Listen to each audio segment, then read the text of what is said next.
Every day I wait online, thinking that it's finally time, waiting for Hasan to stream and ask us how's my chat today. I miss you guys, but we know he's a wheezy little liar. The front page of LSF, click on every single one. Is he gonna stay and talk? Chat is having so much fun. Let's watch all day and see what Hasan has to say. It's a work in progress. Every hour I sit down, refresh the page. No matter how far apart his streams are, I will stay up till he goes live. And I smile through my tears. Where is he now? Waiting for Hasan. What's going on, everybody? What will he do when he's live? I hope everyone's having a fantastic evening, Commentate on random videos. fantastic afternoon, fantastic pre-noon. He can't keep getting away with it every time. No matter where you are in the world. Painting his nails and playing ads. When will he stop getting bullied by his chat? His head is small, he's tall. We're waiting patiently for Hasan to start his stream. I'm Hasan Piker, and this is the HassanAbi broadcast coming to you live from sunny and beautiful 78-degree California, Los Angeles, folks. We are live and alive, and I hope all the boys, all the girls, and all the MBs are having a fantastic one. Today's a wonderful day, folks. Today's a beautiful day. I'll tell you, it's an incredible day. Hey, you seem rested today? Well, that's a good call, because I absolutely am rested. I'm rested.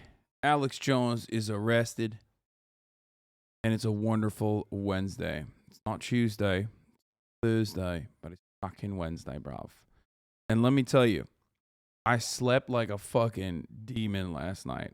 Okay, I was on demon time. I slept an incredible amount. And I'm feeling revitalized. I'm feeling refreshed. My mom is here. I did not work out this morning. Kind of an L, obviously. Wednesdays, active recovery day. So I play basketball after I end stream. But I did,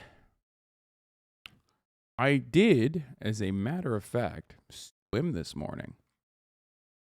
Yeah. Anyway, it's Wednesday, August 3rd, 2022. 11:15 a.m. and I am right on time. And like I said, I'm feeling rested and invested. Swimming is great, bro. Yeah, except the problem is I don't necessarily have a big enough pool to swim. Contrary to popular opinion, thinking that I live in like a $7 gazillion mega bunker. Unfortunately, my house is not as big as what all my haters made it seem to be.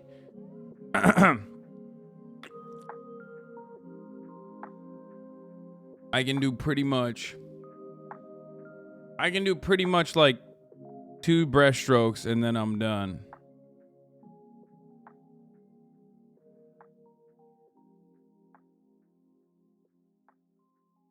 Like immediately, I'm fucking done after 2 breaststrokes. I do 2 breaststrokes and I'm out. You know what I'm saying?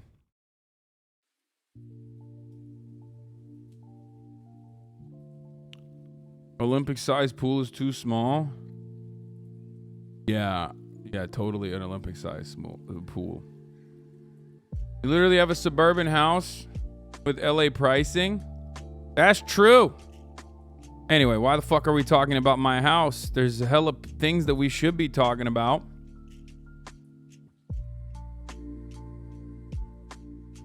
Like, for example,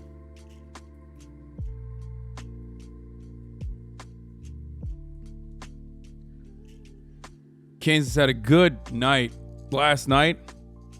Women's rights are being preserved to a certain degree. Women are going to have one extra day of bodily autonomy in Kansas, so we're going to talk about that.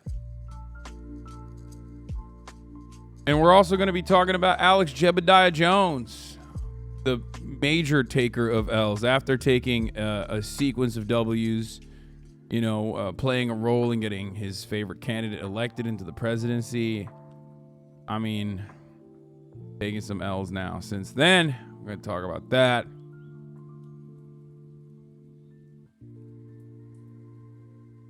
But yeah.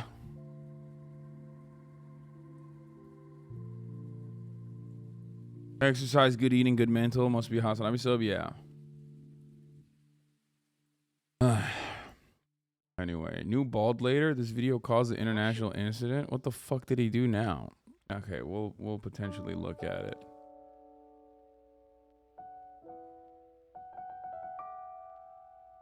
Or regardless.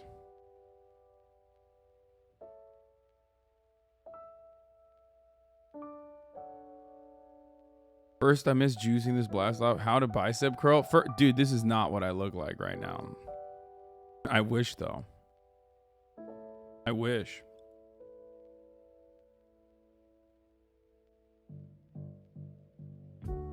The video is peak bald content. We'll take a look at it then. I actually fucking die every time I see you drink groundwork. I'm sorry for spam. I love you, please. Please fucking stop drinking groundwork. I love you. Their coffee sucks and they treat us so badly. I'm dying, bro. Wait, really? I like their coffee, but I didn't know that they, I mean, not surprised that they treat their workers poorly. The only ethical coffee is actually coffee that you can get from the Alex Jones Infowars website, considering that they are working with the Zapatistas.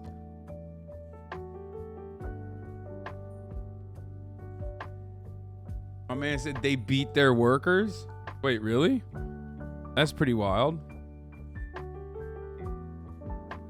The Lord giveth and the Lord taketh. Obviously, Kansas is doing all right with the abortion laws, but Idaho said, no, you the hoe.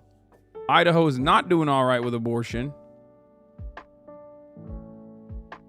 Idaho, demonstrably not poggers, okay? Very much a weird champ from Idaho.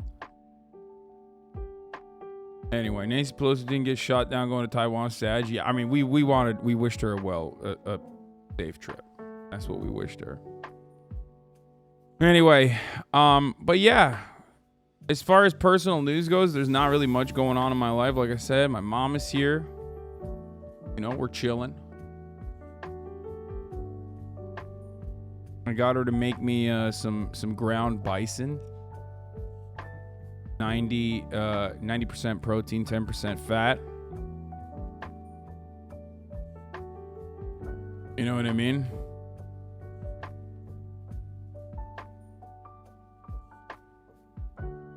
Pretty good, pretty dank, pretty delish. Bison seems to appropriate after the Kansas win. Yeah, no, I'm a big fan. Interesting story about the efficacy of the no vote advertising. Weirdly conservative framing, but it paid off. Yeah, we'll look at all of that. I posted this TikTok yesterday and got banned off TikTok. Luckily, my appeal went through today. Must have been mass reported or something. Yeah, probably. Ever eat moose? If you come to Maine, I'll feed you some that my father-in-law shot. No, I'm good, man. Thank you.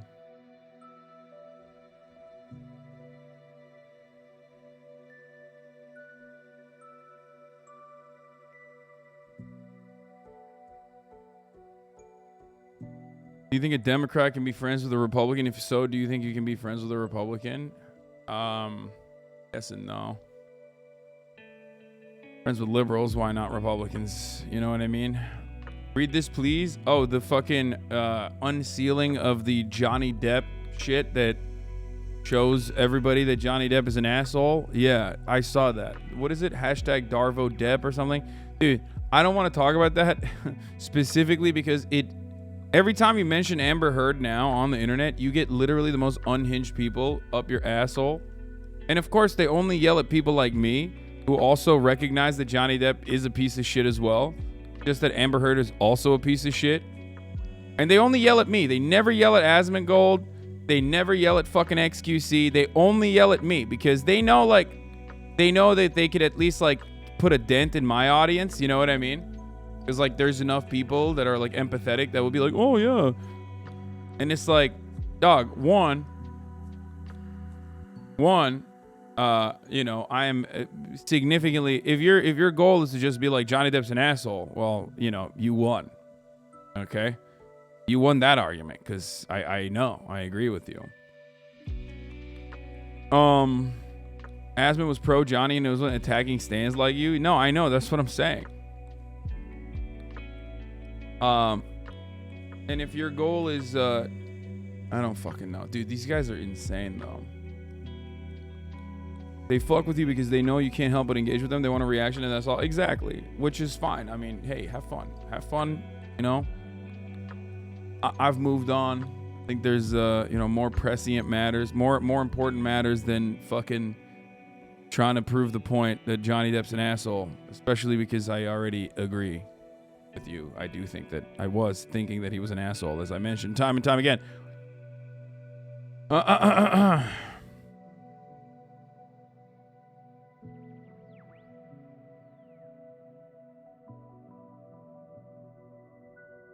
Thank you, Themasius, for the fat playlist.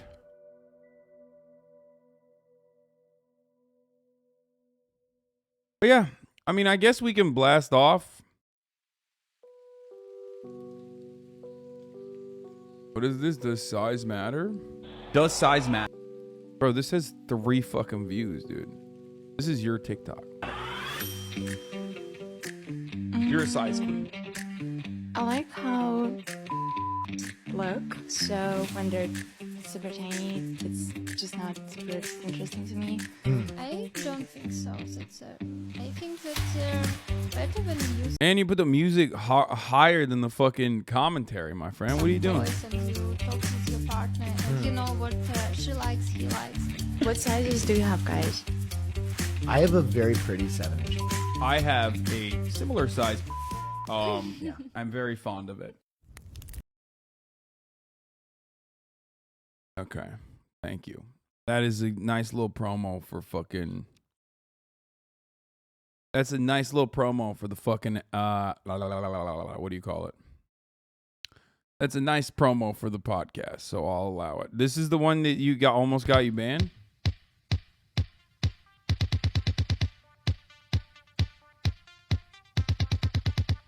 Uh-oh. Uh-oh. What's about to happen?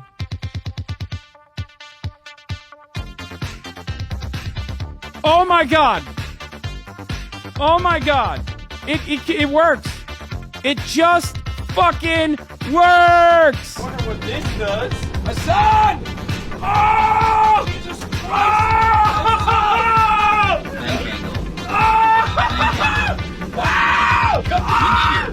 Wind shear. That's awesome. It also shows that even if the plane doesn't look like it can fly, with the right person flying, the plane can always take flight.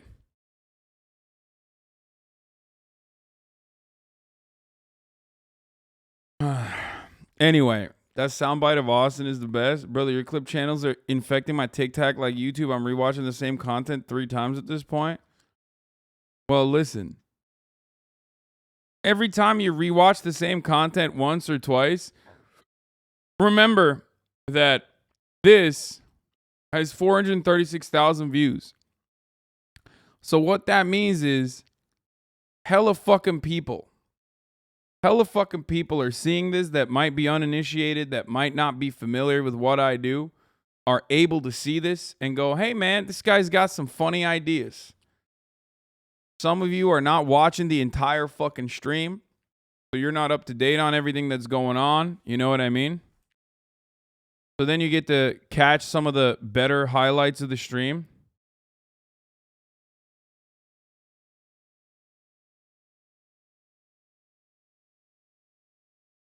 You know what I'm saying? So it's always good. Yeah, but that means more weirdos will come into the chat. Yeah, but some of those weirdos will get converted. For example, I'll be the roundabout. If I were to, I mean, I'm not going to make assumptions, but there are plenty of you, there are plenty of people like yourself that may have even come in here as a weirdo and have been converted to a HassanAbi head. Also, some of those weirdos are good content. You know what I'm saying?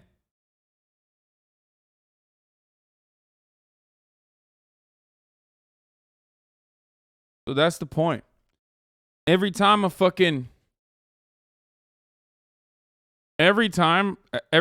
these videos bangs, every time one of these videos pops off, more people coming in here, and I like that. That's the goal. You know? Don't gatekeep my shit. All right? Anyway, there's a lot of content to go through. There's a lot to talk about today. So I'm gonna get right into it. I'm gonna blast the frick off right now. I'm gonna blast off so freaking hard. Okay. What? Your other clip channels gets more views on TomTom than you? Yeah, I know. Like I've never hit 3.1 million views on a video. Like I have not a single TikTok. I do not have a single TikTok that has 3.1 million views. You understand? Like if you go to my original fucking TikTok, you go to my actual TikTok, I do not have a single one. This dude has already popped off. HassanAbi Productions has already popped the fuck off with like one TikTok at 3 million views, one TikTok at 1 million views, and one TikTok at 1.6 million views already. And normally I'd say, that's bullshit. What the fuck is going on? What the hell is this shit? My own TikTok doesn't pop off like this. Worst part of that circumstance is that I put the Andrew Tate video up, right? We put the Andrew Tate 18, 19-year-old video up, and TikTok took it down. So TikTok took my 18, 19-year-old video down, or the Andrew Tate, like, weird one. And then they blasted HasanAbi Productions' same video. But listen. Ultimately, it does not matter. Ultimately, it does not matter because, like,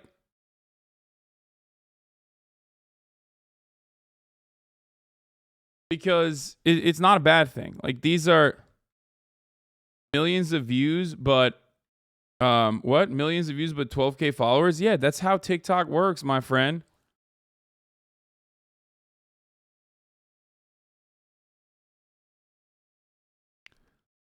But the HassanAbi Clips Industrial Complex is popping, dude. It is fucking popping off. Okay?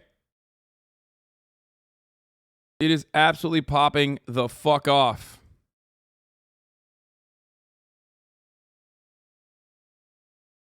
So, I'm happy.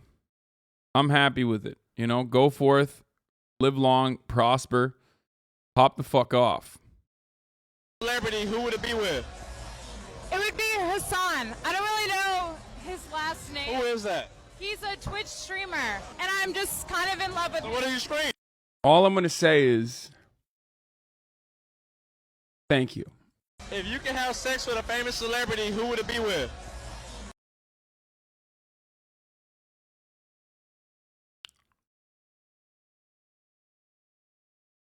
Anyway, yeah, shit's banging, dude. These shits are banging. I'm that guy. You need my help. The reason 18 and There you go. I'm gonna like these as well. 1 million on YouTube, god damn it. Yeah, no, shit's popping off. Hopefully we'll get to a point. Where like shit pops off that I end up actually hitting 1 million fucking subbies on YouTube, which I am very close to at this stage, okay?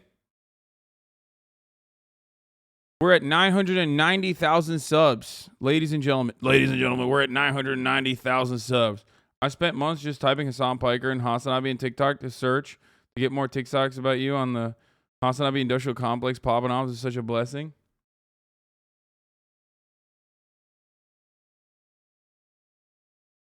We will eventually do it. We will rise up. We will rise up and we will fucking ride in the battle and we'll hit that fucking gold play button. You know what I'm saying? We'll hit it so hard.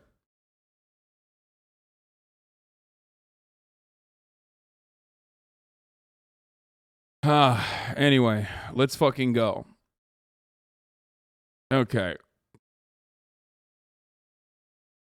Look more fit. Did you lose weight? Fuck yeah, baby. I sure did. And been losing. I started off my weight loss journey.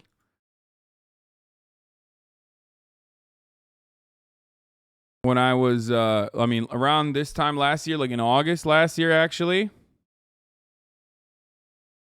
And I was like 280 pounds.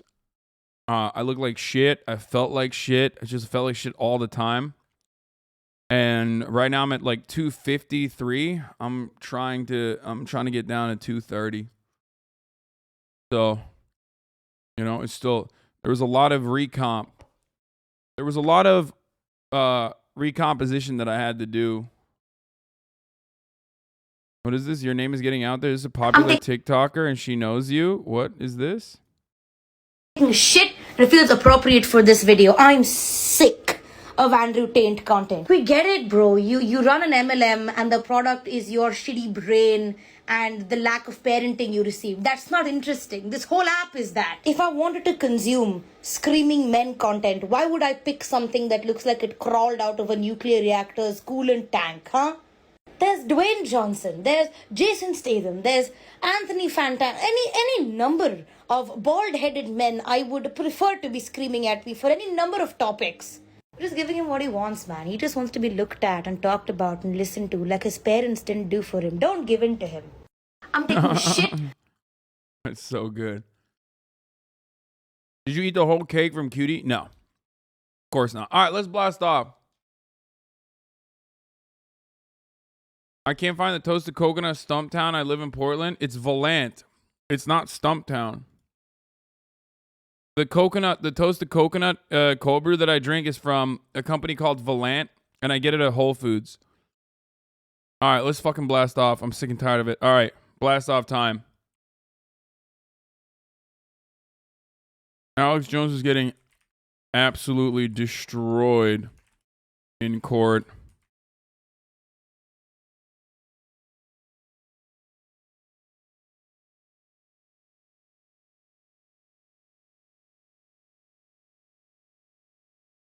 But he also made 300 mil.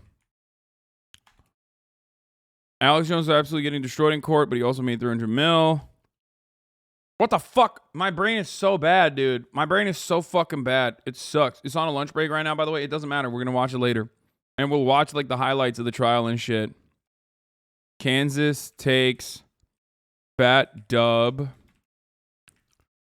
for minor or bare minimum bodily autonomy of women.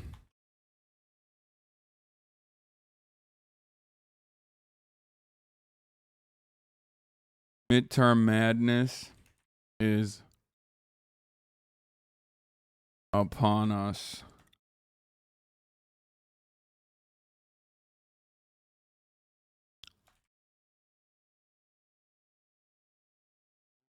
What? Is it any surprise that CT people would destroy anyone in court? What? I mean, did you finish straight yet? No. Azerbaijan is going into war again with Armenia? That's not surprising. Okay, here it is. Would you get rings? Trying to experiment more with jewelry? Everywhere, dude. Everyone always asks me, where do you get your jewelry? Thrift stores, fucking Amazon, like literally everywhere. I don't even know where to begin. Friends gift me shit. Friends make jewelry. Fans, the P.O. box.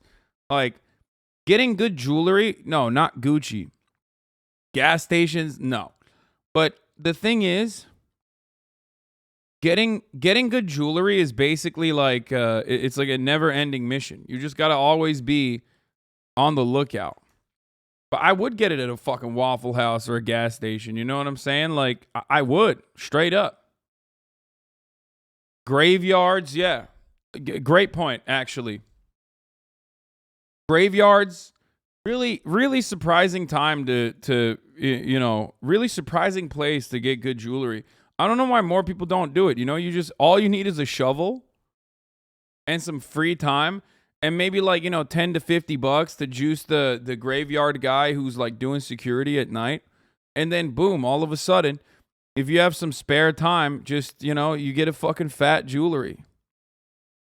You get the fattest jewelry, dude. It's crazy.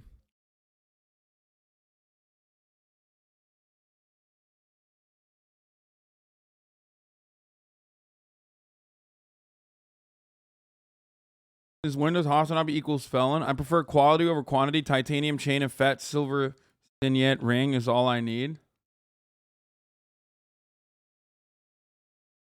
I think some people don't like your style. Reason Hasan went from 10. No, stop. Why would you ever send me this link? I am never going to look at this. I'm never going to click on this. I'm actually thinking about banning you. Don't ever send me fucking like random juice lords who are like juiced out the fucking wazoo being like, Hasan, it fucking sucks. I hate him. You know what I mean? Like,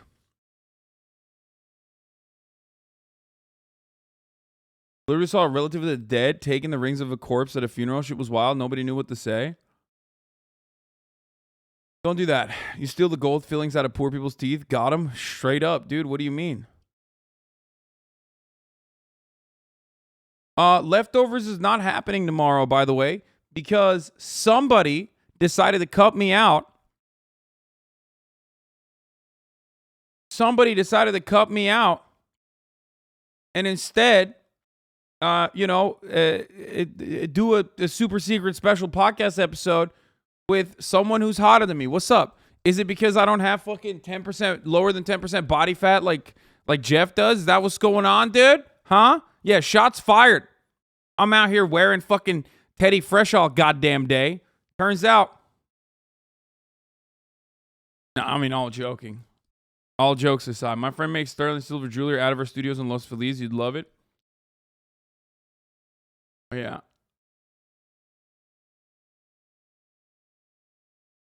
I thought you were going to say he has COVID again. No. They're doing a special episode. So we can't actually film tomorrow, which is fine.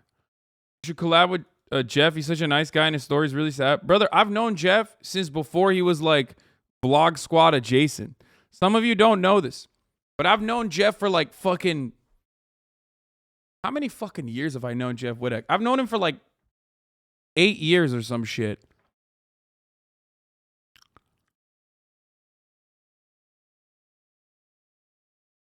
Yeah, before he blew the fuck up. Like, before he blew the fuck up. No, not Jeff Bezos, dude.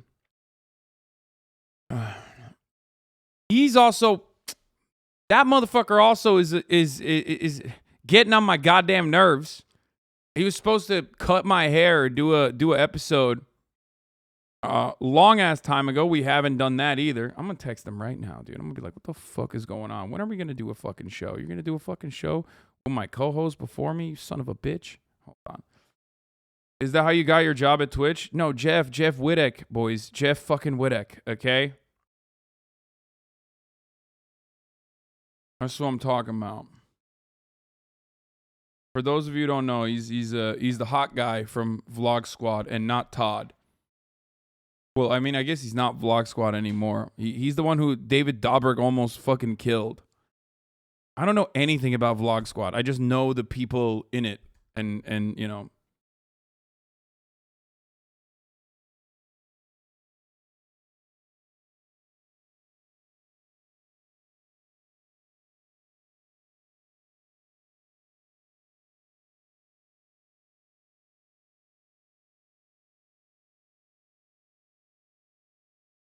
Haircut stream with Jeff when? Yeah, I stopped watching them when they did that to Jeff and they doubled down and victim blamed him.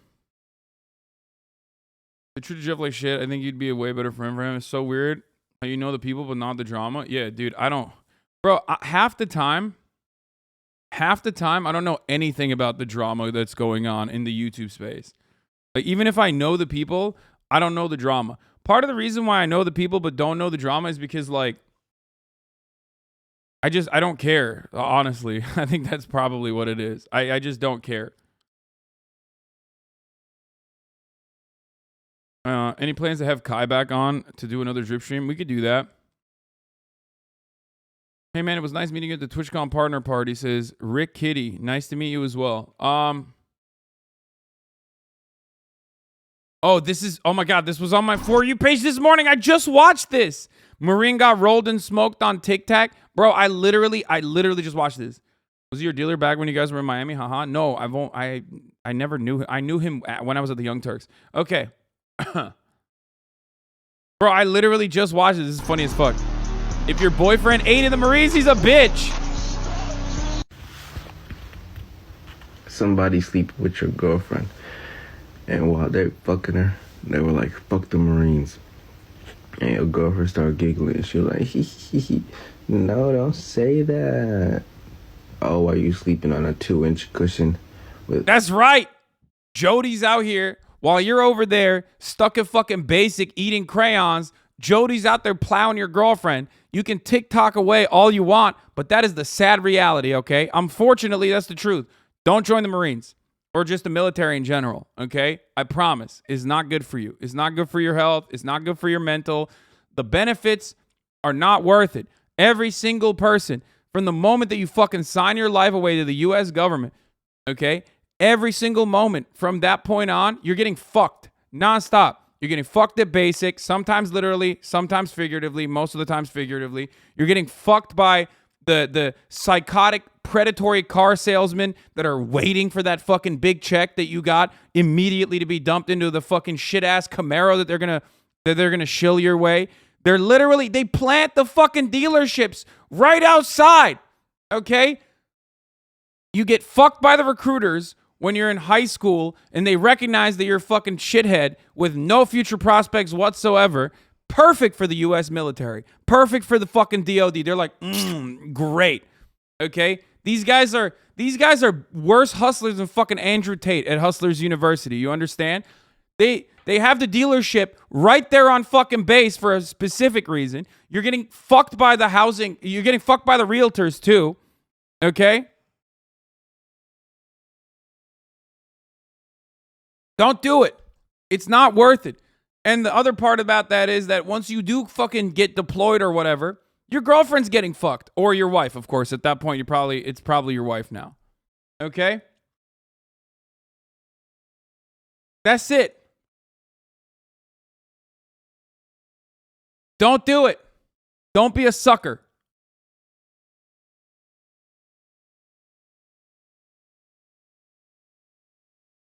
Anyway.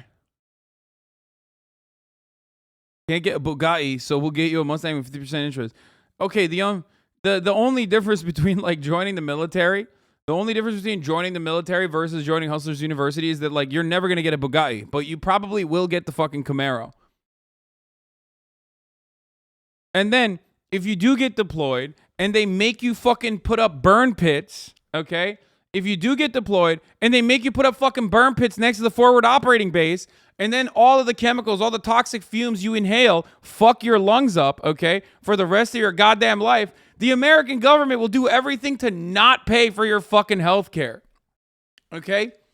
Now, you're bitchless, you're Bugatti-less, okay? You're a bottom G. I mean, I've said this so many times over, but it's like, dude, it's so funny because it's like, bro, it's a TikTok. I mean, this is a TikTok that we're just launching to make a larger argument, okay? And now you have PTSD, okay? That's that. There's that too. You have crippling PTSD. You can't even choose, you can't go back to Walmart and pick up fucking cereal without like shaking, without getting the goddamn shakes. Nobody gives a shit.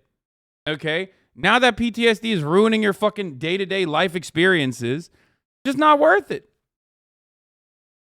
It's just not worth it. You got it? Yeah, your back's fucked.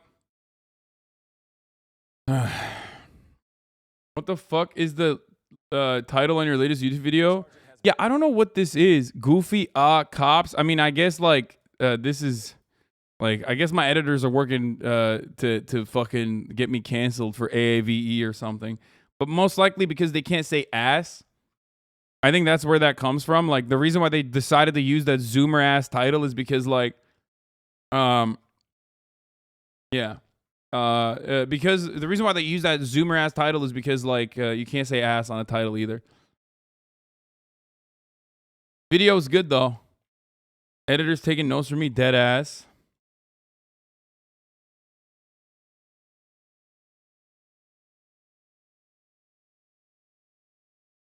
Anyway, lost a whole leg for a Hellcat. That's what I'm saying. It's not worth it.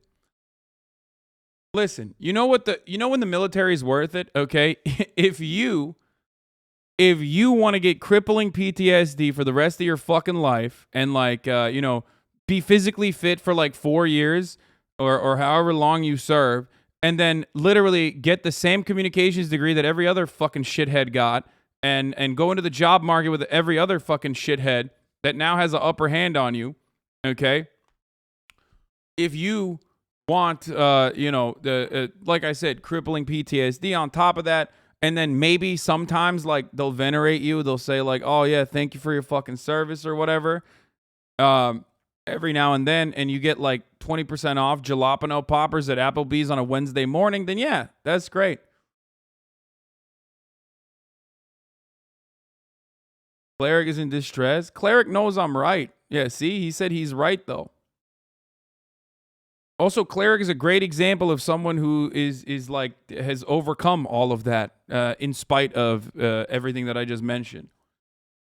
Any veteran who is fucking sane, will also agree with what I'm saying. And the only ones that won't agree with even the fucking chuds would agree with what I'm saying. If they were able to overlook the fact that I look like a soy libtard with all my jewelry and shit. You know what I mean? Most veterans will agree with what I'm saying. You're just getting fucked over by the American government. Motherfuckers would be like, oh, I can't sell my body on OnlyFans. It's like, bro, you sold your soul to the American government, okay? It's infinitely worse.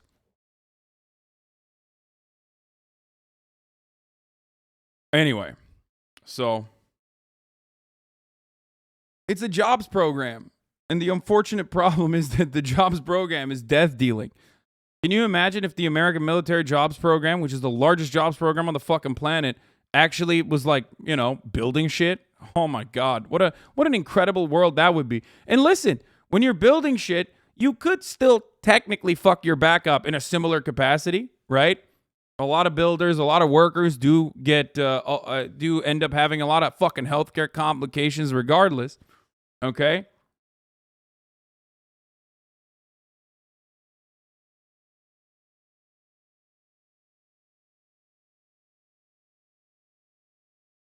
So, you can still get your shit, you can still get your back blown out, but at least you're like building houses and stuff. Anyway.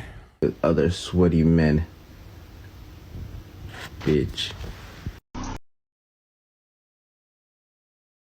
This man is green.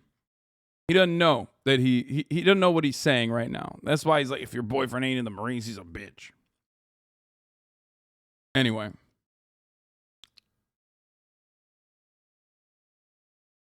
What is it? You saw this before, but relevant. When you deployed and see that your wife spent $51.47 at CVS at 3 a.m. Yeah, I love that. Perhaps the best silver lining thing is that like a lot of vets do have a good grip on humor for the most part. You know what I mean? It's like shit like this. You know what I mean? It's brutal, and there's a lot of gallows humor that goes on in these circles, and that's great. Ultimately, it creates good conditions for jokes. So at least there's that. But for me, I just don't think it's worth it. So don't do it.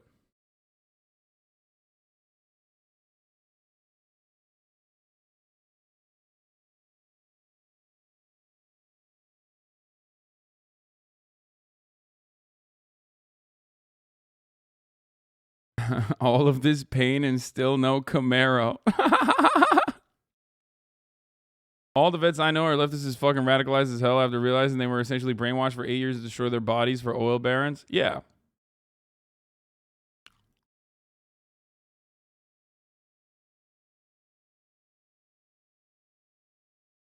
The backpedaling is real? What do you mean?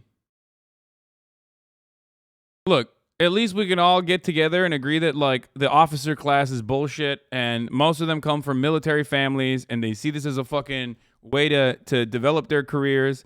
They're not getting as fucked over as, like, the regular grunts, okay? That are directly being farmed from the worst neighborhoods, okay? You got, on the one hand, the only people that continue to fucking push, the only people that continue to push for more and more and more war are oftentimes the people that go from officer class directly into fucking politics, like Pete Buttigieg, who do not have a problem with the military-industrial complex, who, as a fact, genuinely like it. That's where they make their money. But also, they're not the ones who are getting fucked. Recruitment is down fucking massively. It's great. Yeah, because no 9/11. By the way, that's unironically the reason. I mean, don't ask me. The military will tell you. Like, it's just like Americans don't believe that they are they're under genuine threat from a foreign adversary. So that's part of the reason why military recruitment is down so dramatically. So drastically.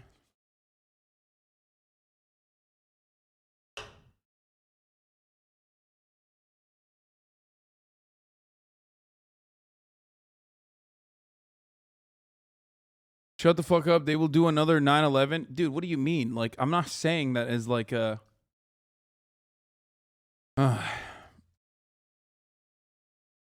it's just the truth. Like, if you look at U.S. military recruitment numbers, I mean, let's do it. Let's run that right now.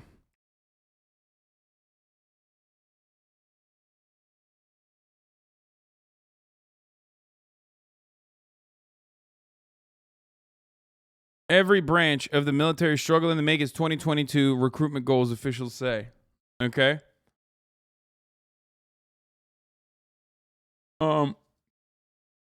Task and Purpose wrote a why nobody wants to join the army this year.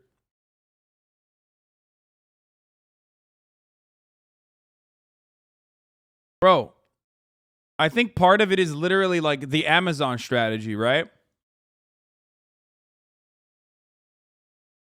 So, part of it is, it's like the Amazon strategy. If you have such a fucking high rate of turnover within your workforce, and you're literally everywhere, you're in every fucking town, you're eventually going to run out of workers. And the same could be said for the military, right? The number one driver of military recruitment was 9/11, like historic, right? You can do as much esports and, you know, go army ads or whatever the fuck you want. But if there's no like genuine threat that will like whip up Americans into a fucking frenzy, and also on top of that, people in every town know someone from their town that went over there and got their shit fucked, okay? Eventually, you're gonna run out of people who are gonna, you know, who are gonna be duped into this shit. So, problem is, you know, conditions are still poor. Conditions are still bad. You can still do the poverty draft route, and plenty of people are still riding on it. The fact that they can recruit anyone at this point is literally because of that, and also because there are, like, there's only two types of people that join the military. Okay. I'm generalizing here, but only two types of people join the military. Either they're coming from vet families, okay, and you know their fucking grandfather was an admiral, and then their father was in the military too. You know what I mean? And it's like in the family. You come from a military family, you have to join the military. You got to keep going. You got to keep doing it, right? Or you're dead broke. You're on the verge of fucking homelessness, or you're like a fucking idiot. You know what I mean? You're dumb, young, and full of cum, and you're poor. And by poor, I mean like not like directly poor, but like even middle class. And you recognize military as the only way to get The only way to get some semblance of upward social mobility, okay? And that's like the two big groups of people that are in the military for the most part. When they did, we got the tourist victory lap. I laughed out loud because I'm more scared of our own white guys getting Air-15s and brown people in the middle of nowhere. Yeah.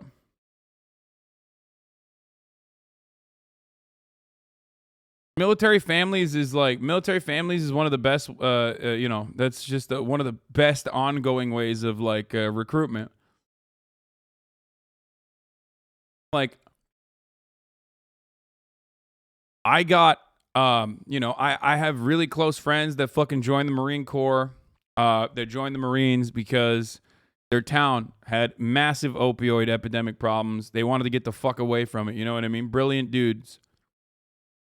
They just were like, you know, their brother dies from fucking heroin overdose. He's like, I have nothing going on. I come from a shit fucking family.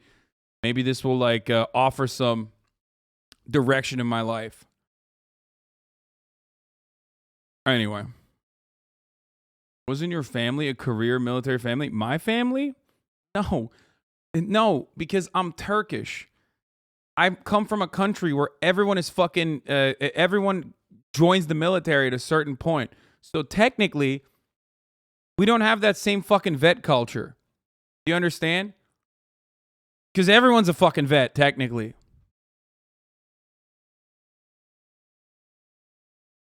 Yeah.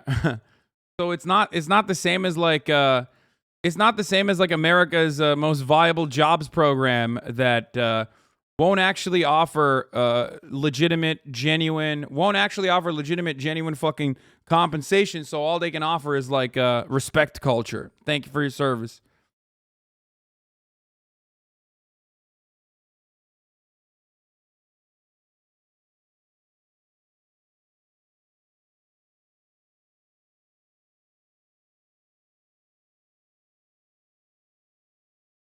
Anyway. What do you mean everyone's a vet? Did I hear that right? Yeah, I mean, there is like some kind of culture of venerating veterans in Turkey as well. But for the most part, everyone has to serve. Like every able-bodied male has to serve in the Turkish military. Not your merch is on the news again. Convicted U.S. Capitol rioter's son says he absolutely agrees with father. Oh my God.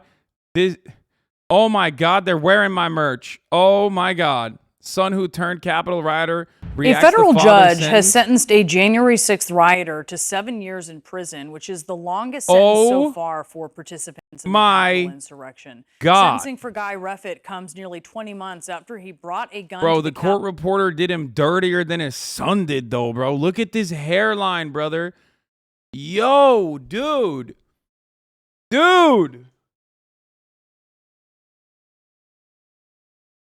Am I responsible for, like, partially for this dude going to jail? What the fuck? I feel kind of weird about that. Capitol and threatened House Speaker Nancy Pelosi. Back in March, a D.C. jury convicted Guy of 5 felonies. Here's how Reffitt's daughters reacted to his sentencing. To mark my dad as this horrible person, and then having him prosecuted like this when somebody is maybe even able to get elected again, doesn't seem right to me. Trump deserves life in prison if my father's in prison for this long. I mean, facts. Joining us now. I mean, facts. That's true. That's true. Is Guy Reffitt's son, Jackson Reffitt. Jackson warned the FBI about his father both before and after the insurrection. Jackson, thank you so much for being with us this morning. How are you feeling? How are you reacting to this sentence? I mean, I'm not happy at all, and I haven't been happy through this. My man's got Metal Gear Solid posters behind him. He's wearing the HasanAbi merch. Oh, Jesus Christ. Oh, Jesus Christ. Oh, Jesus, Lord mercy. Oh, my God. Oh, shit. Situation in my head. No one in my family has either. But to say I'm surprised would be a lie. I mean, everything my dad did, he's his own person, and his action has consequences. But I'm not happy at all. Do you think he deserves this length of sentence? I mean, absolutely. He deserves some time, rather for anything to rehabilitate for his mental health. He deserves a lot of safety nets. But yes, he does.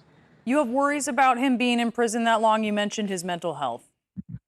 Absolutely. I mean, the prison system in this country can be pretty harsh for a lot of reasons, and to blame my dad's deteriorating mental health for a pretty bad effect on him, I'm not going to be surprised. But, I mean, that's why I mentioned it in my letter. Do you now, or have you throughout any of this process, had any second thoughts about turning him in? Absolutely not.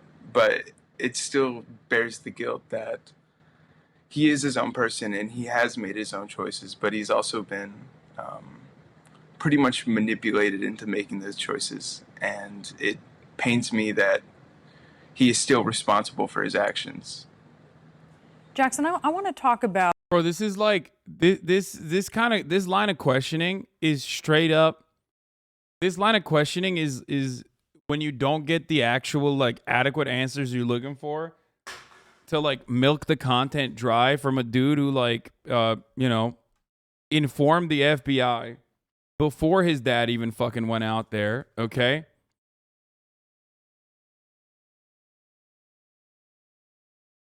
Like they're just like, oh, but it's not enough. Give me some juice. Like, give me actual, give me some real shit. Do you want your dad to fucking get punished in prison forever? You know what I mean? About what this has done to your family. Or like, do you regret it? Do you regret it? This is your mom speaking yesterday. I want to listen to this. No matter if you're a liberal, if you're an independent, if you're a Republican, this is not okay. This is what this is political persecution. We are patriots. Ashley Babbitt was a patriot. My husband. Oh no, dude. This dude's mom is fucking, oh no. Oh no.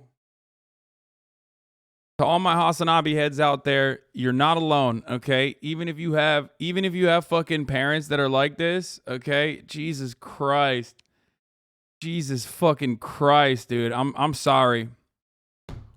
I'm sorry. I'm fucking sorry that you have to go through this. As a patriot. Roseanne Boylan was a patriot. And all I can say, Ashley Babbitt was a patriot. Ashley Babbitt got literal schizophrenia from reading too many posts, okay? That's what QAnon is. It's like mass-induced adult onset schizophrenia. There's no other way to describe it. This is not to like shit on, people with schizophrenia that are dealing with it every day in their lives or whatever. But that is what patriot posting does to you, okay? She did too much posting. And sometimes it can get out of hand. Okay, you know how people say like, hey, if you're, be careful smoking weed, especially if you have like a history of mental illness in your family. You know what I mean? It's kind of like that. It's kind of like that. It's like if you have a chance of developing mental illness, especially around like 25 plus, then don't do too much posting because it can break your brain completely.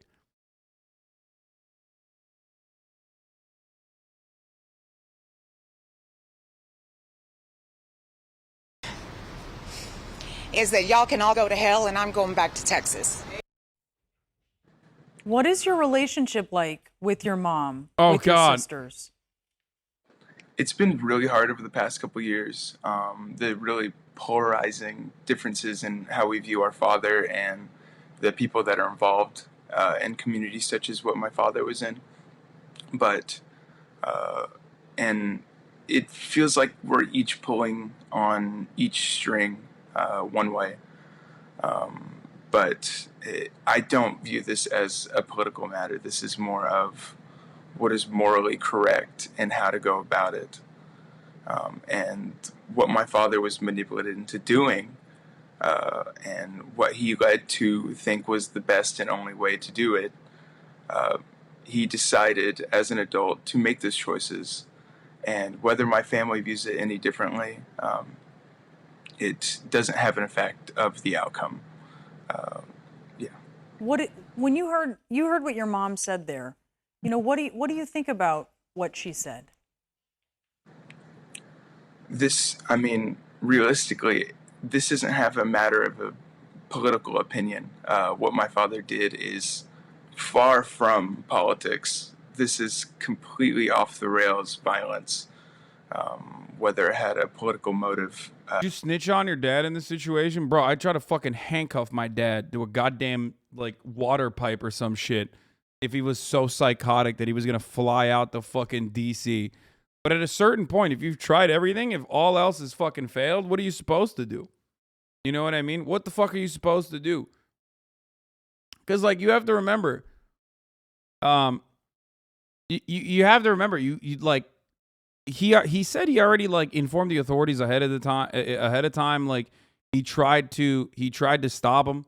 I'm sure it started off usually as it starts out with everyone else, where it's like you have these conversations, you start noticing that, like, there are going down that pipeline where at first it could be anything. It could start with, like, it could basically start off with, like, you know, questioning the efficacy of vaccines. And you're like, oh, well, that's normal. There's a little bit of resentment or a little, you know, skepticism there. That's understandable.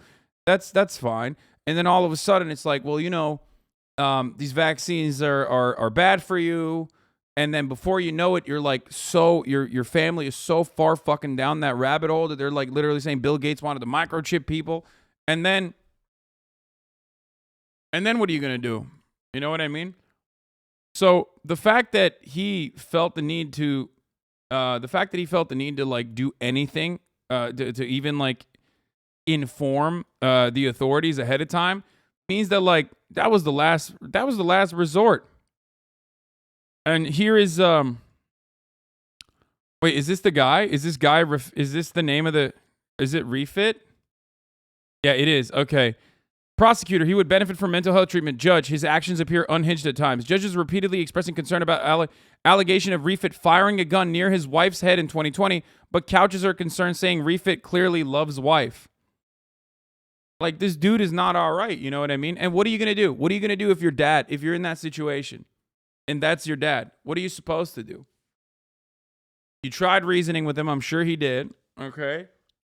You tried reasoning with them. You tried fucking informing the authorities, but the authorities are like, oh yeah, we know motherfuckers are coming for January 6th. We're also going to be taking time off to go and protest. You know what I mean?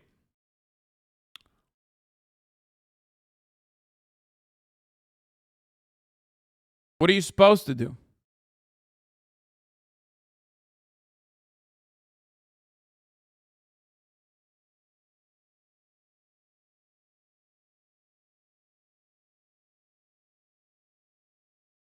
You know what I mean?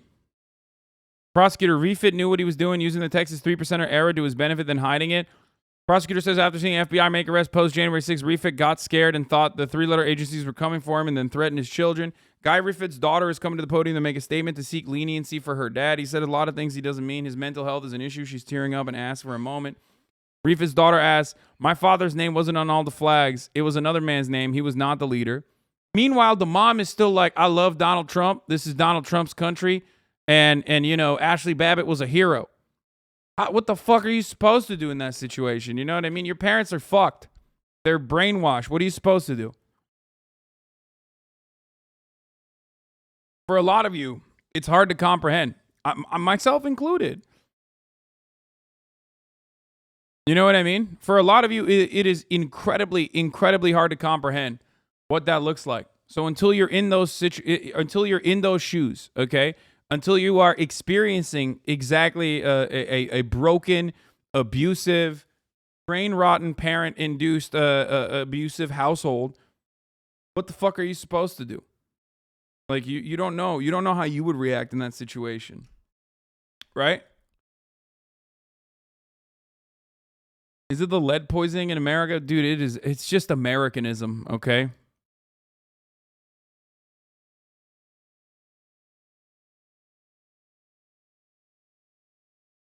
Judge is troubled by Refit's sentence references to 1776. Refit doesn't want to put his family through suffering and says his concerns about family makes Refit less likely to offend in the future. The defense is only 14 people received sentences of more than 2 years in prison. As a part of the defense argument, Refit's conduct was less severe than others. No leftovers today. Leftovers is tomorrow, but no leftovers tomorrow.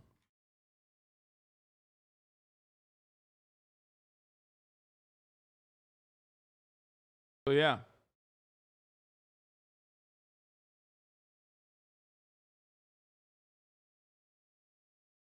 I feel for this kid. I'm fully grown now. Both my parents have totally fallen down the same path. They refuse to speak to me anymore and even picked up and moved to Texas without ever telling me. The kid did the right thing and hopefully his dad understands that one day. I don't think I mean, it depends. It entirely depends on whether or not he will. Part of the reason why motherfuckers, and this is a Nick Mullen bit, but part of the reason why motherfuckers did January 6th is because of a sense of entitlement. Okay? Like, obviously, there are more complex underlying systemic failures that led to such an action. But a big driving motivator is the sense of entitlement that a lot of white reactionaries felt. A lot of reactionaries in general. You know what I mean? But when you have that level of fucking entitlement, when you have that sense of entitlement, it's really hard to recover from that. I mean, it's like going to be really difficult for you to come to your senses. You know what I mean?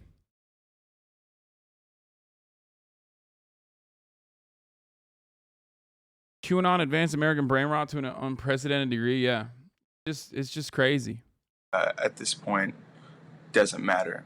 It's more about what he did and who he did it for.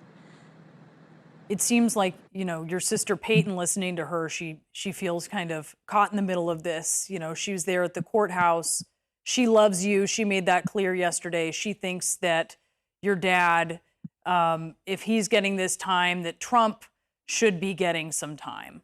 What do you say to that? Absolutely. When she said that, I was flabbergasted. Not only was I so impressed with her, but she was so right. I mean, my dad was used as a puppet, and thousands of families have been. And whether you deny or agree with that, it's just it's facts at this point. It is disgusting to see that someone with practically money and social power can just get away with manipulating thousands of people just for whatever reason and have no outcome. When we look at this sentence, which is the longest one we've seen so far for a January 6th participant, part of the reason was that your father carried a weapon. He did not enter the Capitol, but he also decided that he was going to trial instead of accepting a plea.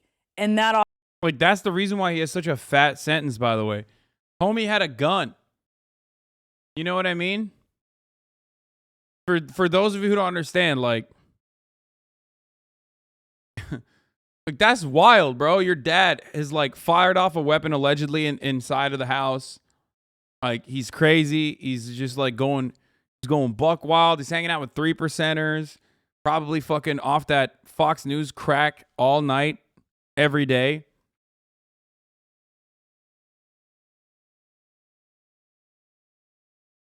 Like, you can't do that. You know what I mean? You can't just like, I don't think you can just like carry a gun, use it in inappropriate ways routinely, and then say that you're going to fucking go and do an insurrection alongside all these other patriots. Bring your gun to that situation, and because you didn't go through with it, like, you get no punishment. That's not how the law works. And that's not even from a moral point of view, like, that's not how this works. You know what I mean? Like, I'm not one to hide behind the law as a substitute for morality. But, like, that's not how this shit works. You can't just be like, well, I tried to rob a bank and I failed to do so, which, by the way, robbing a bank is in my opinion, way cooler than trying to do a fucking insurrection with the you know, gravy, with the gravy seals, right?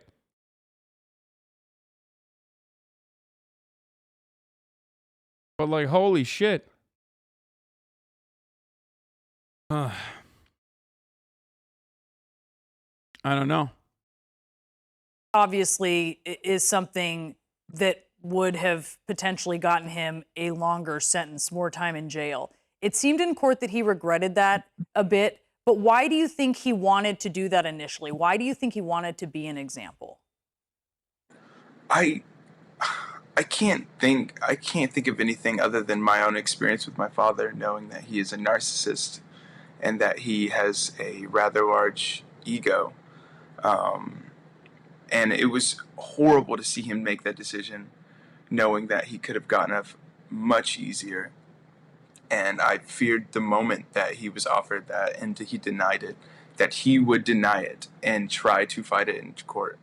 And I knew it wasn't going to end up like anything other than it is right now.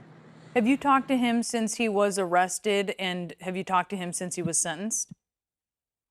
Briefly. I had a really weird phone call with him that was really awkward. But yeah, I talked to him once, and we did not talk about anything other than like Magic the Gathering, because they have guards in prison, but nothing too serious, no. So it was just a hello and talking about Magic the Gathering, and that was it. Yes, it was. It was really weird. But I would love to talk to him again. You would love to speak with him again. What would you say to him, Jackson? Like, it just feels like he wants his dad to get better. You know what I mean? Who doesn't want that? What kid whose fucking dad is just like lost in the sauce wouldn't want their dad to just get better? It's like, I always talk about the importance of empathy, right? Whenever I talk about these sorts of things, like I want people to just stop doing bad things. That's what I want them to do. I don't want people to be punished. I'm not vindictive. Sometimes I am spite-based, right? But like, for the most part, I just want people to get better. I want people to stop behaving in the most like irrational, insane way possible, right? I want people to no longer see the top of the hour ad breaks. That's why I tell you at the top of the hour, when there's a 60-second ad break beforehand, that, you know, you can avoid those ad breaks by subscribing for $5 or for free with a Twitch Prime, or by getting gifted a sub. Get you baited. It's fucking $12.19, and I instilled a sense of security in you, okay, inappropriately, and you thought, oh my God, no ad break. And then I just fucking jebaited you, okay? Get fucked.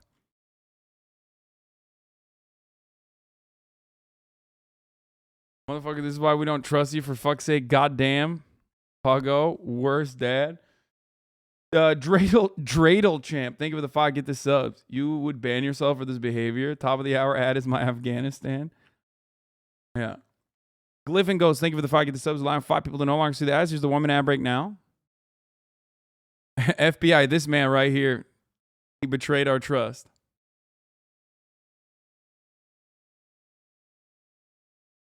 God, I hope you bite into underripe fruit. Oh, chill, dude. Chill.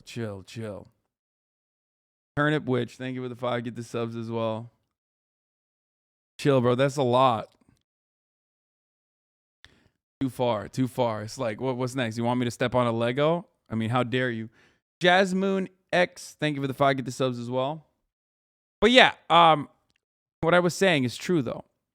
You know, he just wants his dad to get better. Will the American prison system offer that? Probably not. But at a certain point, you have these values where, on the one hand, you want your father to get better. You want your father to stop doing the fucking insane shit that he's doing.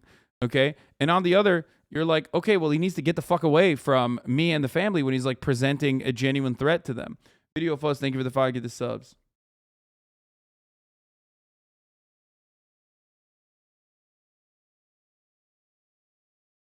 I hope your pillow's warm on both sides tonight. Yo, chill, dude. What is happening right now? Yo, chat is fucking reading me to filth right now, dude.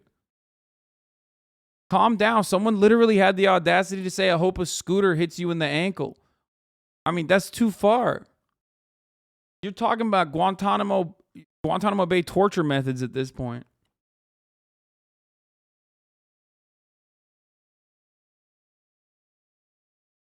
I hope the Lyra falls further. That's physically impossible. All right.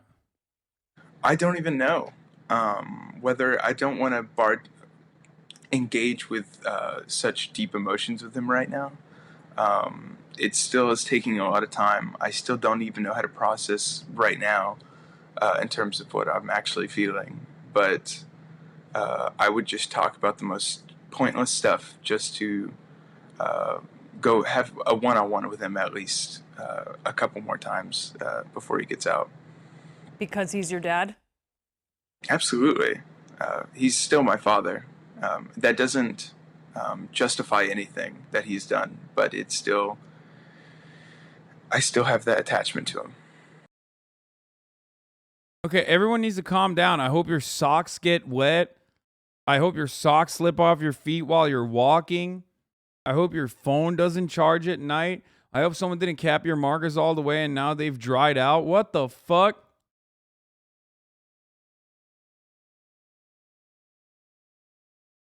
Everybody calm down. Nazar diyecek. Nazar.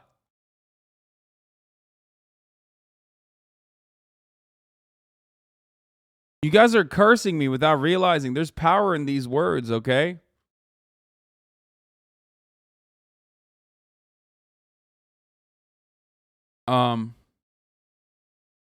Anyway, HassanAbi heads rise up. Wild to see how my man turned out. Okay.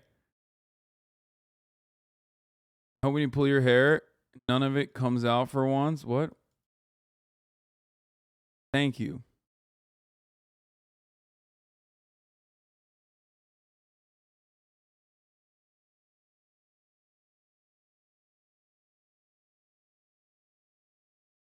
Okay. I hope the toothpaste falls off your brush right before you start brushing. Okay. Everybody stop wishing death upon me, please. Okay. These are personal. Cursing is scary. I said it was fake once, then was putting a coat hanger out of a jacket and the hook went right into my tear duct, just missing my eye. That's what I'm saying, dude. I'm Turkish. Okay. I do fear the power of curses.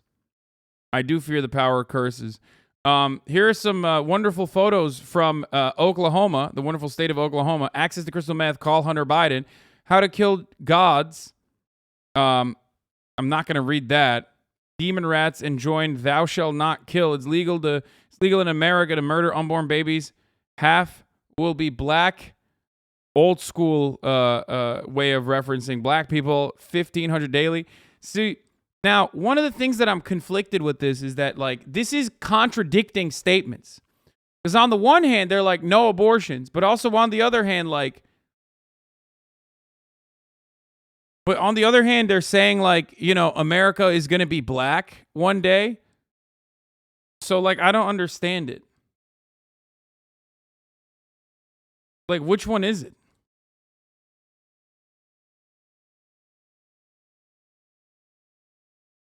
Are those dead babies? Yes. And also they got, like, is that the head of Hitler? Like, is that a Hitler head? Are they pro-Hitler? Are they anti-Hitler? They got the swastikas. It seems like they're pro-Hitler. Joe Biden's prenatal care. But then they got the Swazis everywhere. There's a 9/11 mural in the back. Abortion, the spilling of innocent blood. Democrats, who's the real terrorist? To conquer America first, Democrats have to disarm the citizens. Adolf Hitler.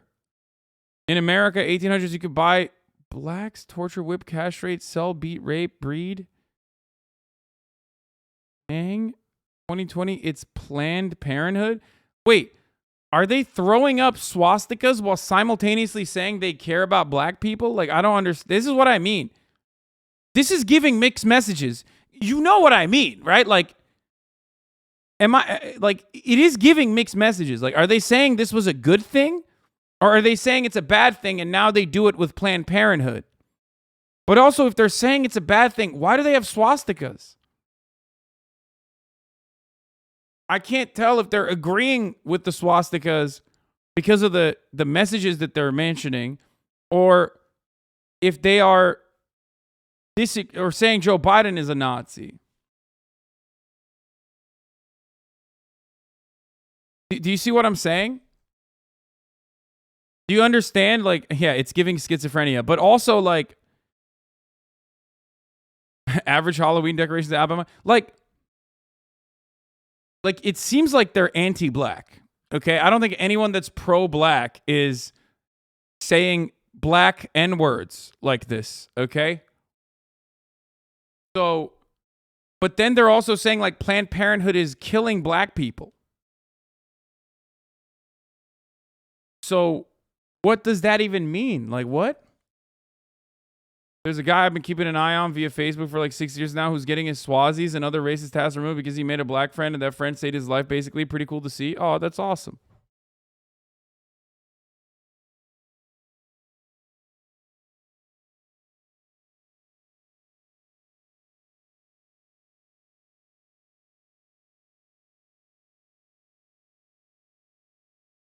Like, Hitler was pretty pro-abortion when it came to, you know, non-white people. He made it illegal for white people to get abortions. You know what I mean? Like, that was so it's like hard to pin these people down on this idea.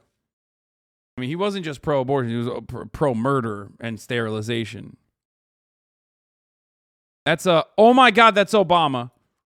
Oh my God, that's an Obama head on the window, I think.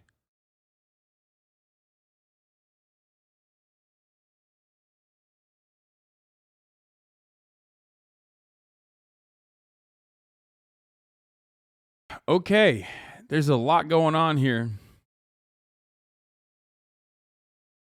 There is a lot going on. All I know is, you know, people say like words are violence is like an exaggeration or whatever. But you see a fucking church like this in your neighborhood, how are you going to feel safe as a black person? You know what I mean? As a brown person or just like anyone in general. How are you going to feel safe when this guy is in your backyard? This is the church.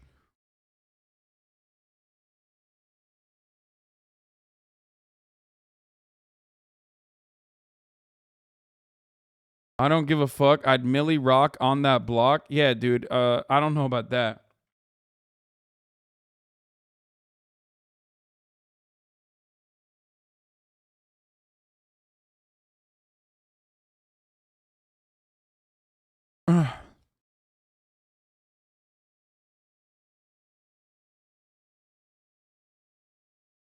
Yeah, I saw the Twin Towers chatters. You don't have to point to them. Okay. So first, before we get to A. Jones, okay, and what the fuck's going on there, we're going to talk about good news. Surprising vote overnight. Good news coming out of Kansas, okay? A lot of people have talked about how the Republicans have overplayed their hand with this like abortion decision. You know, this is going to bite them in the ass. Democrats were failing on their own, and then Republicans had to go too fucking far with their victory laps. You know, going overboard, going over the fucking top. And now, you know, and now people are upset at them because even Republicans are like, well, we want fucking access to this medical procedure if there's a way, right? So Kansas had a ballot measure to basically take out a Kansas Supreme Court decision made back in 2019 that would protect abortion at least up to 22 weeks, if I'm not mistaken, in the state of Kansas. And because of the Kansas Supreme Court justice, the Kansas State Supreme Court justice, making such a decision, abortion was, at least within the Constitution of the state of Kansas, constitutionally protected. Okay? And of course, the Republicans were like, yeah, fuck that. We don't want to do that. We want to take that down, which is why there was a ballot measure. Okay? Now, that ballot measure played out in a way that I guess the Kansas Republicans were not expecting, where a no vote was to keep Kansas State protecting, or a no vote on the ballot measure would mean that Kansas would continue protecting abortion rights, and a yes vote would mean that Kansas would be able to overturn the decision of the Kansas Supreme Court justice, which would then allow Kansas State Legislature and the Republicans in the Kansas State Legislature to turn around and implement new criminalization, implement new laws and opportunities to criminalize abortion. Now, there was a lot of fucking shady shit that went on But what ended up happening is actually good news, which is very rare. By the way, our good news in America now is literally like, for the time being, people who are pregnant in that, like inside of Kansas State and near Kansas can be able to get an abortion, like a medical procedure that, should be constitutionally protected. So just remember that, okay? Like, this is such a, like, minor victories now literally are like, oh yeah, gay people, don't be afraid, you can still get married. If that law passes in the Senate, you know what I mean? It's like the bar is in hell.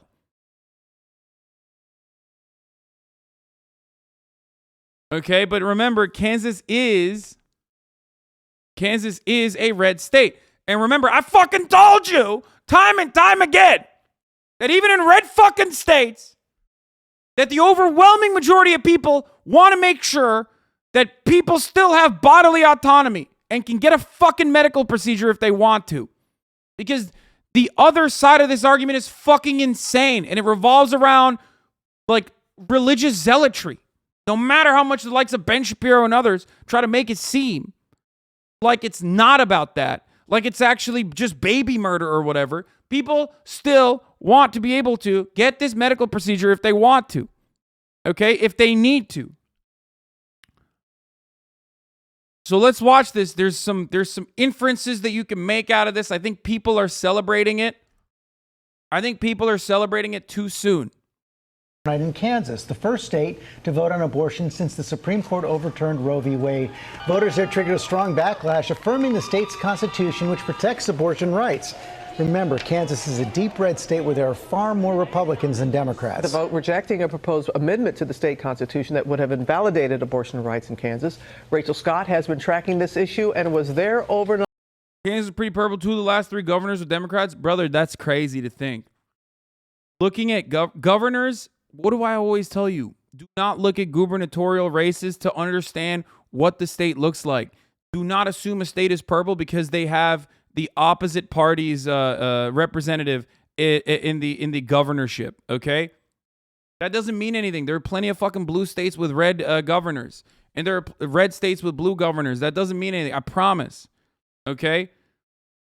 The governor race is one of the few fucking races where the gubernatorial race is one of the few races where, like, people only care about who you are, what your policies are, and your vibes, rather than just voting down the fucking voting down ballot and striking fucking Republican if you're just like a Republican voter.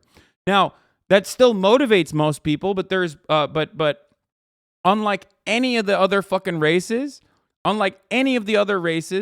the governor oftentimes is voted on vibe checks and ideology, or their personal ideology, rather than party loyalty.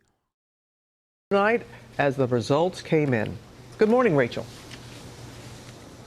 Robin, good morning. This was a massive show of support for abortion rights in a conservative, traditionally red state. Less than 6 weeks after Roe versus Wade was overturned by the Supreme Court, voters in this state of Kansas sent a clear message that the right to an abortion should be protected. This was the moment the results came in. Kansas voters overwhelmingly decided to protect access to abortion. It's a huge victory for Kansas, for women, for reproductive rights in America. The first political test in a post-Roe America, handing abortion rights groups a major victory. This sends a message that the women are coming out of the woodworks. Like, we are. Make no mistake, I'm not a fan of letting states decide. I am an authoritarian.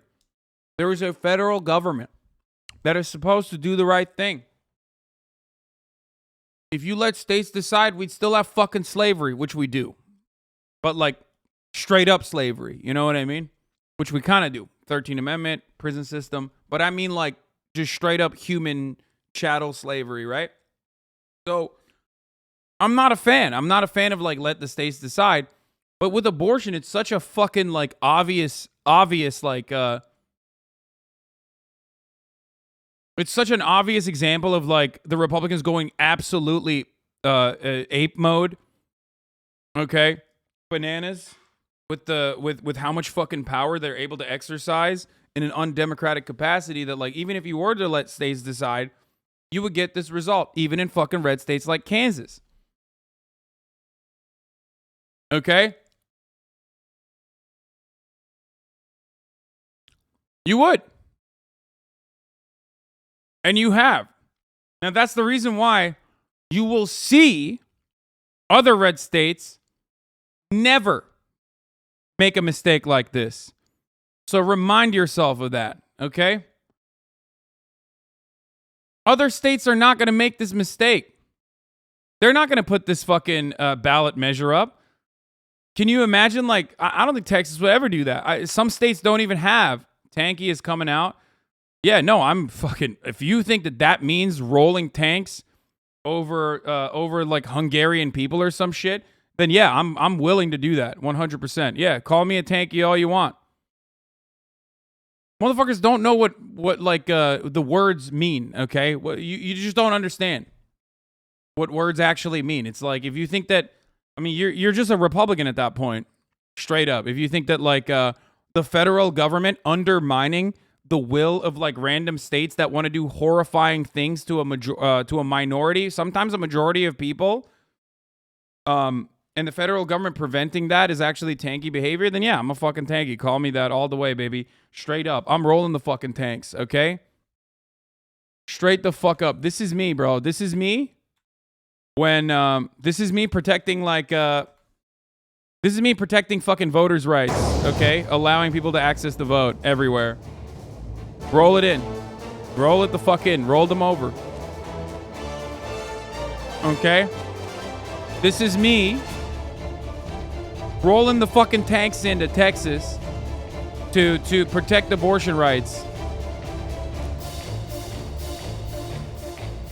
Straight up. Oh, you want to do direct democracy? You want to try and fucking like, you know, I don't know, undermine people's civil liberties? Like, I'll fucking roll the tanks in. I don't give a shit. Straight up. Anyway. This is the same energy as like, it's the same energy as like fucking dumbass ANCAP libertarians being like, aha, taxes are theft. Taxes are theft. All taxes are theft.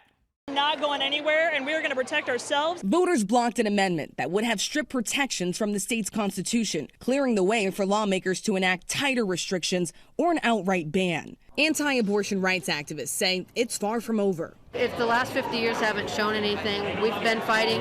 We're not going to stop fighting. The turnout soared, lines stretching around the block. Voters on both sides energized after the Supreme Court overturned Roe versus Wade. We don't want to be known as an abortion state. We want to have some limits, and we want to have the people. I mean, this is the funniest take, by the way. We definitely have some hogs in Kansas, but at least we're better than Missouri. Yeah, no shit, brother. I'm sorry to report this, but like, you know, being better than Missouri doesn't mean anything, okay? Like, you're technically better than fucking Oklahoma as well, because Oklahoma constantly is trying to be worse than Texas when they easily could be better than Texas, but they refuse to be better than Texas. And it's like a fucking constant swan dive into who can be the most cruel and awful. But like, yeah, the state is literally called Missouri, okay? Misery. Like, not engaging in the fucking never-ending competition of who can be the worst state. It doesn't necessarily make you a great state, okay? I mean, for now, yes, but... And it's so wild. So many of these little bitches act up. Like Idaho, Indiana right now is popping off. They're like, oh my God, Ohio's gotten too much, okay? Ohio, also known as Western Pennsylvania, has gotten too much coverage being fucking dickheads. We need to do something. We need to be the fucking worst.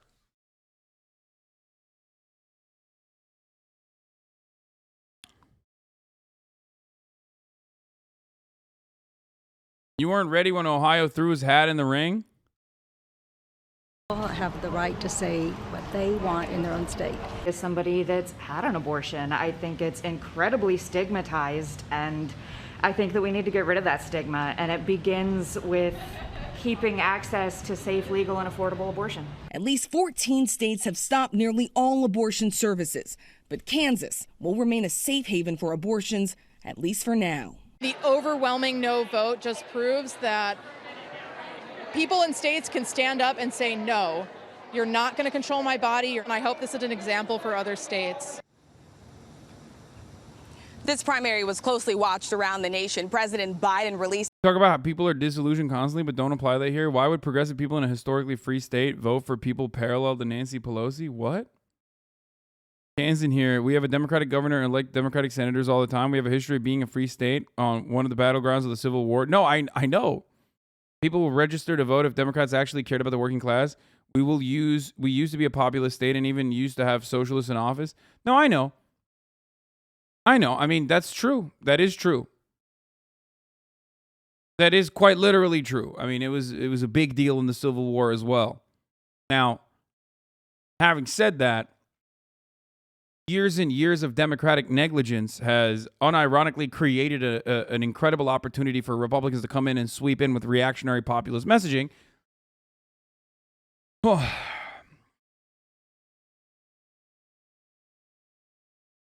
They even have a city called Liberal, and their baseball team is really good. They're called the BJs. What?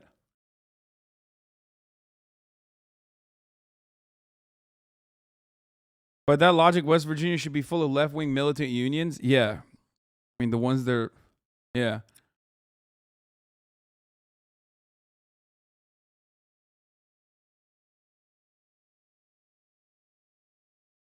You Turk post, Kansas post. Yeah, I see that. I didn't realize Kansas was the Balkan posting state. I've never seen someone ride so hard for fucking an American state when I'm ripping into it. Goddamn. You can text and drive in Missouri, but can't have an abortion. What the fuck?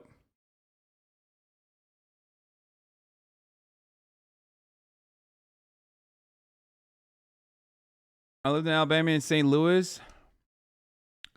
MO is the worst state in my opinion. St. Louis and Kansas City better. Keep it better on paper, but fuck's sake, rural Missouri might be the worst place I've ever been to in my life. I mean, yeah.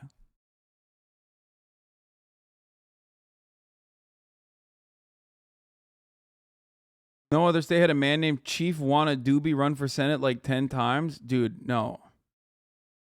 No. That doesn't let you win, okay? California has people like that too.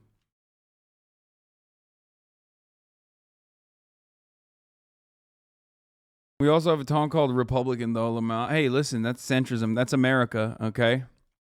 Anyway, so good news. This statement after these results came in saying this makes clear the majority of Americans believe the right to an abortion should be protected. And in just a few hours, the president is expected to sign an executive order to help support out-of-state patients who have to travel to get an abortion, George. Rachel, that margin really was surprising. Well, hey. Wait, hold on. Hey there, Robin Roberts fans.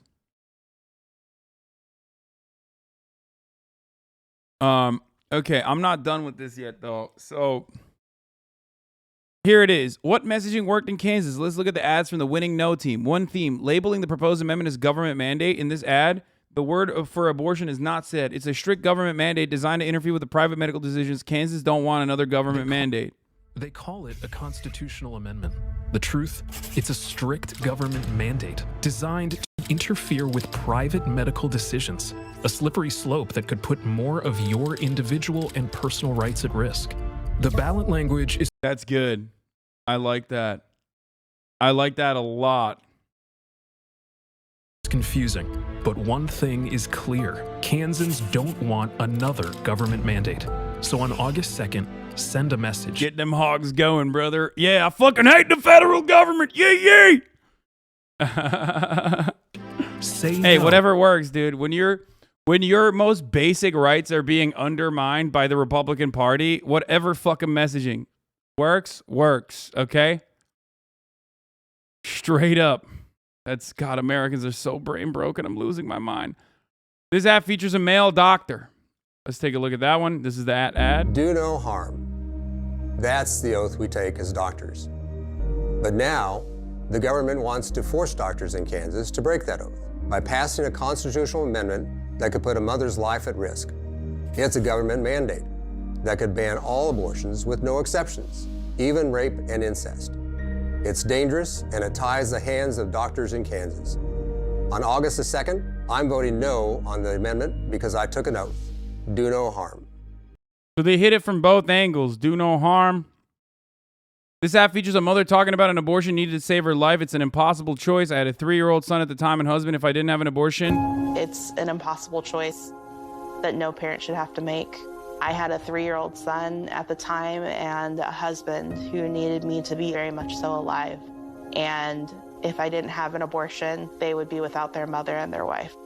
But if this constitutional amendment passes, no one in Kansas will have that choice. It could ban any abortion with no exceptions, even in cases like mine.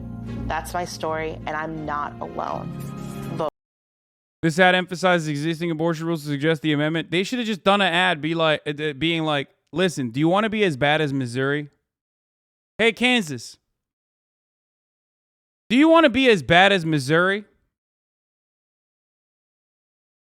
No, right? Come on. I mean, that's too far. Don't do that. They had a Catholic grandmother. Okay, let's take a look at this one. Sled. Abortion is already highly regulated in Kansas. Here are the facts. Taxpayer funding for abortion outlawed. Abortion after viability banned. Parental consent required. But you should also know this. This confusing constitutional mandate amendment could lead to a full ban of any abortion in Kansas, with no exceptions for rape, incest, or a mother's life. That's extreme and goes too far. Vote no. This app features a Catholic grandmother. We didn't talk about abortion, but now it's on the ballot, and we can no longer ignore it. I won't support putting a woman's life at risk, and that's just what this constitutional amendment does. It could ban any abortion in Kansas, even when a mother's life is on the line, or with rape or incest. If it were my granddaughter, I wouldn't want the government making that decision for her. Dude, honestly, this is, and I have to remind you guys all the time of this exact same thing. This is further proof that the most popular politician in the United States of America is a faceless ballot measure that is incredibly progressive and not immediately associated with the Democratic Party or a Democratic politician. Okay? That's it. That's why you consistently see ballot measures, especially in fucking red states, like, you know, should we institute communism tomorrow? Should we create a dictatorship of the proletariat tomorrow? And it wins by like 75%. Meanwhile, there's like a barn burner for like you know, whichever fucking fascist is running for office on both sides of the political spectrum. It's like whoever wins in a state like Florida wins by like 0.1%. Meanwhile, Florida would be like 85% allowing the minimum wage to be $30 an hour. And of course, there are places, I mean, Florida has learned their lesson from this. Florida legislatures are passing bill to limit citizen ballot initiatives. The $3,000 cap is the same limit set on contributions on individual legislative campaigns. Floridians who want to amend the state constitution through a citizen initiative and bypass the unresponsive state legislature will now have their ability to finance the effort severely limited if a bill sent to the governor by the Florida House on Monday becomes law. Okay? So they're imposing a $3,000 cap on contributions to any political committee sponsoring or opposing a constitutional amendment proposed by initiative. So money is free speech, except for when you are trying to get literally like the actual grassroots initiative launched.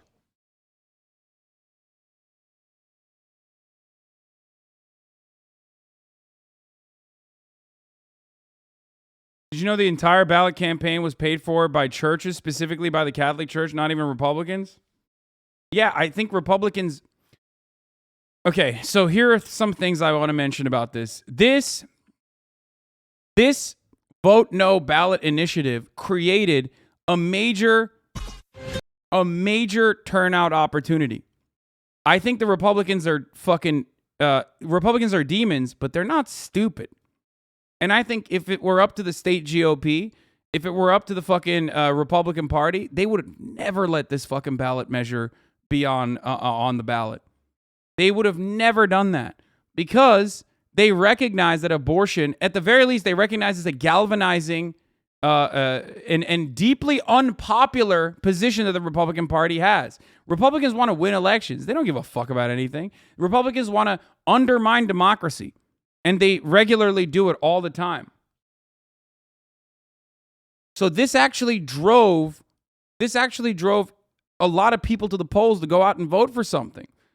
You know what I mean? If you're a woman, if you're someone who has the capability of becoming pregnant, if you are someone who's empathetic, and even though you're disillusioned and even though you don't care about voting for the Democratic Party, all of a sudden you're like, boom, well, now I got to go fucking vote. This is crazy. You get it?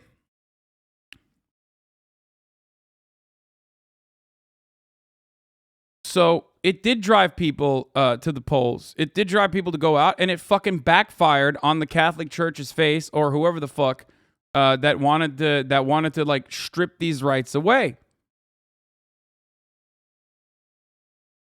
So that's precisely why these places, 4 times the previous midterms, 900,000, 4 times the previous midterms in Kansas. I mean, this is huge. There's got to be more analysis on it than than just like the way that people were talking about it. But this is as dirty as you can get. Yeah, we talked about this yesterday.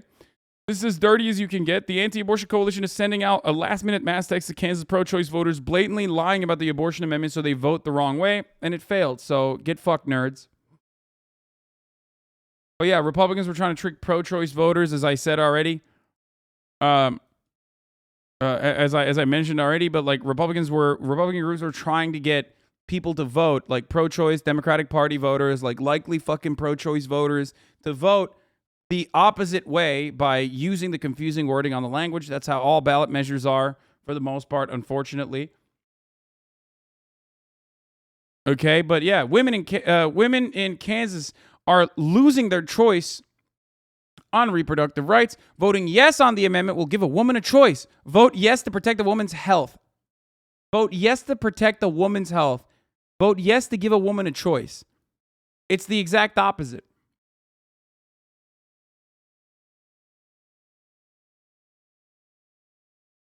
No, for those of you wondering, I wonder if they accidentally made anti-abortion voters confused and vote no. No, they don't fucking send this to anti-abortion voters, brother.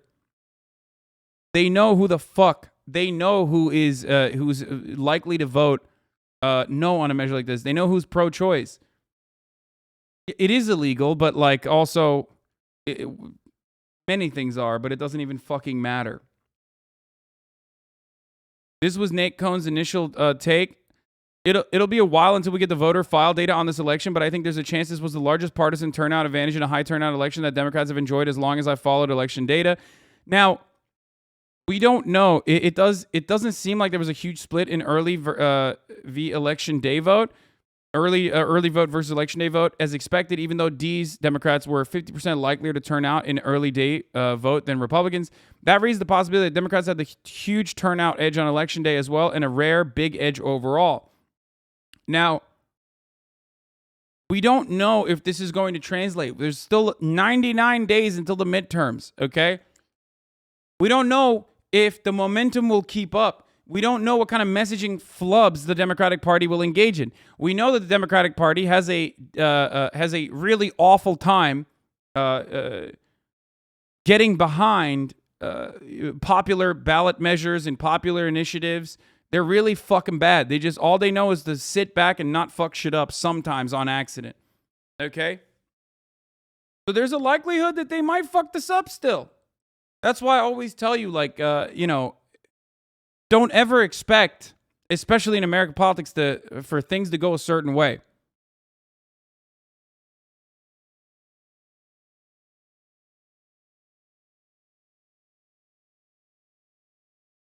Okay? How can you have credible votes when the object given is a blatant lie in text? How does that make sense? I mean, ballot measures are written in that way all the time, okay? The legend Steve Kornacki. Let's see what fucking Steve is sending a thunderbolt of a message last night. Let's go straight to the big board where we find NBC News national political correspondent. Oh, it's board Steve boy. Kornacki. Steve, good morning. What got more the can you tell us khakis. about what happened? Steve Kornacki with the khaki. Kansas last night. I gotta pee. I'll be back. He's looking slim though. In terms of turnout here now, he's more looking than slim thick. 900,000 votes are counted in this primary. Typically, in a Kansas primary, at least if you went back just to 2018 when you had competitive primaries on both sides, the number was really half of that. It was about 450,000. When you've had presidential election, general election turnout in Kansas. In 2012, it was just under 1.2 million. In 2016, it was about 1.2 million. And again, you're over 900,000 here in a midsummer primary. So I think it shows you the level of interest clearly that this referendum brought out among the electorate. I think one thing that's interesting here, too, is, you think of Kansas as a red state. It did go for Donald Trump by 15 points in 2020. In that Trump-Biden election in 2020, 5 counties in the entire state of Kansas, 5 counties voted for Joe Biden. When Laura Kelly, the current Democratic governor, got elected in 2018, she won statewide. She only actually carried 8 counties. You can see the no side on this referendum is actually going to end up carrying 19 counties. So that is a much more sweeping verdict than even the Democrat who won the gubernatorial election in 2018 got. A couple things that stick out to me in this. First of all, to get a number up near 60%, where the no is going to land on this, there were some Republicans who voted in the Republican primary just mathematically and then voted no on this. So there was crossover voting in that direction, trying to figure out exactly how much. But that's an ingredient that had to be part of this. Another ingredient, though, is I think something that Democrats have been talking about politically since that Supreme Court decision to overturn Roe versus Wade. They have been saying that it would have a particular effect in the suburban areas of the country where Democrats have been making the biggest inroads over the last decade, particularly with college-educated. I don't understand. Way more of that map looks orange to me, brother. That's right. Land distribution is how you're supposed to do these sorts of things, right? They stole it. Voters, particularly with college-educated female voters in metro areas, in suburban areas. And so I want to call attention to one county here. This is Johnson County, Kansas. And actually, I mean, if you could just do the math in your heads, you could see this is the biggest in the state. This is a massive suburban. That's insane, bro. 70%, brother. And hey, guess what? The largest distinction or the biggest predictor at this point, not the biggest predictor, but one of the biggest predictors at this point for like how you're going to end up voting is the distinction between rural voters and urban voters. Okay, you live in a city, you're likely to fucking vote Democratic, and a lot of big cities have a lot of people in them. Now that also creates unique opportunities in redistricting. Okay. And when you district, you can district away gigantic swaths of the population, so you only get one fucking vote and ensure that there is no democratic process.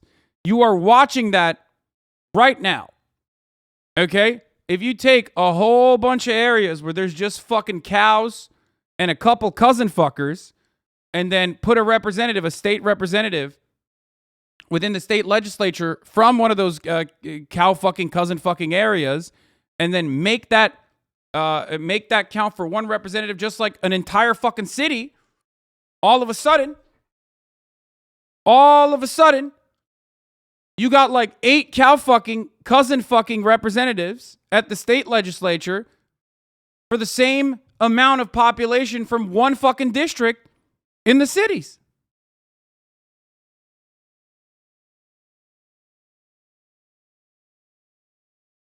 Suburban metropolitan Kansas City County here, and the vote was overwhelmingly no. 68% no. In terms of the share of the statewide electorate that Johnson makes up, this is always high. This is unusually high. Right now, you're looking at about 27% of all the votes cast in this Kansas primary came out of this county, Johnson County. More typically, that number is going to be between 20 and 25. So that shows an extreme level of interest in just the place Democrats were saying after that Supreme Court ruling that you would have new political engagement or higher political engagement. And now the question, if Democrats were right about that point, the question is, this is a referendum on abortion. What Democrats have also been saying is that this sentiment, this energy will attach itself to the general election, to the Democrat versus Republican races. That's the question on everybody's minds. That's the case. That's the question on everybody's minds. Is this kind of voter turnout going to mean a positive? Is this turnout actually changing the outcome of the midterm elections, which were going to absolutely eviscerate the Democratic Party? And I don't know. I can't say. I'm not going to fucking sit here and make a prediction. The only consistency here is the top of the hour ad break. Okay, you can predict that at the top of the hour, I'm going to serve you a 60-second ad break. Now, there are things you can do if you hate the top of the hour ad break, if you want an ad-free broadcasting experience. The things you can do are subscribing for $5 or for free with a Twitch Prime. By connecting your Amazon Prime account to your Twitch account, you get one free Prime subscription that you can use on your favorite broadcaster. Okay? Hopefully that's me.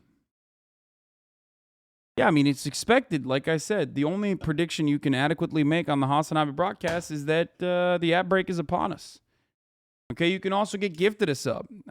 If you're lucky, that is. You can get gifted a sub and also avoid the ad breaks that way. Here's the 1 minute ad break now.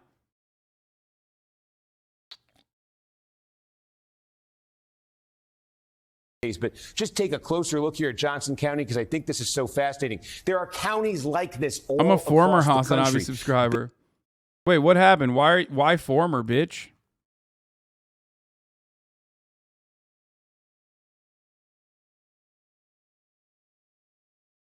The fuck? I'm picking up what you're putting down. I often find myself enjoying your streams. No way Groundworks treat their employees badly. They're certified organic. He's practicing. Saw HasanAbi TikTok. I would uninstall TikTok. Smile. 230 is an excellent weight for your height, winky face. No Bugatti. Should have called them silly Billy cops. Flimsy, thank you for the 10 gifted. Matt NLT, thank you for the 5 gifted subs.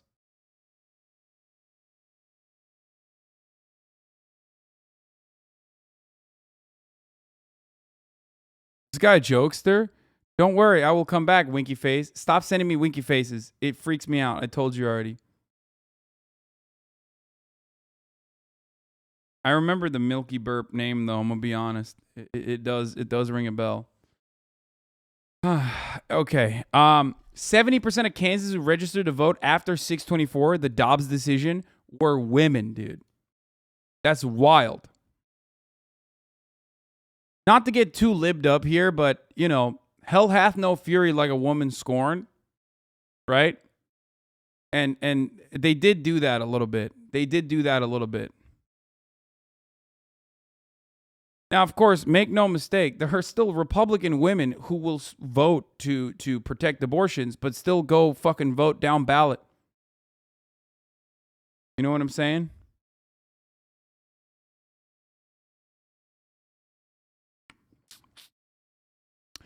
Alert. Douglas Code Dems. We have firsthand reports that anti-abortion activists are posing as election workers in Sedgwick County and are turning away legitimate voters who marked that they're felons on a fake questionnaire. Felons are allowed to vote if they completed their terms of their sentence. God damn, dude.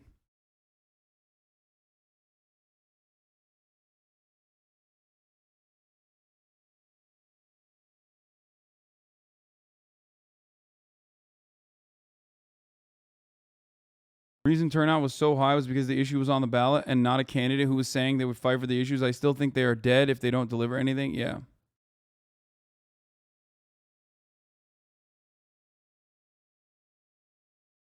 I used to be a HasanAbi subscriber, but then I sent a video link in chat and Hasan said my video was boring. It was an art analysis video. Now I'm no longer a sub.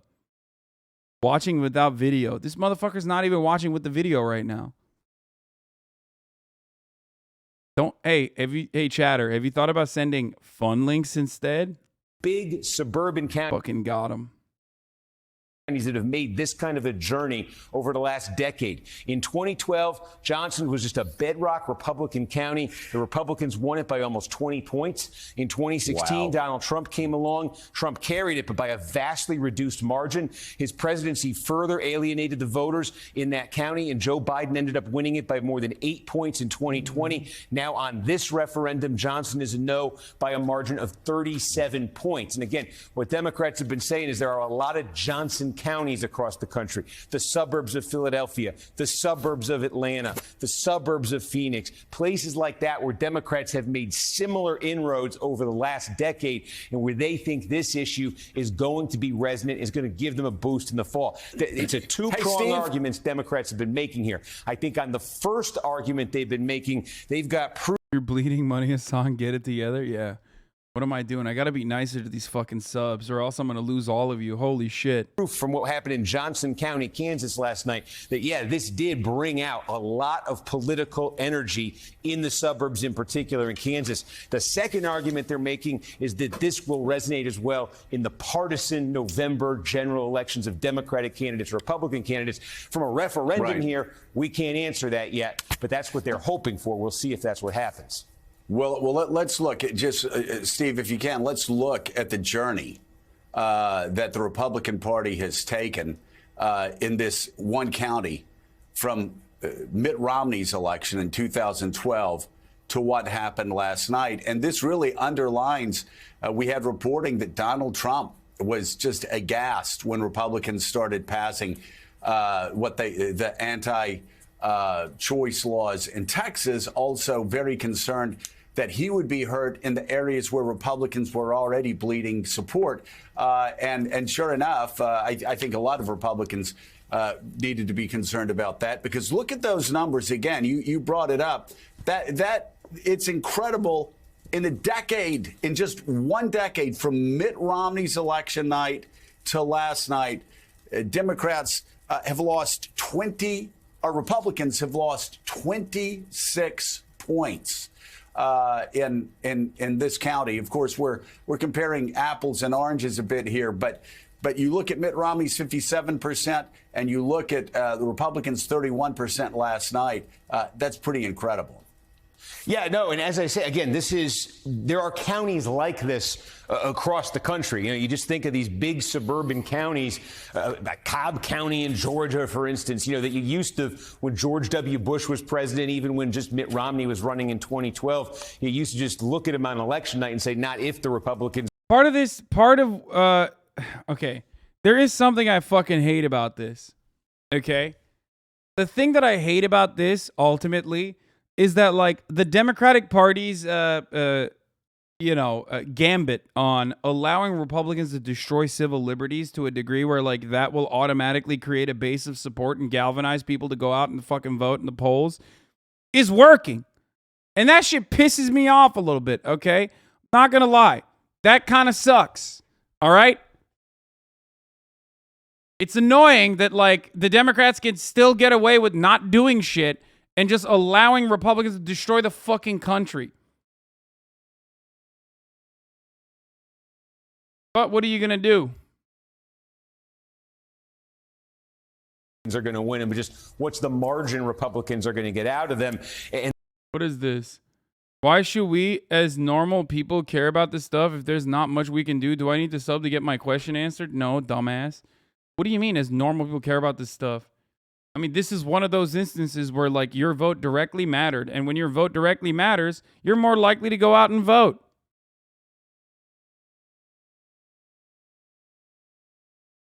It is annoying. It's more of this vote for us because we're not them, instead of just demonstrating that they care by doing something. Yeah.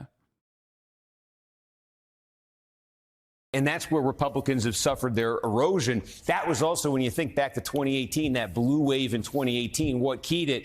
It was suburbs. It was metropolitan areas of cities all across the country. So when you look here to 2022 and what Democrats are trying to pull off in terms of hanging on to the Senate, and I mean, maybe, you know, having some kind of fighting chance in the House, it goes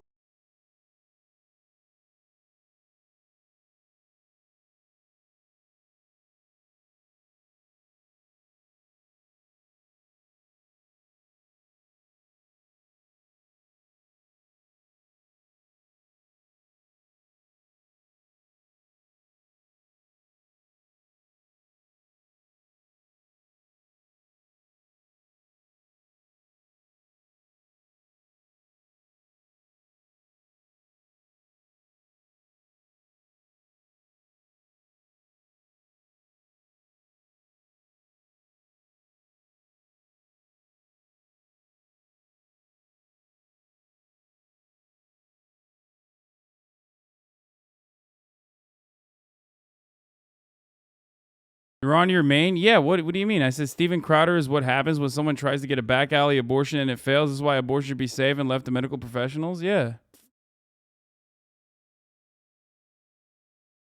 The fuck do you mean? It might be a bit much. I didn't say anything wrong. It's true. That's what a failed abortion looks like, dude. What do you mean? When the abortion doesn't take. Okay? Also, fucking juice this right now, you little bitches. What do you mean? It's too much. It's too much. Stop being fucking lame, dude. Don't let the lib minority take over the stream. Yeah, exactly. What the fuck?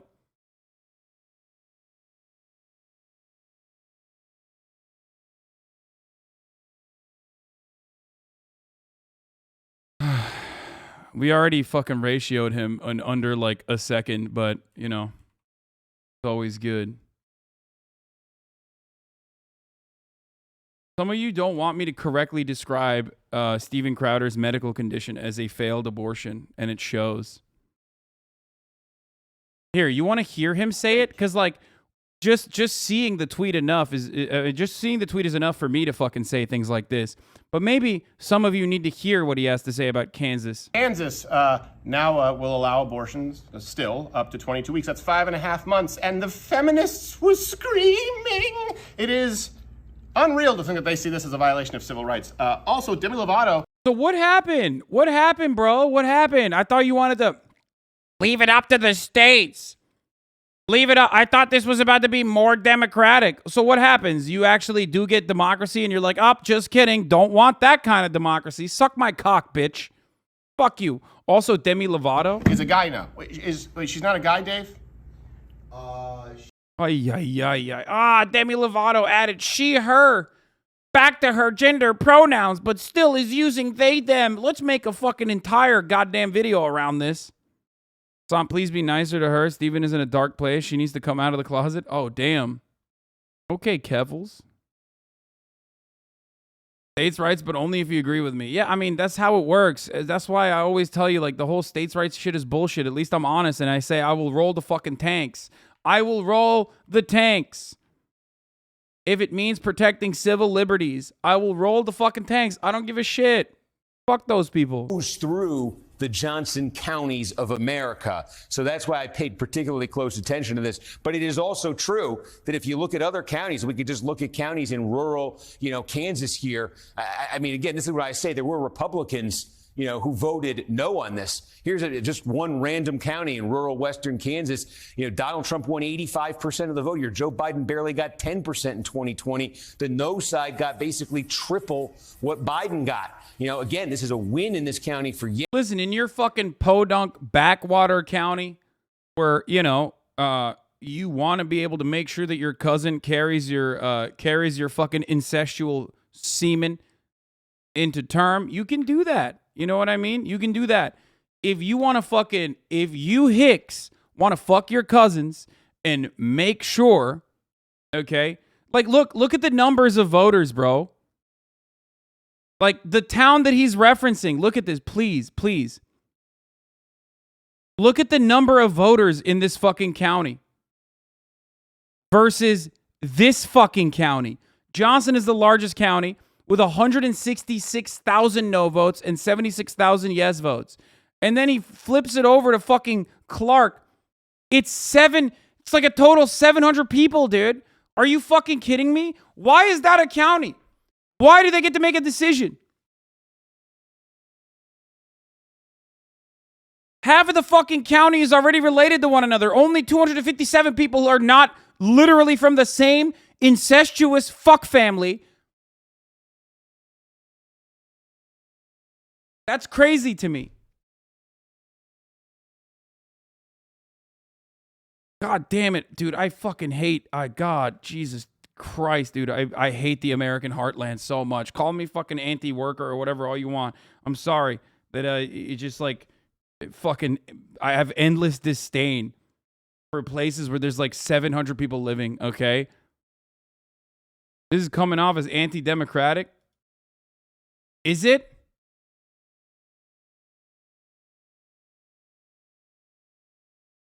Is it coming off as anti-democratic? that like entire fucking counties can have so much outsized political power?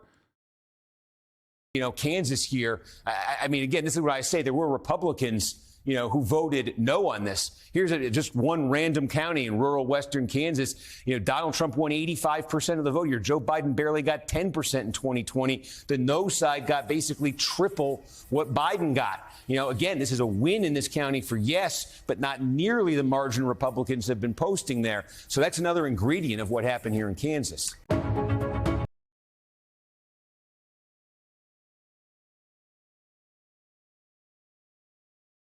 The pundits looking at counties for statewide referendums like this is so stupid, though, because the counties are meaningless except for analytics. It's not like some sort of electoral college bullshit. It's just an arbitrary way to segment up the population. Counties don't really have power. That would be state legislature districts. I know, but state legislature districts are also fucking cut out in a way that also benefits Republicans, usually. Steve Kornacki have white boy swag? He absolutely does. Absolutely. Anyway, so... you know, Kansas, big dub for Kansas, okay? Big dub for the people in Kansas that want to make sure that people who are pregnant can still get a fucking abortion, a medical procedure, okay, that you should be able to get. Now we're going to talk about another dub, okay?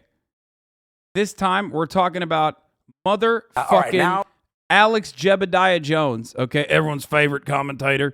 Now, you already know Alex Jones and I have a bit of a rivalry. He calls me Hank Pecker. Hasan Pecker.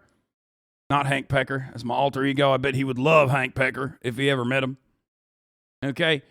Alex Jones is in a bit of a hot water, okay, because, you know, he had a oopsie moment, and he did the whole, like, Sandy Hook was staged thing, okay?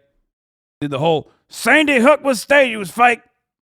And then his followers were like, yeah, that's right. And then they harassed the parents and the victims of Sandy Hook. Okay. And guess what? You know, things are not looking too great for old Alex here. Okay. Things are looking, as a matter of fact, real bad for old Alex here. Okay, let's take a look at what's going on. There's a defamation case happening right now against our brave patriot Alex Jebediah Jones. The latest on a family that lost a child in the Sandy Hook massacre, trying to rebuild their lives and to punish the man they accuse of spreading lies and causing chaos for them.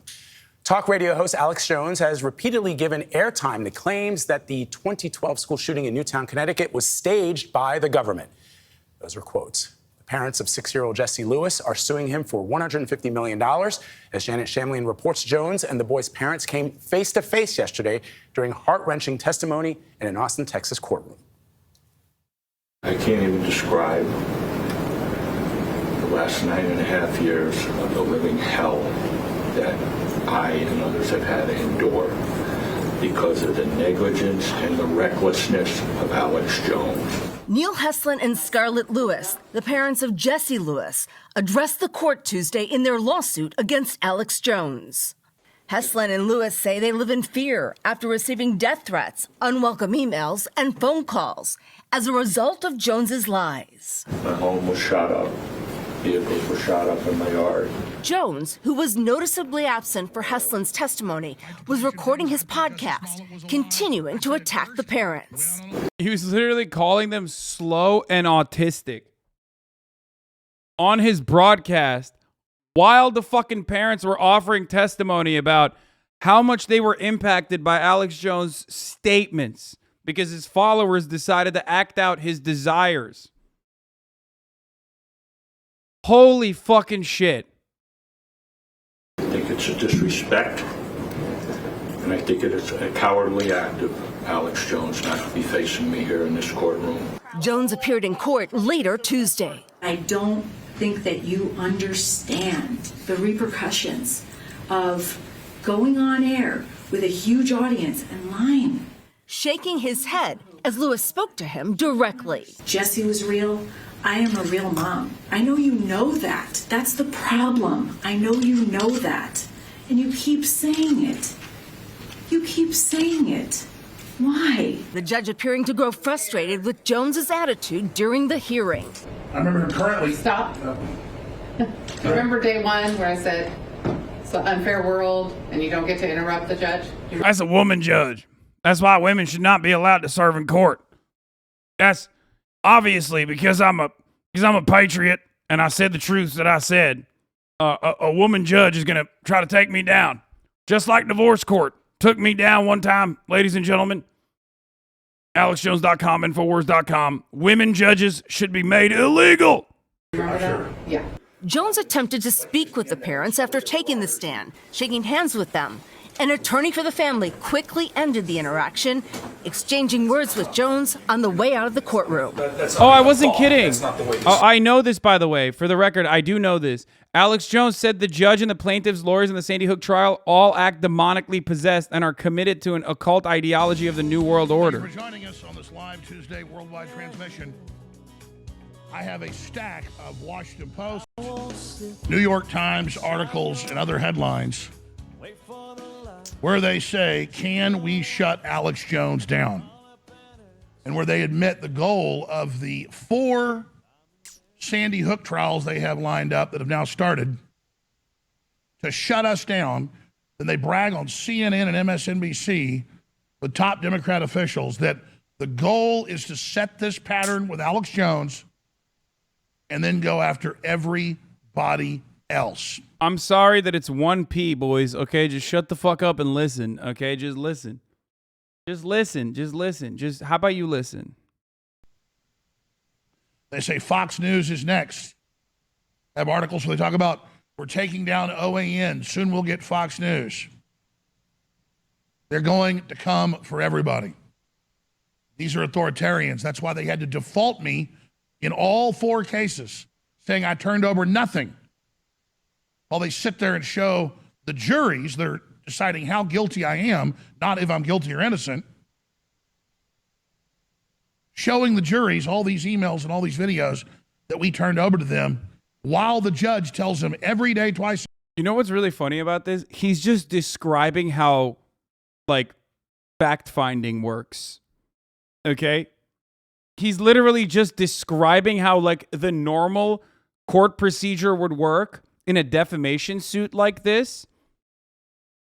And he's the one who is, you know, this is the evidence that you have to present to a jury and the judge on a fucking trial. Like, he's literally just describing discovery. But because you're supposed to go, oh, yeah, well, that's Alex. Like, he's a good guy. I love him. He's right. You just don't even think about it like that. You just go, oh, man, you know, that's right. That's really fucked up that they're, you know, hurting my man like today. This. Remember, this man's guilty. You're here to decide how guilty he is. He didn't give us anything. He's a bad person. Even in third world. Dude, every chatter in here is such a fucking spoiler alert, Andy. Can I just go through the fucking story at the pace I want to? Yes. If you're sending a fucking link with Alex Jones's lawyers involved in text messages, you think I don't fucking know this already? You're not the first to bring it up. Let me just walk through it. This is called pacing, okay? I'm pacing through the story.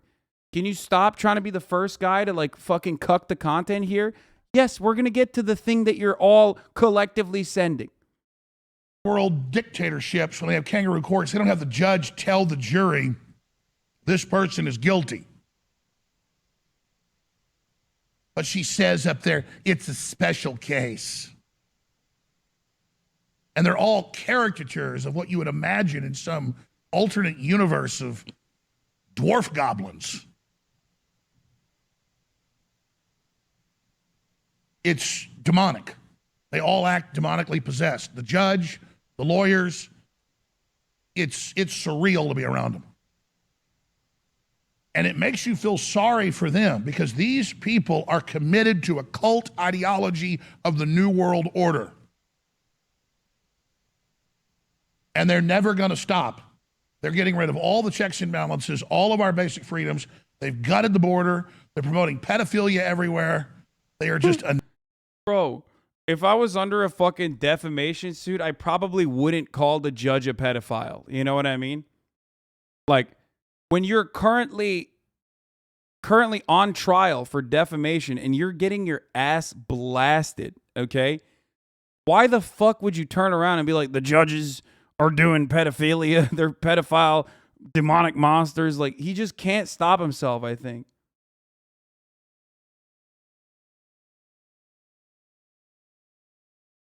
Do you still think he's CIA? Yes.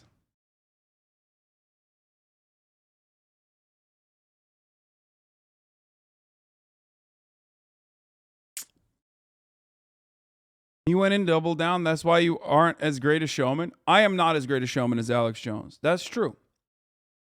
I have said time and time again that Alex Jones would be an incredible performance artist, and he was an incredible performance artist. The problem is that we as a society are not equipped to just take in what Alex Jones is doing as performance art and just like appreciate his mental illness. We are also collectively so mentally ill that we listen to him and we go, well, this guy is not just entertaining, he's also right. And I must act. I must act out his desires. Do you understand? You guys know that I am a gigantic a fan of Alex Jones, like straight up. I have talked time and time again. The best evidence that Alex Jones is a true conspiracy guy is that he could have easily hired a top-tier firm to capably represent him, but he doesn't trust the establishment, so instead he hired a parade of bumbling morons who immediately tanked both their case and their careers. Which, by the way, this is what I need to explain to you. Alex Jones is a brilliant, brilliant entertainer, okay?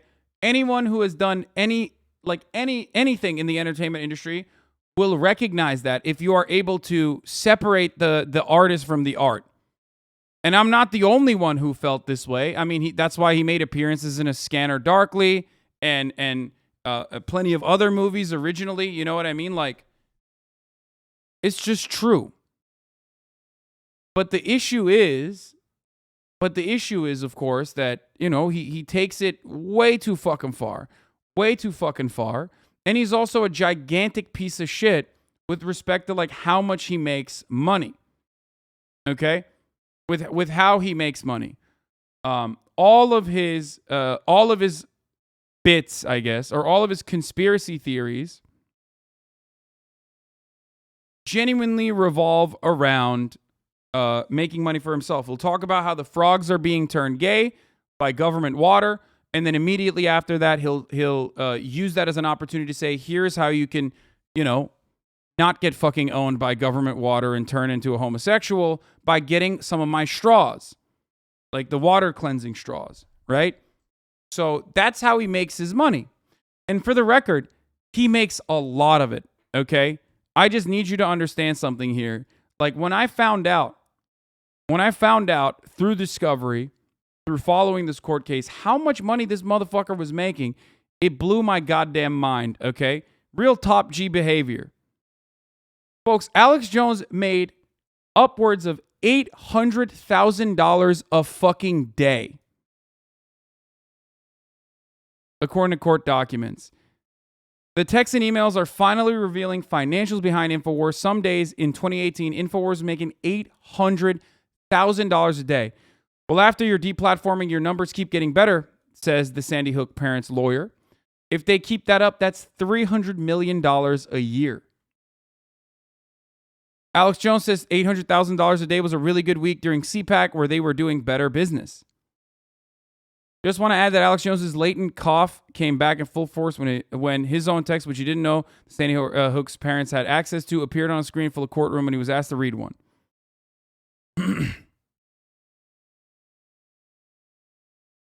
And the only reason why we know this information is because Alex Jones decided to do the Elon Musk thing, shouts out to Felix Biederman for this joke, and hire fucking Twitter lawyers, I guess, because his team is so incompetent. Remember, we're talking about $800,000 a day this motherfucker was making, okay, in 2018. $800,000 in one fucking day. That's like XQC doesn't make that kind of money. You understand? A couple things I must say about this is, one, time and time again, I have told you, it is infinitely easier to become a reactionary right-wing grifter than it is to be a fucking left-wing broadcaster, even if you are not a grifter. Okay? The idea that anyone who's dumb enough to fucking try to become a grifter on the left is hilarious. As you have seen, as I talked about yesterday, left-wing grifters get fucking owned by the FBI. Right-wing grifters become Alex Jones and interview the fucking president, who then becomes the fucking president.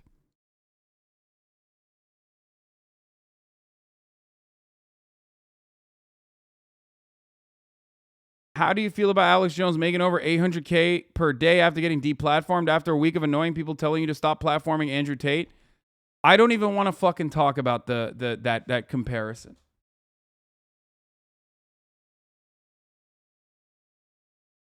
We have lied, stolen, looked badly, and used God's name in vain, so repent and trust in Christ, for he saved you hell on the cross for you.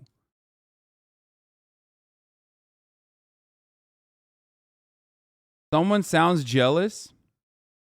Brother, I am incredibly financially secure as a consequence of my wonderful community and how sizable this community has been and the dedicated fucking support I get, not only emotionally, okay, but also financially. That is the reason why I can say whatever the fuck I want without being in fear, without ever caving to editorial control, okay?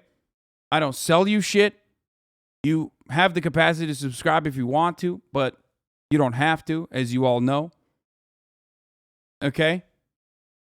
Alex Jones, on the other hand, is routinely lying and also on top of that fucking selling shit.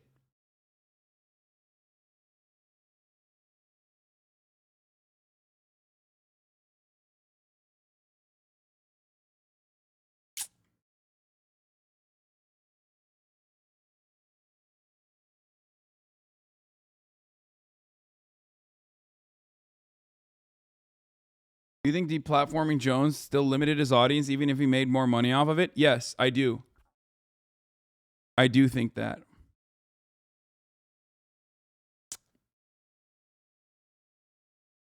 I do think that deplatforming Alex Jones was good, ultimately.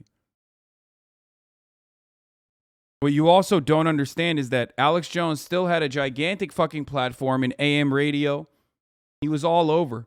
And he still had a vast amount of support, like a vast amount of support from right-wing reactionaries who would go on a show. The president was on a show, man. Now, part of the reason why we know that is because, and here, finally, it's time to show you this big reveal. His fucking law team are comprised of absolute idiots, okay? So you did get my text messages. And it said you didn't. Nice trick. Yes, Mr. Jones. Oh. Indeed. You didn't give this text message to me. You don't know where this came from. Do you know where I got this? No. Mr. Jones, did you know that 12 days ago, your attorneys messed up and sent me an entire digital copy of your entire cell phone with every text message you've sent for the past 2 years, and when informed, did not take any steps to identify it as privileged or protect it in any way. And as of 2 days ago, it fell free and clear into my possession. And that is how I know you lied to me when you said you didn't have text messages about Sandy Hook. Did you know that? I told you the truth. This is your Perry Mason moment. I gave them my phone, and then... Mr. Jones, you need to answer the question. No, Did you know this happened? No, I didn't know this happened. But I mean, I told you I gave them the phone over. Just and answer the question. You said in your deposition, you searched your phone. You said you pulled down the text and did the search engine for Sandy Hook. That's what you said, Mr. Jones, correct? And I had several different phones with this number, but I did, yeah. Well, of course, I mean, that's why you got it. No, Mr. Jones, that's not why. My lawyer sent it to you. but I am. Okay. Mr. Jones? Mr. Jones, Please just answer questions. There's no question. Oh, yeah. Oh, there's that. Oh, I forgot to mention. Oh, that's right. Child porn was found in documents Alex Jones sent to lawyers of Sandy Hook families, according to the court filing.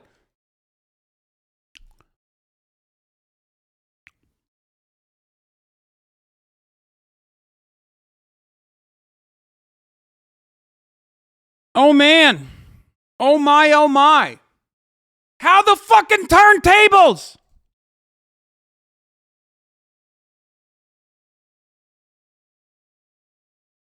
Send hot chips and Gnome Chomsky and Elements of Style. Thank you for the gifted subs. Dynamic Jab and a small taco. Thank you for the gifted subs as well. Now this is the older fucking article. The treasure trove. The absolute treasure trove of data that we are going to get. This is from 2019. The absolute treasure trove of data that hasn't been completed. Now that his lawyers didn't even try to fucking say that this discovery should be taken out, that they accidentally sent the entirety of text messages and everything else that they fucking sent over to the Sandy Hook lawyers and the Sandy Hook families.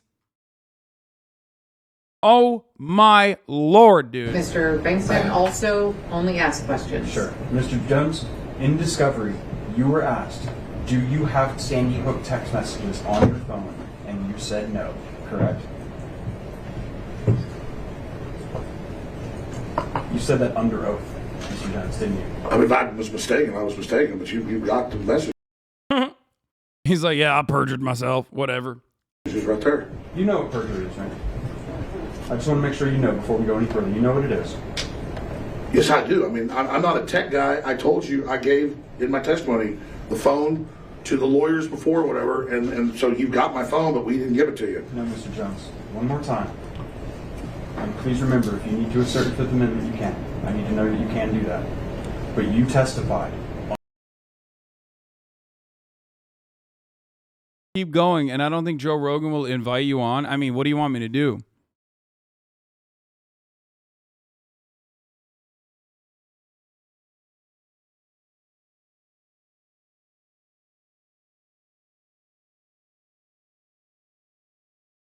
I don't know if they fucking did this shit on purpose, but goddamn, dude, it sure feels like it was done on purpose considering how fucking awful they are.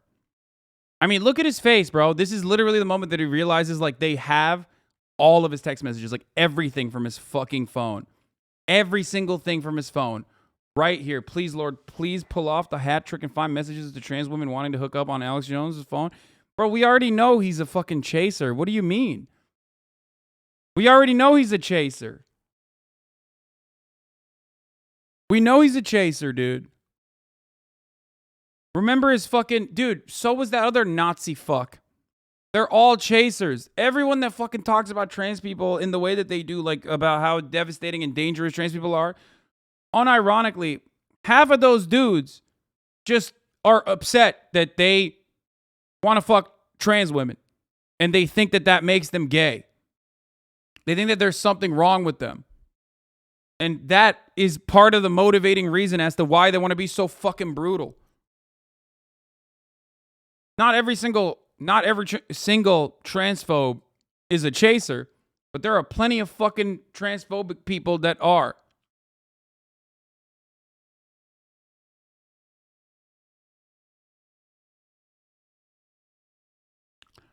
Chasers are people who objectify and want to fuck trans people and like can only get off the fucking trans porn and that makes them gay, and now they're gonna make it everyone else's problem. Exactly.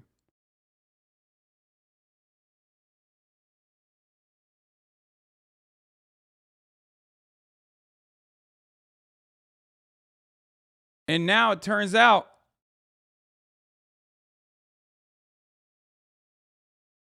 January 6th committee is planning to request Alex Jones's text messages and emails from the Sandy Hook attorneys after his lawyer accidentally sent years worth of comms to the plaintiffs, dude.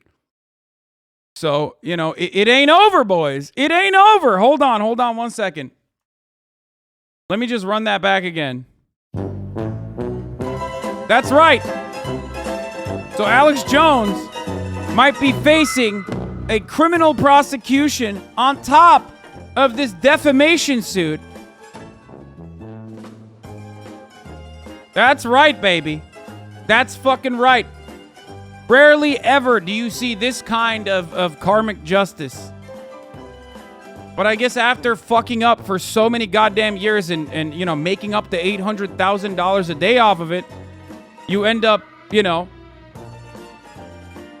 slipping through the cracks no matter how fucking fat you are. Just saying.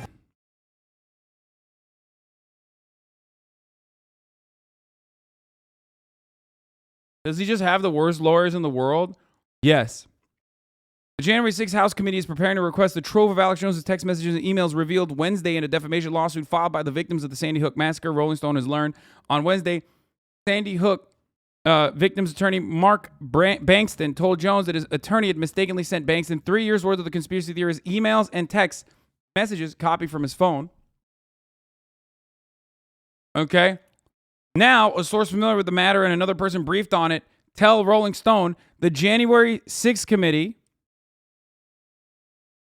is preparing to request that data from the plaintiff attorneys in order to aid its investigation of the insurrection. These internal deliberations among the committee, which is probing the former President Donald Trump's role in causing the deadly January 6th Capitol riot, began within minutes of the lawyer's revelation being heard on the trial's live stream on Wednesday afternoon. And you already know this motherfucker is heavily involved in January 6th. Jones has already featured prominently in the panel's investigation for his role in whipping up the public support for the insurrection and for his close ties to alleged conspirator Stewart Rhodes, the leader of the Oath Keepers militia. Jones frequently hosted Rhodes as a guest on his Infowars channel, and his militia provided security for the Texas-based conspiracist.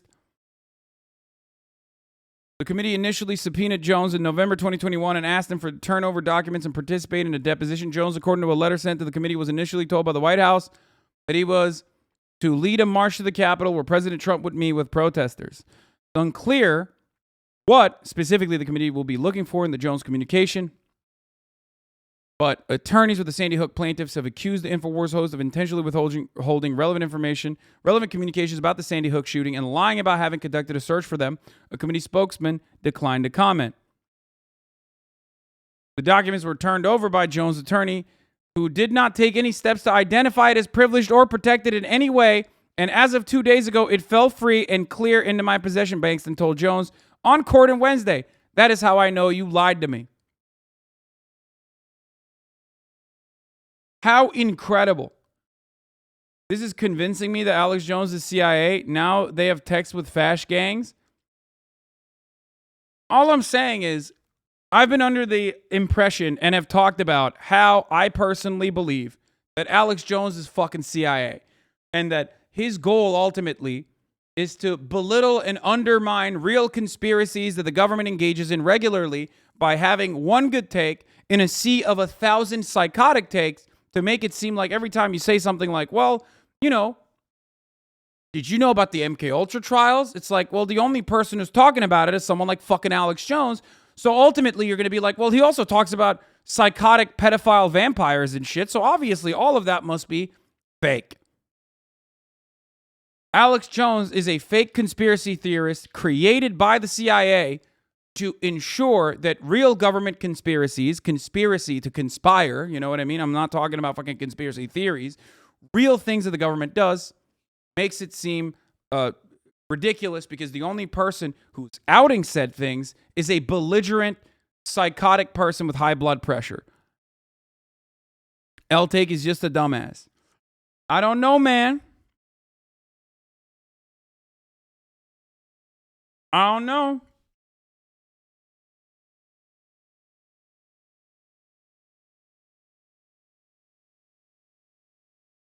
And by the way, PFD commenter and myself 100% agree on this for the record. This is what we originally were going to talk about. I should DM him and be like, let's do it. Take, you give him too much credit. I'm just saying, dude.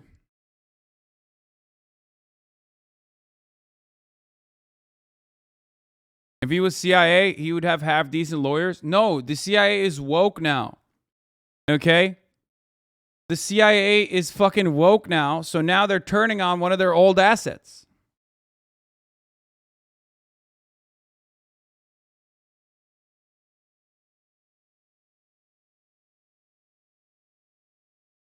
There is that theory that if Alex Jones didn't exist, the CIA would invent him, so there is a possibility. Take people who think he's not CIA are sheep. Come on, brother.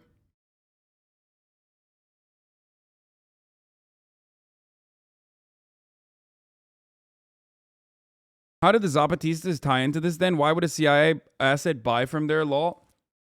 What? Are you fucking insane? The CIA, when it comes to international operations, is an equal opportunity jobs provider. They will work with anyone and any person they can. They'll work with fucking leftists too every now and then. Why the fuck wouldn't they? Who gives a shit? They fund everybody. I've told you this before. They arm everyone. They don't give a fuck.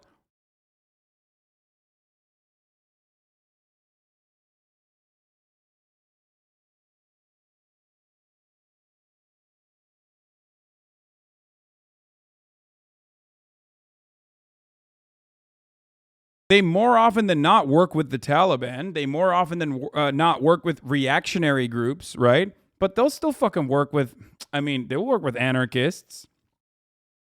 Who do you think fucking trained the Kurdish militias, dude? Like, where did that come from? You think they just, like, fucking personally learned how to use those weapons? Like, no, of course, they were fucking trained by the CIA. It's true. How did that happen? How did the YPG get arms and also training? How did that happen?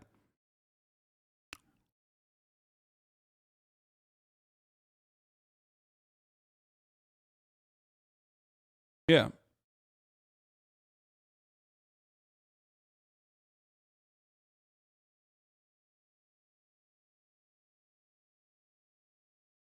Those were benevolent volunteer American veterans. Yeah, just like those same guys in the fucking cargo pants. Just like those same guys in cargo pants in Ukraine, you know what I mean? Remember those guys? Remember those guys that were like talking to fucking Anderson Cooper? That were in suspiciously good shape despite being like many, many years out of military service? Suspiciously. Just, they just had like, they suspiciously were in great shape and they just love wearing cargo pants. They were just benevolent ex-military volunteers that were there to teach the Ukrainian military how to use the new American toys they got.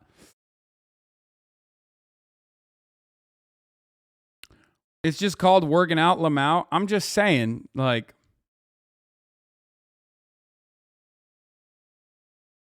YPG, so you're saying Brace Society? No, of course not, dude. Obviously not. But just ask Brace if he thinks that who the trainers were for the YPG. I'm sure he will. Don't ask him that; he'll get annoyed. But like, have you heard him talk about who the Americans are? I've talked to him about it on my podcast and shit.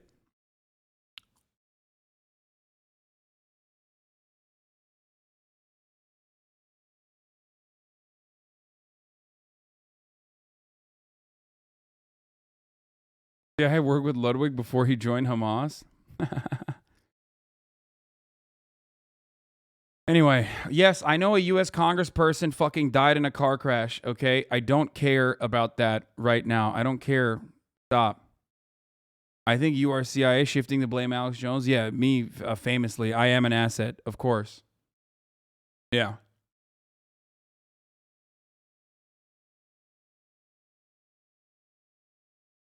Yeah. Anyway, let's continue with the trial coverage here, okay? Because there's still a lot that went into this incredible trial. I don't care about the reaction to Alex Jones, but here. Jones, outside court, continued to say the families were being manipulated. For Lewis and Heslin, their son's life and death was very real. He did live. I was blessed with 6.5 years. He's been gone 1.5 times, but I cherish those days, those years with Jesse. For CBS Mornings, Janet Shamley in Houston. I'm speechless. There are no words. There are no words.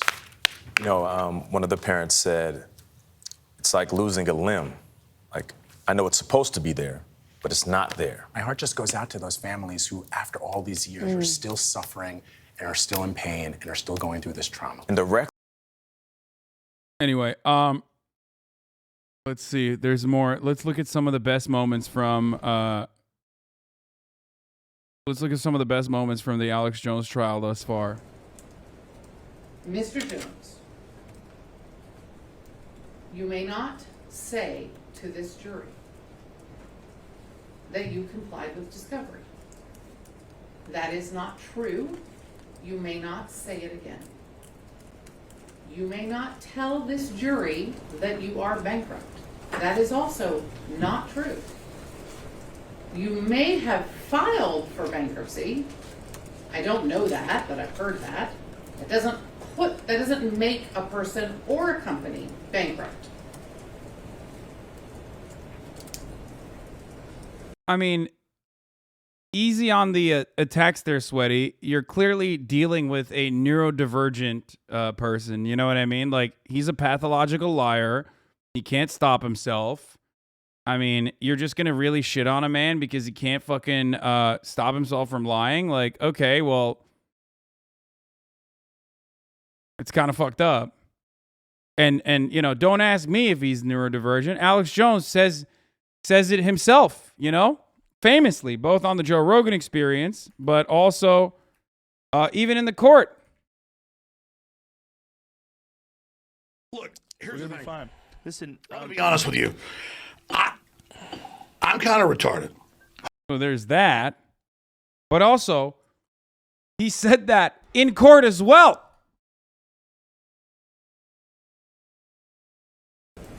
You're already under oath to tell the truth. You've already violated that oath twice today in just those two examples. It seems absurd to instruct you again that you must tell the truth while you testify. Yet here I am. You must tell the truth while you testify. This is not your show. You need to slow down and not take what you see as opportunities to further the message you're wanting to further. And instead, only answer the specific and exact question you have been asked. No asides. The comments about discovery, the comments about the larynx or whatever it was, the comments about bankruptcy, none of those were responsive to questions. They were just you abusing my tolerance and making asides to the jury improperly and in at least two cases, untruthfully. Do you understand what I have said? Yes or no? Do you understand what I have said? Yes, I believe what I said was true. So I don't. Yes, you believe everything you say is true, but it isn't. Your beliefs do not make something true. That is what we're doing here. Just because you claim to think something is true does not make it true. It does not protect you. It is not allowed. You are under oath. That means things must actually be true when you say them. Don't talk. You understand what I have said. I do understand. You understand the instructions I have given you for your testimony in court. Yes. I'm not going to bring the jury back today. My staff is listening. They can let the jury go home. What the fuck are they looking at over there? We'll start back up tomorrow. When you come back to testify tomorrow, one more time, no asides. You understand what I mean when I say no asides? Yes. Answer only the question asked of you. Do you understand what I mean when I say only answer the question asked of you? Yes. You understand you will still be under oath when you return tomorrow morning Yes. to complete your testimony. All right. And you understand that that means you must only testify about things that are true. To the best of my knowledge. If you don't know something, you don't say it. If you're asked about your opinion, you can give your opinion. But if you're asked to relate something that's truthful and a fact, it must. Oh, here. This was the Alex Jones court chat, by the way. Praying for you, Alex. We love you and deserve to speak your First Amendment right. The way the courts are treating you is out of line. # free Alex Jones. And then the other person saying, the real Alex Jones is not even there. Which is true. It's true. How could he be doing his broadcast and also be in court at the same time? You know what I mean? Must be truthful and a fact, not an assumption, not a guess, not an opinion. Do you understand? Yes. All right. You can. All right, let's continue. Alex. So, oh shit. So he starts coughing whenever they ask him to read text messages. Sure.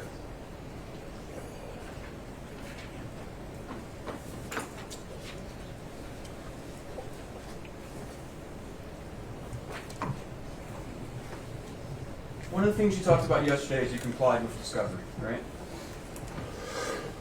You said that on the witness stand? That's one of the things I talked about. Okay. One of the things that you were ordered to do in this lawsuit, you were ordered to turn over any text messages mentioning Sandy Hook, right?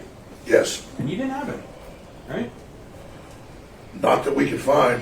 And you in fact told me in your testimony, sworn testimony before coming to this courtroom, you searched, right? I did. Okay.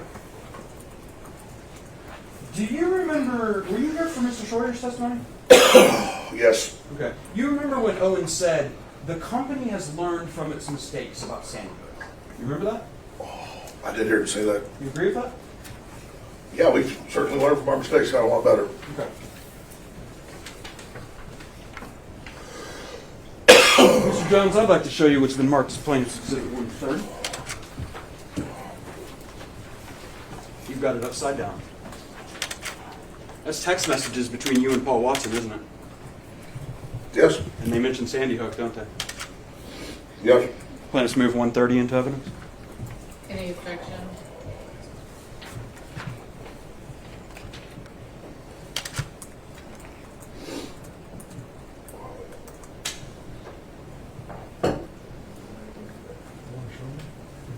What's that?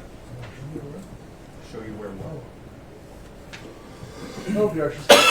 Plaintiff's 130 is admitted. Can you bring up 130?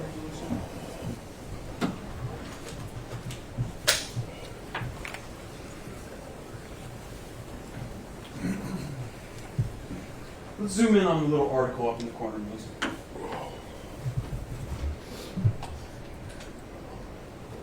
I'm going to walk over to this to you so we can kind of point it. I know it's a little hard to read.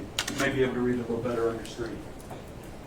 But this is a zoom of Mr. Watson has sent you a screenshot from Infowars.com, correct? It appears to be. Yeah, and it has an article here, right? Yeah. And it says, staged. Video shows hospital using dummies in ER for coronavirus footage. Is that what it says? I believe so. They're saying that the coughing is only when he's like under pressure he starts coughing, which is like a really cool and fun way to try it, I think. It's a really cool and fun way to try and get yourself out of a pinch, is like strategically being like, oh, I can't read those text messages, I'm coughing. Let's go to the first message from Mr. Watson. I'm blasting lung darts outside. Folks, ladies and gentlemen, Infowars.com, AlexJones.com, I'm blasting lung darts, okay? I'm smoking gars. He's a gar boy.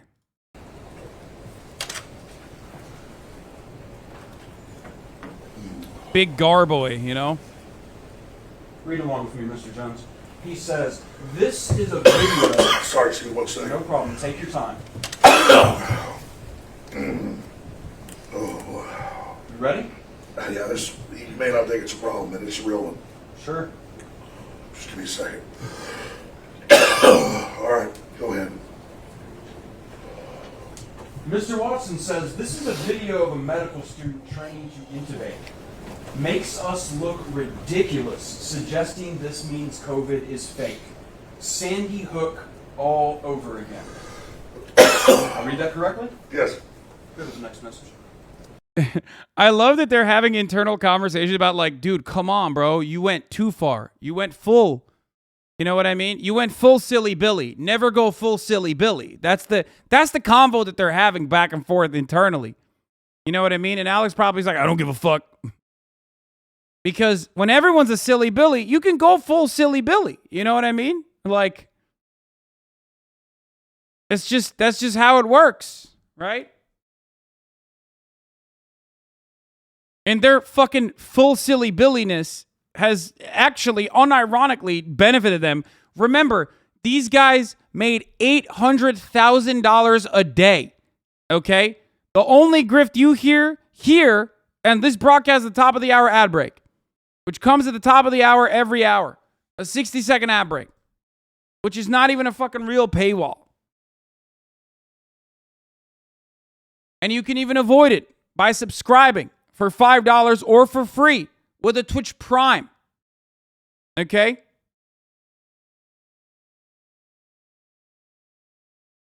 That's right.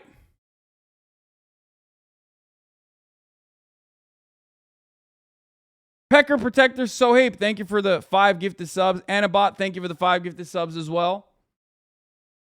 Allowing 10 people to no longer see the ads. You can also get gifted a sub if you're lucky. If not, you can subscribe on your own and make your own luck by subscribing for $5, or if you don't have $5, for free with a Twitch Prime by connecting your Amazon Prime account to your Twitch account. Here's the 1-minute ad break now.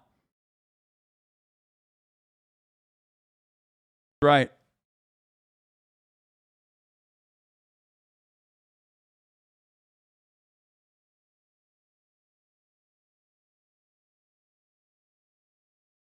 I still don't understand the point of this court session. What's going on here? What's going on here in this court session is that Alex Jones is being sued by the Sandy Hook parents for defamation, for things that he has said about how Sandy Hook was fake. And he's getting his ass beat. He's getting his shit pushed in. He's getting his guts currently rearranged on trial.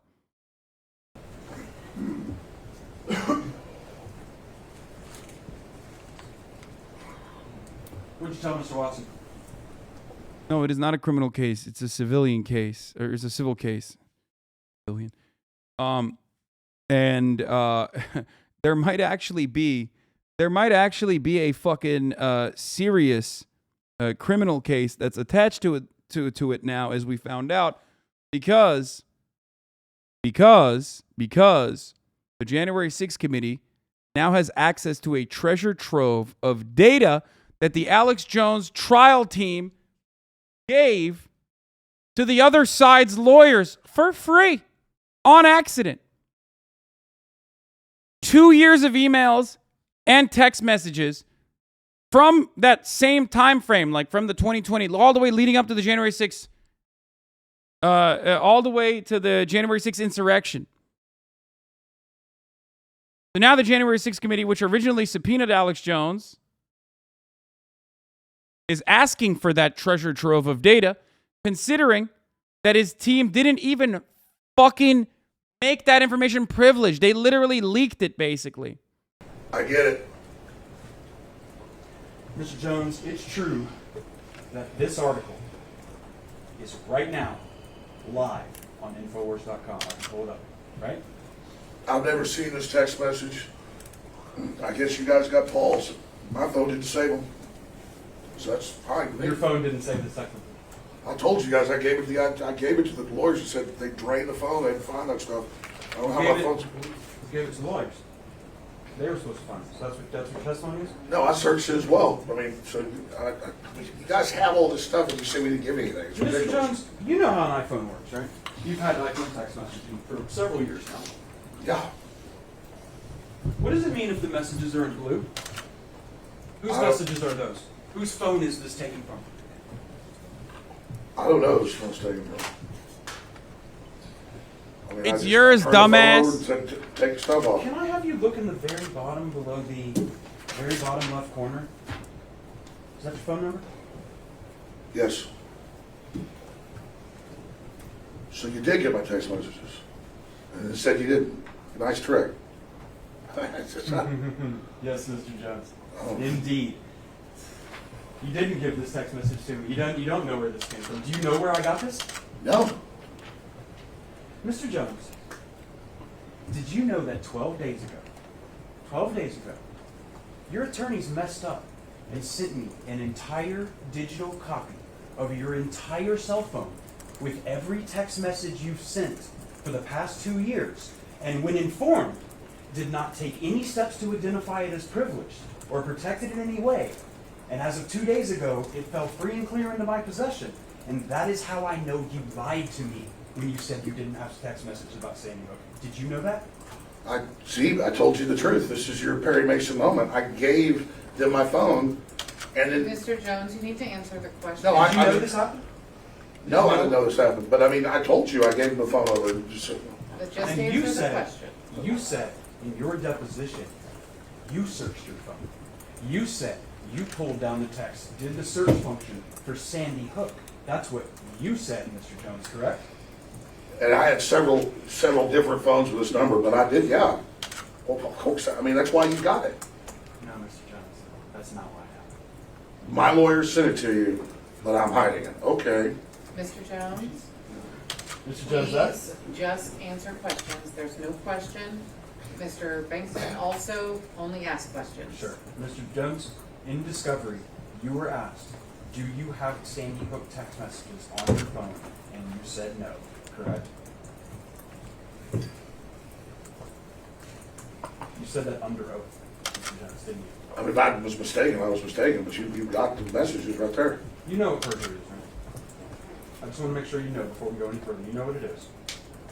Yes, I do. I mean, I'm not a tech guy. I told you I gave in my testimony the phone to the lawyers before, whatever, and so you got my phone, but we didn't give it to you. No, Mr. Jones. One more time. And please remember, if you need to assert your Fifth Amendment, you can. I need to know that you can do that. But you testified under oath previously that you personally searched your phone for the phrase Sandy Hook, and there were no messages. You said that under oath. Yes. And you lied when you said it. No, I did not lie. Emails. You testified yesterday you don't have it. You got rid of your email 10 years ago. Infowars email. Oh, so now it's Infowars. You do use email though, don't you? Not. It's like household stuff and things like that. So it's I don't personally send emails. Sure. My assistant does, and it's for like broken sprinklers or whatever. Okay. So you don't have emails about Sandy Hook. You don't have emails about this case. You got hundreds of thousands of our emails. None from you. And I didn't get hundreds of thousands of emails. Most of those, in fact, you would agree with me, nearly every email you've produced to me outside of maybe 100 are emails of Wolfgang Halbig and Jim Hudson. Because they sent you thousands of emails, right? I mean, I quit opening email and using it before Sandy Hook. Okay. So, in other words, if somebody was to tell me, oh, I have emails from Mr. Jones that he wrote about this case in the past couple of years, that person would be lying? You're telling the truth?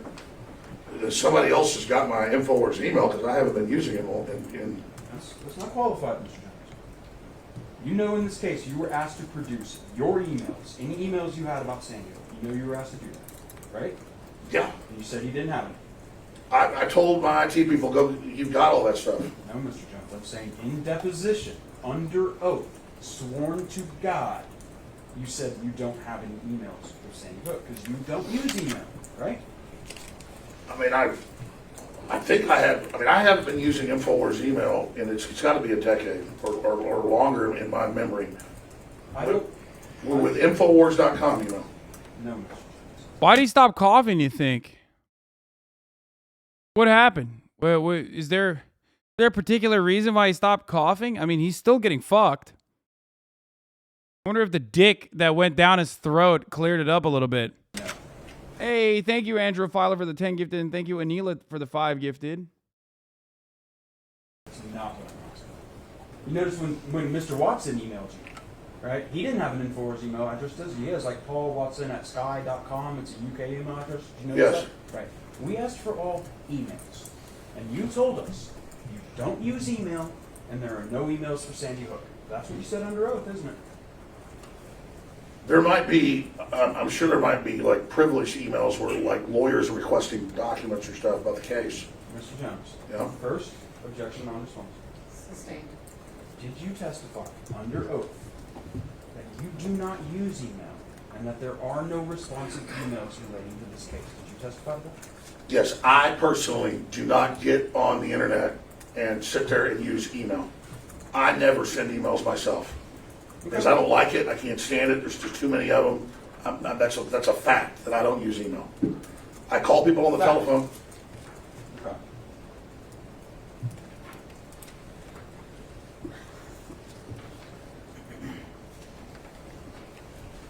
Your Honor, excuse me, Mr. Jones. I'll show you this document. Watch him keep coughing now. Is that your email address? Yes. Did you write an email? Yeah, I know. I already mentioned it. Yeah. Is that Alex Jones was fighting to stop the January 6th committee from getting his phone metadata. And now his lawyers fucking basically handed it to the Sandy Hook team.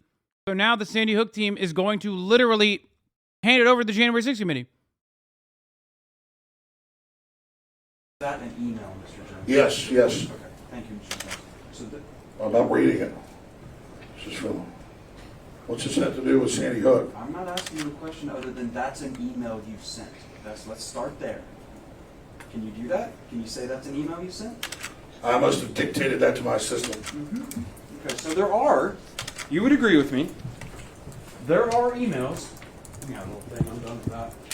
There are emails that you've sent to your lawyers, your staff, and others concerning your business operations that we requested for, Sandy Hook, other topics that have been requested in this lawsuit, like Zero Hedge. You'd agree those emails, they exist. You agree to that or not? I've dictated emails to people, and you guys have gone and gotten other people to give you their emails.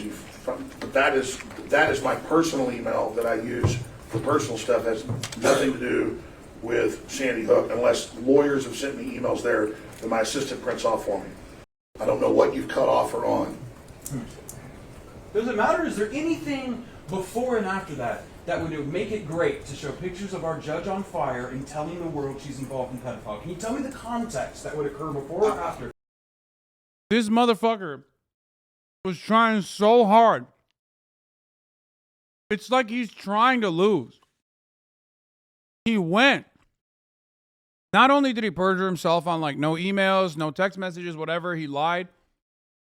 But he also went on his show and said the judge was a pedophile, dude. Like, I showed you the segment earlier. It was the 1P segment that we watched, where he's currently in a fucking defamation court case, and he went on fucking his show during the trial and said the judge is a pedophile. Like, there is, what do you do about this man? I can't. It's like, it is beyond the scope of comprehension. It is beyond the realm of reason. What do you do to this man? And worse, and I cannot stress this enough. He has an army. Like, this man who is this fucking stupid, who is this fucking unhinged, has a revenue stream that is $800,000 a day at certain points in 2018 during CPAC. Do you understand? He was at the January 6th insurrection rallying his troops for Donald Trump. He has had the previous president, Donald Trump, on his fucking broadcast. This is America. This is how bad things really are. Okay? And I still have dudes who goes, what if he's a pedophile? Aw, you jelly. Some of you need to be euthanized. Okay? It's just like you need a lobotomy. You need a medically induced procedure that stops you. Okay? Like if you're that unhinged and you're like, so what if he's a pedophile? You need to get a fucking lobotomy.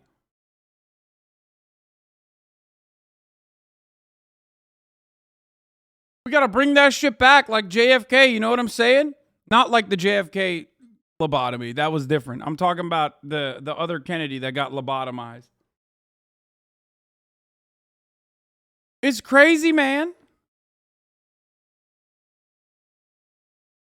That makes sense. Sorry. Excuse me. Sorry. I believe you. If you're only wanting to go off 5 seconds, I believe the thing is, the judge is the fire burning Lady Liberty. It's not the judge. The judge is consuming freedom. Wouldn't you agree with me, Mr. Jones, that I sure hope some of your viewers are able to make that distinction that you just stood on that air, don't you? All I know is, Your Honor. is that I take this very serious. Saying and withdrawn, so stop. Tell this jury you're taking this trial seriously. But you're telling the world that someone inside Travis County government rigged the jury summons and picked these jurors specifically who don't know what planet they are on. Correct? That's what you're telling the world. I'm saying that could potentially be a danger if they don't know what's going on. I think that's potentially what you're saying. Potentially. Bro, he was already omega fucked to begin with. But there is nothing funnier than being on a defamation suit where being on trial for defamation, where like your words impacted the lives of Sandy Hook victims to a degree where you are being successfully sued, and what your fans did after your unhinged sentiments, like directly your fucking action and reaction in that situation is why you're on trial. There's nothing funnier than continuing to do the exact same thing about the fucking judge and the jury. Like, there is nothing. I don't know what to say.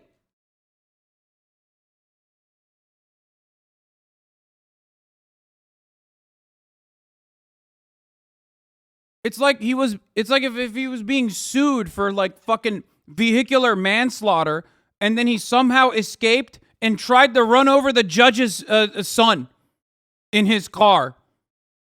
Like, I wasn't doing that, but here I am now. Like, what the fuck? And then doing it to the jury, too. He can't fucking help himself, dude. It is so insane.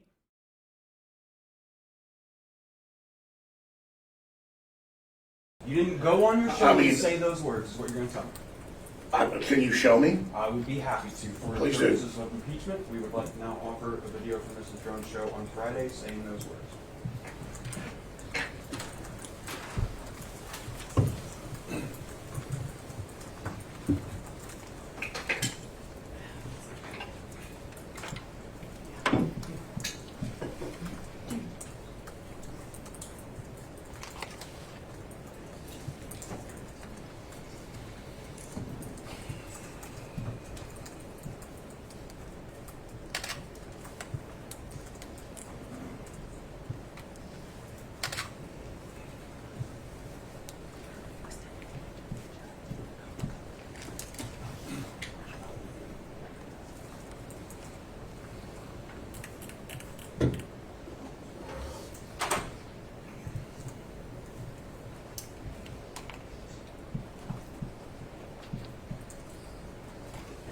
The funniest part about this trial, though, is that his fucking fan base is so mentally ill, so incredibly deranged, that he could just as easily be like, I was deep fake, that wasn't me in trial, and they would believe it. You understand? There was a deep fake. It wasn't me on trial. And his fan base would be like, yeah, that's right. That's actually right.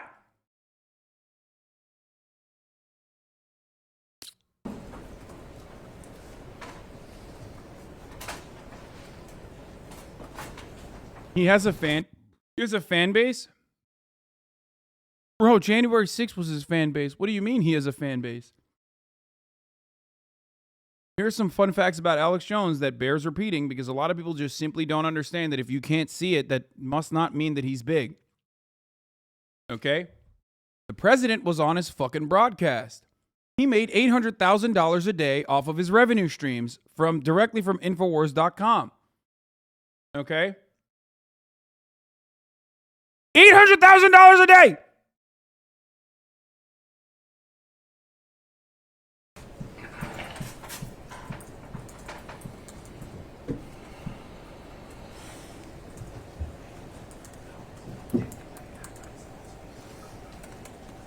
Dude, this is my lawyer, dog. I'm going to jail after the January 6th committee finds all my fucking text messages, okay?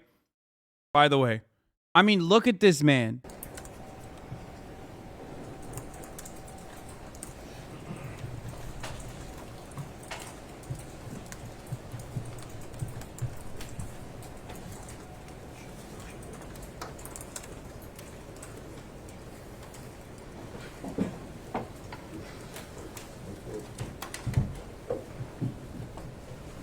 We'd object to impeachment on a collateral matter in 403, Your Honor.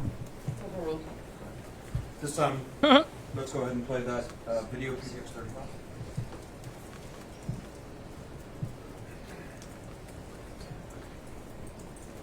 Yeah, a lot of people are awake to the New World Order, but they're experts in leftist jurisdictions in sending out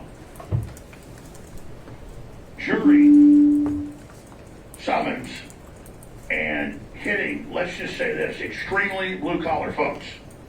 I mean, half that jury panel does not know who I am. They said that, and when they were asked during the jury impaneling yesterday, do you believe the media has ever got anything wrong about Alex Jones? They all unanimously said no. So, people do live in all these different bubbles.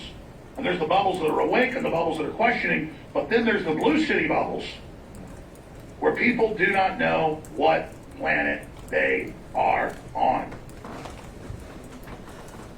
Mr. Jones, you don't like that. Why are they platforming Alex Jones in the court?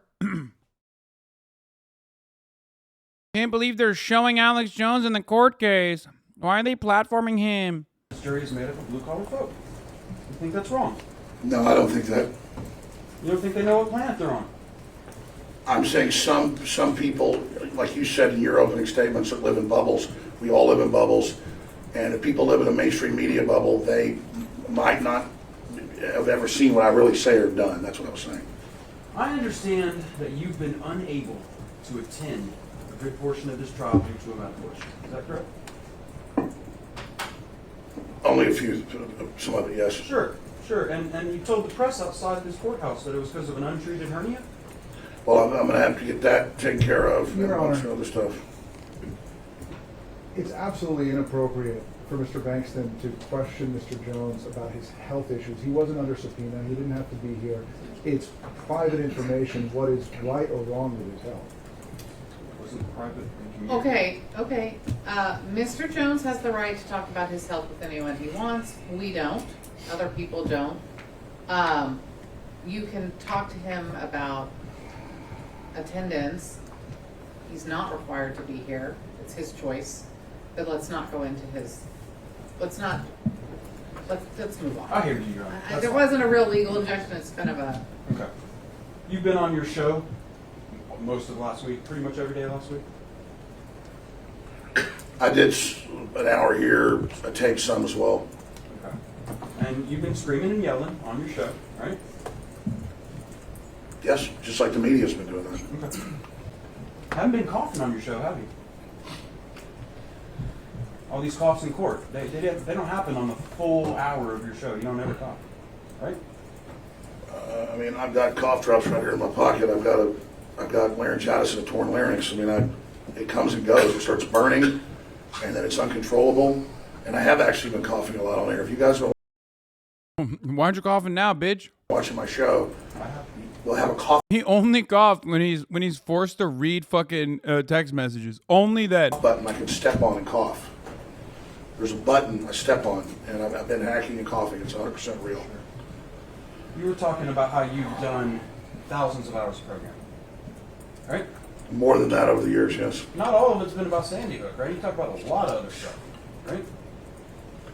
Oh, in our estimation, over 99+% has not been Sandy Hook. I want to talk about some of the other stuff.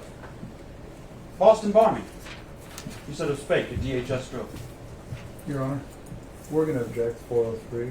No relevance to Sandy. We can get into it some because it's been already introduced. Some. Well, I'm going to show the pattern here. You talked to Boston bombing. You've been telling the world, fake, not real. A Department of Homeland Security drill, right? There was a drill. I think real people got bombed. But we've asked questions on both sides here. Yeah, you said the exact opposite. You've in fact said that some of those people who were claimed to be injured were crisis actors in other tragedies. Just like in Sandy Hook, you said. And we reported on other people saying that. And in fact, you've said about some of the people at Sandy Hook. During your coverage of Sandy Hook, you have said they were actually some of the people pretending to be injured in the Boston bombing. You said that. I don't remember that. Okay. Shooting of Representative Gabrielle Giffords. You remember when that happened in Arizona? Yes. Okay, and you said that was a government mind control operation, right? I said the guy fit the bill. Did you say he fit the bill, or did you tell your audience explicitly that was a government mind control operation? What did you do? I didn't know you were going to bring this up. That was a long time ago. What about the Sutherland Springs church shooting just down the road from here? That wasn't that long ago. You said that that was fake, an Antifa false flag staged operation, right? I believe we said that happened. Another question like Uvalde. I love that. I love that. He's like, well, we admitted that happened. We just said it was Antifa. He's like, yeah, I got you there.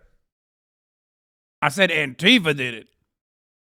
But that means somebody did it. I'm admitting that it happened. Okay? Not all of the shootings. I didn't say all the shootings were fake. The ones that were conducted and committed by Antifa were real. So that's why the judge is rigging the court proceeding to make sure that the script, this is literally a script gets told in a certain way for future audiences. Papa Bless 5, thank you for the 5 gifted. Old Safety Dad, thank you for the 5 gifted. That man's name is Robert Barnes? Yes. Okay. That's Infowars? Yes. He was hosting your show on the 29th? Dude, honestly, I forgot how extreme his stuff was. I never did. You want to know why? Because I watch him every night and every day. Also, Insta hard. I love that.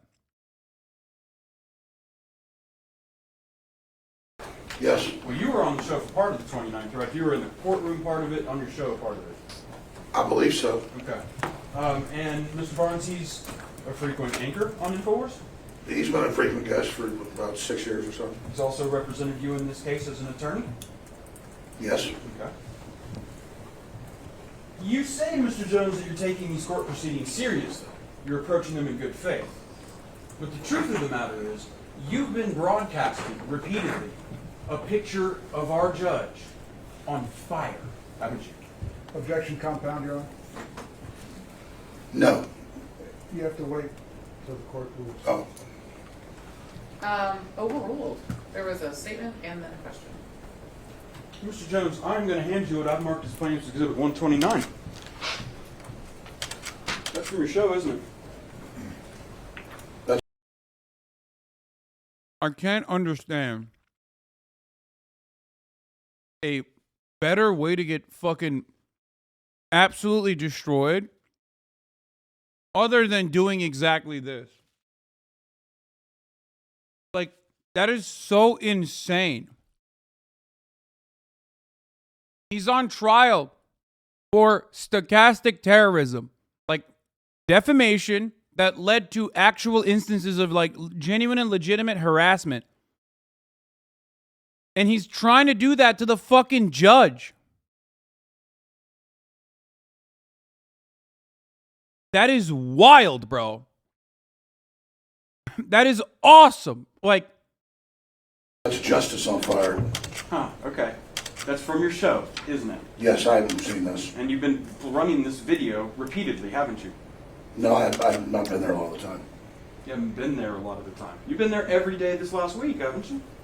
he's saying that's justice itself, not the specific judge.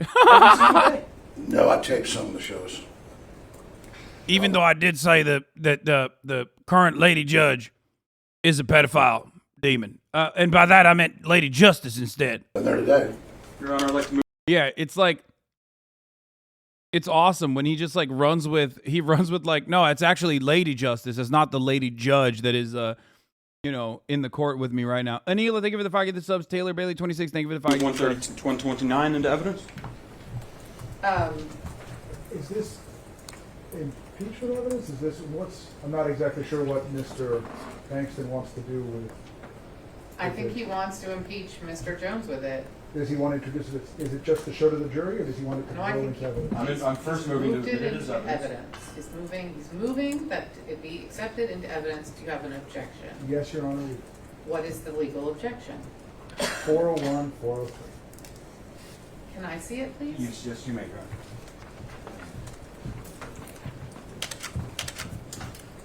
Honor.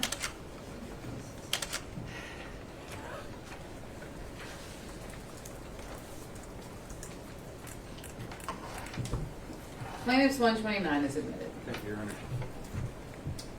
Wait, did she grant it or deny it? Plaintiff's 129 is admitted. Thank you, Your Honor. Denied, bitch.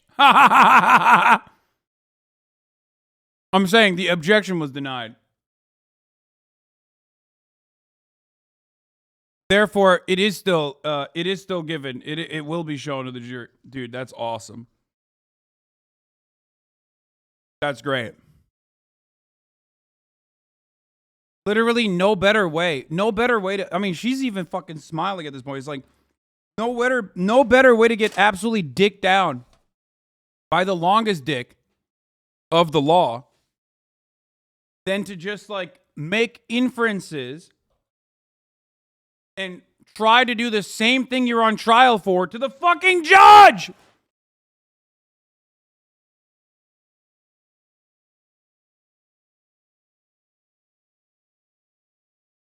I can't get over it. I cannot get over it. I can't. Like, it is so wild. It's like driving drunk to your drunk driving court case. And like driving drunk directly into the fucking room. Like driving your car to the fucking wall like the Kool-Aid man and be like, I'm not drunk. Your Honor. Can you display 129?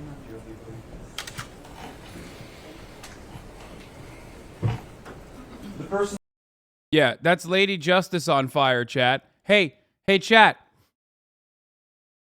That's Lady Justice on fire. He didn't mean like this judge should be lit on fire. Just Lady Justice.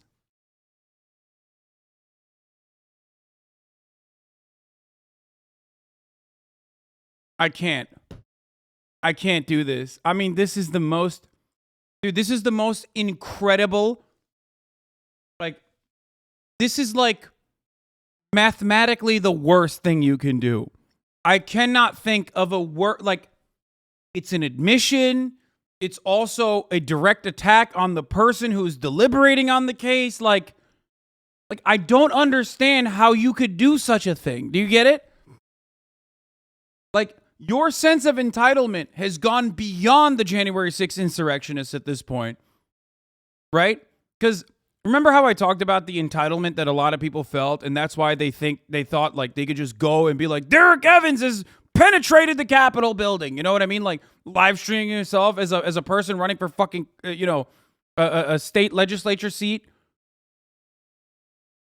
During January 6th, we saw that people were just straight up like so entitled to what the government was supposed to do for them that they thought that they could get away with doing January 6th. Alex Jones has somehow gone beyond that, dude. He has gone beyond that. Hasan as a horse in this race, shaking my head. Okay, chill, dude. I went on one time. No, I'm just kidding, by the way. This is not real. For those of you who don't know. I was mentioned on Infowars many, many times over by a lot of his cronies and even by the big man himself. One of the greatest moments of this broadcast history was when Hasan Becker was mentioned on the Alex Jones show for my America Deserved 9/11 comments. We'll watch that segment later. I mean, he's a legend. He's an icon as a broadcaster. I can separate the man from the art. You know what I mean? I can separate the artist from the art. I can.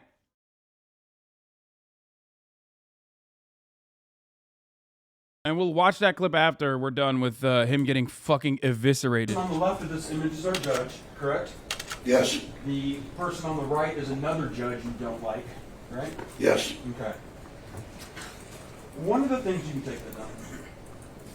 One of the things you've been talking about a lot recently on your show, even within the past couple months, is your allegation that government officials are aiding in pedophilia, child trafficking, and the grooming of children, right? You mean like what Jeffrey Epstein did with the Clintons? Sure, if that's a yes. Is that a yes? Yes. Okay. And on Thursday, you and Infowars started connecting those allegations to our judge, didn't you? No. In fact, Mr. Jones, you're telling the world not to believe what happens in this courtroom because the judge worked with Child Protective Services, who you say is involved with pedophilia and child trafficking, correct? Oh my God. Alex Jones, it's so fucking good, dude. It doesn't stop. It doesn't stop. Every part of this is just relatable, honestly. Wait, hold on. After they leaked it, Alex Jones's lawyer who leaked his phone sitting there motionless trying to look like the thinker. This is 100% what I would do. Yeah, I was just like, huh. How did that get into the hands of the Sandy Hook lawyers? I love that. Every part of this is real content gold. Especially because, like, there's a clear evil and a clear good here. You know what I mean? There is no... The only people that are on the side of Alex Jones in this are the most unhinged people that haven't been Ashley Babbitt'd yet. You know what I mean?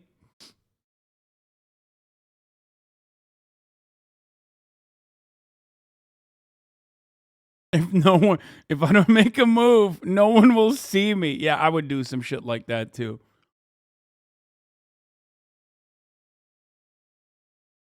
That's me right there.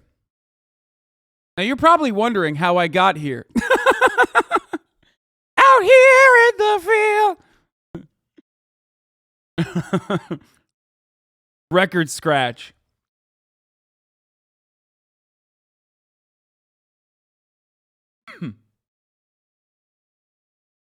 By the way, this is the last day of the Sandy Hook case. Update right now. The Sandy Hook case has now been sent to the jury for deliberations, and the jury has been excused from the courtroom. Let's continue. Not all of it, but it's the Texas Youth Commission got caught doing it a lot. There's been a lot of that here. I'm not asking you that, Mr. Jones. I'm asking you, you're telling the world not to believe what's happened in this trial because this judge is involved with CPS. They roasting you on Twitter about this? In pedophilia, correct? No, that's not what I'm saying. Okay. Your Honor, at this time we would like to show a clip from Mr. Jones' show on Thursday where those words are said.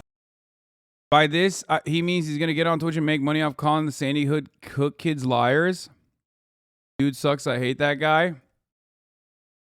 This is exactly what I'm doing right now. Let's go. Let's duke it out with the fucking with the femcells a little bit.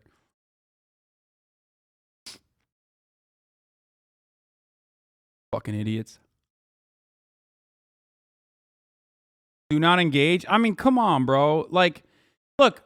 The reality is, like, a lot of these people are very close to just, like, ending it all. You know what I mean? So sometimes you gotta fucking have fun.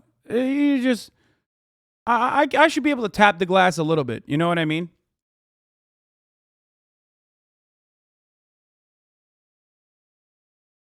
Especially when, like,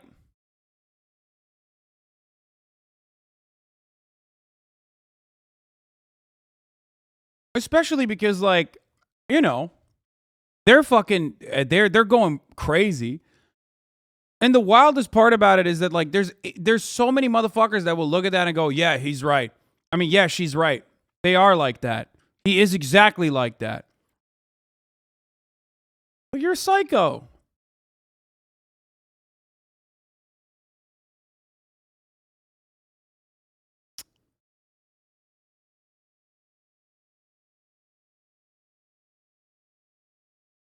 Look at their pinned tweet. What is it? That they're mentally ill and want Cash App money or something?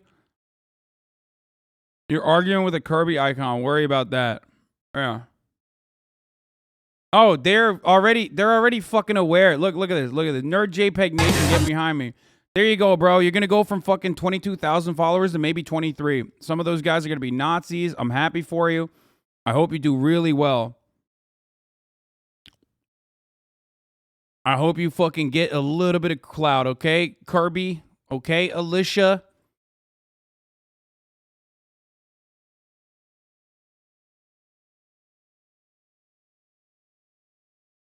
Fem cells are so fucking annoying. Oh, yeah. Oh, I put a hammer and sickle in my account.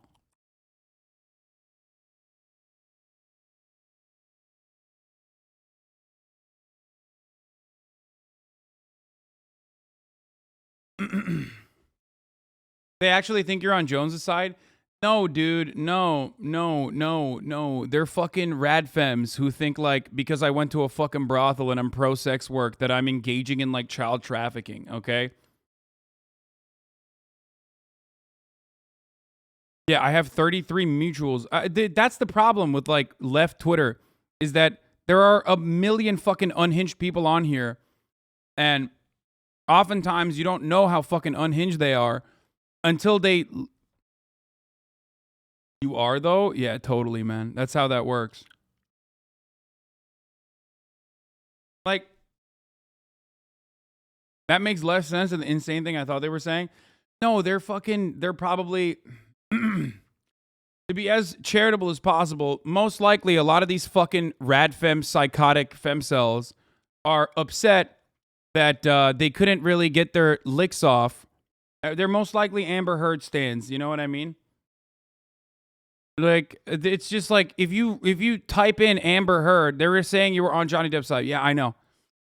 If you type Amber Heard on the internet right now, you will get, like, the most unhinged psychos. Like, at least the fucking psychotic Johnny Depp stans are operating off of, like, preconceived, well-established misogynistic patterns. You know what I mean?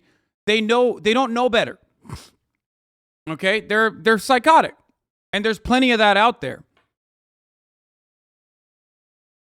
You know what I mean? Meanwhile, you, like, chose to be a fucking Amber Heard stan and are still going after it. And a lot of these pussies don't actually fucking go after anyone else.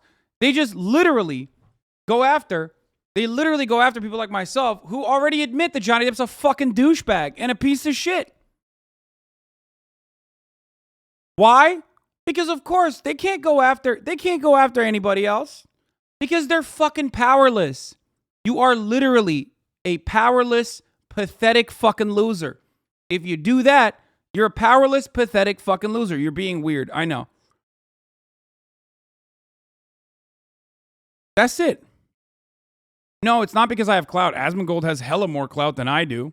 So does XQC. Why the fuck do you think none of them are brave enough to go after fucking Asmongold or XQC, even though I would go so far as to say they had a way more pro Johnny Depp stance than myself? Because it doesn't matter. Because they're not actually trying to fucking do any of that shit. That's why they constantly fucking yell at me instead. They also know chat is gonna... Yes, you're right. They know that chat will fucking link their dumbass tweets if they mention me. And that way, they can have some of the fucking hate watchers that are in here right now. There's 42,000 people watching. Some of those people are going to be fucking psychotic hate watchers.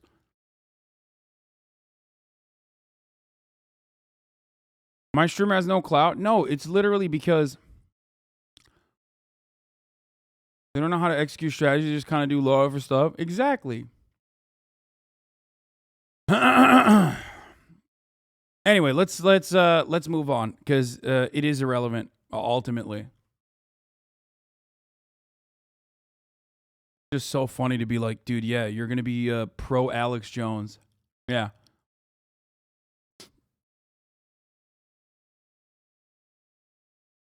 New Senator Kristen Sinema, who's... Oh, okay. We'll look at the Kristen Sinema shit in a little bit, okay? Stop fucking linking me, dumb motherfuckers on the internet, okay? Please. I hate it. It's like, it's terrible content. It ruins my fucking mood.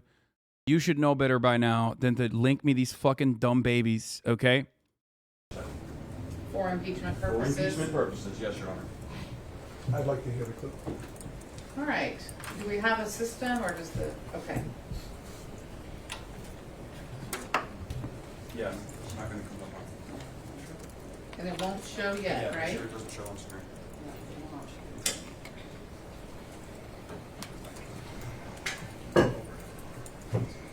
We can't even have fun without chatters ruining the fucking vibes, ruining the fucking mood, you know?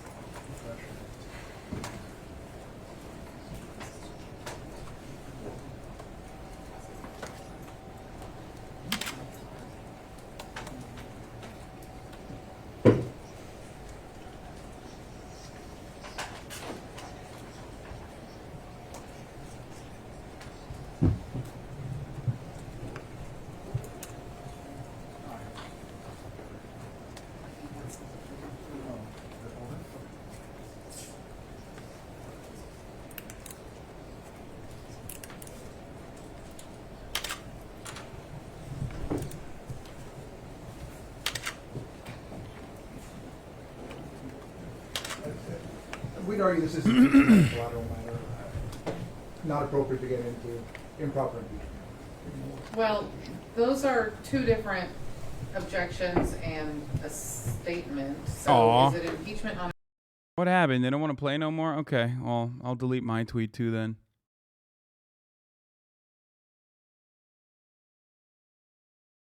No, they didn't even delete the tweet, actually. Never mind. Not that tweet, at least. It's still around. Immediately closing out the fucking replies. Dude sucks. I hate that guy.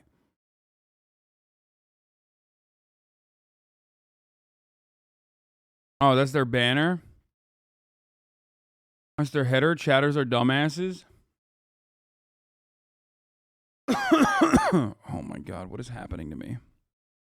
Fucking dying.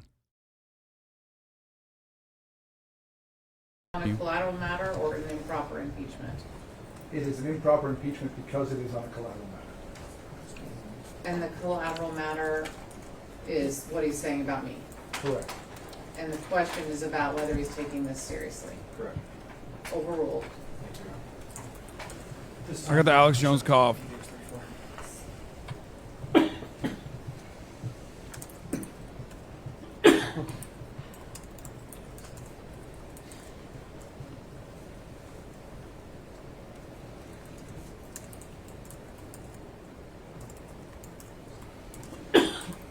Judge Maya Gamble comes from CPS, who has been exposed for human trafficking. I love when he was like, no, I never actually linked her back to pedophiles. And then there is just a straight up fucking news segment that Infowars did where he is linking the judge back to Child Protective Services and therefore pedophiles. And working with pedophiles. That's what you mean when you say you're taking this seriously. I take this as serious as cancer. And, I mean, I don't know, you show somebody else's clip that they're always a few seconds long. Why don't you play the whole thing? Mr. Jones, that's not someone else's clip, is it? Well, I didn't direct it or produce it, what I'm saying. I mean, You certainly published it. I'm not standing behind it. I have to see the full thing. So you don't stand by the things you publish about our judge on your show repeatedly, day after No, I day. said I don't not stand behind it. I need to see not just 5-second clips. Well, we can talk about what you said before that. Can you play, how long's the clip? Can you play the whole clip? Mr. Jones, you're not asking questions today. You understand that, sir? Oh, I thought I could ask to see a full document. If somebody showed me something, I could see what it was. This is a question from the lawyer, answer from the witness. Okay. Not the other way around. The only thing I want to ask you about is not all the other weird stuff you said in that video. I just wanted to ask you about the question that I asked you, which you said no. I'm not saying the judge is connected to pedophile and child trafficking. This is you taking this trial seriously and in good faith? That's what this is? It's a 5-second clip. I don't know what you've cut off or on. Does it matter? Is there anything before and after that that would make it great to show pictures of our judge on fire and telling the world she's involved in pedophile? Can you tell me the context that would occur before or after that makes that great? Why the fuck, like, what would lead you to unironically make the decision on your psychotic conspiracy network to shit on the fucking judge while you're being, like, while you're on trial for defamation and its genuine material harmful impact? Like, why would you ever even bring up the judge's name? Like, why the fuck would you do that? Like, is he trying to say is he trying to fucking like plead insanity or something? Like, I don't get it. He's just like, he's one speed, brother. You got to respect it. You know, he's like, he only knows one way to deal with it.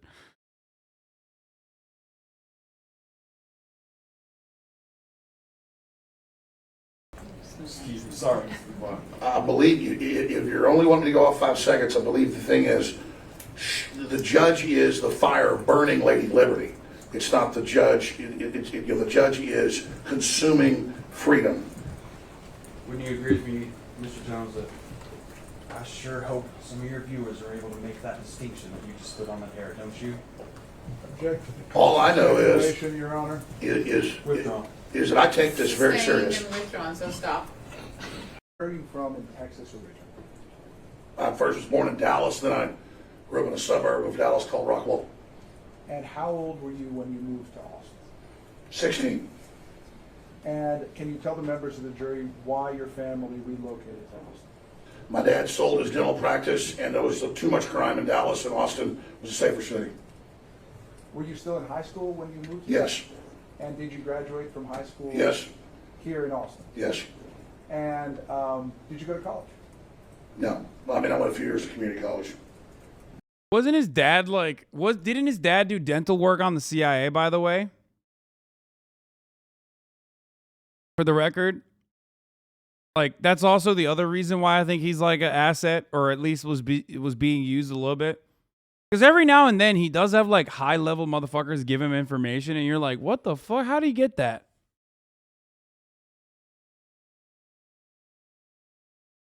The stories about his dad change every time he tells them.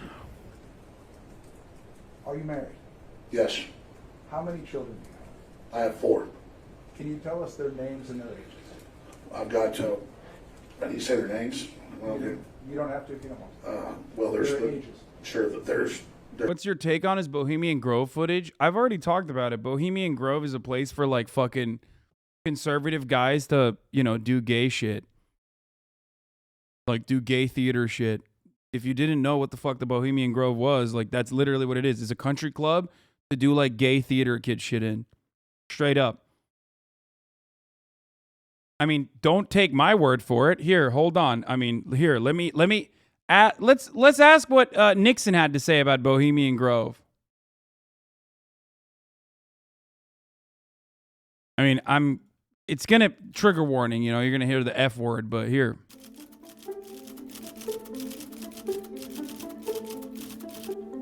As spring began to bloom in Washington, D.C., I know people that work there, like as waiters and shit. President Nixon took the time to have an impromptu conversation with 2 of his close aides. H.R. Haldeman and John Ehrlichman were known by Nixon staffers as the Berlin Wall because of their German-sounding names and... Bro, what happened to my man's hair? What is that haircut, dude? Yeah, they called him the Berlin Wall because my man literally has just a bricked up fucking head. I've never seen this is the most square fucking haircut I've ever seen. And their penchant for isolating Nixon from anyone. You know he's a cop. Like, I'm sorry, I know for a fucking fact that guy is a cop. Who wanted to see him. The only problem was, this little off-the-cuff conversation was being recorded by the secret White House taping system and President Nixon's thoughts, as well as those of Haldeman and Ehrlichman. Bro, my man literally rolled up looking like this, dude. I mean, he just rolled up looking straight up like this. Do you have no decency? You didn't get your shit fixed first? You're really going to come in here like that? That's crazy. That's actually crazy. It's given Frankenstein's monster, given G-Man, dude.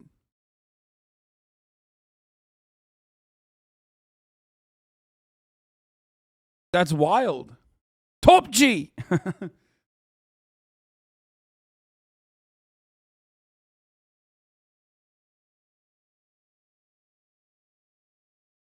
Would soon become a part of presidential history.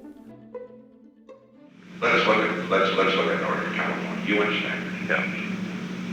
You know what's happened in San Francisco. San Francisco is just gone. It's clear over. I know that, but it isn't just down in the ratty part of town. But the upper class in San Francisco is that way. The Bohemian Grove that I attend on time to time. The Easterners and the others that come there.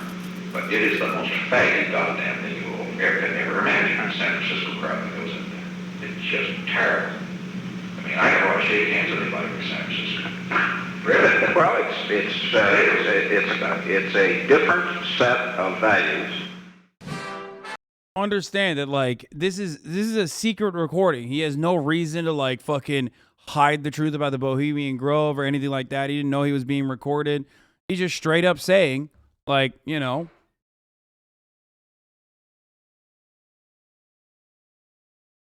And for the record, that is what. Why are we platforming this homophobe? Good one.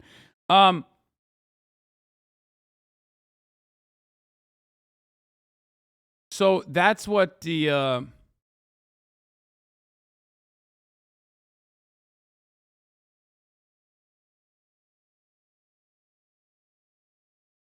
I think, guys, I think we should cancel him. I mean, this kind of homophobia, especially from someone who was the president. I mean, it's really a bad look, Sweaty. I'm not a big advocate for cancel culture, but I think he deserves to be canceled. Anyway, it is quite problematic that he used the F word like that. But also at the same time, Bohemian Grove is just like a place where, like, conservatives and people in positions of power to be able to go to, like, a country club, basically. No women allowed. Actually, do they allow women now? I don't think so. Anyway, it's like a boys club where they could do, like, gay stuff and theater kid stuff.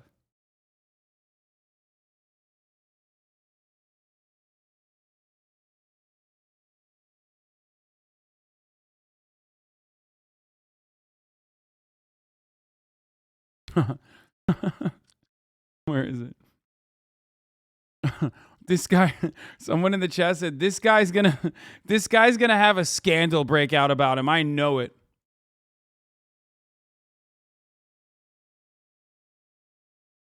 Anyway, so that's the Bohemian Grove. So Alex Jones, like, making a bigger deal out of it is pretty funny.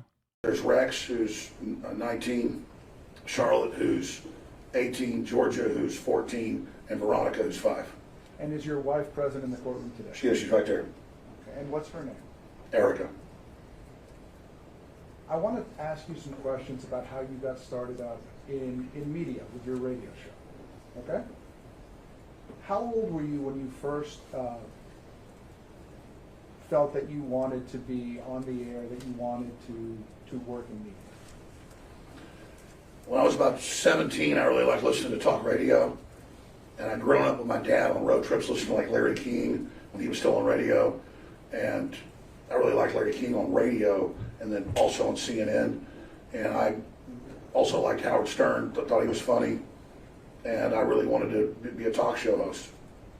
And how did you take that desire to be a talk show host and those early influences, how did you translate that into action? How did you first get on the air?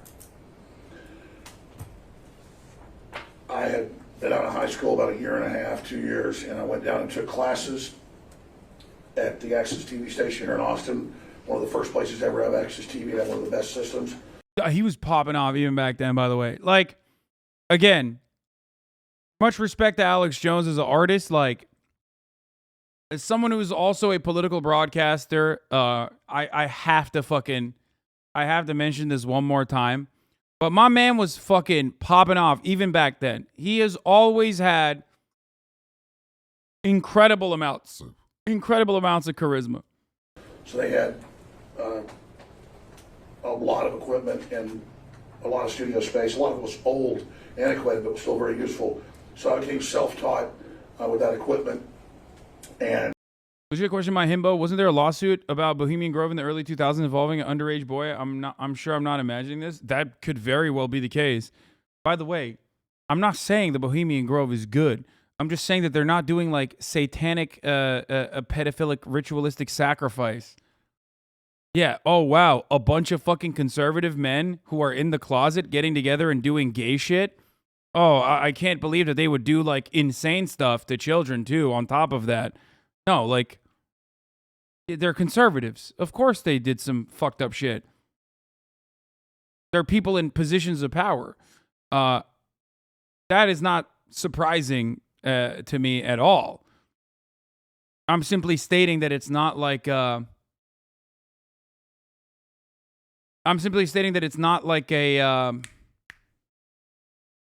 it's not like a center of power in the way that like Alex Jones claimed it was. You get it? Gay conservative equal pedophile? No, I'm saying conservative equals pedophile in a lot of cases. But I don't know why you fucking slapped on gay conservative onto it. Yeah, I mean, what's up? Do you have an issue with that take? It's confusing. Very confusing to think that like there's... What? Is this your first time on the broadcast?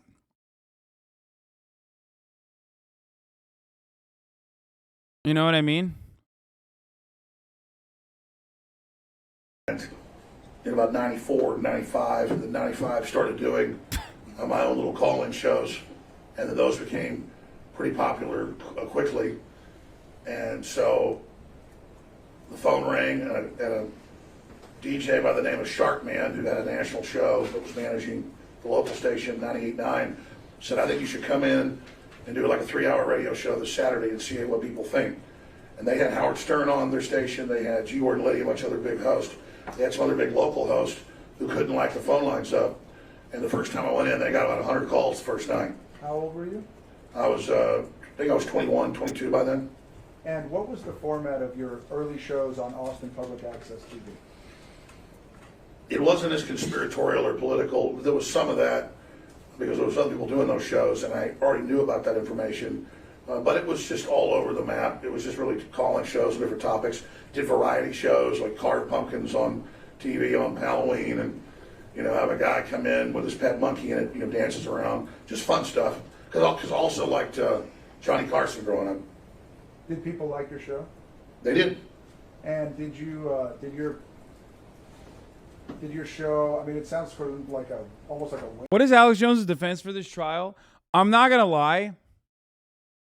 He doesn't seem to have one. Like, we've been watching it since the jump, and he has not brought up anything. Like, the only thing he's done, in his defense strategy, the only thing he's done is further, solidify that he loves doing defamation on his broadcast. Like, there is no... It's very, very weird. He can't defend himself. He already lost. This is a damages trial. Okay, but there's nothing here to defend. He's not doing a good job of trying to defend himself at all. Because, for everybody who says, well, can he just take the it's just entertainment route? He already tried and failed. Because no matter what, even if you're doing the it's just entertainment route, you can still defame someone. And especially in the United States of America, it is very hard to win a defamation case in comparison to other places, right? And I talked about this extensively during the Johnny Depp Amber Heard trial, which is why it was wild that Johnny Depp won that. But what you shouldn't probably do is further defame the judge that is deliberating over your case in a defamation trial. And he's basically, it seems like he can't stop himself.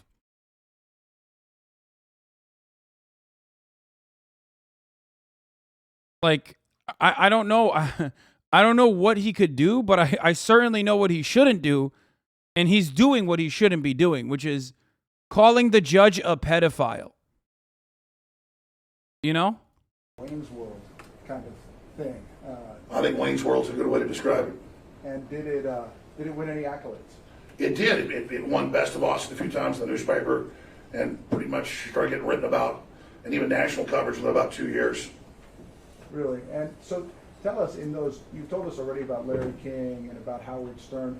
Who would you say influenced you artistically in the format and how you did your show then and became the man you are today?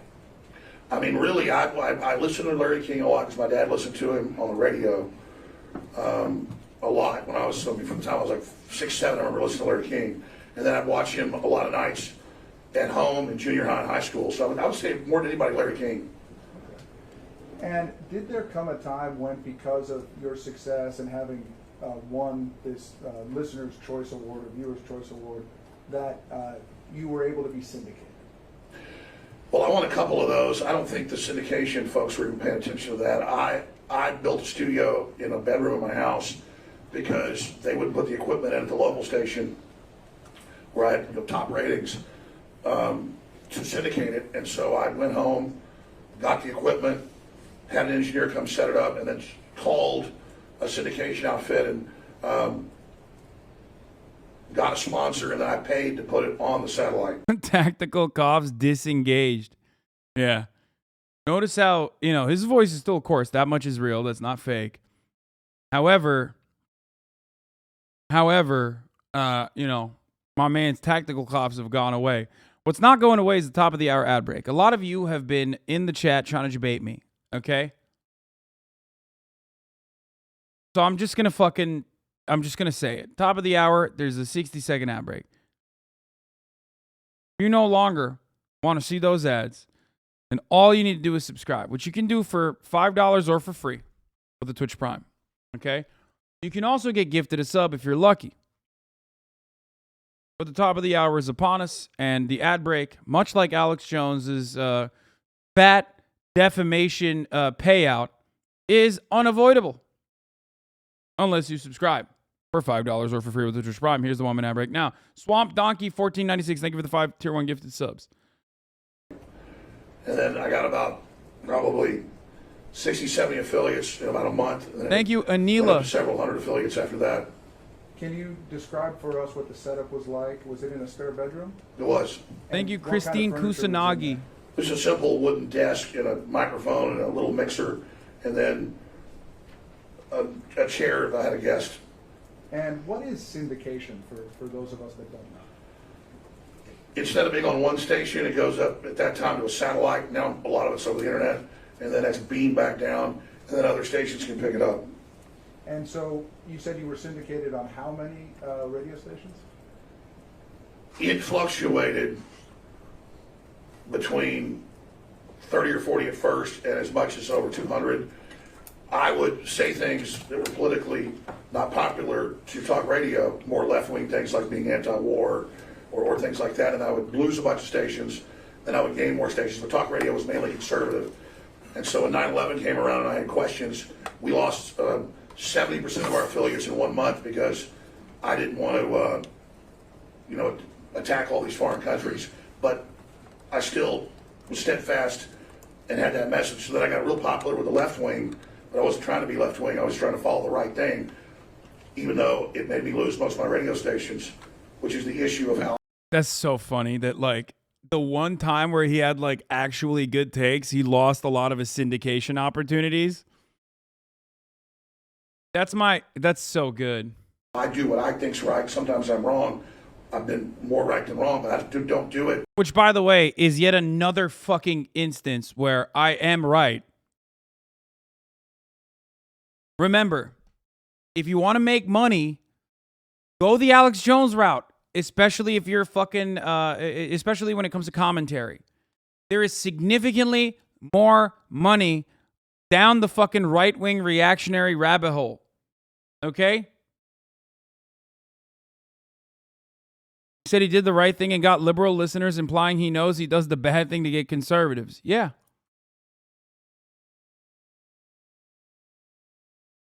When he was anti-Bush, yeah, he was. He was hugely anti-Bush.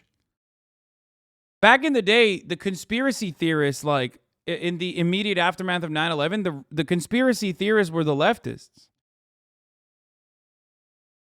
There were a lot of fucking anti-Bush conspiracy theories out there.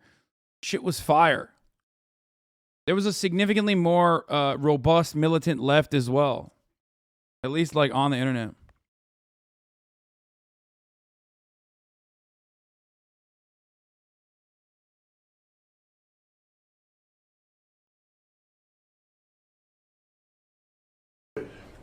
For the monetary thing, I do it to tell the truth, or to try to tell the truth, and then the monetary comes with that because people can tell this guy's not reading off a script, and with that comes its own issues. But I'm not lying like the corporate media on purpose. That's the big difference. And so let's focus in on this early period. What year did you get syndicated? I syndicated myself in 1998. And at that time, did you already have the show name, The Infowar? Yes. It wasn't ever called Infowars. It was the Alex Jones Show. Thank you, Blue Phoenix 0702, and thank you, Peachy Deserver, if I get this. You have to call the show your name, because that's how they do it with the ratings that were written in on little diaries. So to be on radio, you had to say the name of the show coming in and out. It was like TV for Nielsen ratings, so it was the Alex Jones Show. Tell us about Infowars. How did the name Infowars come to be, and how did that business start? Vic Freeland, who was an Air Force veteran, who worked in Air Force intelligence in Vietnam, he was the...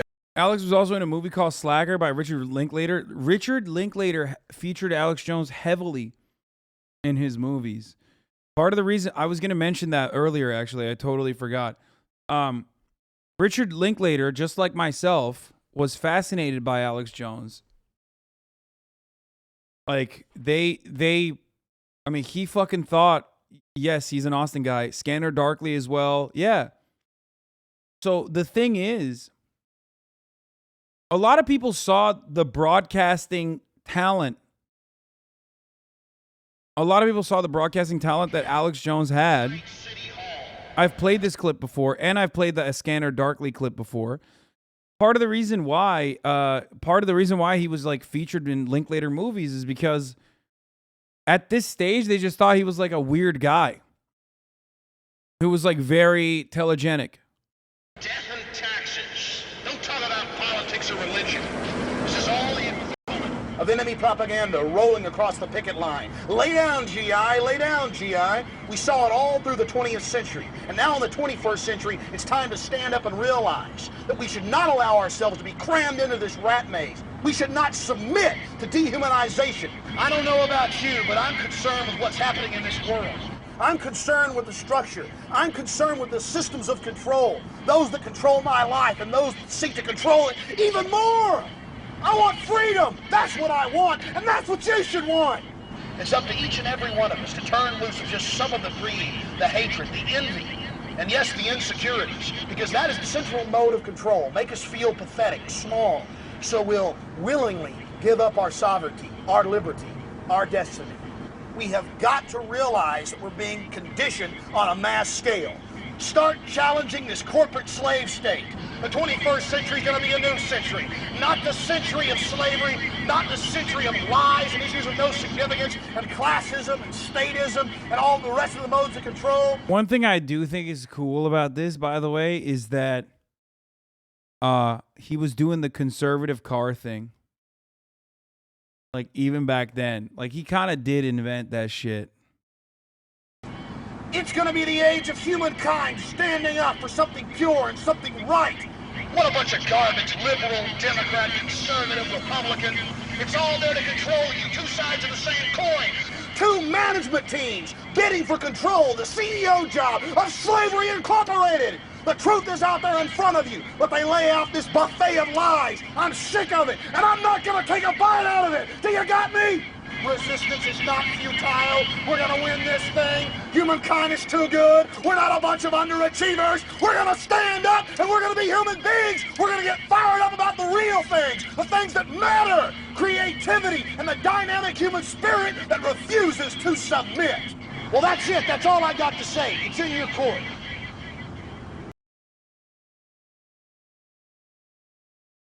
Yep.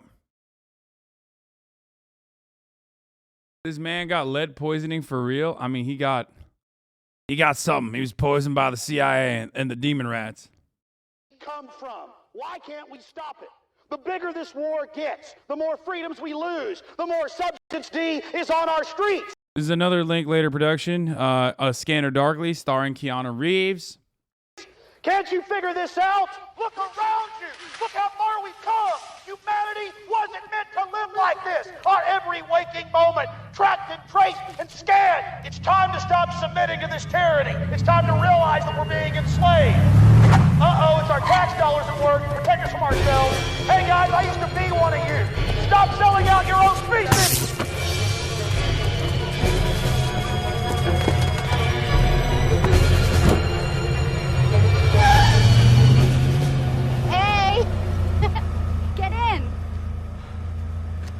Scared me. Got something for you. I'm seeing some crazy shit tonight. I used to be one of you. Deputy fire chief in Austin, and he was a listener, and he'd done some talk radio interviews. He'd been on some syndicated shows because of magazine articles he'd written, and he came to some of the events and he said, listen, you know, you're really involved in an information war. That's that, and because all information is propaganda, whether it's true or not, it's called information war. And so you ought to try to get that URL. And he had a big old laptop. He said, look, it's available. Do you want Infowars.com? And so Vic Friedland got the site. He then, even in his spare time, he was still working with the fire department then, he built the basic site and stuff, then helped find me a volunteer or whatever at first. We didn't really have any money to then start updating the site a little bit every day. And that was in 1997. The other, for the record, like part of this is also because like Alex Jones is an American. What do I always say about American politics? It is a mishmash of a bunch, a sea of different ideas that oftentimes contradict itself. So like he had a libertarian streak in him, but he also was an advocate for, you know, the most pro-police, most pro-cop president, Donald Trump. So like, it's always like this. And that's how it works.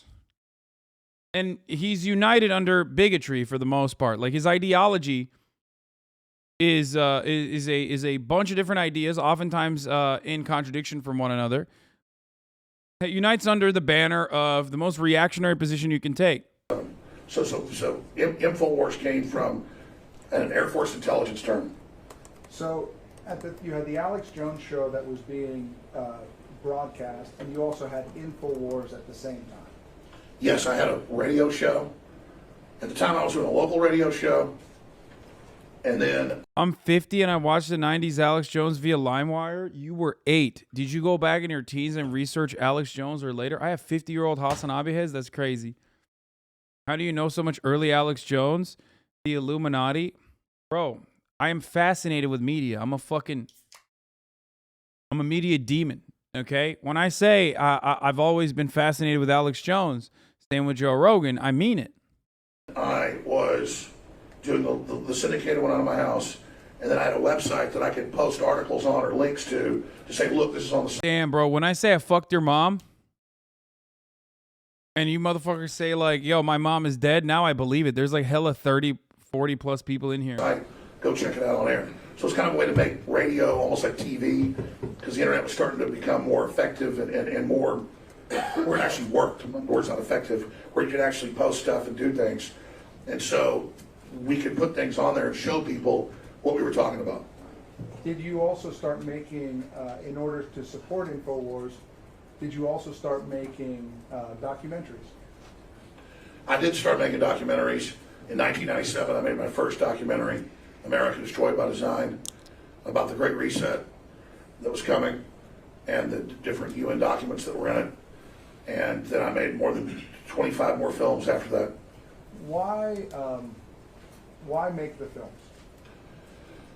Most talk show hosts would sell a coffee cup or a newsletter to fund themselves, and I wanted to build a larger news organization because I wanted to do more and I wanted to make documentaries. So I went out and made documentaries and used the money from that to make more documentaries, because that way you could show people what it was you were talking about in a format before there was really the internet.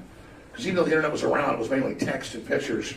In 96, 97, 8, 9, documentaries on VHS and then DVD was the way people interface with that. And at the time, what was your main topic of interest that you wanted to explore through your documentaries, as well as through your radio show and your website? The plan to cut off U.S. energy reserves that we're now experiencing, the plan to cut off all coal power generation, then gas, and the forced move onto renewables, but that it was in the documents. They didn't plan to even have those. It was a post-industrial program called Agenda 21 that George Herbert Walker Bush signed on to in Rio de Janeiro in 1992. And I read the plan, and it said we're building a post-industrial world. And we're going to have the controlled demolition of civilization to force depopulation. And now that's mainline news. Bill Maher called for. I just want to point something out here, but like Joe Rogan famously said, Alex Jones is right about a lot of things. Depopulation last Friday night. In addition to your documentaries, are you also an author? I am, yes. How many books have you written? I've written 2 and contributed more than 20. We'll talk about your latest book later. Let's move forward a little bit. In 2001, what, if anything, happened with you and your program at YouTube? Say that again, please. Did you have a series of videos that were very successful on YouTube in the early 2000s? Before YouTube came around, in I think 2004, and then it was out of some guy's garage in San Francisco, got bought by Google around that time. We were actually putting out videos ourselves that we were streaming ourselves, but it became too expensive, so we had to stop. We were doing that by 2000, 2001. And I mean, these are all the technical things, but then Google Video came around, and we had videos on there with Is the 2018 CPAC the time when Alex Jones fought Jank? I'm realizing that 2018 CPAC is when he made the most money, right? Isn't that literally when he tried to fight Jank? Dude, I fucking fuck this world, bro. I hate it. I hate it so much. I literally fucking hate it so much. Yeah, it is. The most money he ever made, he made after he tried to fucking... After he crashed the Young Turk stage. Is Alex Jones and a guy significantly worse than him entered the stage here. This is the last time Jimmy Dore was cool, by the way, when he spat in Alex Jones's face.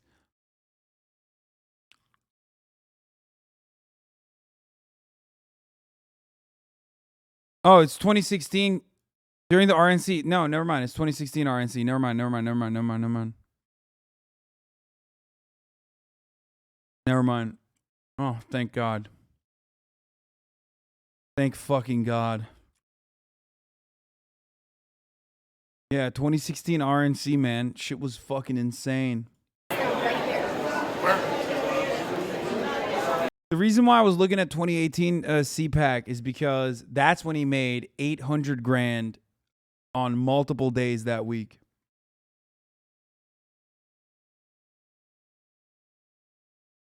Infowars was making $800,000 a day for multiple days.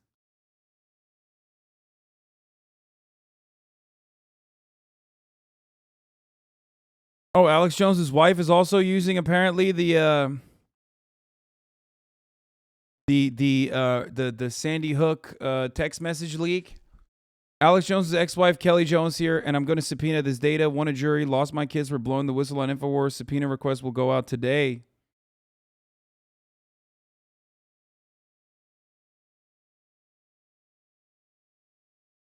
Hasan is triggered by other political commentators making more money than him. Dude, you are so fucking dumb.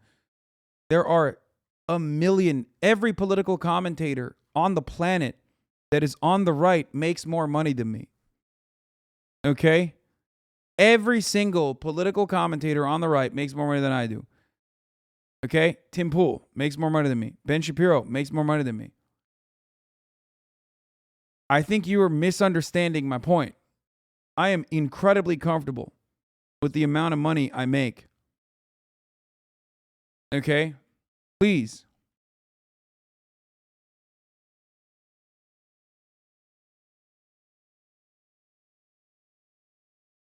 The point I'm trying to make is these guys make a killing off of talking like what they're saying is unprofitable. Conservatives talk about how their rhetoric is too dangerous, far too dangerous, and that they're being punished for these crazy ideas that they're putting forward, these truths that can't be heard. Okay? But it's a lie. You have a gigantic audience, and more importantly, a gigantic audience full of disposable income when you are a conservative. That's my point. Their entire fucking it's fake victimhood that they have cultivated that so many dumbasses, including this guy probably, believes in without realizing that he's like paying into a fucking grift.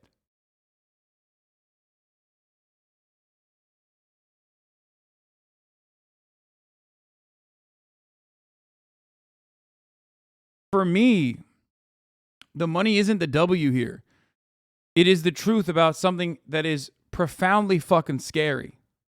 It is incredibly scary. And that is that this man had a gigantic fucking platform to harass Sandy Hook victims' families. Okay?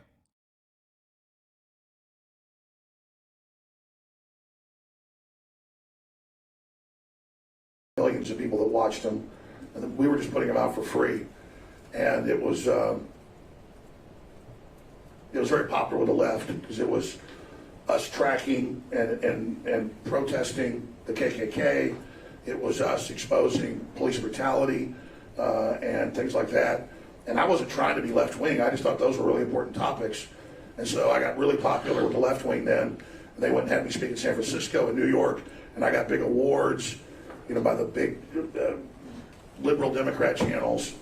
Let me ask you about that part, because that's an aspect of your work and who you are that you cultivate, which is different from in the studio. From the very beginning, did you believe it was important to go to demonstrations, to talk to the people on the street, to be part of protests? Absolutely. And how did that play into... You have to be You have to have something mentally wrong with you on a different level to even think that about Sandy Hook is so crazy. Oh, really, Chowder? Well, let me tell you something.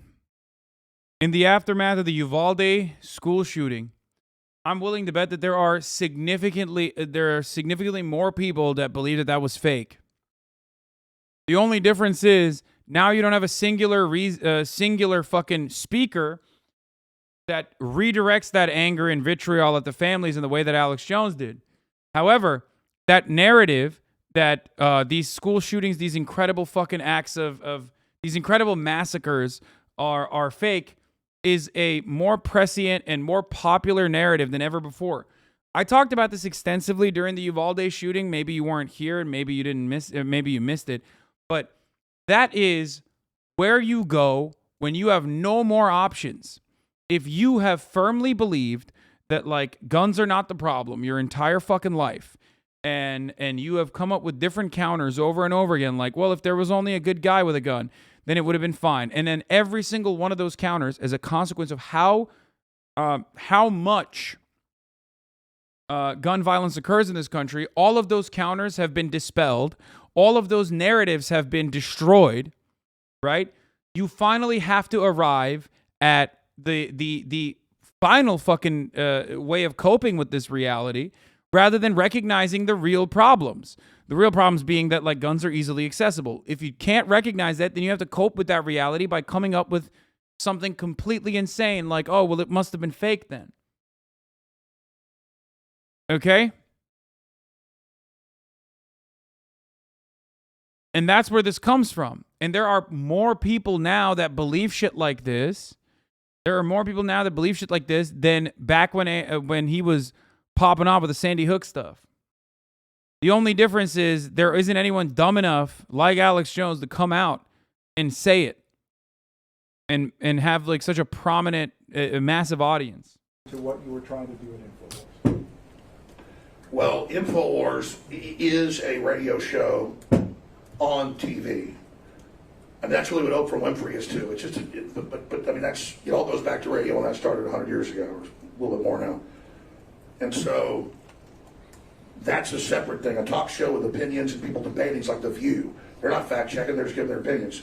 When I'm on the radio show, most of the time I'm just a pundit giving my opinion. Everybody on talk radio knows that. We play devil's advocates, we look at both sides.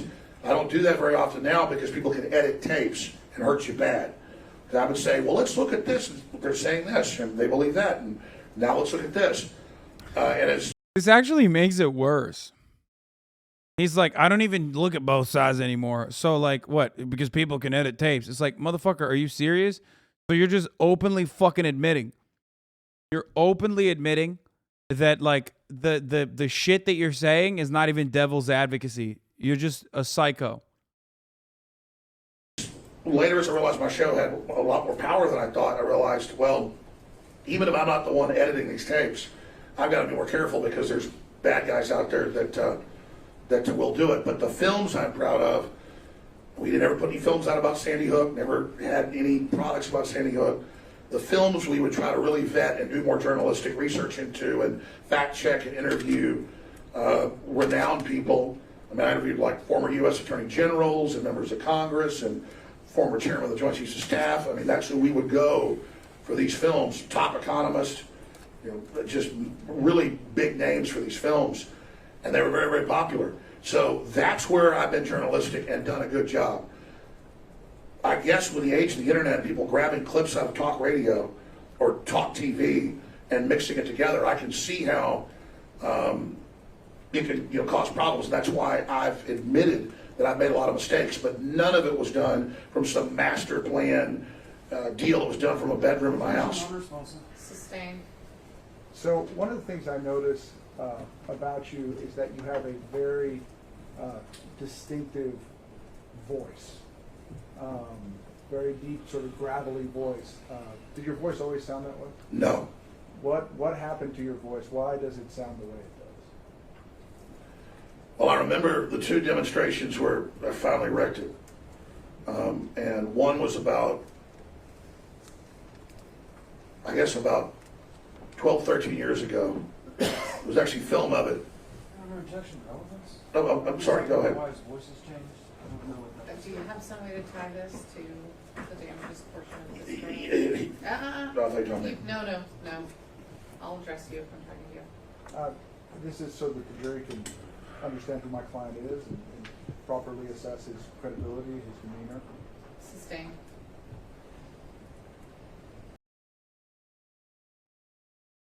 I mean, no, they're treating him like a baby because like his team is just awful.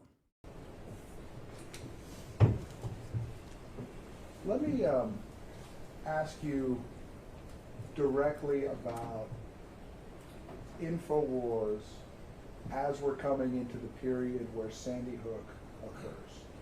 Okay? Yes. About how many employees did you have circa 2012? I'd say about 45, 50. And where were you broadcasting from? What year? 2012. Oh, I was broadcasting from offices, studio. In terms of size, how does that compare to, for example, the New York Times in terms of how many employees? Objection, speculation. I don't believe this witness has any personal knowledge about the New York Times employee costume. So you can only answer the question if you have actual knowledge about how many employees the New York Times has. Otherwise, you have to say, I don't know. So as a member of the media, are you generally familiar? One of the days, the judge not only said you're no longer allowed to lie, she literally stopped the proceeding short because like he just kept lying about things that had been proven to be lies already. Pretty funny. He just can't help himself. Familiar He with can't the stop. media organizations that are in the industry? Yes. And based on that knowledge of the industry, can you tell us size-wise how your organization compares to the New York Times or to CNN? It's between 1/100th and 1/20th the size of those different organizations if you count it for employees and bureaucracy and the number of offices and things they do. So I want to ask you some questions about the different formats of the. By the way, this is his team asking him these questions because they want to introduce Alex Jones as like a folklore hero who is just like doing the right thing. Understand that that's the reason why they're setting him up like this. They want to garner as much sympathy as possible. This is, I mean, of course, pretty impossible considering how much Alex Jones has fucking lied and what kind of brutalization he has brought upon the victims of Sandy Hook, right? So you already know all that shit, so it's impossible for you to see, but like they're gonna still try.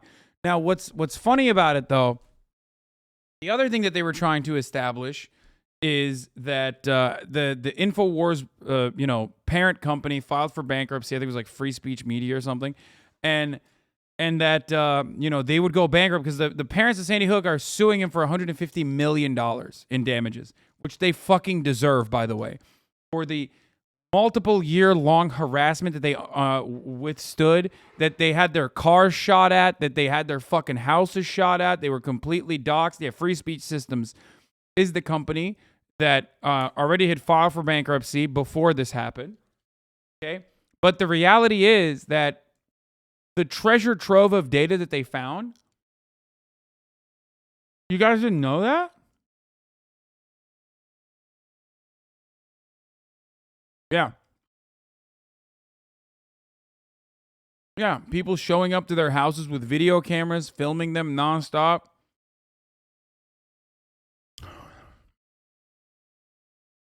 Now, listen, not only that, and this went on for a decade, but also Alex Jones, is a liar and did what Alex Jones loves to do, lie.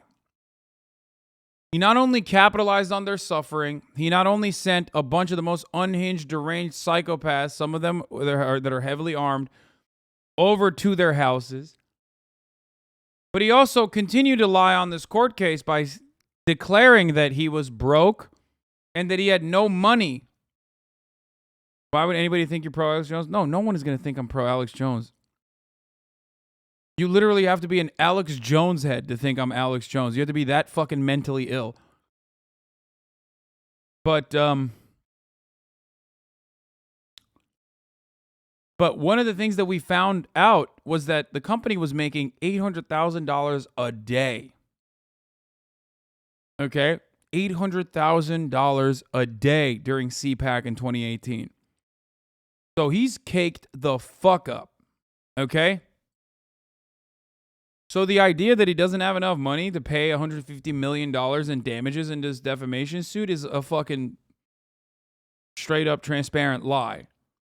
The different shows that Infowars broadcasts. Can you tell us what the sort of different segments are that would appear on a given day at Infowars circa 2012? There was my 4-hour radio show that in 2012 was just a webcam on me for people that wanted to watch it online. And then it was me at a desk with a camera. I don't think they were making $800,000 every single day, but that was the highest earnings week that they said that they had. You can't fucking... unfortunately, you can't really... They're not reliable narrators, right? So they could be lying about it. They could just totally have made more. They could have made less. But up to $800,000 a day for the week of CPAC in 2018 is real. In 2012. And then, that was it, basically. At some point, did you all begin to have additional segments besides just you doing your radio show and answering calls? Well, yes, that's... Now I understand what your first question was. What was the different types of media we were doing? Yeah. There was the syndicated radio show. There was also had a visual component, digital video online. And then there was documentary making, and that's what I had 10 or so people working on with me. And then I started to develop reporters and people to go out and actually cover like live events and protests and things that were going on. And then we also did everything in-house. So we had our own shipping department to be able to ship out books and films, not just my books and films, but a lot of other authors' books and films. So we'd interview a lot of those authors. And so that's what we were doing back then. Now, your radio show, was it purely... Brothers, according to the SPLC, even like as recently as this year, he got cash pay, well, not cash, not fiat currency, but Bitcoin payments made to Infowars.com.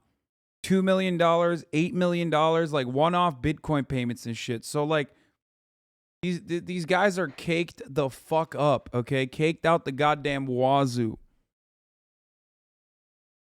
A call-in show, or did you also go sort of on rants about different issues that you were seeing?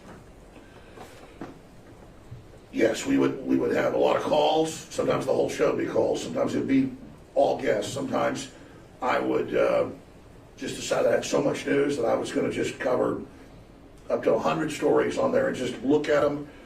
The audience knows whether it's the BBC or whether it's an Infowars story or whatever it is. They can choose. They can go look it up for themselves. We're just covering what's in this. And so we just bam, bam, bam. It's the same way today. Like Pelosi's in Taiwan. What do you think of it? You think there's going to be... Chatter said, prove it. Alex Jones' Bitcoin fairy drops $8 million a month on Infowars. His anonymous Bitcoin donor dropped nearly $6 million more worth of that cryptocurrency on the embattled extremists and is now giving him close to $8 million in 26 days. Hate Watch is determined. This is happening like May 26th because of the defamation suit.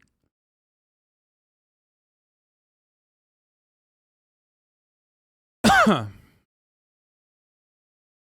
prosecute a war, we need prayer, word of mouth, and money. Money's a symbol that the enemy has used against us and is bringing us down with. You must use that money to attack, Jones said. And continued his pitch for donation for several minutes, leaning on metaphors about battle and war. Yeah. And then one day later, the same Bitcoin mega donor who previously given Alex Jones $2 million worth of cryptocurrency in April multiplied the donation significantly and gave him a total of $8 million.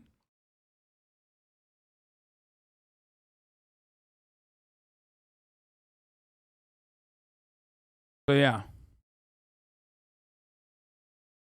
Weird that his lawyers suck though. It's not that weird. He has his like friends on and shit. So be a war. The Chinese are threatening war. Oh, look, Biden fell down again. Oh, look, that they found another trailer full of 50 dead people in Texas. This is horrible. We got to do something about this. And it's just coming up next. It's real simple. I got a stack of news. We're going to play a video clip of Bill Maher, saying we need to depopulate the human population. And let's take calls. What do you think about Bill Maher saying we should get rid of the majority of people? Well, who's going Guys, his lawyers suck, and this last group of lawyers, like, you know, demonstrably fucked up big time. But what you also have to fucking realize is that it's kind of hard to fucking defend this guy. Okay? It's kind of hard to defend him. He's on trial for defamation about what he has said and the fucking harmful and the immediate material harms his words created for the victims of Sandy Hook. And he did the exact same thing to the judge. Like, while the trial was going on, he refused to show up, said it was health complications, then went on to do his own fucking show on the day that the victims were offering testimony. And on that day, on his show, he said the judge worked with CPS and therefore was a pedophile. And literally, there's an image. There's straight up an image of the judge on fire. Like, that was the background footage they used, man. You can't make this up. It's like this guy is trying to lose. going to do that? You know, who's going to do the killing? I think this is wrong. I think it's dangerous. I think it sounds like Hitler. I mean, that's what we do. And how did, at the time, 2012, how did you all source the... It's not a trial for defamation. The case is over and he's found liable. This is damages trial. Sorry. It's the damages from his defamation. You're right. It's an important distinction. No. How did you source the stories that you wanted to cover during that segment of your talk radio or 95% of what we were covering was mainstream news going, look, they're saying this, do you believe it? Or what do you make of this? Also, this is the just curious defense. Love that. I mean, it's that kind of thing. Is that we would simply do what talk radio does. That's what talk radio does. That's what Larry King did, is stack the news articles, talk about what's going on, what people are saying, ask callers, what do you think of that? Do you buy that? What do you think? Oh, this was a fun moment, too. This was a funny moment. It goes on, and he says that he's sorry, and we'd ask that the entire party. Spit your gum out, Mr. Jones. It's not gum. Well, what is it? Because you're not allowed food or gum of any kind in the courtroom. I had my tooth pulled a week and a half ago, and I had some gauze in there earlier, and it's been causing me to have some pain. So you're chewing on your gauze? Would you like me to show you? No, I just want you to answer my question. No, I was massaging the hole in my mouth with my tongue. I'll show you right here. I don't want to see the inside of your mouth. Oh no, there's no gum. Hole. Sit down. Do you want to play the rest of it to see if you'll... I mean, if we're going to go on this path, it could go on all day. I don't want to play it because defaming someone and continuing this whole saga and then saying I'm sorry is an optional completeness. Well, I agree with that. How are you doing? Here's Alex Jones speaking to reporters on day 6 of his trial. Doing great. Are you looking forward to hearing anything or making your case? Well, this is all a show trial. Judges don't find people guilty in America, juries do. So she found me guilty. She lied and said we didn't give them the discovery so she could have a show trial and tell the jurors 8 times I've seen her, this man's guilty. So all of your rights. Bro, look at how he is inside of the courtroom versus how he is outside of the courtroom. It's pretty fucking funny when you think about it. Homie's out here blasting, okay? Homie's out here fucking blasting the judge, especially when he is on his own show. He literally calls her a pedophile. In there, he's like, me, I don't know. Rights to due process and trial by jury is being destroyed here in Austin, Texas. Austin is the second most famous city in America for judicial fraud. D.C. and Austin, where the Democratic Party have fully weaponized the judiciary to persecute people, just like Rick Perry, who they indicted for vetoing a bill. They indicted him, or Tom DeLay.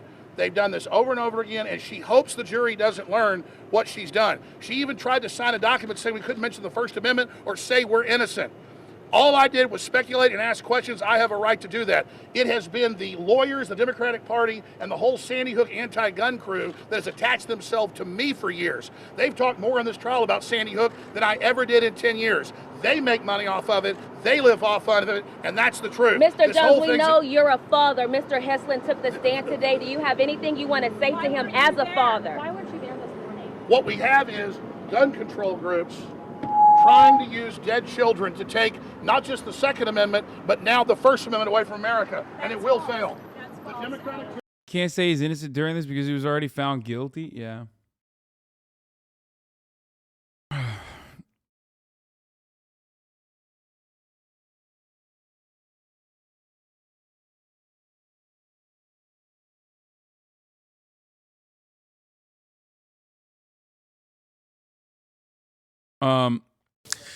That was just fucking. I don't know what else to say about that. I mean, that's just fire, top to bottom. You know what I mean? Oh, here, by the way, Alex Jones. Fun fact about Alex Jones, for those of you who don't know, he actually sells marked up Zapatista coffee, which is cool. Chiapas, Mexico, the communist. Well, that's where some of the best coffee in the world that's wild harvested, above organic, in the volcanic soil, better than Guatemalan coffee. And yeah, we buy it from the little farmers that the media calls communist, but really they're just a commune. And whatever. The point is that it's good coffee, and we've got it. And He does. He like literally gets it from the EZLN. He does. That's true. Alex Jones is funding the Zapatistas, dude. Did he say Mexico is communist? No, the farmer, Chiapas, the region where the Zapatistas operate, are actually anarcho-communists. Okay? That is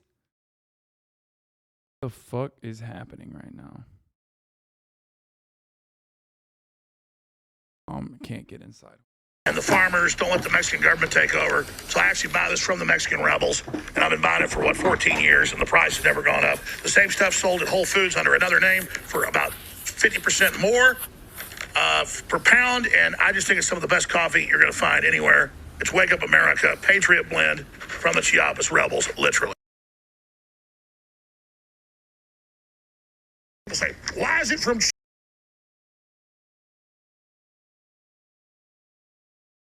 How are you a leftist and don't know about the Zapatista law? Wait, are you asking me or are you asking the chatter?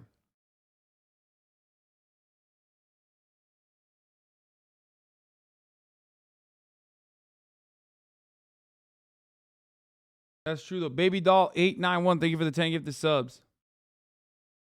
Yeah. Alex.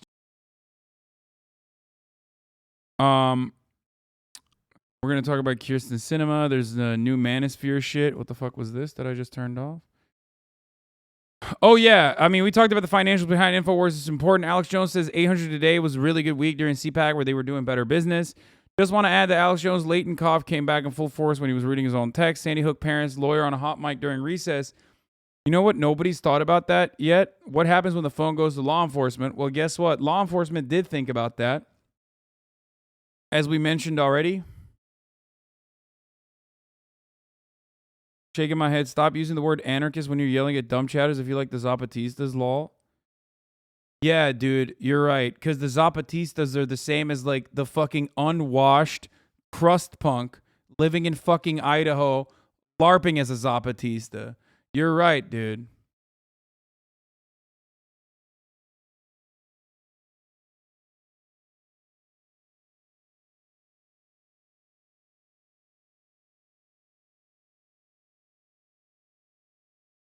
You just don't take a shower and you think that you're like doing revolutionary direct action when you go to a fucking communist book fair and you I don't know, kick over the fucking Marxist-Leninist books at the communist book fair.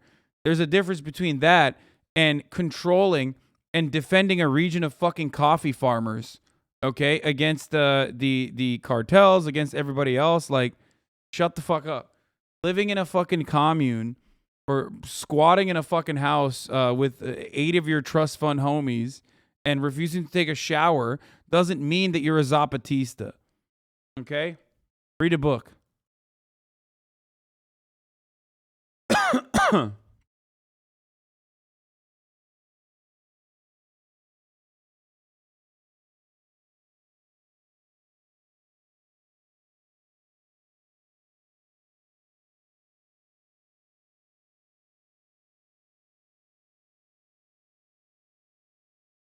Yeah, born to shit, forced to wipe. Chatters out here.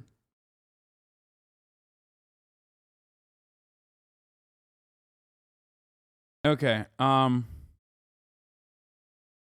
home, listened to the broadcast, and my neighbor's outside in his garage watching you as well. HassanAbi heads everywhere. That's awesome.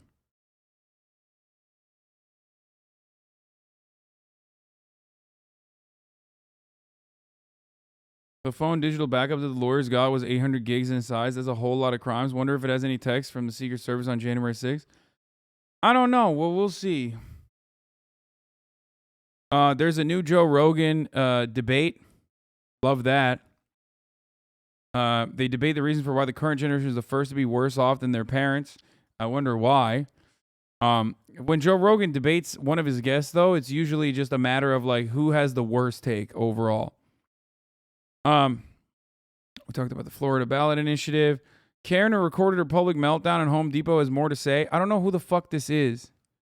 But am I supposed to know this? Again, you want to come stay? Fuck you. And then I could just like enjoy myself on my 5 acres. You can go fuck yourself. Okay, bye. So I'm gonna just keep doing my thing. Keep building a business from the other side of the country somehow. With a laptop that's encrypted in multiple languages that I can't get on, and an online class that I suck at fucking digital learning, and Send me the part 1.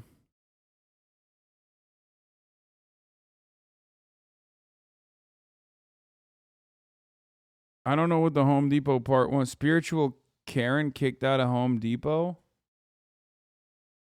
I don't want to fucking watch a TYT Sports video of it, dude. What the fuck? I want to watch the OG video of it. I didn't hear you. What'd you say to me? Go tell me. Hi. Okay, you need to leave, man. He's being rude. You're being No, rude. I'm not being rude. You need to leave. I'm buying something. No, you're not any more customer. You need to leave. Oh, I'm not a customer? You're not So customer then I want my in this store. thousands of dollars I spend here back every day. No, leave. Leave. So then give me my thousands of dollars. Give me my thousands of dollars. No, leave. Give me my thousands of dollars. Dude, anyone that's hitting that note on their voice, you know shit's about to go fucking south, okay? Back. Then give me my thousands of dollars back. Out. Oh, you're getting fired. Bye. Fired. Wait, what's the homie's name? Oh! Yo, chill! Yo, chill! You're getting fired. Bye. You fucking kidding me, dude? Hey! Hey! You fucking watch it. Fired. Fired. Fired. I said I'm not leaving. Call the cops. How'd you spot that so quickly? My name is Hasan. What do you mean? When I see, yes, I'm quick to see my name somewhere. I've done nothing wrong. I'm trying to buy something. And he's like, I'm not discounting anything. I'm not selling you anything. Get out of my store. Like pushing me out. Like walking me out. Not touching me, but like pushing me basically out. And then I turn around and you're gonna be rude. Go back to your country. This woman admits on her now deleted Instagram account she told a man to go back to his own country, a racist dog whistle. Go back to your country. Because he wasn't from here. That was it. And I mean this sincerely. For all the people in the back, if you ain't gonna respect Americans, go back to your country. Respect. Yo, it's so wild that like crunchy granola chicks are now just like equal opportunity racist. You know what I mean? Like there was a time and place when like someone who looks this way wasn't a fucking weirdo racist. They were like, you know, fair trade, ethical, organic, vote Democrat. Now everyone has the capacity. Everyone is the same person. Respect is earned, not given. Don't be rude and work in customer service, for one. So I turn around, I say go back to your country and learn some manners before you come here. Whatever the I said, spitfire, as always, you know how I do. That was it.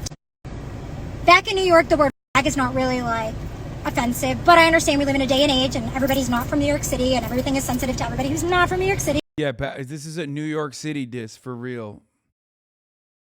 So the gay guy got really offended when I said for him to go back to his country. Get out of here, you go back to your country? Yeah? You ignorant, go back. Yeah, you do this, you yelling, screaming at me. So I finally pull out my phone. I'll show you the end of it. Here's the video. Been on the phone in the parking lot still, customer service complaining because that's not how we treat customers. So they're gonna lose their job today. This is what happens when we with Amanda Marie Keshner. Okay, bye. She was kicked out of Home Depot for using an anti-gay slur and being a bigot. A backup account Keshner uses put up this post. Remember, you are a self-healing organism.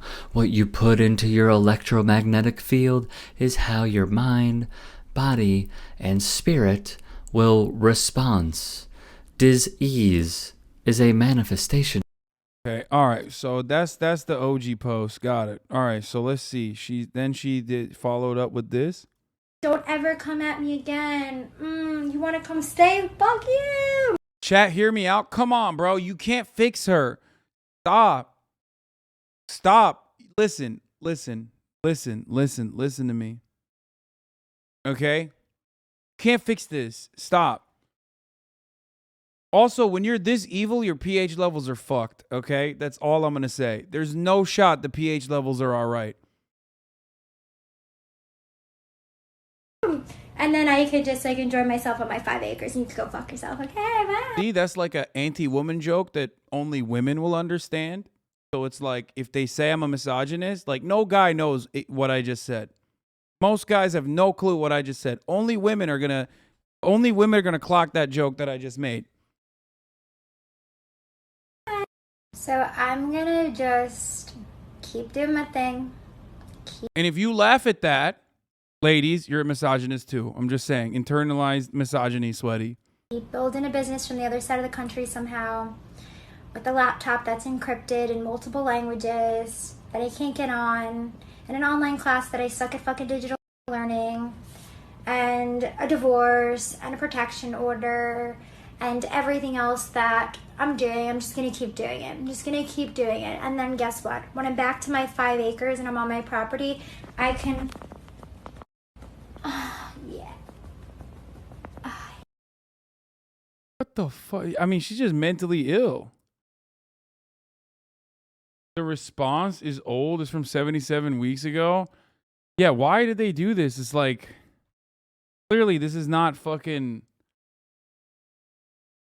They're so annoying. Okay, whatever. Psycho. Move on. Got it. Local crazy woman is crazy. Holy shit. Alert the authorities, everybody. Crystal mommy off the perk. Yeah.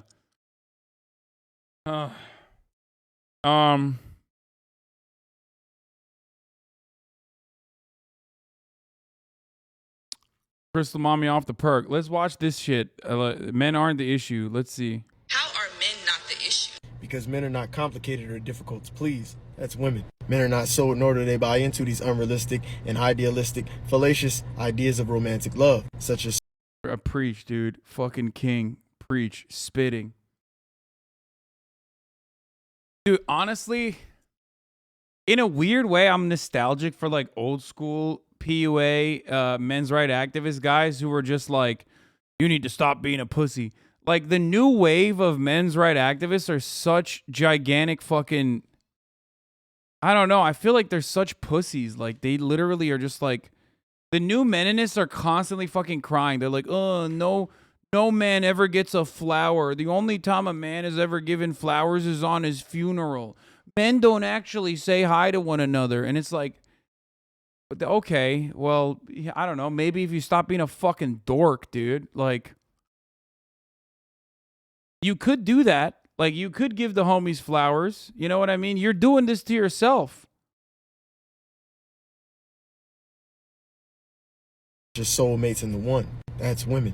Cliches such as happy wife, happy life, and the woman is always right does not exist for men. That's women. A man's feelings aren't conveyed to be the focal point of a relationship, nor is the relationship satisfaction and longevity predicated upon a man's feelings. That's women.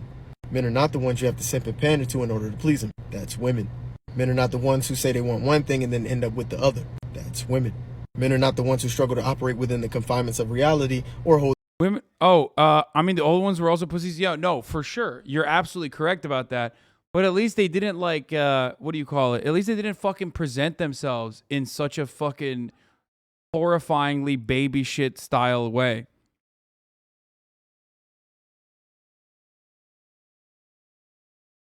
What's also funny about this kind of commentary, this kind of rhetoric about like, oh, men are actually oppressed, is that like, it's these dudes that are also like, you know, Andrew Tate fans. And I've described this over and over again, that like people like Andrew Tate consistently reinforcing the narrative of patriarchy is part of the reason why women feel like they can't approach men. Otherwise, they might get fucking attacked. They might be emotionally abused. They might be physically abused if the entitled partner, who is obviously physically larger too and is a constant looming fucking presence, a looming threat, would then maybe do some shit that might hurt them, as their prior experiences have shown. You know what I mean? Dude, stop. You've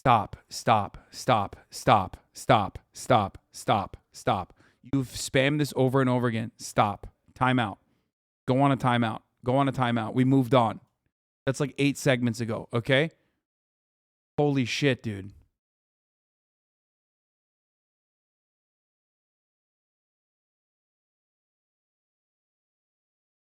Go to your corner. You're on Hold themselves timeout. accountable when things go wrong in the relationship. That's women. Men are not the ones who develop these entitled, spoiled, I'm always right no matter what because my feelings said so attitude. That's women. Men are not the ones who struggle with pettiness, spitefulness, and passive aggressiveness. That's women. I mean, this is just like straight up the lamest way to shit on women. At least if you're going to shit on women, do it in like the old school way and just be like, the bitches. You know what I mean? It's like, like, I'm serious. Do you know what I mean? Like, the other style is also like very... The other style sucks too, but this is the funniest way to do it. It's like trying to come across like you're airing legitimate grievances. I don't know. I just like, well, by his logic, he sounds like he's a woman. Yeah, he's being petty, spiteful, and passive aggressive while complaining that women are petty, spiteful, and passive aggressive. Born Dead, thank you for the 5 tier 1 gift subs.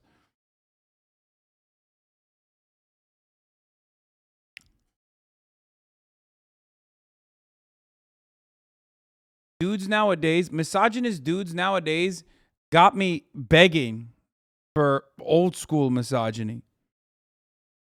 You know what I mean? Like, new school misogyny is so like, it's just the same kind of misogyny, but masked under, masked under like, you know, emancipatory language and academic language to make it seem like they're saying something polite when they're not being polite at all. It's just like a very cowardly way to go about it. Whereas like old school misogyny was like very obvious. You know what I mean? It just hits you, bam, in the face, like Andrew Tate style. Women. A man's feelings aren't conveyed to be the focal point of a relationship, nor is the relationship satisfaction and longevity predicated upon a man's feelings. That's like, why not? Why is a man's feel? It's just like your own personal fucking point of view on the matter. Oh, this is what I had to say about it. Yeah, we'll. That's a good clip. I know exactly what that clip is from. Men are not the ones who complain that I've eaten all the remaining donuts without offering any to my wife who clearly wanted one.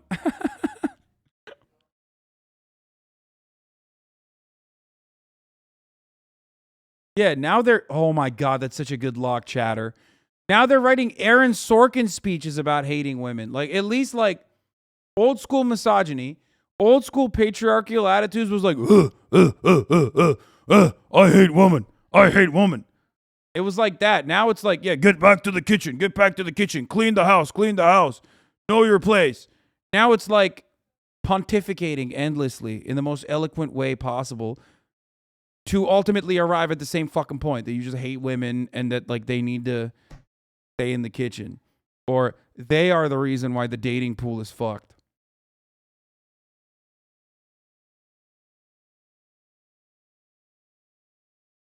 That's women. Men are not the ones you have to simp and pander to in order to please them. That's women. Men are not the ones who have to pander to please them. That's Men women. are not the ones who say they want one thing and then end up with the other. That's Yeah, men are not the ones who say they have to end up, they claim that they want one thing, but they end up with the other. That's women. Like, dude, you're just ascribing manipulation and bad qualities to women, but you're just using like words that liberals would ultimately use normally. This is the Jordan Petersonification of social whining. Yeah. I LARPed as a man for 22 years, and honestly, from my understanding, it's just fear-based stemming from their lack of self-worth. It's sucky wuckies. Whenever I see them, I kind of root for them to find a woman that actually loves them for what they are and teaches them to be open and empathetic. I mean, in order for them to do that, I pander to men most of the time. I interact with men because I don't want to get murdered. Okay, listen. For me, like if you even want to get to that point, you have to fucking take the first step, okay? Take the whatever fucking pill you need to take to recognize that it's like, no, a lot of the issues that you are presenting are a cop-out. And most of it stems from you. There are 3.5 billion women on the fucking planet, dog. 3.5 billion, okay? If you think you can just like, you know, wipe away half the population or trap them into this like monolithic structure, you're out of your fucking mind. You're just crazy. You're lost in the sauce. women. Men are not the ones who struggle to operate within the confinements of reality or hold themselves accountable when things go wrong in the relationship. That's women. Men are not the ones who develop these entitled, spoiled, I'm always right. No. Men aren't the ones threatening to divorce you if you don't stop digging your structurally unsound tunnel in your backyard. That's women. Okay, to be fair, though, you should be able to do that. You should be able to do that. Like, that is, if you're, you know, digging a hole all the way down to China in your backyard that's structurally unsound is a lot more fun when you don't got a bitch in your ear telling you how fucking dangerous it is, okay? I'm just saying. How come Elon Musk gets to do it? Huh?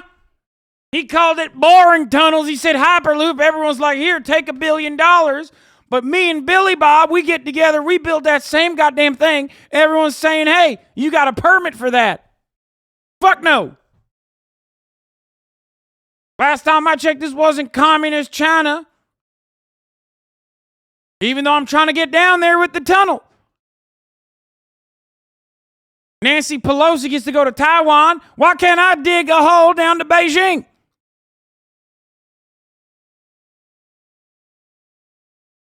No matter what, because my feelings said so attitude. That's women. Men are not the ones who struggle with pettiness, spitefulness, and passive aggressiveness. That's women. Yeah, he's just spiteful and passive aggressive as fuck in this entire video.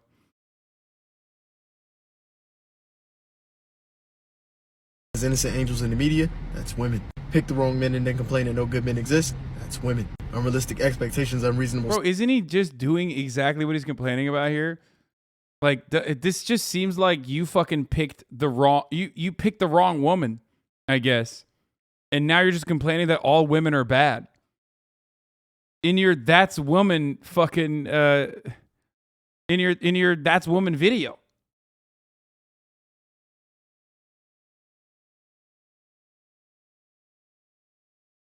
Standards and shitty selectivity, that's women. How are men not the issue?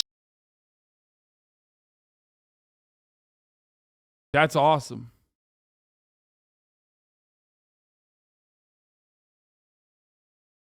The whole argument is no you. Yeah, I mean, this is the nice guy. This is the nice guy attitude. This is the classic nice guy who's like upset because, you know, someone didn't throw pussy that he thought he was entitled to when he was being nice. It's super fun. I like it here, but the one thing that I really take issue with is the fact that it's normal to like show people your privates. When someone tells you they're dating someone, they're basically saying, yeah, I've known what their tools look like for an extended period of time. People may I'm guessing you're familiar with the term AWOLT. All women are like this in the incel community. This video is literally just him ascribing negative personality traits to every single woman. Wait, I didn't know about AWOLT. HasanAbi has to have the most fucked up TikTok page. Wait, really? Wait, did he delete his fucking account? What the fuck? No shot. Wait, where's the... I am the oldest pro Fortnite. Tate destroys oldest Fortnite player. I wonder why the Tate Daily channels didn't fucking post clips of me like this.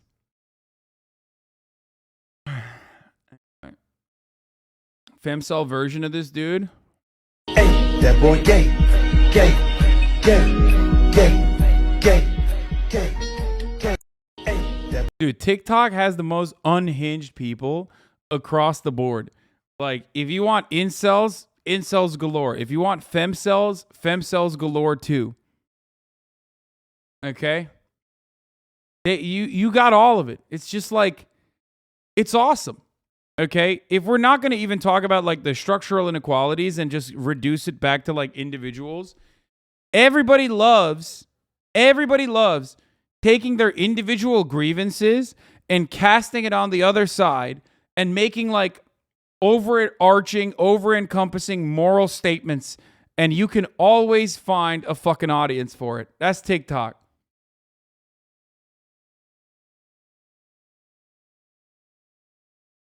TikTok is like mental illness Netflix. Yeah, it's awesome. Great.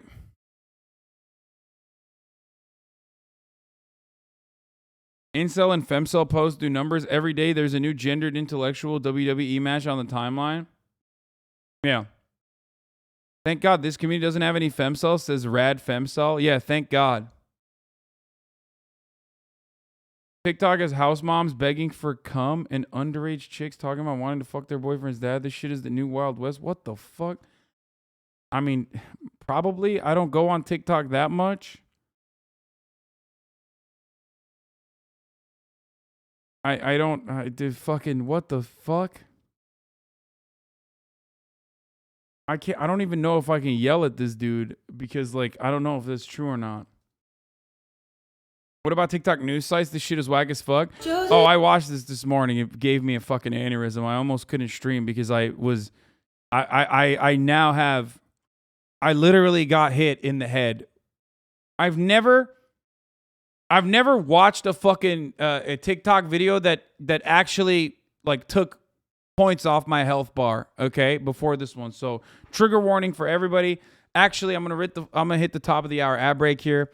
As a matter of fact, at the top of the hour, there's a 6-second ad break. If you no longer want to see those ads, all you need to do is subscribe. That will take some fucking HP off your health bar too, unless you have the ultimate defense against the top of the hour ad break. That's right. A $5 a month subscription or a free one in the form of a Twitch Prime. By connecting your Amazon Prime account to your Twitch account, you get one free Prime subscription a month. Use it on your favorite streamer. Hopefully, I'm your favorite streamer, your favorite broadcaster, motherfuckers. You know what I mean?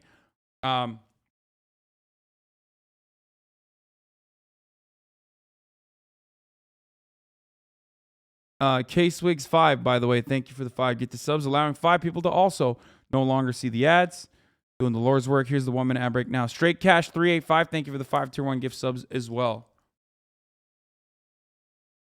Are you ready for this? This is going to hurt you.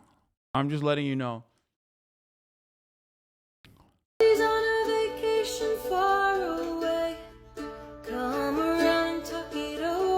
Taiwan, welcome, sir.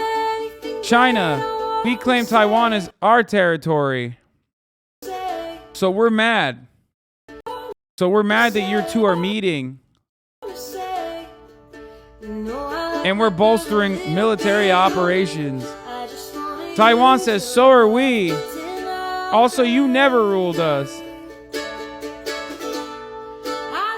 Tensions between the US and China are rising. Also, you're overreacting.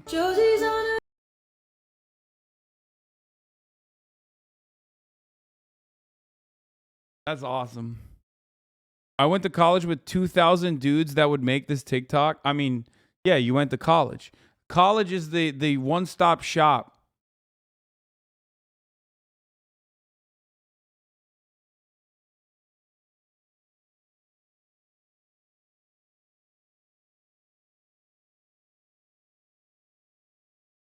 College is literally the one-stop shop to make dudes like this, okay?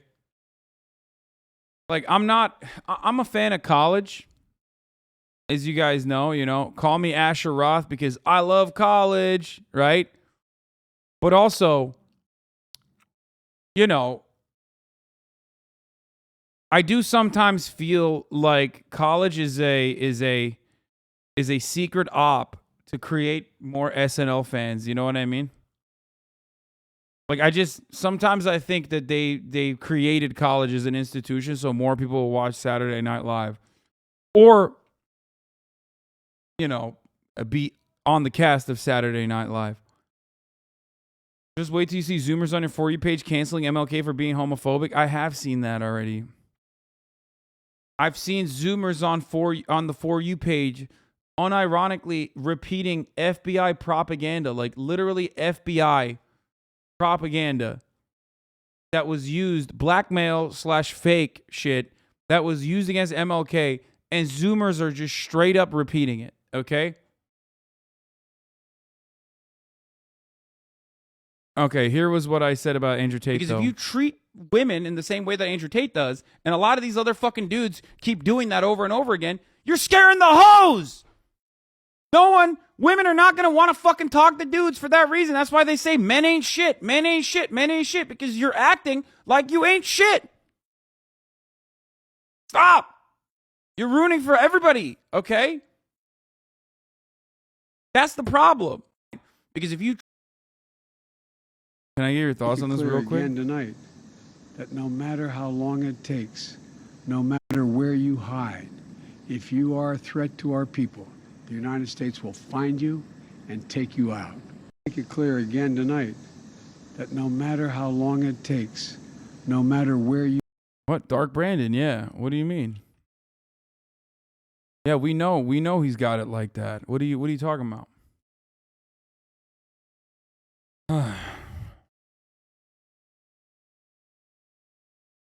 You're right, bro. They're legit scaring the hoes now.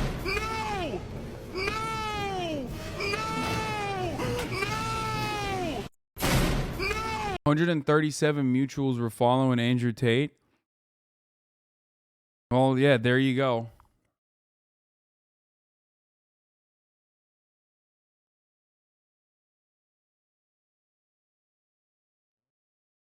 I want to crash my car into a telephone pole, standing on the gas with no seatbelt on. I can't handle it. I want to crash my...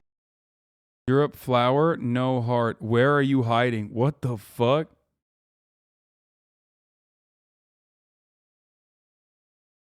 I want to crash my car into a telephone pole, standing on the gas with no seatbelt on. I can't handle it. It makes me absolutely... I want to... Bro, you don't understand. He's just fucking, you know, playing the numbers game, brother, you know? Commentate L. Wait, hold on. I want to see what the fucking comments are. I bet people are like... Oh, never mind. They're actually... She texted him after this.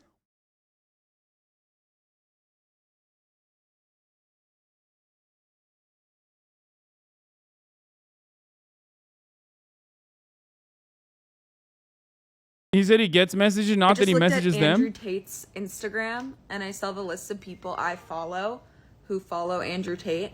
And by pure coincidence... By the way, I'm not an advocate for follow policing, for the record, because, like, I follow a bunch of fucking psychos, all right?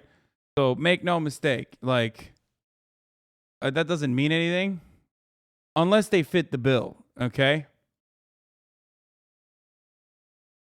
Okay, I have 1, 2, 3, 4 that follow him, and they definitely do fit the bill. Okay, wait, no, 5, 6. Okay, Joe Rogan is one of them that I follow.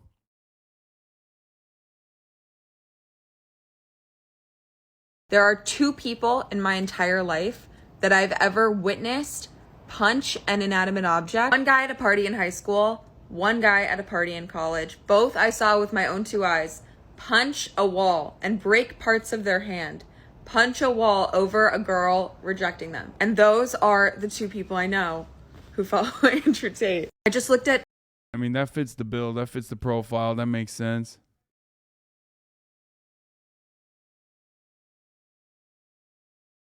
Follow does not represent endorsement. Yeah, I don't think it does. Have you seen white girls on TikTok thirsting over Mark Wahlberg? I know what he did, but I can appreciate his beauty without supporting him. No, but that makes sense. Okay.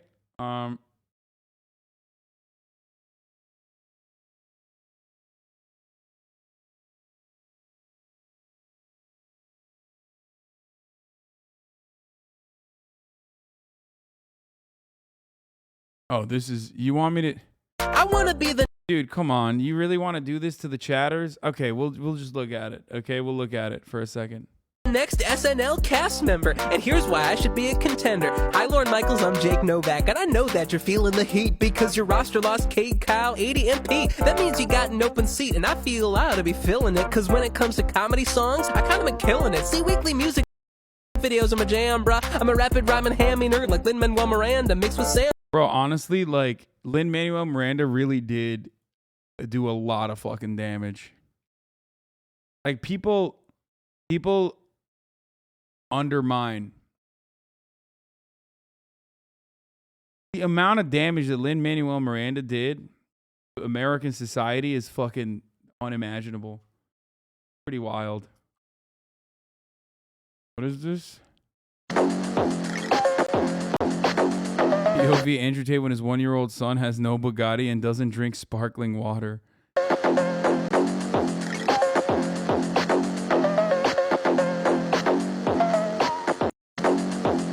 Okay, to be fair, this is literally Tate Alpha Hustler with 590, 100 mil plus net worth, 4X boxing champ. Let me help you get rich. Like, they're literally memeing like they fucking hate Andrew Tate while simultaneously linking back to fucking Hustlers University. Like, this is an account that straight up is made for that purpose. It's like the MLM.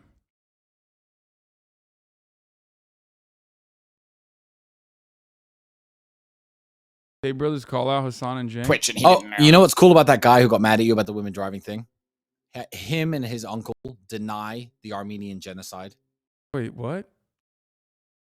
Yo, why does this dude look like, oh my God?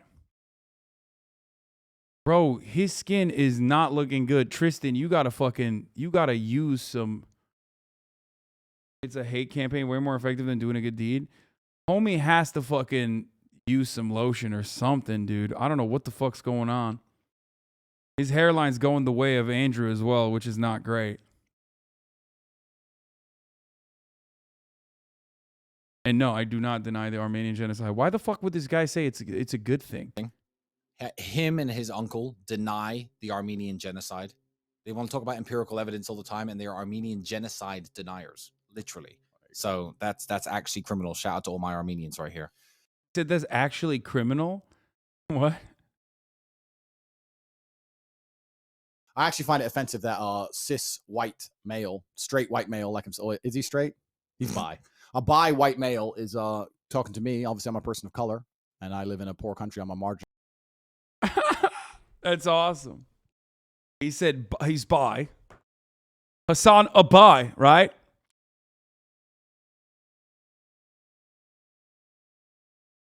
He just headcanoned your ass.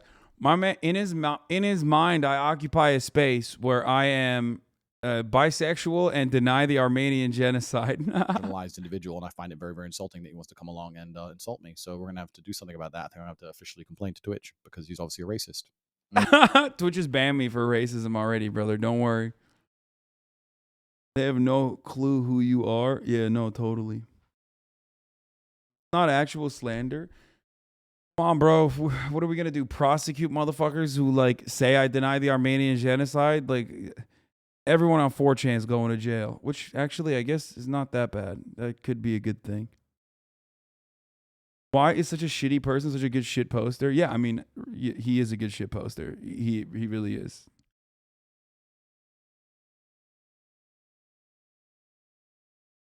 Bro, I don't care about the fucking Gordo animal thing, okay? I don't care. He's a chef. I can't believe that this is the TikTok that like is landing him in hot water or whatever. Everybody needs to fucking chill.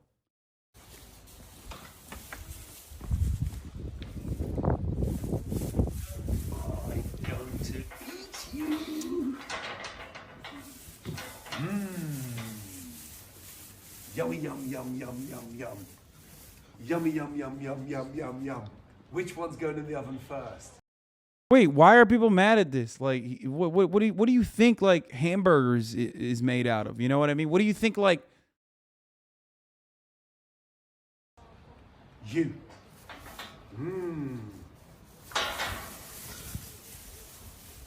Oven time. Guys, Gordo is literally famous for kissing animals before he kills them. Like, what the fuck do you think? Like, literally, birds, fishes, like, how many times have we watched? There's like compilations out there. Yeah, he'll literally kiss the fish and then slap it on the table before cutting its fucking head off. Y'all are so bored if you're mad at this, okay? He's gassing up his food. This is dope. Yeah.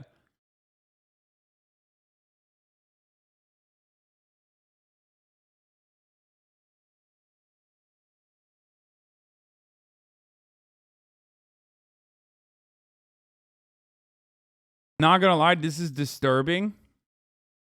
Such a strange thing to do. Creepy. Dude, what? Like, here's the thing I don't understand. Vegans, if you care about ethical and moral consistency, don't you think that this is morally, logically at least, consistent? Like, what the fuck? When I look at, like, slabs of meat piled at a fucking grocery store, I know where it's coming from. It's from cute-looking animals like this.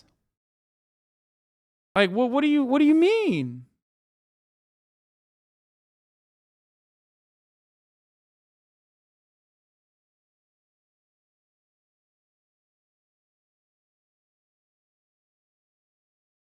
This TikTok is actually more vegan agitprop than you've ever done. Gordo's odd Gordon habit Ramsay with animals has a propensity to. Come on, kiss. One more. One more. Wow. And now a lot of you guys are like a clip. This is not even a fish. My God, look at that baby there. Wow.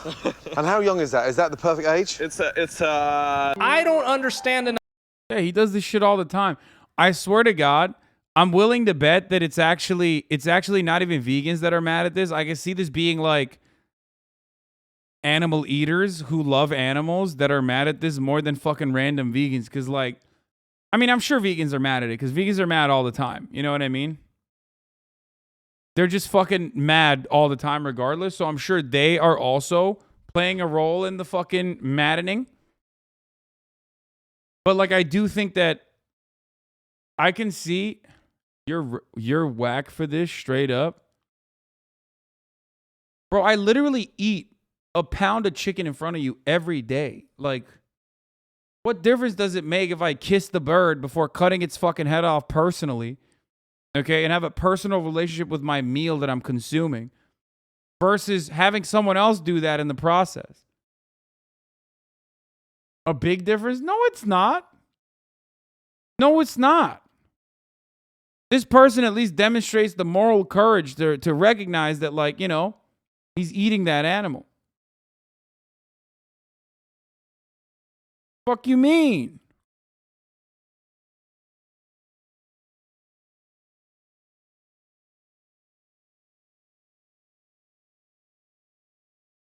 It is literally, dude, I'm not going to watch the TikTok you and your wife made of me. I'm sorry. I'm not going to watch it. You asked too many times.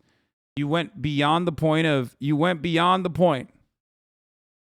me watching it because you asked too many times. You simply asked too many times.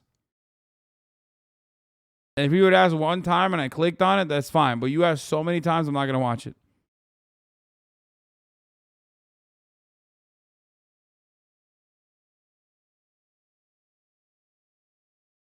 Hope G edit. I know what men like. I'm a man, after all. And men know how to suck cock better than bitches. Bitches don't know how to talk to men about their dicks. I do. I'm in fat boys in Minnesota drinking sparkling water. I'm secting old men like a top G. That is fucking fire. That's a great edit, dude. That is fucking great, dude. Straight up. That's here. I'm linking that in the chat. Good job. Oops. Did I link it correctly? I think I did, yeah. That's a great fucking edit, dude. We're going to replay that. I know what men like. I'm a man, after all. And men know how to suck cock better than bitches. Bitches don't know how to talk to men about their dicks. I do. I'm in fat boys in Minnesota drinking sparkling water. I'm secting old men like a top G.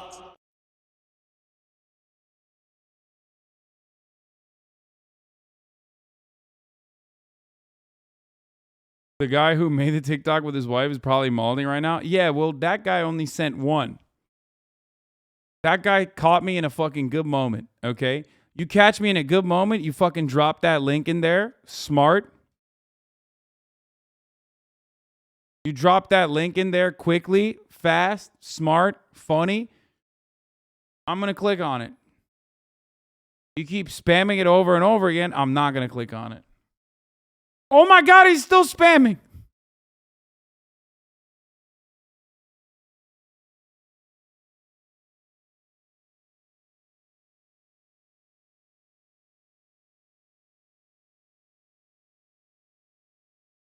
I know that guy and his device and his wife divorced him now. I hope you're happy. I hope not.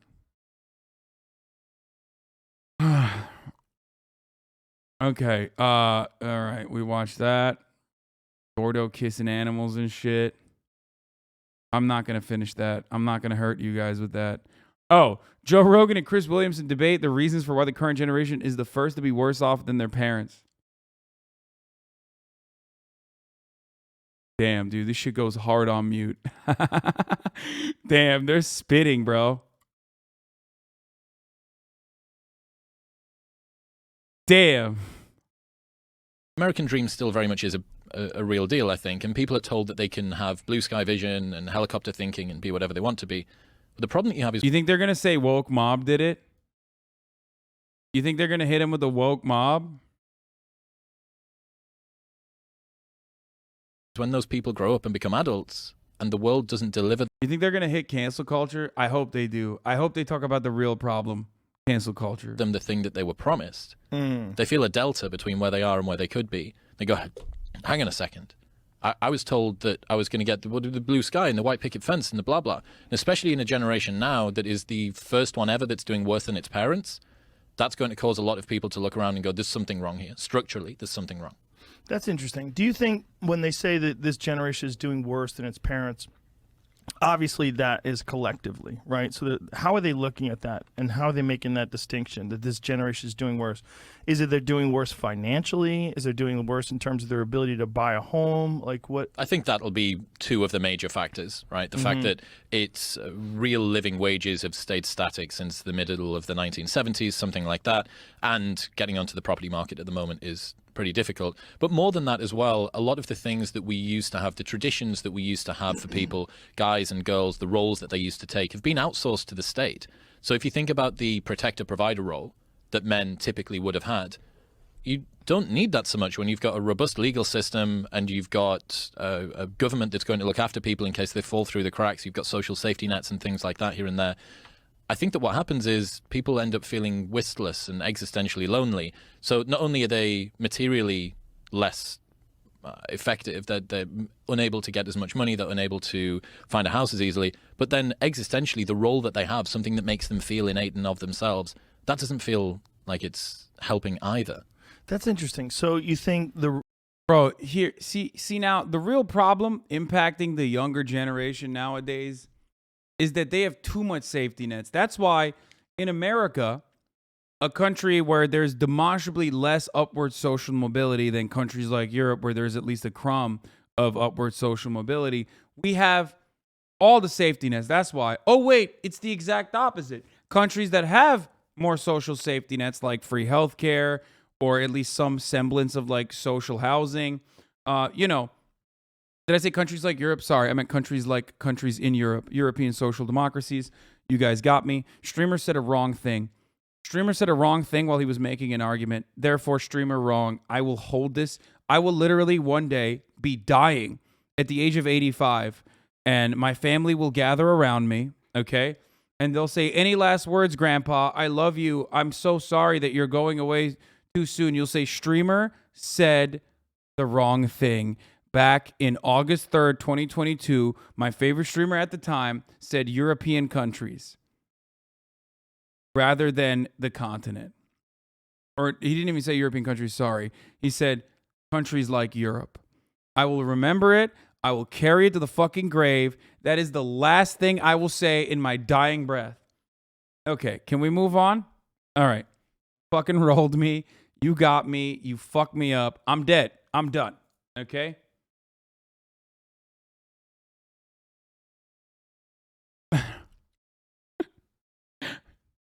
Motherfuckers be like, I'm a 45-year-old HassanAbi hit. And then I look at chat and you're behaving like you're all 12.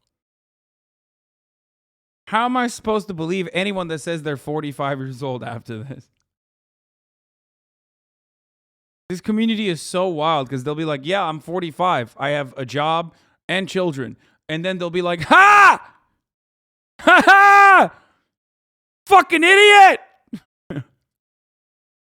He said European country. The country of Europe is not a country. Fucking idiot. I forgot my point. Anyway, in European social democracies where there are better social safety nets, turns out, and you might be shocked to find out, there is more upward social mobility than the United States of America, a country with no social safety nets. So there is evidence, empirical evidence to suggest that the Australian man is wrong. The robust legal system and social safety nets somehow make people listless. I don't think the robust legal system is that robust. And I don't think the safety systems, the safety nets that are in place, I don't think they're that effective. I don't think that people have as much faith in them as maybe you think. I know in the UK you have a better system in terms of like healthcare. People don't have to worry nearly as much about getting ill, about getting injured. I'm a big fan of having some kind of social healthcare system. And I think people in this country, particularly conservative people, are they're very concerned with the idea of socialism in any form. But I feel like socialism exists already in many forms that we accept, like the fire department. Right, that's clearly like a socialist idea. Like we all pay into it, and it serves everyone. We need it. We all accept it. And we agree to it. Public education, similar. It sucks. It's pretty shitty and ineffective. Why is he doing this? Of course, upon the neighborhood that you live in. This is worse. This is worse than when he's just a fucking douchebag, because this has to be a crime when he makes me believe, okay, for a brief moment, that inside of that thick, dense, ape-like skull is a brain. When he hits that fucking lib arc shit, it hurts me more, okay? I feel like I'm a victim.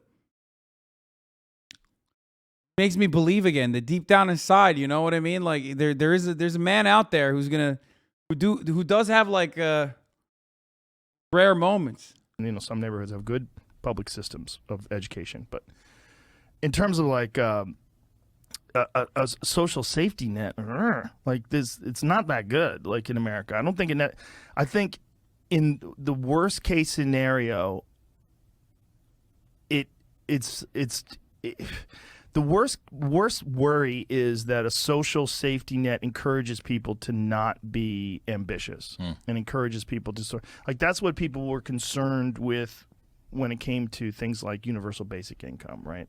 They were concerned that it was going to alleviate people's ambition.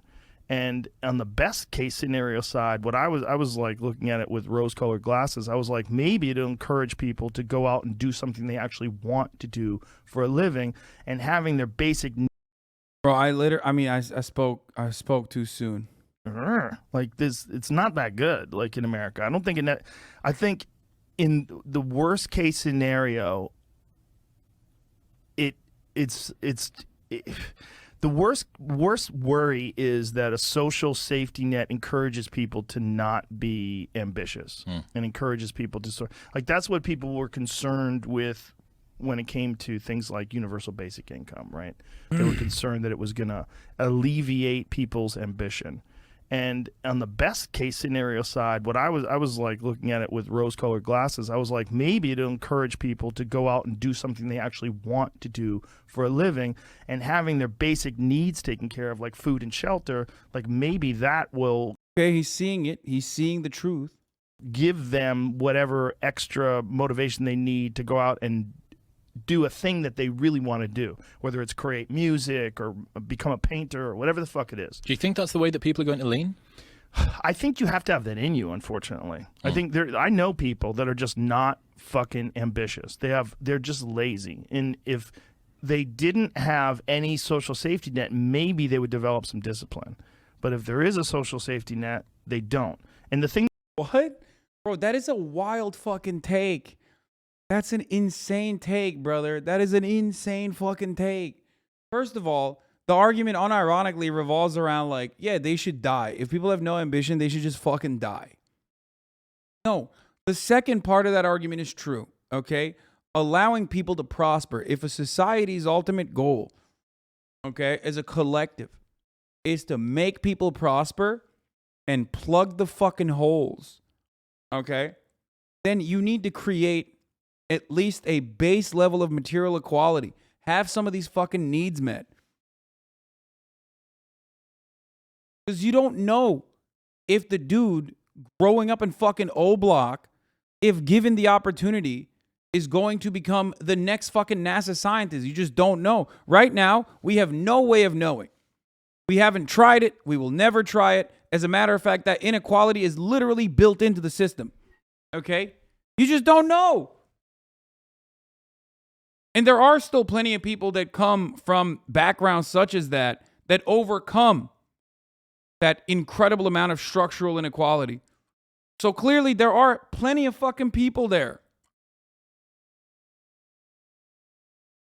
I mean, even, dude, Kia Boys is a great fucking example of this, right? These are like 14-year-olds that steal cars regularly, okay? These are like 12-year-olds, 13-year-olds, 14-year-olds that are stealing fucking cars nonstop. They are so proficient. They're so good at stealing cars and driving it like fucking psychos. Okay?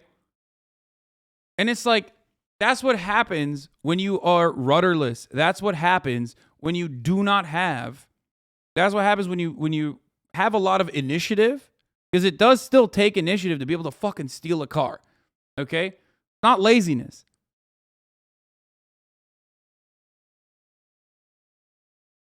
They are so good at stealing fucking cars at the age of 12, 13, 14. That's insane. Problem is, they have nowhere to have their ambitions expressed. No one is fucking steering them towards something that's productive. Really? You said literally insane or you're wrong? Really? You go steal a fucking car, dumbass. You know how hard that shit is?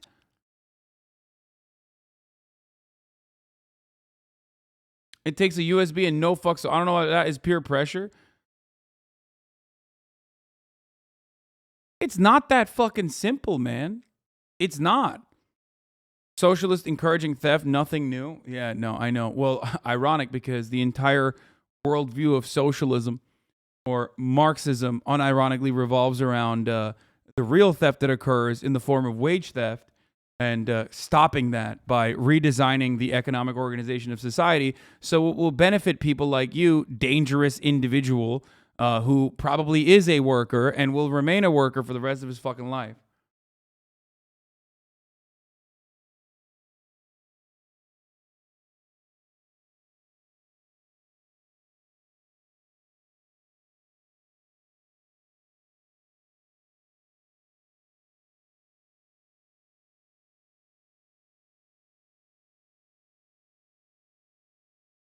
The writer grew up and lived in the Netherlands. Fantastic social mobility. First generation immigrant parents making minimum wage, living in a terrible neighborhood. Still was able to go to university and now make $150K a year.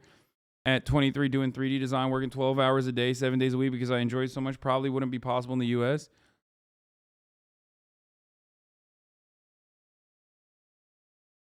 So the point I'm trying to make is that, like, I'm not pro car theft, obviously. Okay? I'm not fucking pro car theft.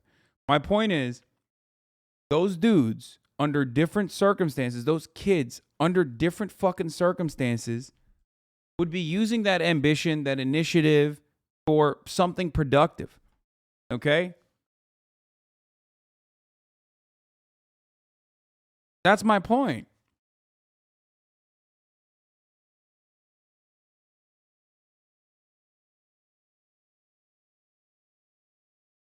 That's the point. But when a society has these kinds of systemic failures, then they just end up getting in the system early on. Okay? They end up getting in the system early on, and then they're destined for a lifetime of slavery within the prison system, within the criminal justice system. Why? Because they were born in the fucking wrong neighborhood. They had no control over that. Neither did you. An adequate society with adequate social safety nets would make sure that every single individual at least has the capacity to truly exercise their best skill set. That is how we all prosper. Except society is literally designed in a way to ensure that there is an underclass that routinely has to be enslaved, even if you're not, even if you're not, what do you call it? Like directly called a slave or sold into chattel slavery, still absolutely fucking, still absolutely that.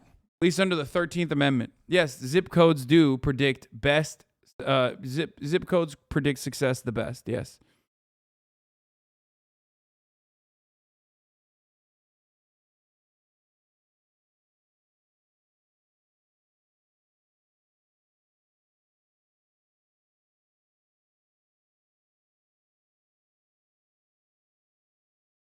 That you were talking about earlier, like this, there is a problem with generations that feel entitled, and they're given this. There's this attitude. There's a sort of overwhelming idea that the government is responsible for you in a certain way, and if you're not doing well, the government has fucked you over. The government, it's your fault. And then people start looking to people that have a lot, like they start looking to billionaires.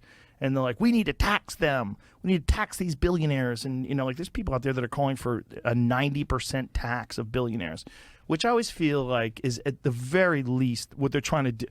Some of them, for sure, are just putting on a show. They're just saying that because they want their constituents to go, yeah, they're fighting for us. They're fighting for the working class. Like, are they? I'm not sure they are. I think they're bullshitting. And I think that capitalism is a game.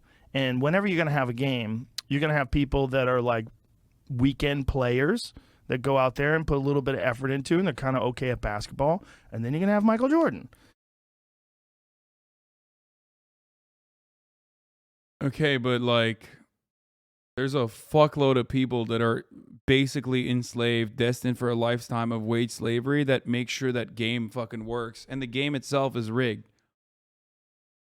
Sports analogies are always so funny because it's like the closest we can ever arrive at a meritocracy, a meritocratic approach, right? Even then, class and so many other factors, especially probability, as always, as is the case in our lives, in every facet of our lives. Probability is a significant factor in that.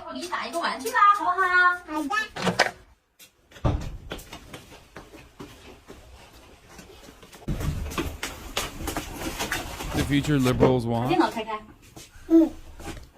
He's ignoring the factor of generational wealth. Those people didn't work hard for their money. They keep the capitalism machine going.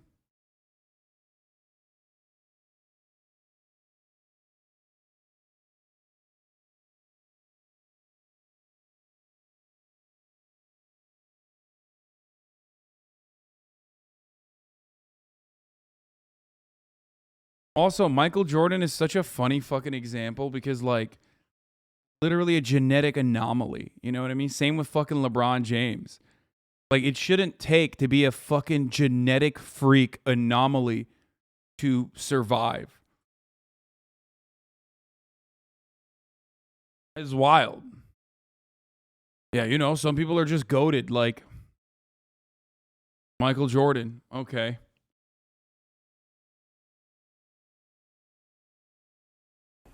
Average tater tots house. 我你想要什么玩具？枪啊！好，果果，你看这个怎么样？ What the fuck, dude? What are they?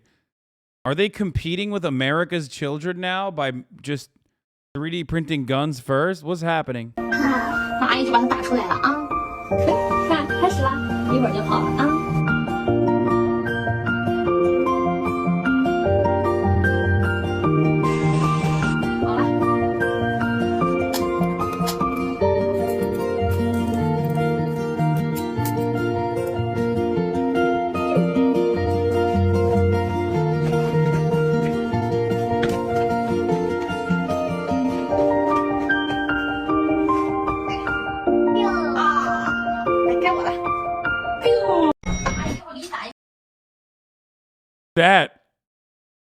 That's so weird. What? I have so many questions. What?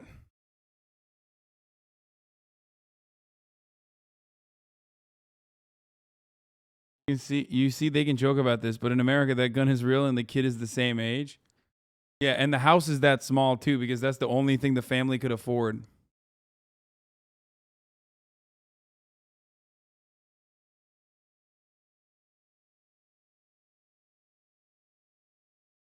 A good streamer can change your life. I'm getting my PhD. Come, rar. Okay, buddy, one, I can change him. Hold me. Sex.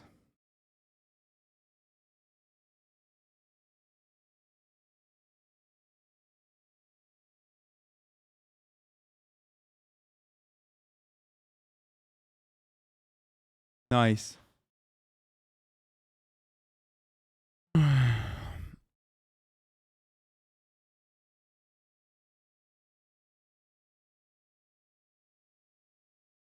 I don't know what the fuck happened here.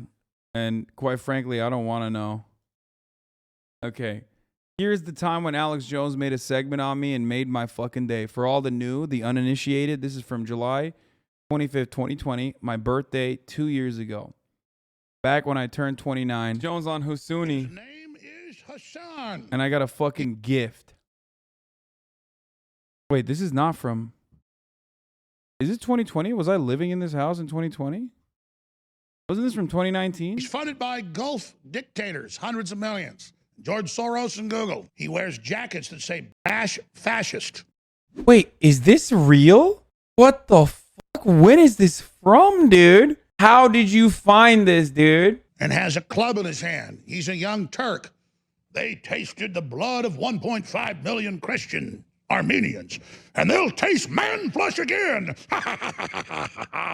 If they have their way. Bow, submit, turn your weapons in. 2. The nephew of Turd Breath, Sink Turd Breath, Hasan. Oh my god, this is so cool. Oh my god. Oh, this is the best birthday gift ever, dude. Alex Jones. Son Pecker. You can't make up that name. Can't make up that name. That's just. Dude, this was like, a lot of this was used. Like, every part of this has been sound bit turned into sound bites. Like, it was more common than the fucking top of the hour ad break, which comes at the top of every hour. And if you no longer want to see those ads, all you need to do is subscribe. You know what I mean? For $5 or for free with a Twitch Prime. Like, that was what you heard on stream. That's his name. Big old giant bitch tits. All those alerts are gone now. And instead, we just have top of the hour ad breaks.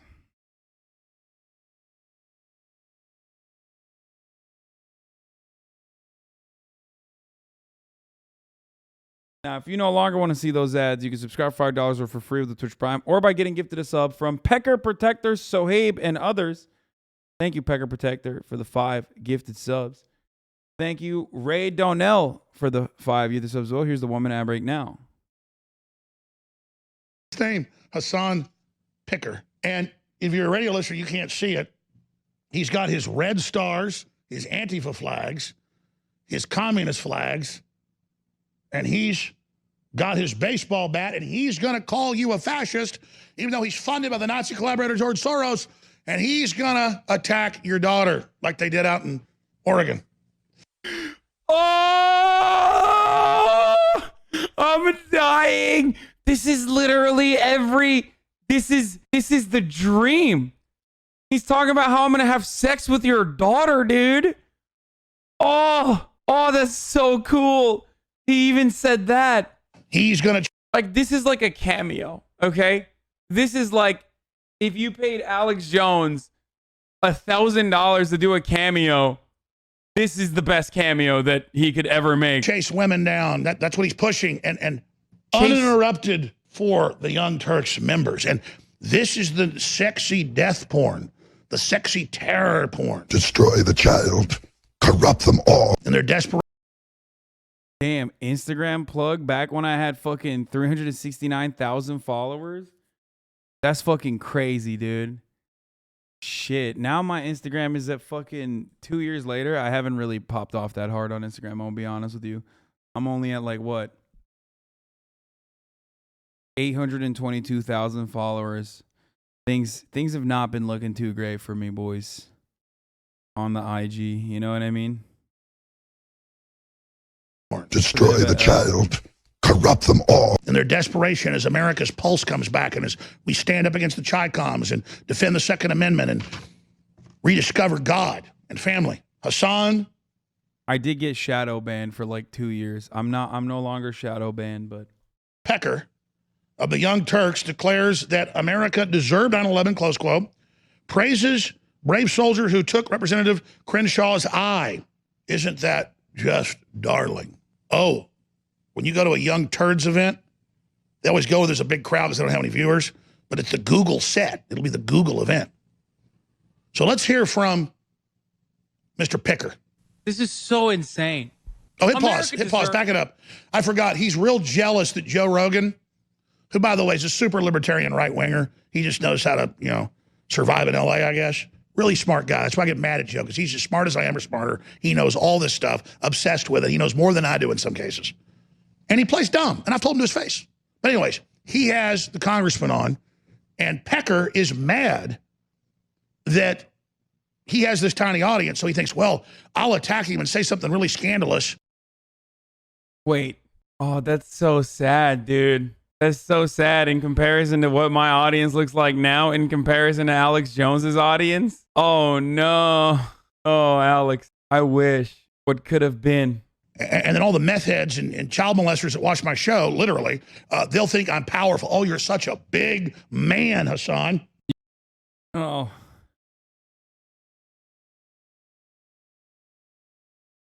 Go back. I saw myself in the old chat.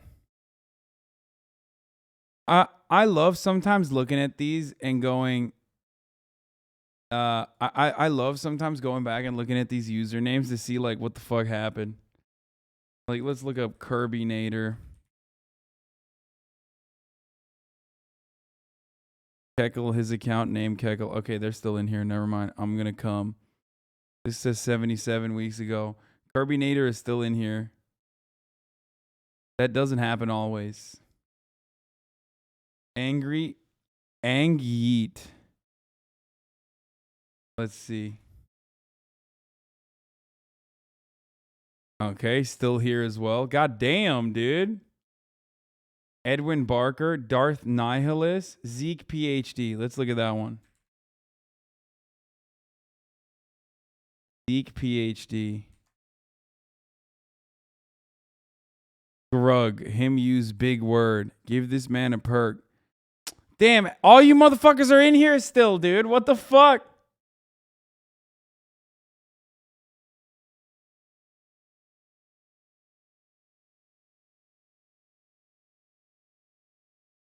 You guys are all meth heads and child molesters. Turtle doves. Let's see.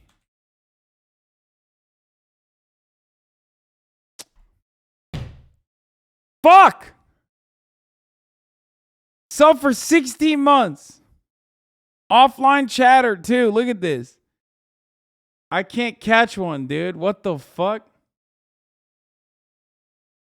Are you mad you have good chatters?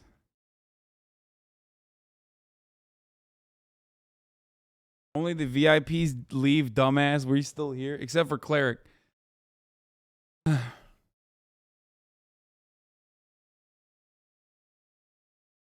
That's pretty cool. Quinn69 was doing this earlier today, and every single guy rage quit the stream like 4 years ago. Lamau. Chemical Mastodon. Let's see. That one's going to be not in here still. Chemical Mastodon. Fuck! Still here, Dudman. God damn it, dude.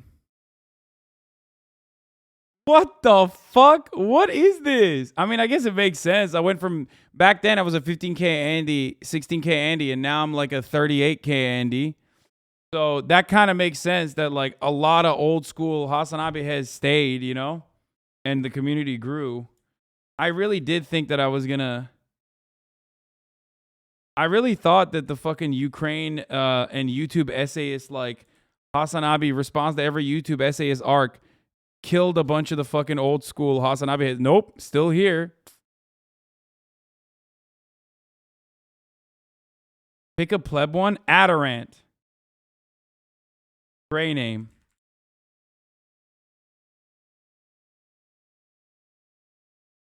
Oh, this person left. Keck W. Last time they said Keck W was 12/1/2021.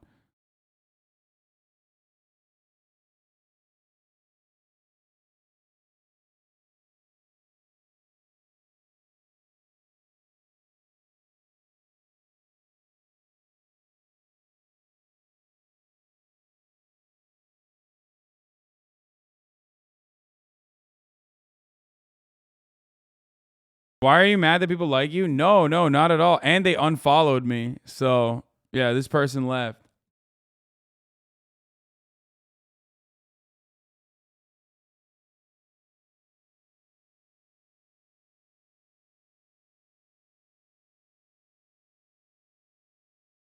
You tried to pull up a chatter who was banned so you could be like, see, they all hate me now and it backfired? No. Not at all. But I did think that, like, I do operate under the assumption that like a lot of people have fucking left the community because they're just like mad.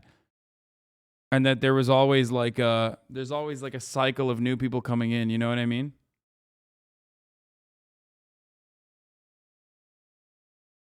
Molesters. Alex Jones called you guys meth heads and child molesters. Oh my god, I'm fucking fangirling super hard right now. Oh man, that's great. I can't believe you guys found this. I had no idea this existed. This is so good. Flabby arms. I bet he's got some big old giant bitch tits. I'm sorry, it's a family show. Just go ahead and roll this. I love that. That's one of my favorite parts about this, where he goes, like, I bet he got some big old giant bitch tits. And goes, I'm sorry, it's a family show. This is awesome. America deserved 9/11, dude. F it. I'm saying it. We're there to partner with them. We're not there doing our own thing. We're there partnering and training, in a video and game, equipping and enhancing their capabilities. We totally brought it on ourselves, dude. Holy shit. We did. We did in a video game, whatever, hypothetically, politically. Then pause again. Did, man. Back it up 10 seconds. Oh, like the Armenians deserved because they were there before the Muslims. So this part is fucking bananas, but what a sad fall from grace that like the original 9/11 truther Alex Jones is over here like defending 9/11. Think about that for a second. Muslims took over Constantinople and then you drove them into the mountains, but because they were Christian, they became still super wealthy because they were such good people. Wait, what? Wait, did he just say that they were good people automatically because they're Christian and they are wealthy because Christian people are good people and wealthy and Muslims are bad? Wait, what? That's so weird. Oh, this is awesome. And so you're named after the group that murdered them. and you've got a club and you say you're coming for us. Let's continue with this psychopathic Kind of seems like he's doing woke culture, cancel culture. worm. I wonder if he, like, is he trying to imply that I'm going to kill Armenians or something? Like, what the fuck? Also, why the fuck would his audience care? Like, honestly, they're fucking Alex Jones fans. It's so weird. Holy f He's so intellectual. Look at the way that this dip is running his mouth. I love that they're bleeping my words because this is a family show, as Alex Jones simultaneously is like making an argument about how Muslims are bad automatically and Christians are good and make a lot of money because they're good Christians. It's very weird, but you gotta, it's great. Justifying genocide right now. Wait, Like, how is this, how is anything I'm saying controversial? This is a deranged pervert. I apologize having to play that for everybody, but that's why I was so angry this morning. He had to pull a trigger warning on his audience, dude. He was so flustered and frustrated because his virgin ears had to hear those disgusting words, man. Alex Jones, who combats psychic pedophile vampires. Folks, listen. You already know it's AlexJones.com, Infowars.com. I'm locked away in a FEMA camp right now because Obabe, President Obabe, the Muslim Kenyan, has locked me away, folks. But I will prevail. I am the demon of truth. I came in within earshot of Barack Obama. He smells like sulfur, folks. It's the truth. I got the documents. But then he's like triggered by a guy who says shit like that is triggered by what? Like something I said? That's awesome. Oh, that's so good. He's a deranged pervert. He's got meth heads and pedophiles in his audience. Oh, he said I got bitch tits. Alex Jones saying I got bitch tits is hilarious too. Wait, hold on. Oh, this is the perfect meme. I wish he ripped into me a little bit further. That's look at this.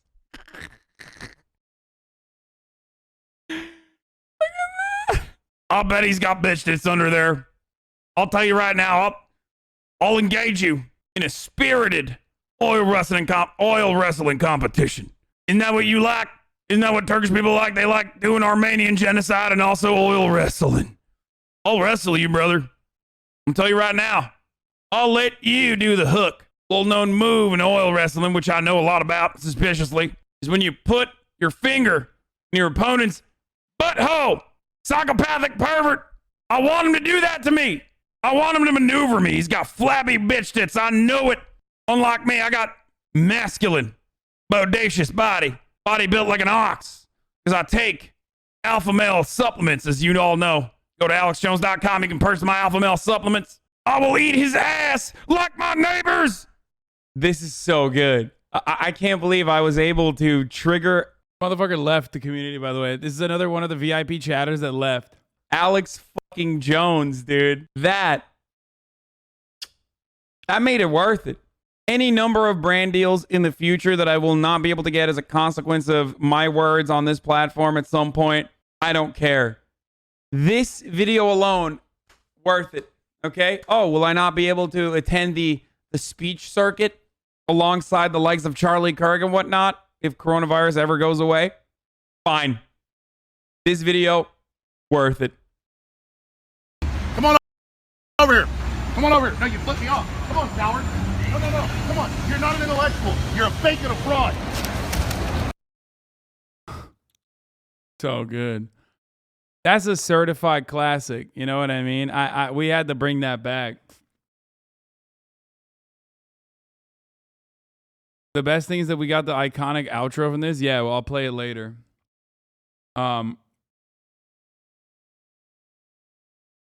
Watch Moistcritikal's first new video. This before and after is what happens when you take Instahard. So that was what those were, for those of you who don't know, that was way back in the day when that happened, when we found that out. And it took like basically a year to fucking figure out that was a segment that he wrote or did on me. Basically, what ended up happening is I took a bunch of his fucking segments and turned them into sound bites. And they were awesome. Wimstaff was in there spamming pokey emotes oh so long ago. Yeah, see, here's a motherfucker who never changed, okay? Respect. Much respect to Wimstaff. Where is he? This person, where is this from? When's the last time he spammed? Jesus Christ, he doesn't stop. 8/1/2022. Wimstaff, I don't think has ever not used a pokey emote in my chat. Okay? And I'm telling you, he's in here like all the time, non-fucking stop. Sub for 35 months. Legendary. Absolutely legendary chatter. One of my best chatters of all time. Okay? This person has never broken character. Straight up the best chatter. This is an ongoing bit that he is committed to. Check his profile. Wait, what? Why? Queen of Titch, Pokey fan cams. No, it's not ironic. My entire personality is based on my adoration for Pokimane.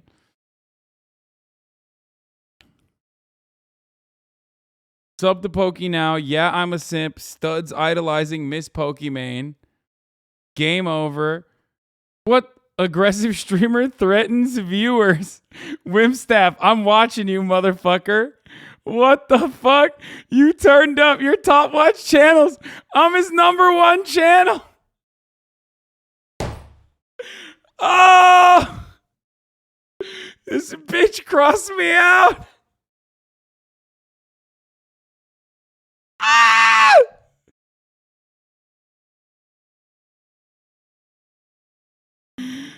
Oh my God. Dude, they have never broken character. They have never, ever broken character. Okay? 132,000 Pokey emotes? Wait, what? Oh my God! Oh my God!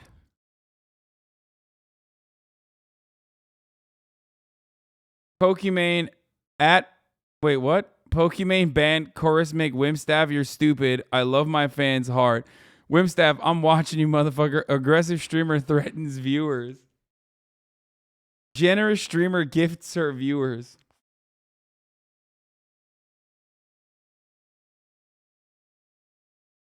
Since this person has started following me, since this person, Wimstaff, has started following me, he has never stopped using Pokey emotes. Okay?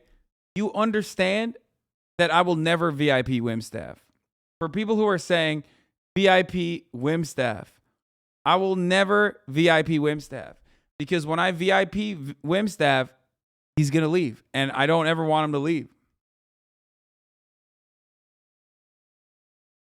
No shot, dude. Yeah, whenever you VIP people, this is a VIP curse. Most people, when they get VIP'd, they leave. They never come back. I'm not doing that. Cleric, Sean, and I are here for you. There's like 4 or 5 VIPs that... Actual trauma from other VIP, yeah.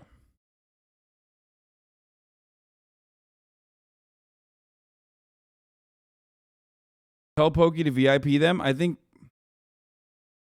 Didn't she? Well, she gifted him a sub. Sub to Pokey now. Pokey supremacy. Imposter detected. They don't know Pokimane VIP'd me for 1 day in her chat. Look.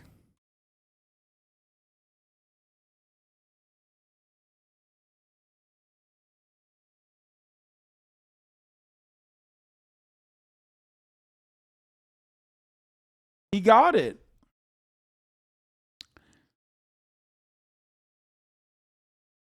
Anyway, and here's another one. Here's another. See, this is the other Pokey simp, Mike Swipe, also tier 1 subscriber for 42 months. This is the other Pokimane simp. Pokey has me banned though. Oh no, what did you do? I don't want to know. Don't ruin it. Man, you really know your chatters?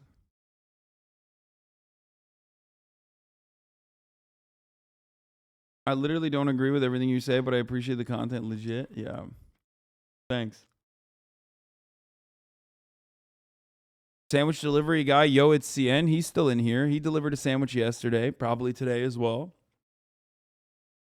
Yeah, I'm the worst streamer, dude. I know everything about my fucking chatters. In the late 90s. Most evil live stream ever? What the fuck? This is a 40-minute Charlie. This is a 40-minute video.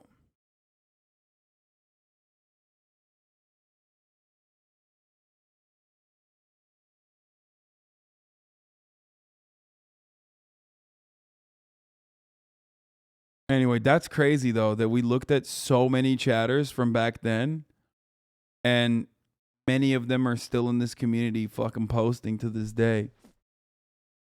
The parasocial now, bro. I admit that I have parasocial tendencies towards my community. I know that already. Okay.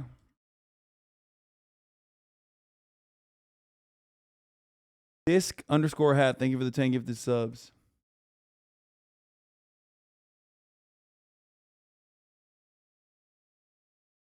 I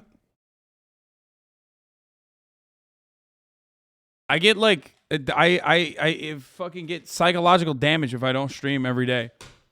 The worst.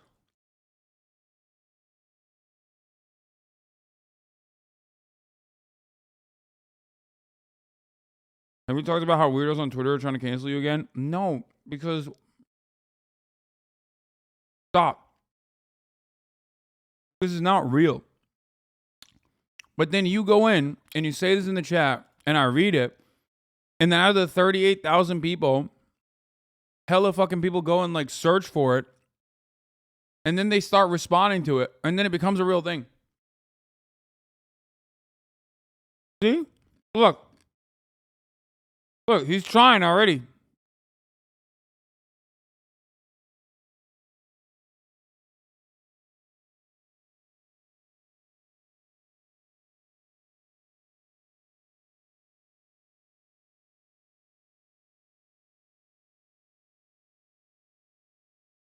Don't do it.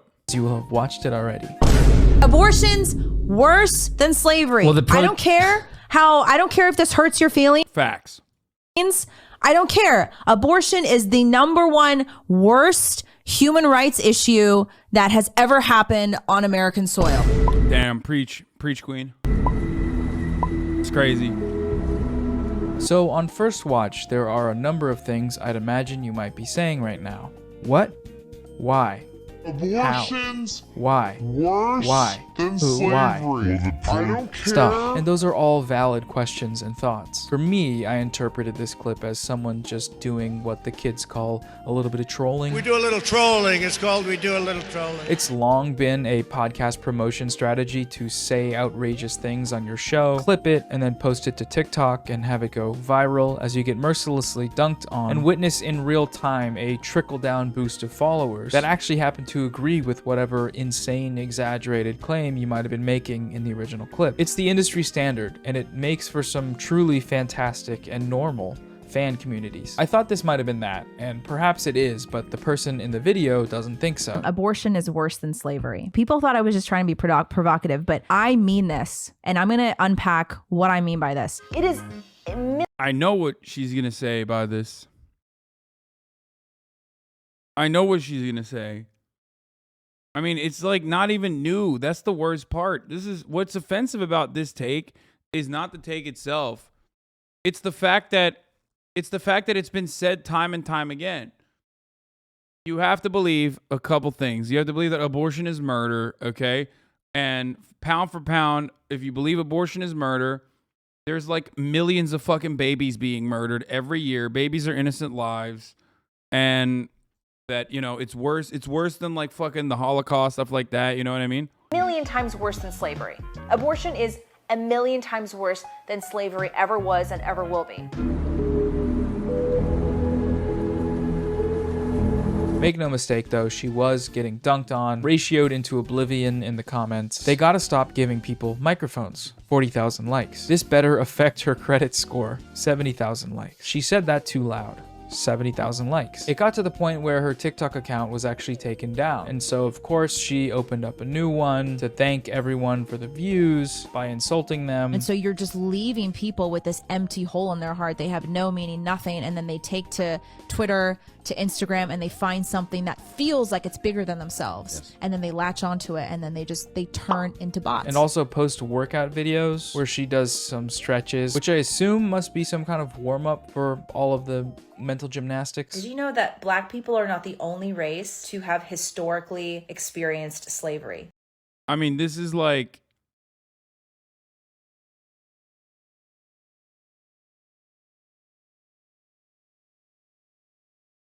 This is Candace Owens. Straight up. I know this is shocking, but pretty much every civilization in the history of mankind, at some point, their ancestry owned slaves. And the United States was one of the first countries to abolish it very quickly and efficiently. So if this person is already being dragged through the mud for this on its face horrible and racist take, then why am I making this video? Well, to be honest, the more I looked into it, into who this person is, the rhetoric they are using, and how it relates to other similar pro-life rhetoric outside of this context, the more I found this whole story just interesting. I'm interested in the contradictions found within extremist pro-life ideology. I'm interested in the divide between general TikTok audiences and far-right religious podcasters. And I want to talk about all this stuff. So that's what we're going to do today. But before we do, first, a quick word about today's video sponsor, Ren. We all emit CO2 with photos of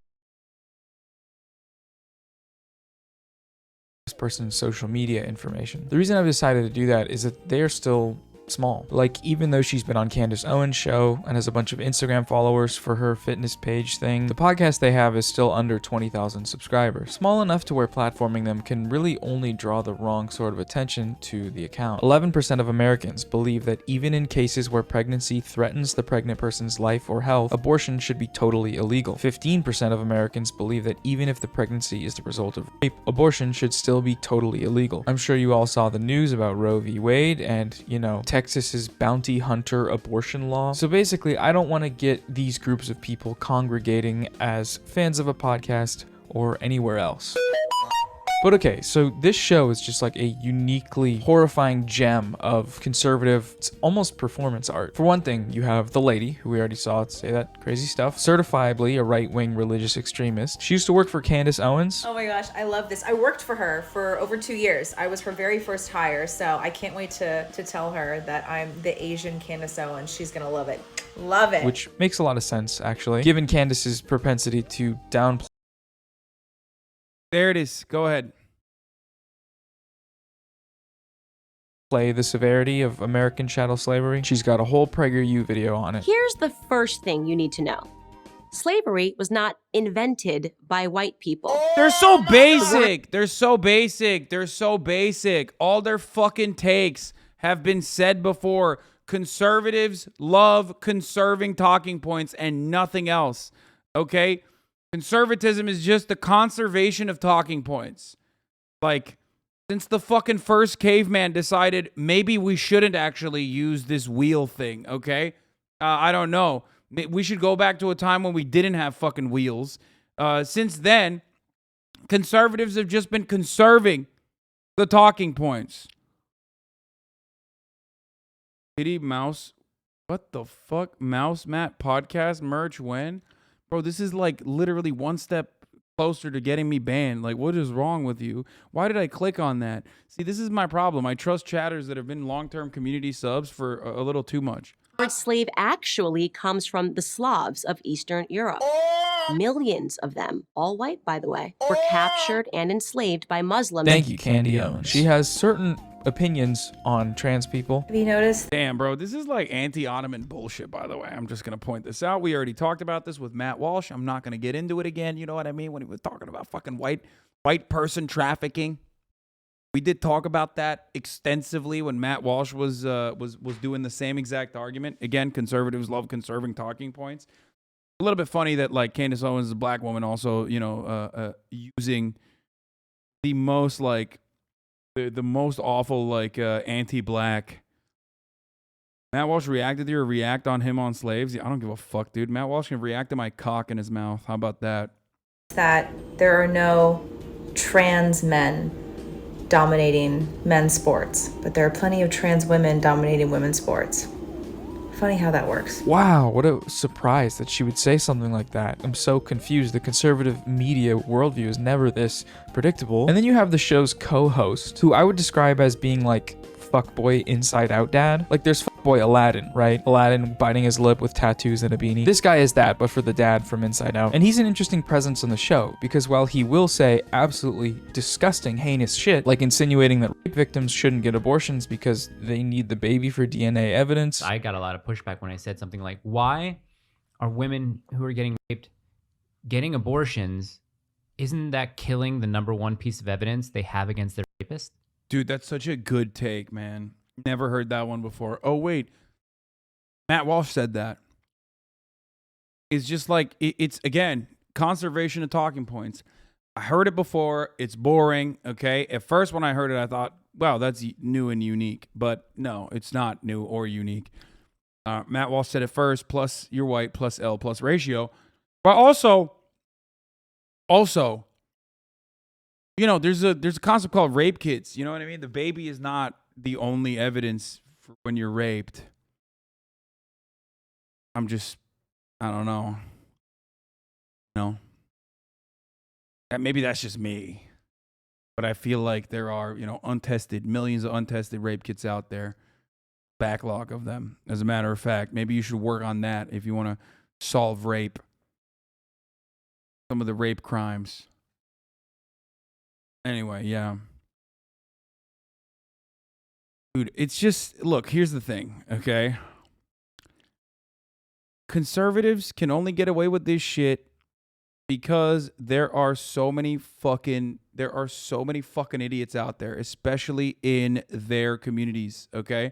Tyler Spark, thank you for the 50 big ones. Holy shit. Like, this is the dumbest fucking take. This is just a stupid take, okay? From start to bottom, or from start to finish, top to bottom. This is just a dumb guy's take. Like, hey, the only way, isn't that evidence? Like, you're hiding evidence? It's like, dude, you're a fucking idiot. You're an absolute fucking moron. There's a million different things you could do before you chose this as a reason for why you need to make a 10-year-old carry a pregnancy to term, you fucking monster. You dumb if you think all conservatives think this is smart. No, there's plenty of conservatives who are just malicious, okay? I know. But the entire point is that, like, this guy can get away with saying dumb shit like this because most of the audience is equally as dumb. They don't even fucking think about it one step beyond the talking point. They just go around and repeat it. And that's why they're so easy to fucking destroy. It's so easy to fucking shit on them. It's so easy to undermine their arguments and belittle them. Why? Because they don't even think about the fucking talking point beyond what he just said.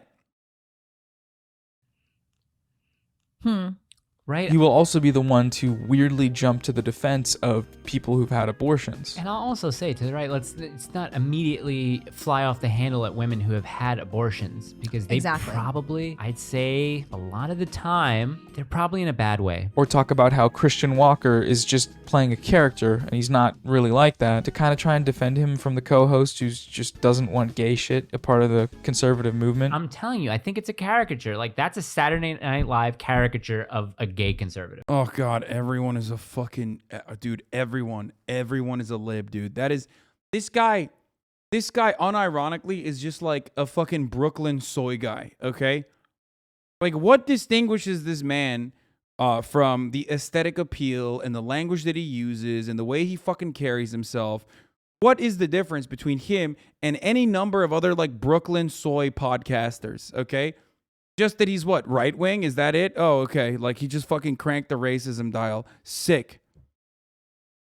He is just, he's just as much as an article head as like the millionth podcast host, okay? Yeah. That's what I think that is. I can see that. And again, I don't like the gay stuff being in the movement. But okay, so let's just go through some of the arguments that this person makes for the claim that abortion is worse than slavery. You might think that this isn't necessary because of how self-evidently ignorant that statement is, but I do think it's necessary because abortion being compared to things like murder, slavery, and the Holocaust, aside from being a very dangerous precedent to set, is also not a new phenomenon. United States politicians and government officials have used the slavery analogy before. The Holocaust comparison specifically was a staple of the early pro-life movement. It was even employed in 1985 in court to defend a couple of young men who happened to be caught placing bombs in abortion clinics. Oops. 40 years ago, if the bombers had sabotaged concentration camps, they would be heroes. In World War II, my father commanded a rifle company that liberated Landsberg, where Hitler wrote Mein Kampf. My father saw pile upon pile, thousands of emaciated bodies. Why did they, the bomb? You know who else did that recently? Some fucking family YouTubers, you know what I mean? As if family YouTubers aren't already causing many abortions, okay? God damn. What was the fucking family that did that?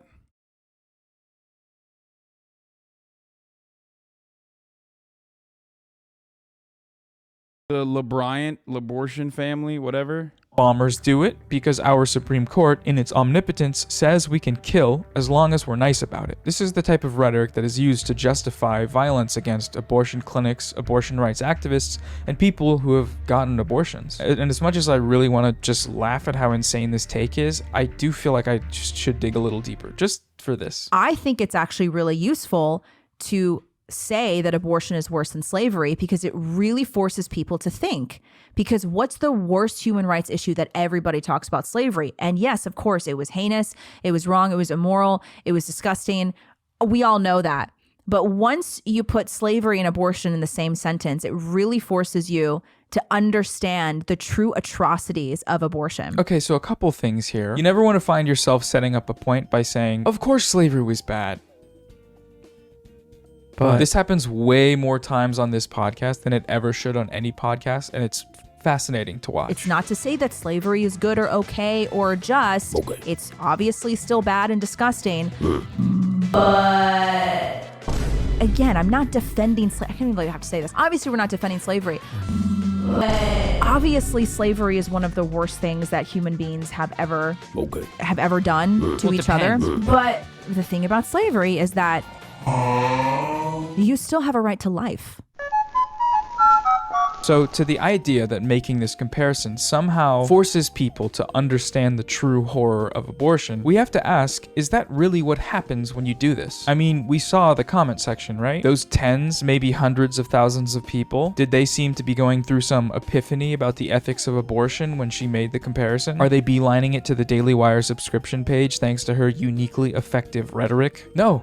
Of course not. They were doing the opposite, likely just shocked and appalled at the ignorance of the statement. And can you really blame them? When she earnestly makes this comparison, what she's doing is undermining and whitewashing the uniquely horrific atrocity that was American chattel slavery. She's implying that enslaved black people and aborted fetuses are the same thing, and that there's no difference in the morality of the forces which have created their situations. Never mind the fact that American slavery was a permanent and heritable institution based upon your race that was carried out for the economic gain of the white masters, and that abortion is an often necessary procedure to protect the health and well-being of the person getting one. No, these two things are the same because one life equals one life, and that's all that matters. Another probably worse thing is that in doing this, she is also implicating people who've had abortions as being morally equivalent or worse than slave owners. And that's just not great, you know? Hey, that 10-year-old rape victim that had to cross state lines to get an abortion a few weeks ago, thanks to laws that you happen to promote, she was actually doing a slavery. Worse, even. When I tell people that vaccine mandates are worse than the Holocaust, or that Trump having the election stolen from him is worse than 1,000,000 9/11s, it really helps them understand, you know? They say, wow, they must have been really actually bad then. Like, no, none of that is what's happening here. One of the reasons why abortion is even more heinous than slavery is because the person ending your life is the one person that you rely on. I can't even say this without getting emotional. As opposed to slavery, where the person enslaving you, it's nothing personal, you know? They're not your family, they're not your relatives. It's just some white guy. He doesn't have any, it's not his, it's his business, you know? Come on.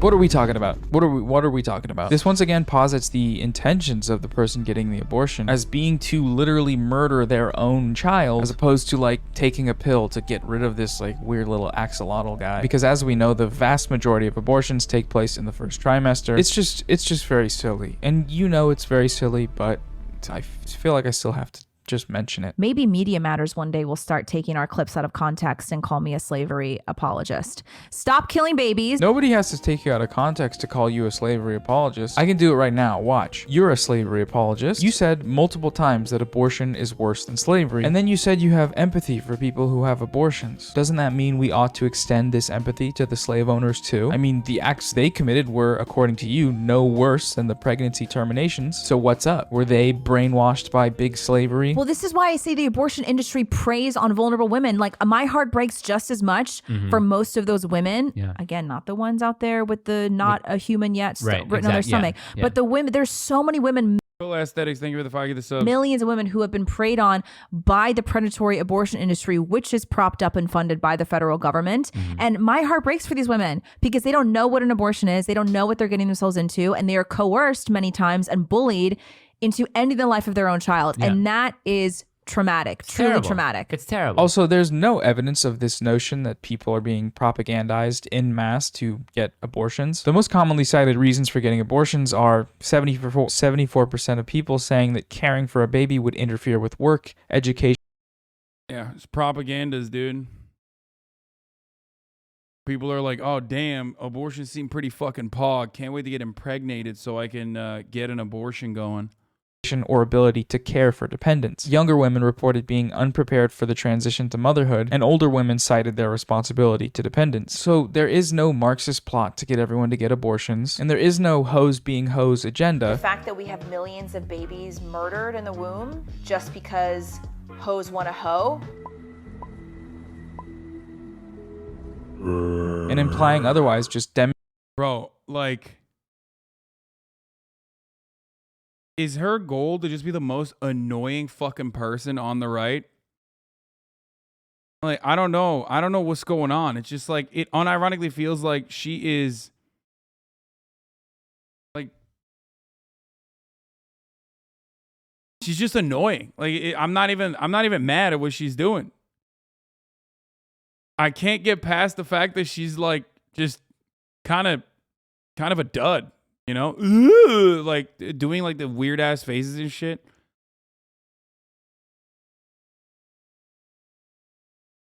It made Alex Jones a fuck ton of money. Guys, you are literally comparing the top dog to some fucking random person who's not even doing a good job. Alex Jones has been at it for fucking 30 goddamn years. Alex Jones is actually charismatic, whether you appreciate what he's doing or not. Obviously, no one appreciates what he's doing if you have a fucking brain cell. But like, he is a legitimately entertaining person. He's creative, he's entertaining. He has like, you know, he has psychotic takes all the fucking time. But like, this person is just repeating basic PragerU talking points while making weird fucking faces. You don't like what he's doing? You like how he does it? Yeah.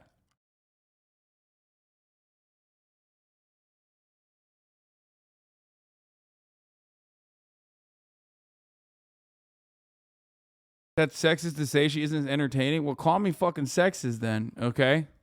Demonstrates ignorance on the reasons for why people get these and what this system does for people. Another argument that gets made here is that because the phrase life, liberty, and the pursuit of happiness was written by the founding fathers in that order, this means that it was some kind of intentional chronological checklist of morality. The right to life, liberty, and the pursuit of happiness. Listen to that order. What does abortion take away? It takes away the right to life. And do you think that our founding fathers just threw those words together willy-nilly, nonchalantly, without ever thinking about them? You think the order of those words doesn't have any meaning? Those words are in that order for a very specific reason, because the right to life is the most important, the most crucial, and the primary right that we all have. A couple of things here. First, when we're having discussions about the morality of slavery, I don't think the founding fathers are the people that we should be consulting, seeing as, you know, at the time they wrote those words, they owned slaves. So even if she's right about the intentions of the order of the words, why would that matter? For black people in America, all of those words were a lie. Secondly, you may see where this argument is leading to. If she's making the case that abortion strips all of these rights away from fetuses, and that this process is worse than what happened with slavery, then does she mean that slavery didn't do that? Well, her answer may shock and surprise you very much. Your right to life, it can't be given to you or taken away from you by the government. That is a God-given right. And it comes before liberty and the pursuit of happiness. Obviously, because if you're not alive, liberty. You can't have liberty. You can't have a right to the pursuit of happiness. Now, again, I can't even believe I have to say this, but I have to say this for all the dum-dums. Obviously, slavery is one of the worst things that human beings have ever done. But the thing about slavery is that you still have a right to life. Mm-hmm. You are at least alive. Mm-hmm. Okay? You are alive. Now, do you have a right to liberty and the pursuit of happiness? Yo! That's awesome. Okay, see, like, we got some new ones. We got some, I hadn't heard that one before. You know what I mean? Like, that's crazy. This is, hey, let me just say something, okay? Antinatalists defeated. Oh, I'm sorry. Are you, did you go to school? Did you learn philosophy? Did you become an antinatalist? Guess what, sweaty? Fucking owned, okay? Destroyed. She just said, no, you're wrong. And destroyed your fucking worldview, okay? New take unlocked. Actually, it's not a new take. I just went back into the fucking library of content in my brain, in my broken brain, and realized that Steve King made a similar take comparing abortion to slavery and said that at least, you know, you could be, if you were a slave, you could see the sun shine and the sun set. So, yep, I was wrong. It's not even a new take. Steve King said that. Remember when he was a fucking seated representative? Okay. Holy shit, your brain is fucking destroyed from watching too much conservative content. Yeah, exactly. I do love that, though. I mean, she just basically destroyed the antinatalist argument by just saying, you know, no. Being alive against your will and being enslaved for your entire life, raped, all of that is significantly better than, you know, the decision that you did not even make.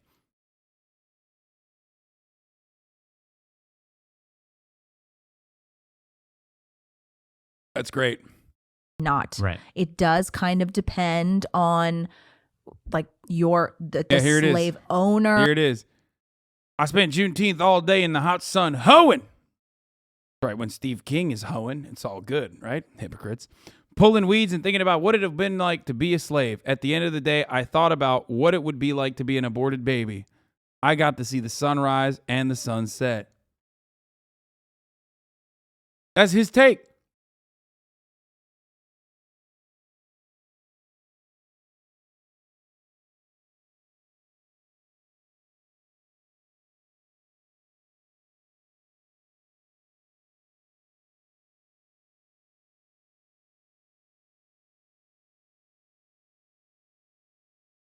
That's crazy.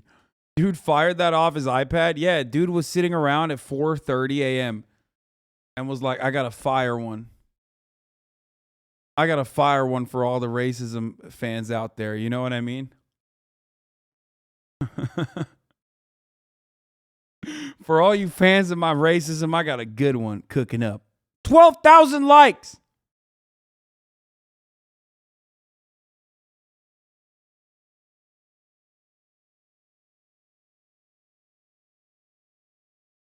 Oh my God.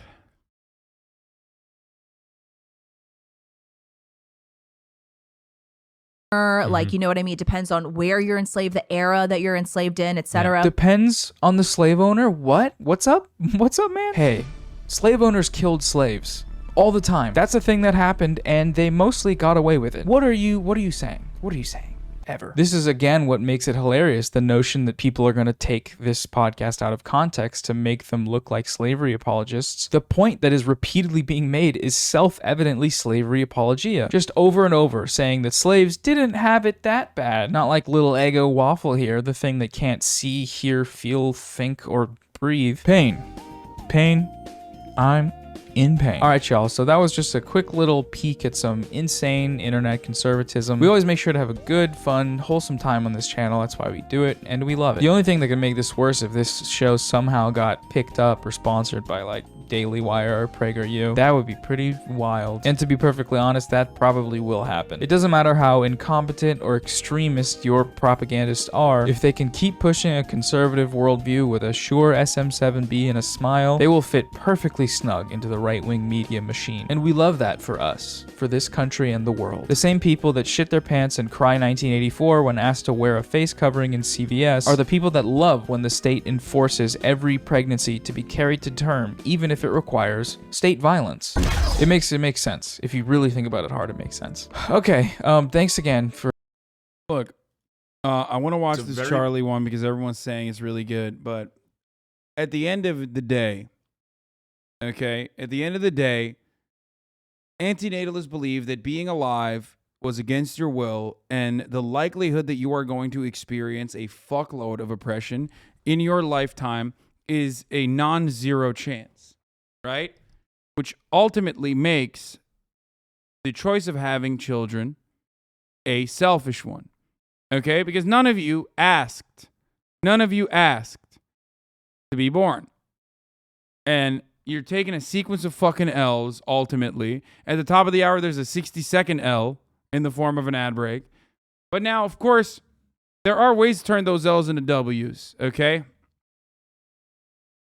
You didn't consent to being born. You didn't consent to seeing the ad break at the top of the hour. However, you can consent to subscribing for $5 or for free with a Twitch Prime. I know so many of you saw it coming a mile away. Shut the fuck up! Don't ruin this for me. Plenty did not. Some of you are not as brain broken as others. Stefan H, thank you for the 5 get the subs, allowing 5 people to no longer see the ads at the top of the hour every hour where there's a 6-second ad break. La La La Keisha, thank you for the 5 get the subs. Tyler Spark with 100 big ones. What the fuck? Ken I the Bunny, 5 gifted subs. Phil Aesthetics with the 5 gifted subs. Thank you. Ray Donnell and Bunts with another 5. Holy shit. After all that, you might as well have gotten a fucking gifted sub. Here's the 1 minute ad break now. Chrome X 69 with the 10 gifted subs.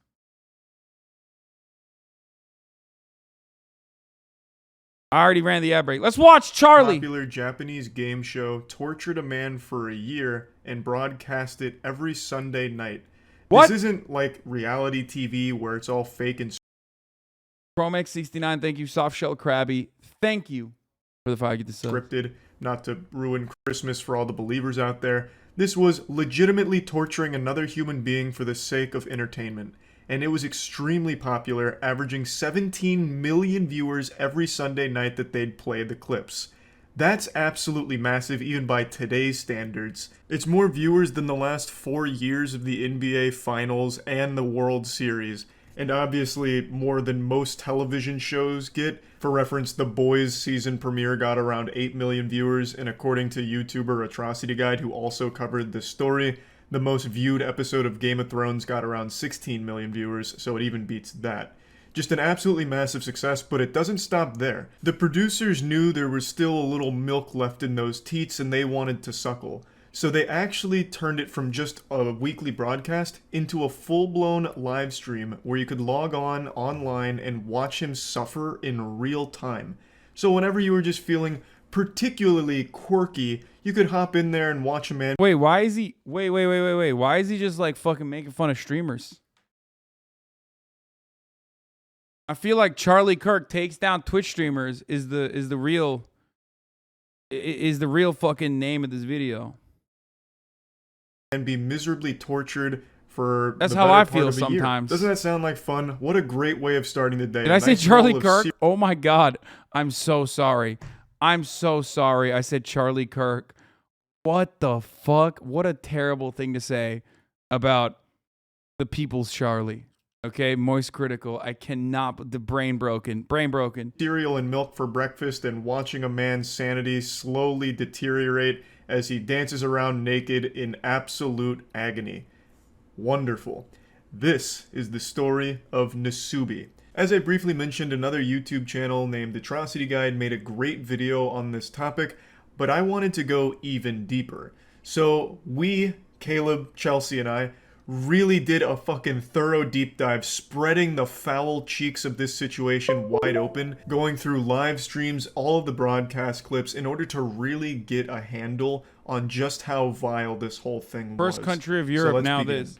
In 1998, a popular Japanese game show named Susanoo Dimpa Shonen held a raffle to find their next contestant for an upcoming show they were working on called A Life of Prizes. Nasubi ended up winning the lottery and was ecstatic. He believed this was going to be a big break for him since he was also an up-and-coming comedian, and he was escorted to a small apartment where he was then instructed to take off all of his clothes in order to participate in the game. The challenge was he would have to survive in this apartment on nothing but his winnings from sweepstakes. They only provided him with water, and he was told that he would not be allowed to leave or communicate with the outside world or have any access to anything. Did the Korean guy steal Squid Games from Japan? Is that what happened?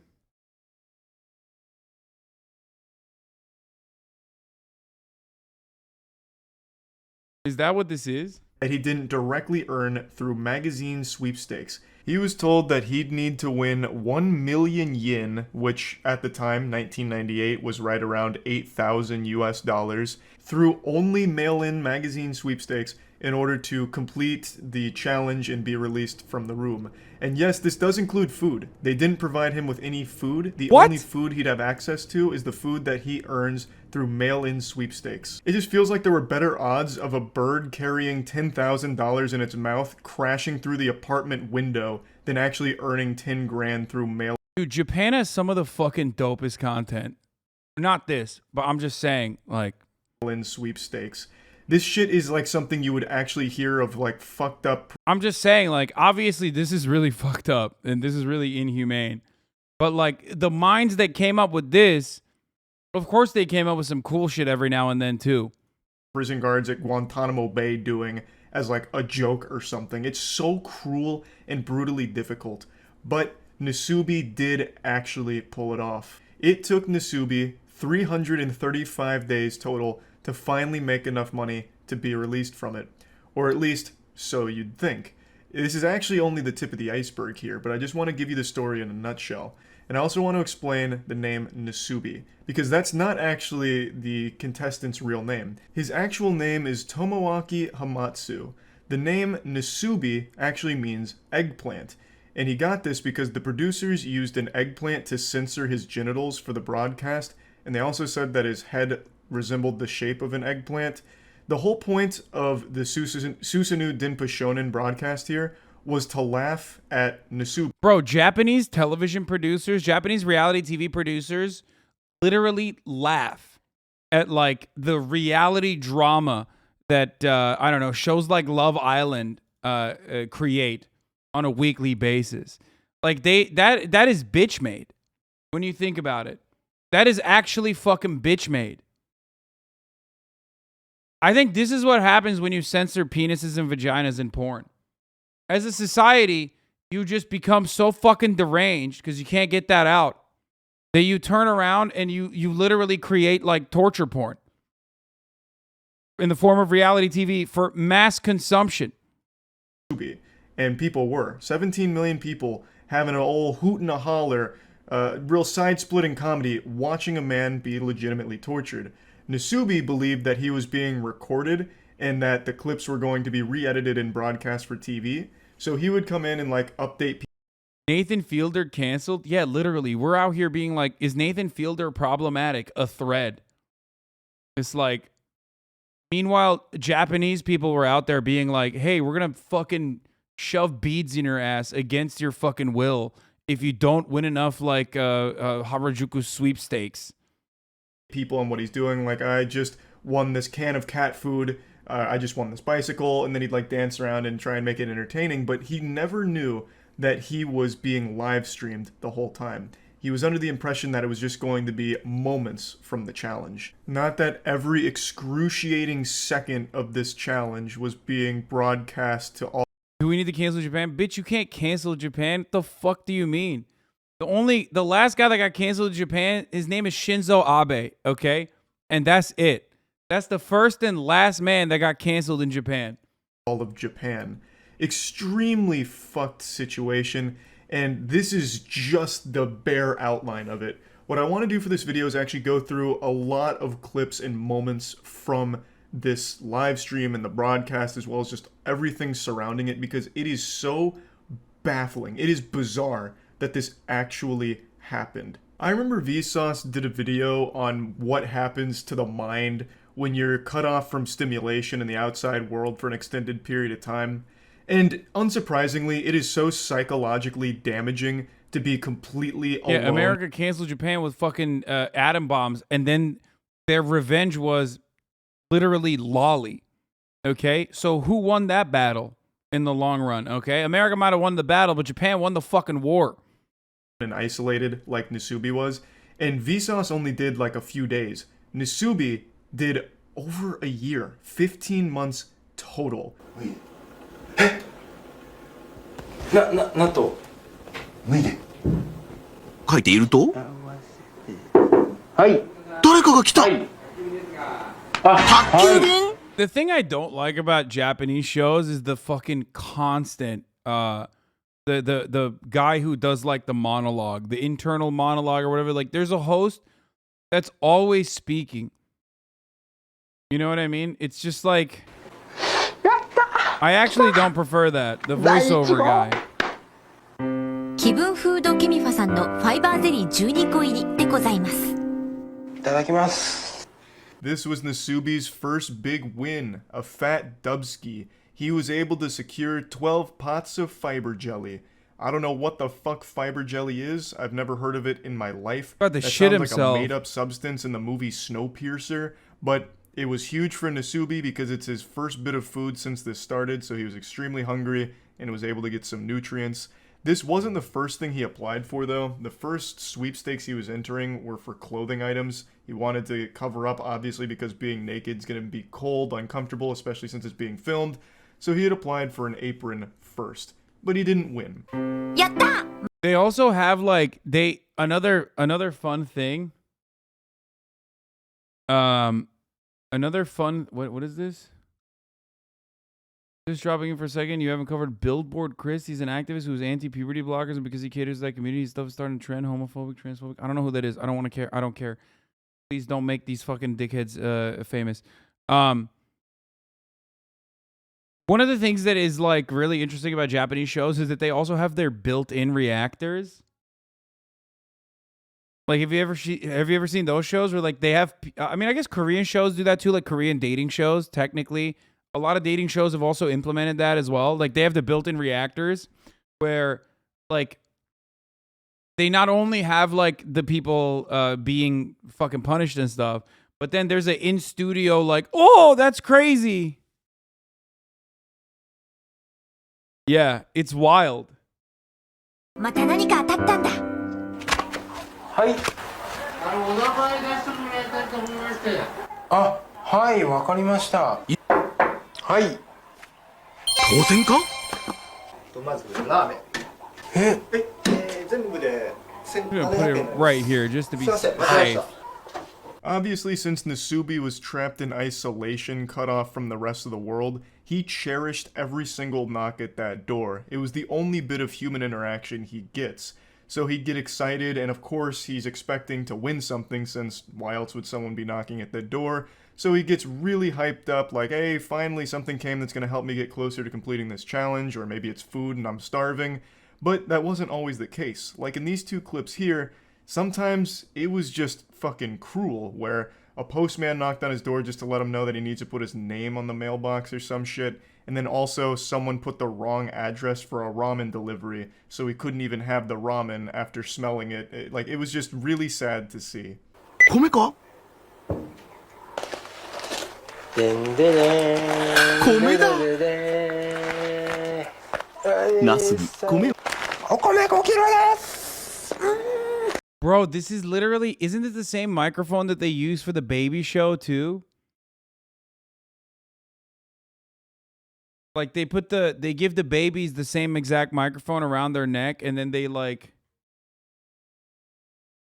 yeah, it is. How have they not gotten new microphones, dude?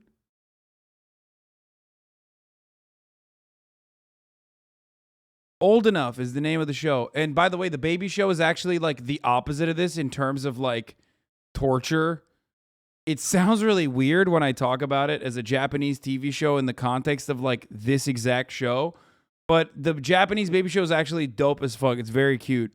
They make like little babies do regular chores and shit.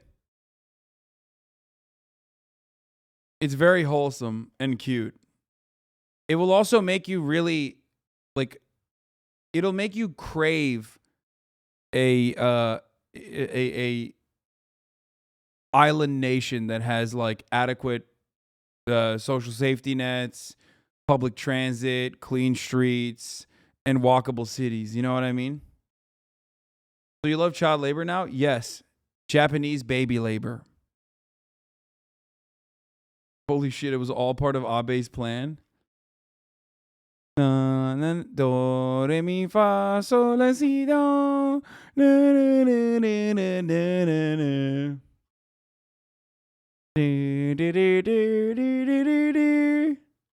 If you guys, okay, well, I used to watch it all the time. Finally, it seems fortune's looking up for Nasubi here. He's able to secure 5 kilograms of rice. But then things get heartbreaking when he realizes he has no way of cooking the rice, because he'd need to win a pot from a sweepstakes in order to use it. So he just has 5 kilograms of rice that he can't cook. It's fucking terrible. You know, like it's a treasure that you can't have. So he gets desperate and he starts resorting to eating the rice raw. ママグロをかじる。お願いします。おかゆにでもちゃんとなってください。申し訳ないですけどね。ちょっとこれは失敗じゃないですか？ちょっと待って。I love Socialist Turf. Is this a North Korean TV show? First of all, banning you because your name is Socialist Turf. Secondly, no, man, it's a Japanese TV show. When capitalism is doing something, you go, oh, must be socialism. Even though North Korea is not even fucking, you know, socialist, but you get what I'm saying. ちょっと待ってよこれ。実験成功。見て。 Unable to continue eating the rice raw, Nasubi knew he needed to find some way to cook it, so he went full fucking Jimmy Neutron here. He hatched an idea to put the rice into one of the jelly fiber containers, and he put hot water in it, left it out overnight, hoping to make it somewhat cooked. As you can see in the clip, he said, even if it's gruel, just make it into something. It didn't work at all. So he came up with another plan to put it in the fiber jelly container, put it in the hot water, and set it next to the gas burner. So that way it would kind of cook it by proxy. And this worked. It was able to cook the rice, and now he had an efficient way of actually eating that rice that he won. 自転車乗ってご飯が食えるんだからね。幸せだな僕は。ね。 Slowly but surely, Nasubi was chipping away at that million yen goal, winning more and more prizes, such as a... Y'all are acting shocked at the show, but this is just what it's like to be homeless in the U.S., except for this guy has a roof over his head. Bro, that is the most psychotic take I've ever heard in my entire fucking life, okay? Okay, so strap GoPros on fucking homeless people, and then let's make it the most watched fucking show on the planet then. Like, do you not realize that those conditions are unacceptable? And it's also additionally unacceptable for this fucking guy because the entire country is watching him. What the fuck? People are so crazy, dude. Oh my god. Okay, it just... bicycle, which On the surface seems pretty useless since he couldn't take it outside, but he turned it into a stationary bike, and I'm sure that was like a good way of stimulating him, because what the fuck else are you gonna do? So he'd eat his watery rice while pedaling on the bicycle, and he started gathering more and more winnings. It started to look like my fucking dorm room from college, just a bicycle and all kinds of miscellaneous shit all over the place. 来ましたね、見事に。いやいや、やってみるもんですね。ほら。お米の炊き方98年3月版ニューバージョンです。ちゃってるよこれ。もうトレビアン。He also upgraded his whole cooking operation by using a pin and a can of sake. He was able to create a pretty efficient cooking apparatus, so he was able to make rice more efficiently. He was even able to cook spaghetti now. So he was really like climbing up the tech tree here by just being an absolute fucking genius. And it's also worth noting some of the more useless things he won, like the bicycle, wasn't entirely worthless because that helped increase the value of his winnings, bringing him closer to that 1,000,000 yen mark. So even if he couldn't get a ton of usage out of it directly, just having it in the room was beneficial because it gets him closer to being done with the challenge. 瞬間が訪れようとしている。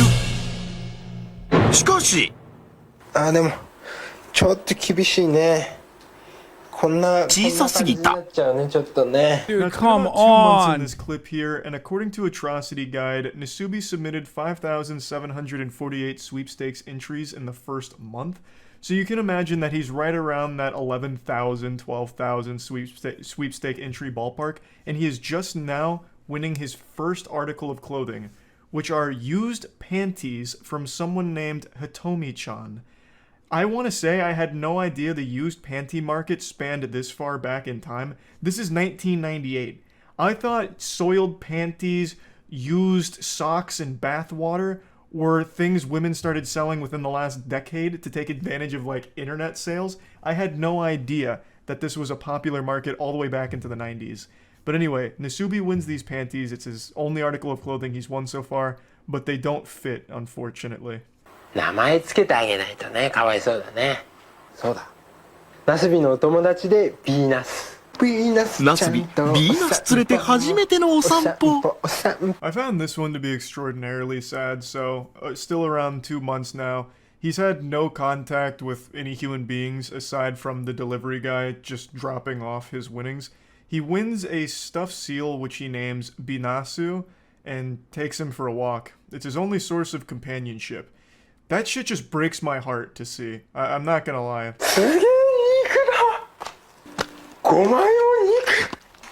You know how I know this shit is really fucked up?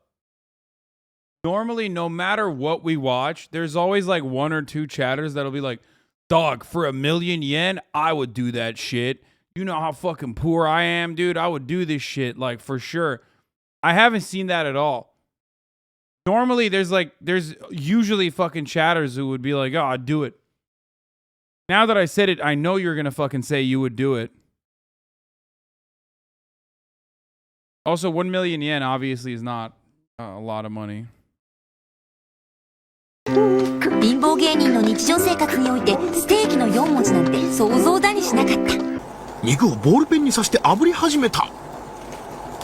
5分後。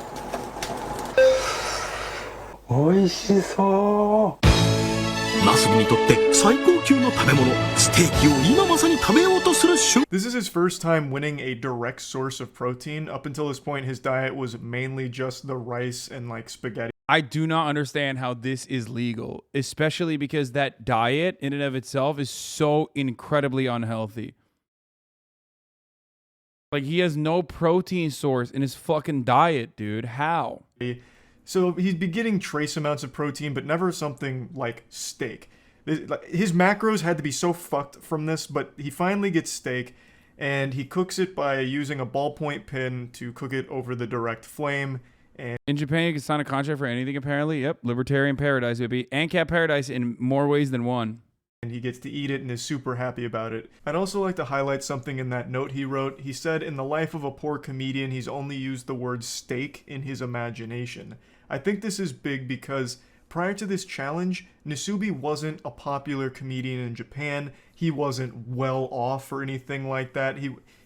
This was his big break. which is why he was so excited to be part of this show. And then he gets tortured. It's so fucking cruel. Like, you can't help but feel absolutely horrible for this guy. さらに専用コントローラー好き。運転手はナスビ、車掌はビーナスってな風に。加熱しないで食べるつもりだ。うん。全然いける。美味しい美味しい。うん。すべてヴィーナス君のおかげ。 Will has been watching a show about surviving in the wilderness and catching your own food. People starve until they have to remove them against their will. Wait, what the fuck? Really? Oh, let me see that. Let me watch that shit. That shit sounds awesome. He wins a PlayStation game as well as a special controller for it, but he doesn't have a PlayStation or a TV to play it on. He then also wins raw pork and raw crab and eats it raw because It's called Alone? Okay. he didn't really have an efficient way of cooking those. And you can see that he talks a lot to the stuffed seal. This is very much like a Castaway situation with Wilson. When you're deprived of human contact for as long as Nasubi has been, you start to try and find ways of being social. Humans are social creatures by nature, which is why it's so torturous to be deprived of that. It's fucking brutal. It's been right around 3 months by this point, and he is not even halfway done to the million yen goal. 3ヶ月ぶりの掃除スタート。 He's been fucking there for 3 months, dude. They're in Alaska, raw dog in nature. What the fuck? That's crazy. Can't watch on stream anymore. Will got DMCA'd. Netflix bought the series. Wait, Alone was a series, and then Netflix bought it, and then Will got DMCA for it? Hasan's Porsche Taycan. I already watched it with Will, though. Oh, never mind, bro. If you watched it with Will, fuck it then. Guys, Hasan's Porsche Taycan watched it with Will, so I guess we can't do it. ラップするよこれで。そのものとは歯ブラシと歯磨きのセットです。 He's able to win a vacuum cleaner, which enables him to clean the room for the first time in 3 months, and then wins a TV, which would have been great because he'd finally have some source of entertainment, but unfortunately, since there was no antenna, it was useless because it would only play static. And he still didn't have a PlayStation to like play the PlayStation game that he won, so the TV was just a source of fucking white noise, I suppose. And then he finally gets something really, really useful, which is a toothbrush and toothpaste, which lets him brush his teeth for the first time in 3 months.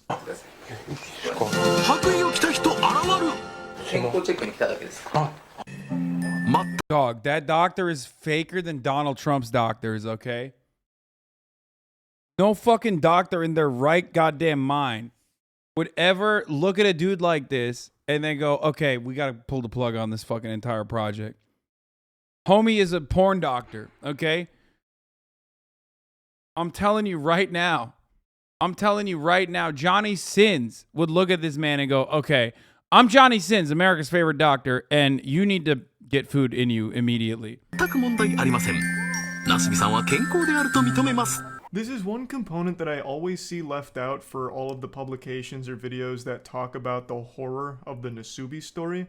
They actually had a doctor come in and check up on him. The staff wanted to make sure that he wasn't like on the brink of death or that he hadn't contracted any like serious disease or anything. So they had a doctor come in, take his vitals, also did like a blood and urine test, or so they claim, and then gave him a clean bill of health. Now, assuming that that's all legitimate and not just, you know, theatrics for the television program, I would still say this doesn't take into account the actual torture this man is enduring. Like, even if his vitals are okay, he doesn't have a disease or any, like, big alarming health concerns. This is a man that has been deprived of sunlight, socialization, entertainment, and just basic human needs for 3 I mean, now you're just describing Twitch watchers. I'm just saying, like, this is just, Charlie's just attacking Twitch chat currently, okay? Aggressively, I might add. months by this point. So even if all of the blood work and all of that is within normal limits, this is a man who is still very much not okay. Except for the fact that you have not been deprived of entertainment, especially if you're watching me. That means you're getting the best kind of entertainment. And to try and make it seem like, no, everything's great, Nasubi's happy, and this is a totally fine by the books thing, look, the doctor even says so, is even more scummy and shitty. 嫌なことに気づいてしまった。命の源お米が米袋の底に溜まってる程度になってしまってる。ついに今日で最後か。これが最後のお米です。はい、ドッグフードです。Oh no! するとまずい。ドッグフードでーす。Somehow, the story keeps getting more tragic. The rice that he won on the 20th day was finally running out, and he was unable to win any more during this time, so he resorted to eating dog food. And dog food became the primary thing that he was eating. It was like his main diet. So he was surviving off dog food. And another thing that I've seen brought up a few times that I also question is the legitimacy of, like, what shows up. Because it would have been very easy for producers to intercept things that Nasubi had won if they were too helpful. Like, I find it very odd that the only thing Nasubi won in terms of clothing throughout all 15 months was a pair of panties. That seems so unrealistic. I really think there may have been foul play, and this is just a conspiracy, where the producers intercepted clothes in order to keep him naked for the sake of the comedy of the show. And I think that there could have been a lot of cases like that. There's also nothing that would have stopped them from sending things he didn't win, like dog food. He may have never, like, entered a dog food sweepstakes, and they could have sent it to him in order to further humiliate and torture him for the audience. There's just so much shit in here that is beyond cruel and unusual. Like, it blows my mind that this is something that actually happened to a real human being. 神よ、我に生きる力を与えきり米です。ちゃんちゃちゃん。米はだって。Luckily, he was able to win rice 3 months later. He won 10 kilograms of rice about 3-ish months after mainly surviving off dog food, as well as a couple of other foods that he'd win here and there. But dog food for a while was like his primary source of nutrition. And then he finally gets rice again. Now, it's been about 6 months-ish, and he is finally halfway to the goal. In 6 months, he reaches the halfway point. According to Atrocity Guide, he has submitted 38,000 entries by this point. 38,000 sweepstakes entries in 6 months, and he... Homie makes $8,000 in the end of this.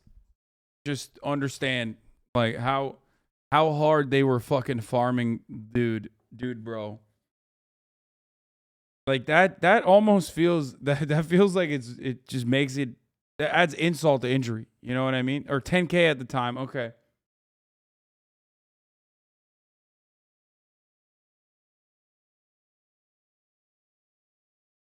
Yeah, think about that. He is only halfway to the goal.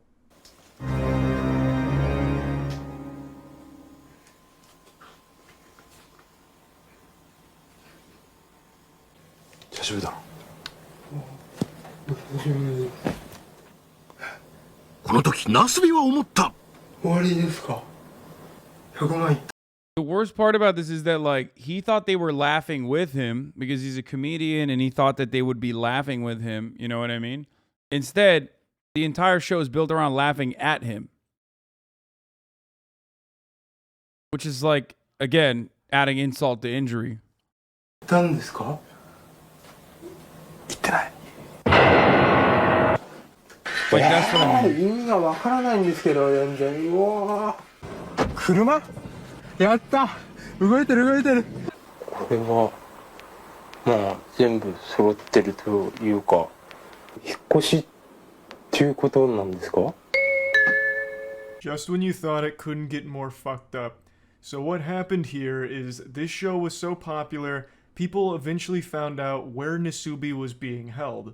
So there was paparazzi, reporters and everything that all were crowding around the space, so the producers moved him to an identical space where no one would know where he was. It was super far away. It was like 5 hours away, I believe. And this whole time, Nasubi thought, oh, I must have won. But it turns out he didn't. They were just moving him to continue the game in a different location. It looks like actual kidnapping, and to a certain extent it is. The entire time, Nasubi is kind of delirious. He hasn't talked to people in a long time. He even says his mind is clouded with anxiety, and he's saying things that don't make any sense. He's unable to really talk to people or talk around people in general. He's like completely lost that ability due to right around 6 months in total isolation. しかし、この企画が放送されていることを知らないナスビに、プロデューサーはなんか、演技担ぎ。じゃあ私のためってことですね、これは。身に余る光栄です。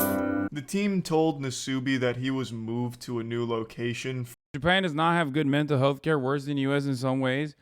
Yeah, well, but isn't Japan, which is notorious for fucking having suicide built into its culture and its cultural tradition, still have a lower rate of fucking suicide than the United States of America?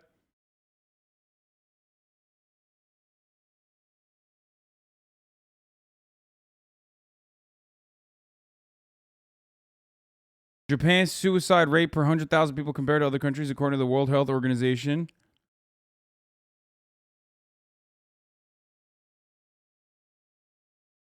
Trigger warning, suicide, obviously. Suicide rates in the country, all. Guyana, Eswatini, Kiribati, Suriname. Oh, no. Jesus Christ. Zimbabwe, South Africa, Mozambique, Central African Republic, Russia. Pretty high. South Korea is incredibly fucking high. Holy shit. Bro, what the fuck is 87%? Or no, it's not percent. Sorry, what am I saying? It's 87 people per 100,000. United States is at 14.5 for 100,000. For a second, I was on crack. Right there with Samoa, Burkina Faso. Where is Japan on this? Japan is at 12.2.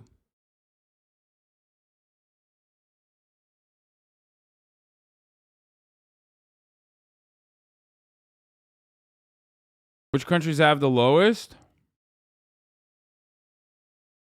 Turkey. What the fuck?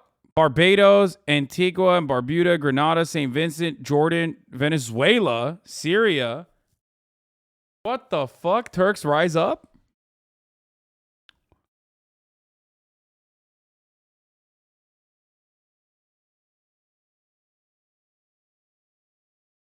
Indonesia, Armenia, Lebanon, Cyprus, Tunisia, Myanmar, Albania, Azerbaijan, Italy, Tonga.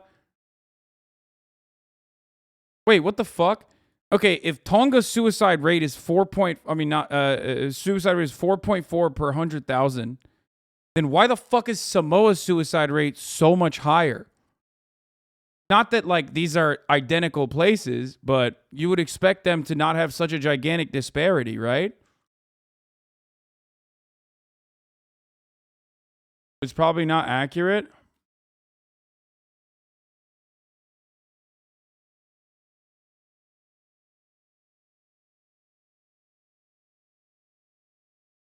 "100% of reporting issue. My girlfriend is Bahan, and it ain't like that." Yeah.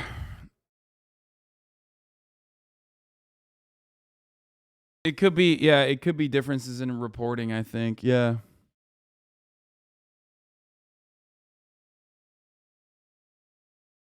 But this is wild, bro. Russia's suicide rate is fucking insanely high. And so is South Korea's. What the fuck?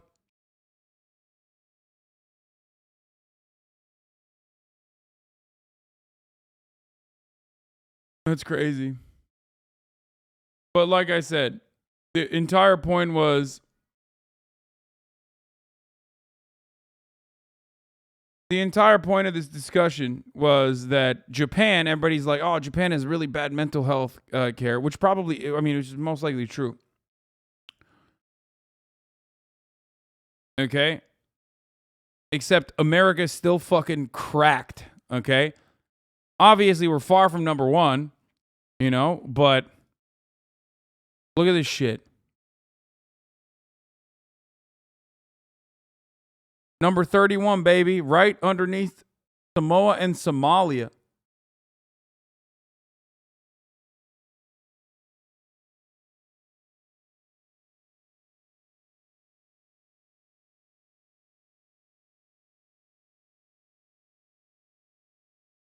A lot of suicides in South Korea. Are the elderly due to a severe neglect and lack of elder care there? Dude, that makes me so sad.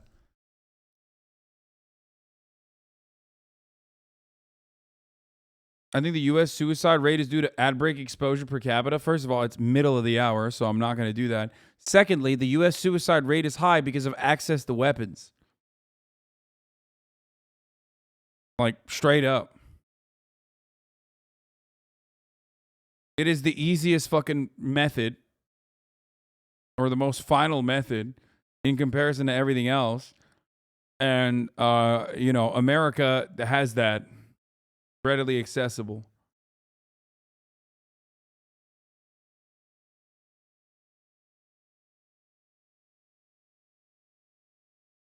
The whole point of the force in Japan is so people go missing, not commit unalive. Wait, really?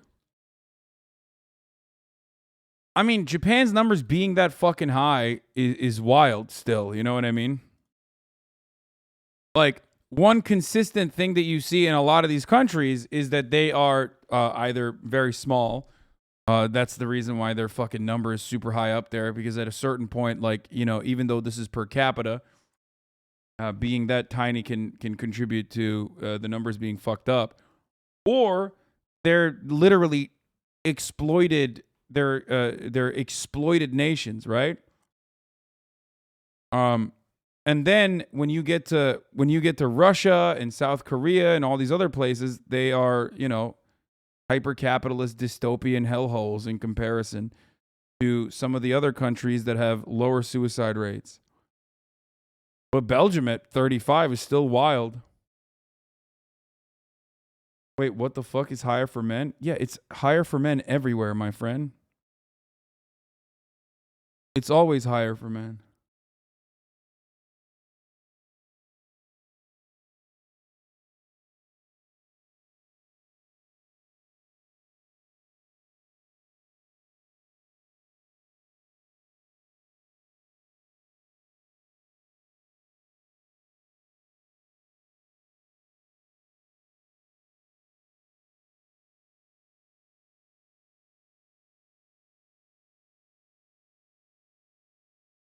Okay, let's continue with this. For renewed luck, so better fortune at a new spot, because they didn't want to tell him the real reason that they were relocating him, so they came up with that, and I'm pretty sure Nasubi doesn't believe them because he kind of laughs about it, saying, oh, so it's for my own benefit.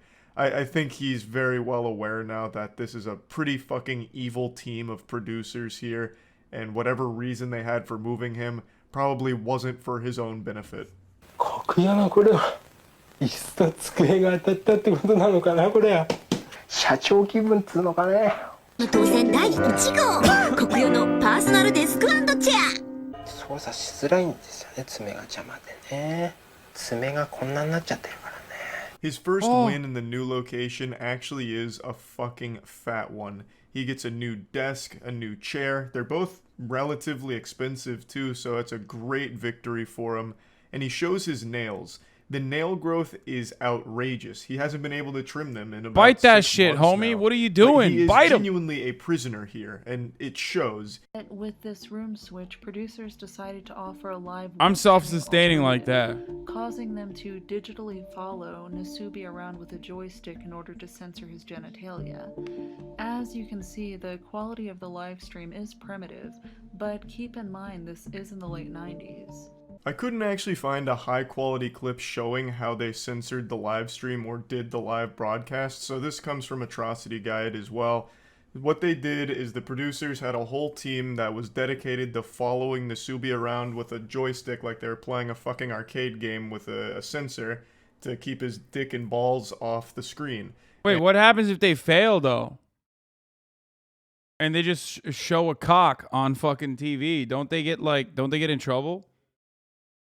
You can't even show a fucking cock on porn. You're going to show it on like mainstream television? And they live streamed him. They wanted to offer a real-time alternative instead of just doing like the weekly Nasubi update with clips. They wanted 24/7 Nasubi coverage for anyone that First time Japan sees an unedited cock, all of a sudden they're like, what have we been doing? I can't believe we've been banning cock in pornography, and worse, we have these insane TV shows where we torture people. Let's stop this madness right now. You know what I mean? Like that's how this shit would be put to an end. All they need is to see one cock that's unedited, unaltered, uncensored. And then blammo.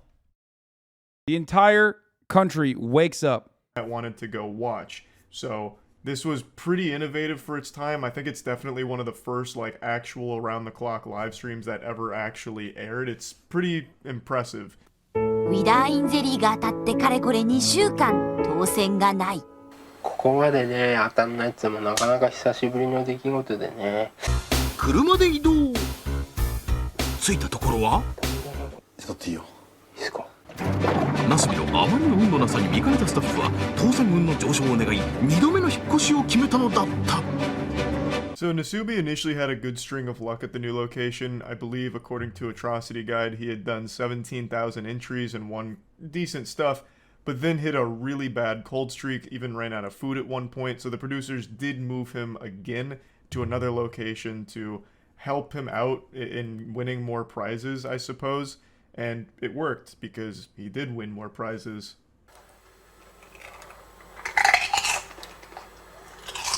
ビデオデッキを頭にぶつけ当選の舞。トイレットペーパーが当たりました。ほんと10ヶ月ぶりにねトイレットペーパーに触って本当に。He finally wins food again and really celebrates getting some potato chips, and he also gets a VHS player, which will be nice to go with the TV, assuming he ever wins a VHS tape to play it. But I think the most important thing he wins here is toilet paper. This is the first time he's had toilet paper in his entire stay, 10 months so far. And to celebrate, he tries to take a shit just out of frame, but was unable to. So an unsuccessful mission there, but at least he finally has toilet paper. PlayStation. Wait, what the fuck? How did he... Wait, what? Bro, what? I thought he already had toilet paper. Okay, that's a big dub. That's a big dub, boss man. I mean, I guess at least they have bidets, right? Holy fuck. That's true. That's true. They have bidets, homie. They have bidets.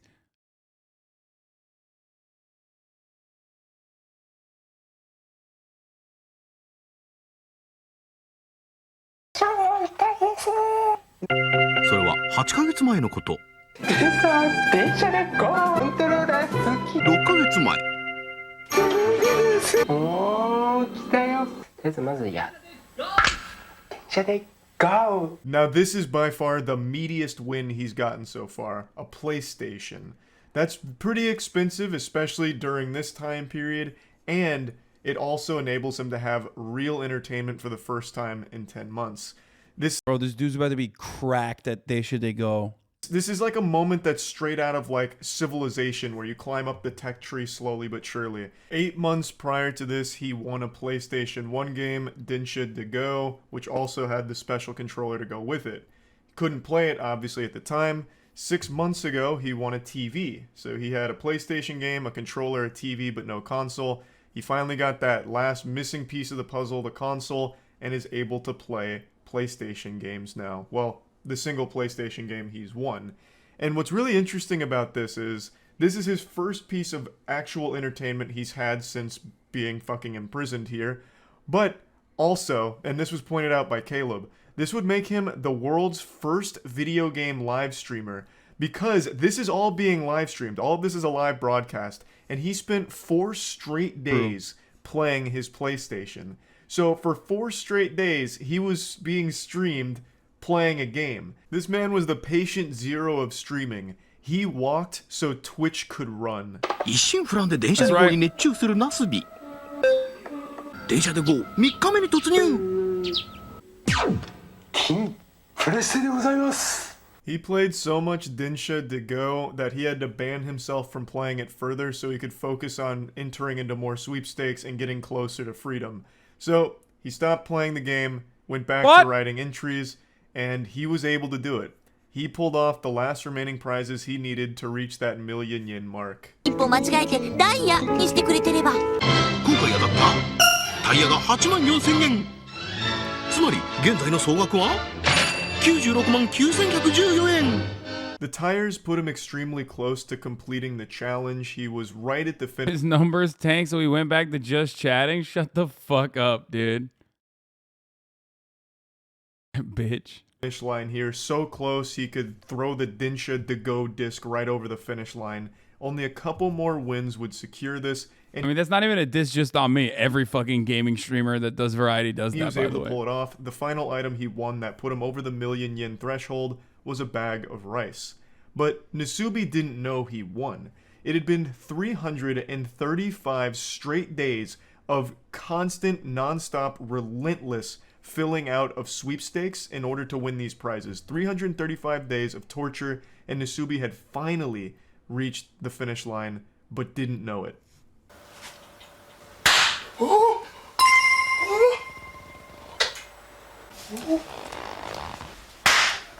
ールを祝いクラッカーで祝福。100万になったってことですか？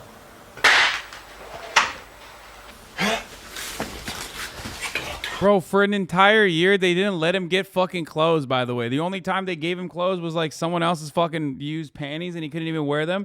That's crazy to me. You know that shit is deliberate, okay? That is so fucked up. 11ヶ月と1日前に脱がされた私の服ですね。 Per usual, the producers come in like a group of burglars during the night and start popping party poppers in his face, which scares the shit out of him and really confuses him. They eventually explain that he did win, he made 1 million yen, and they give him his clothes back. It's been 11 months and 1 day, and this is the first time Nasubi's putting clothes on in that entire time frame. So when he puts them on, he says that it's uncomfortable and itchy. This story is so fucked up, but if there's any silver lining to be extracted here, it's that even a horribly abused man held prisoner can find time to please the gaming frogs. Pago.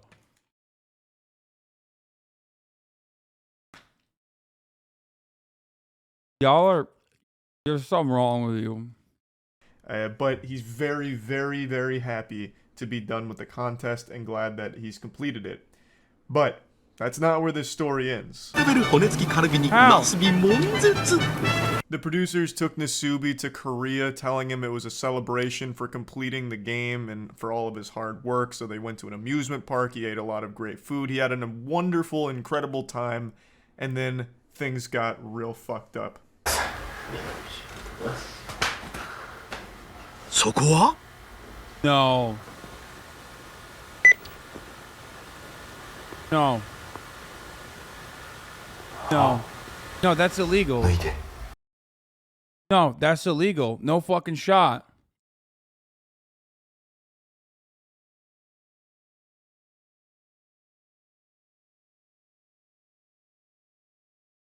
No, you can't do that. You can't. You can't do that. Did he sign off on this? You can't do that. No, you can't do that. No, you cannot do that.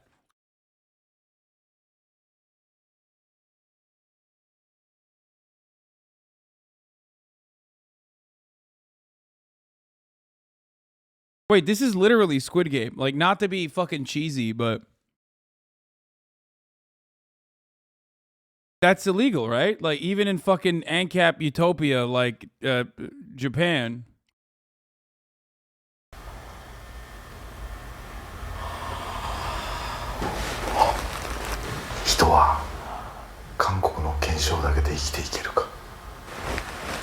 No, no, no, no, no. Nasubi was making them far too much money. The producers weren't done suckling from this cash cow's teat, so they trapped Nasubi in Korea. The goal this time wasn't 1,000,000 yen. This time he was going to have to enter sweepstakes in Korea, which he didn't speak Korean, so he had to use a Korean to Japanese dictionary to translate. His goal was to enter the sweepstakes, win prizes enough to afford a plane ticket from Korea to Japan. No shot. No shot. No, I don't believe that. There has to be something going on. I don't believe it. What? That's trafficking. You can't do that. No shot. No shot. No shot. No shot. No way. No way. There's got to be something else going on. You can't do that. What? Can you do that? How do they do that?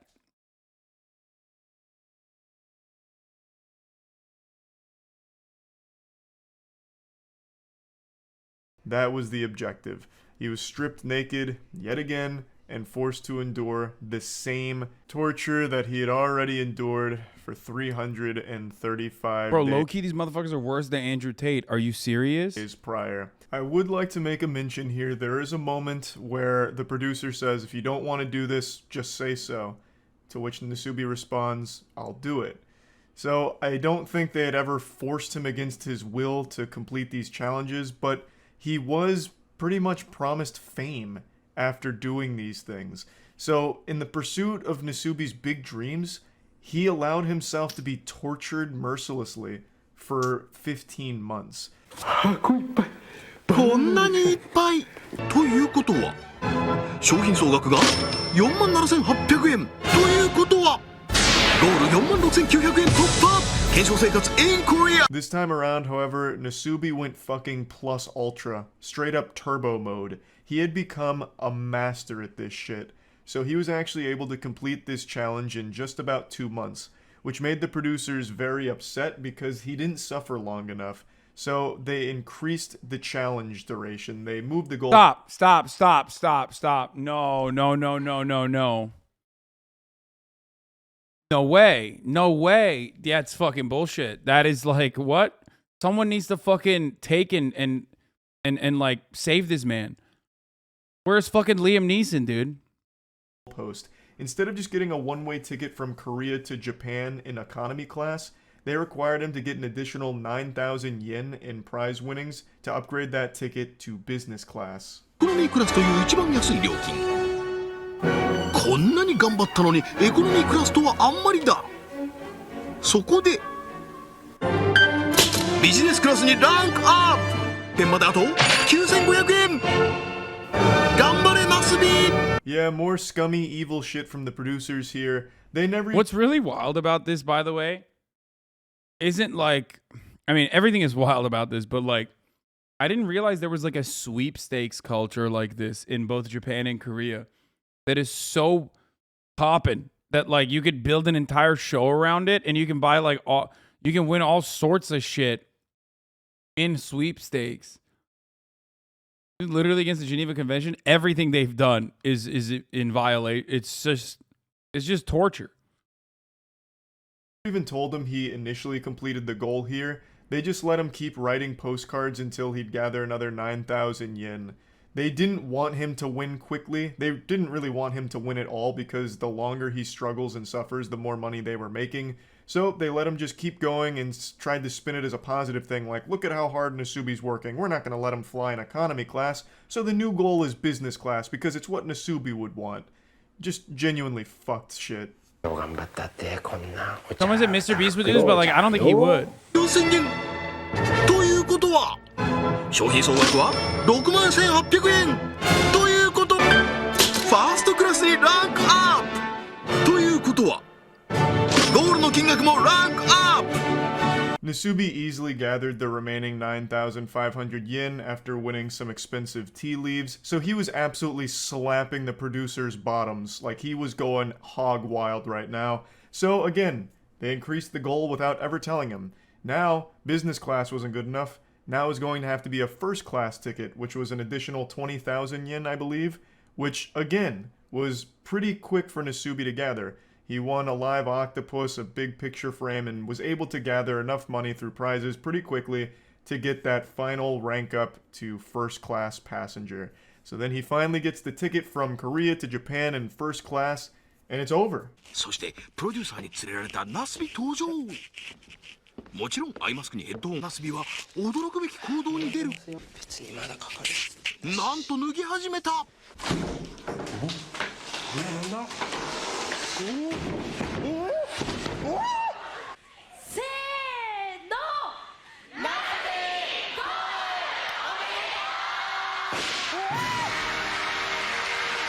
Oh my god.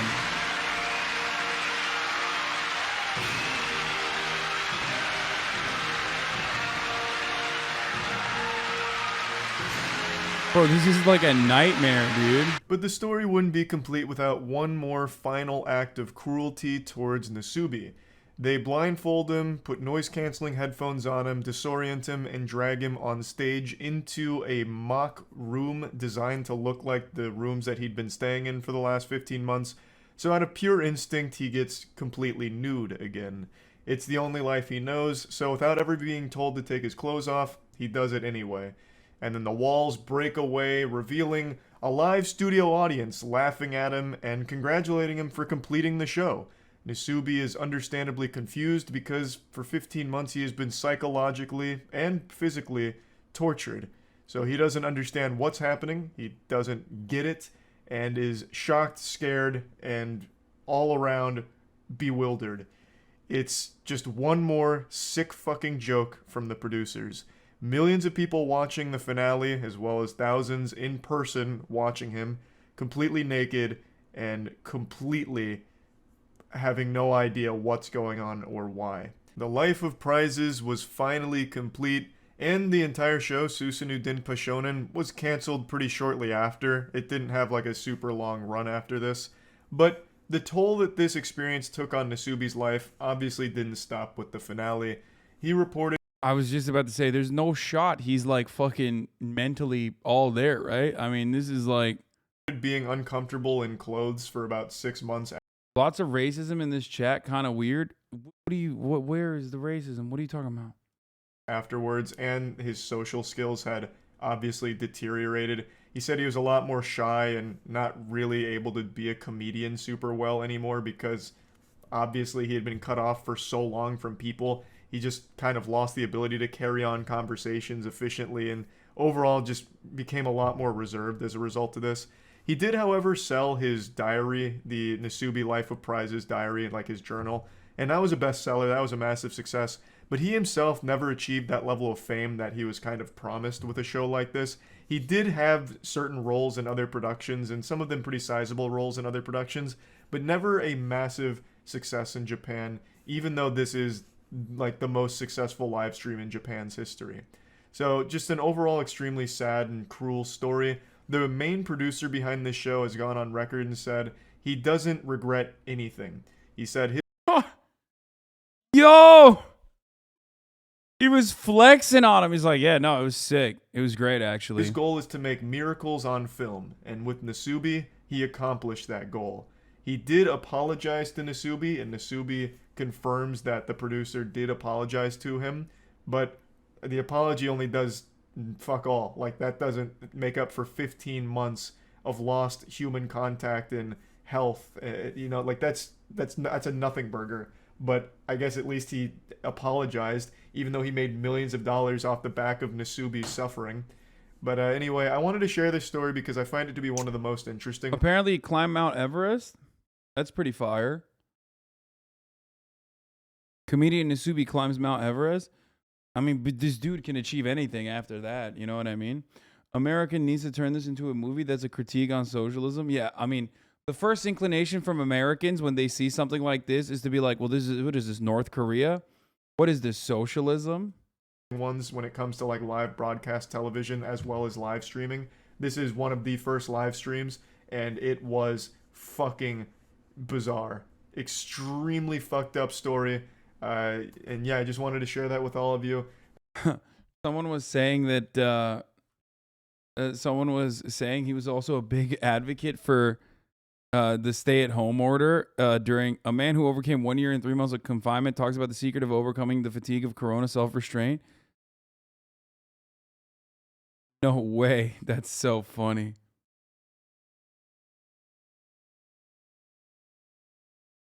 It's crazy. I mean, of course he did. Of course he did, bro. He's like, get naked. Number one, get naked. That's it. That's all you need to do. Number two, become a legend at sweepstakes. Okay, become the god.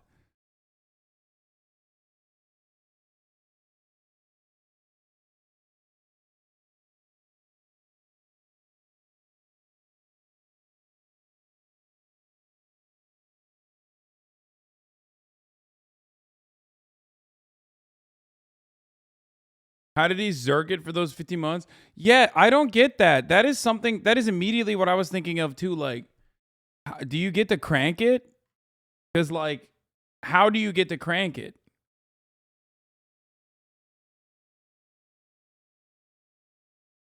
Insane that his hairline survived this? Yeah, my hairline could not survive being a Twitch streamer.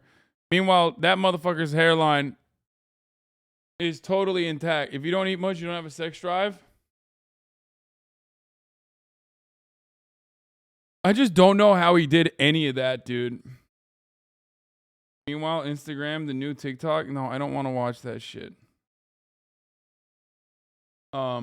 What I do want to watch is the top of the hour ad break. Just kidding. Don't want to watch that. Don't want you to watch top of the hour ad break. If you no longer want to see those ads, all you need to do is subscribe, which you can do for $5 or for free with Twitch Prime. By connecting your Amazon Prime account to your Twitch account, you get one free Prime subscription a month. Okay? That's right. Or you can get gifted a sub. But yeah, I made a promise a while ago, and I'm going to keep it. I'm going to try to finish the cat game straight. I don't know how much more time I have playing. Tyler Spark, thank you for the 20 gifted subs, allowing 20 people to no longer see the ads. Here's the 1 minute ad break now. So we'll see if I can fucking play, but I do have basketball in a little bit, so I don't know if I'll be able to play for as long as I want to. So I'm gonna play a little bit, and I don't want anybody to fucking complain. For the short amount that I play, progress is progress. Promises made, promises kept. Progress is progress.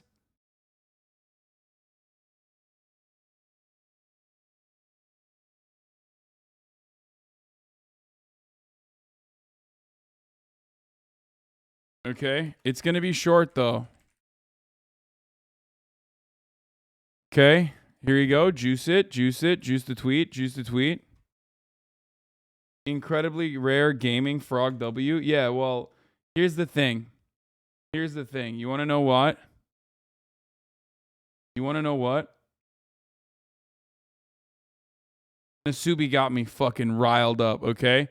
I originally was not even going to play it today, but then I saw Nasubi, who was stuck, absolutely fucking stuck in the worst conditions possible, and gaming gave him so much joy, okay?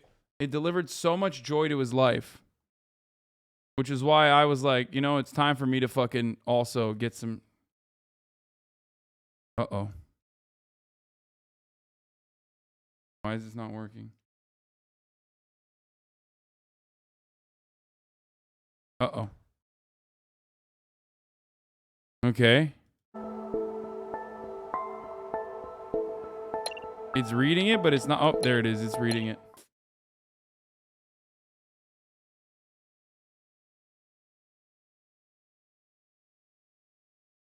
Ray Donnell, thank you for the 5. Twitch Chat Hunter, thank you for the 5 gifted as well. I don't know how much longer I have in this game.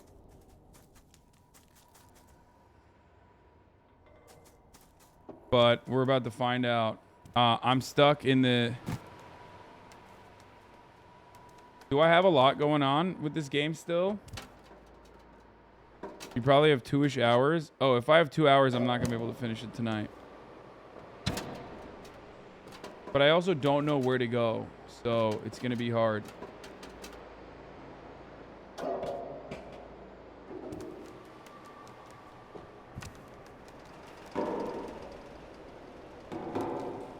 Can I jump to that?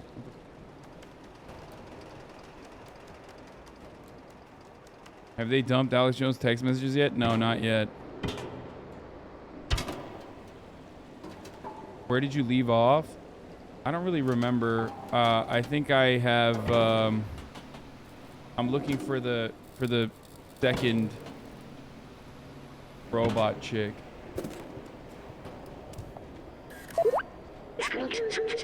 We need to find a way out of here. Zalpazar mentioned someone named Clementine. She could help us. Let's find her!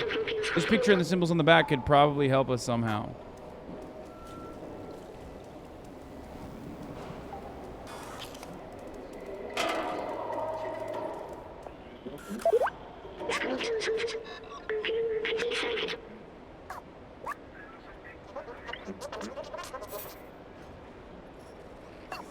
Let's see.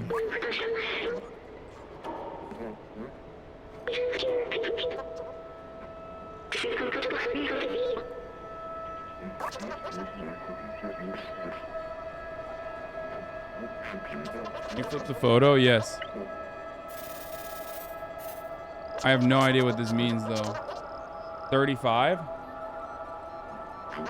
I think it's 35 is the...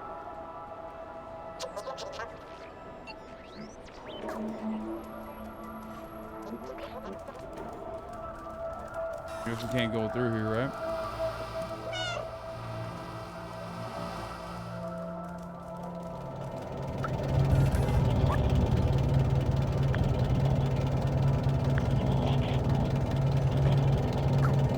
Oh, they won't let you fucking in here? That's crazy. Let's find where the apartment buildings are. It's number 35, so it's gonna be like 3rd floor probably. I just don't know where the apartment building is. I'm gonna figure it out right now. I just need to find one of those wonderful little signs that my cat eyes are able to read for some weird reason. Residency is the top one. That's the direction that we need to go. Is this it? No, that doesn't seem to be it, right? What's up?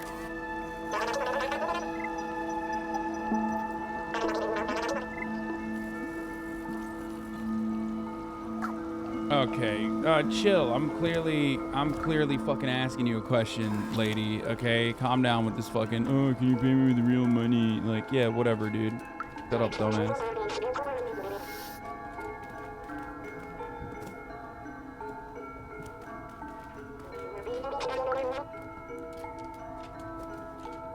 B12 reads it for you, dingus. Shut up.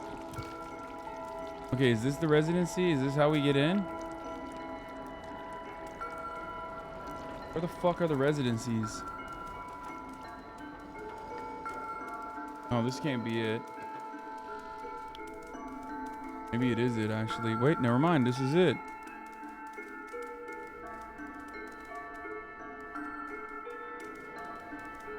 That face when nobody told me he was gaming?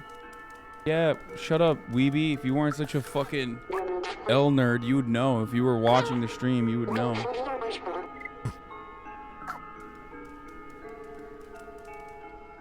That's 3-1.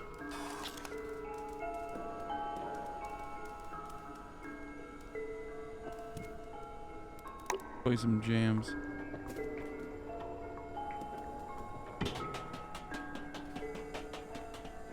Yep, that's 3-5. There it is.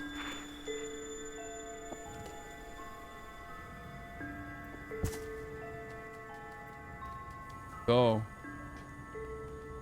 Found him. Got him. Easy. Easy clap.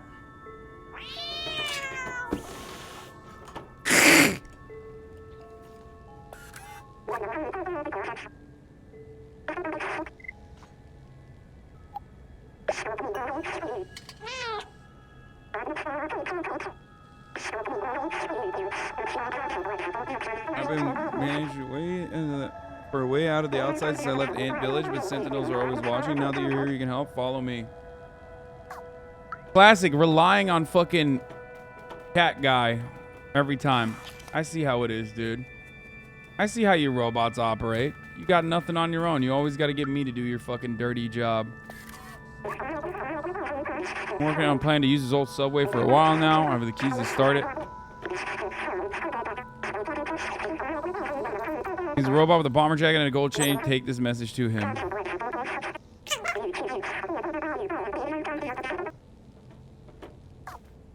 Fuck the Sentinels, dude. A-cab.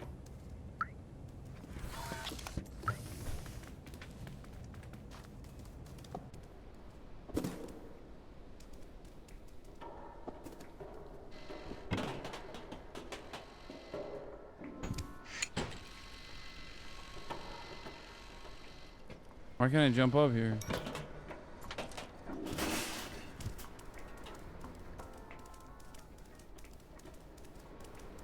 Can't trip one outside? No, I trip him all the time. What do you mean?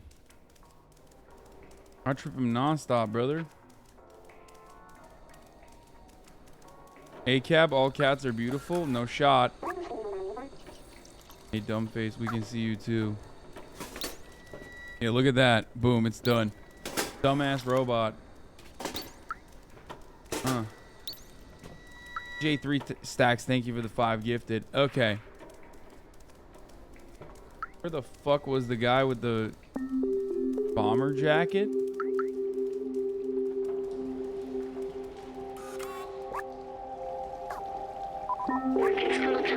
This guy wants to help Clementine. Let's find him.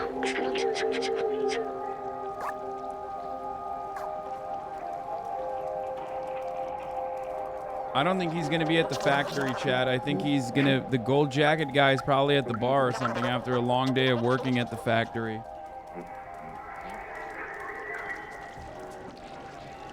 Maybe he's selling. Oh! What the fuck? Chill!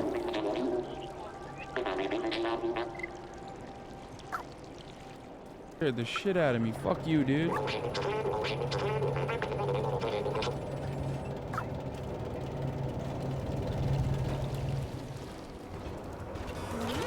Is that the bomber jacket? Do you have a gold chain? No, you're not the guy. You're not my buddy, pal.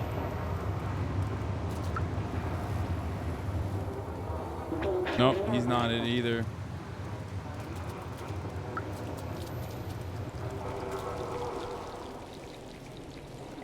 Why do I feel like he would be in here? No, that guy sucks.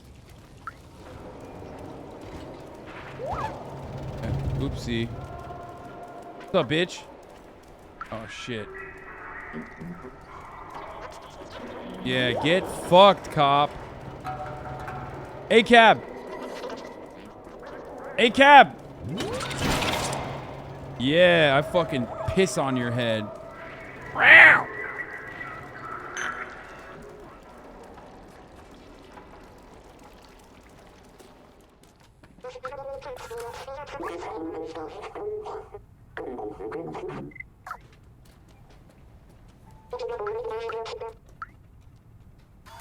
Okay, where's the homie? Oh, there he is. Wake up, dumbass. Wait, why can't I wake him up like that?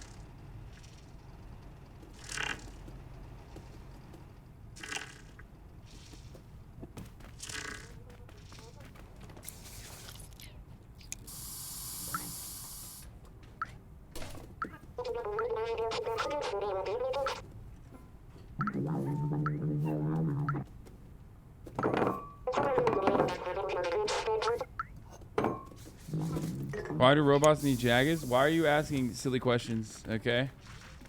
They do. No, this is the worker for the other guy who was like complaining that his friend is sleeping in the...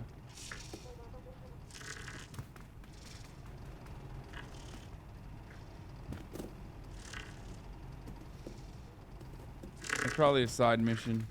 We'll do it later.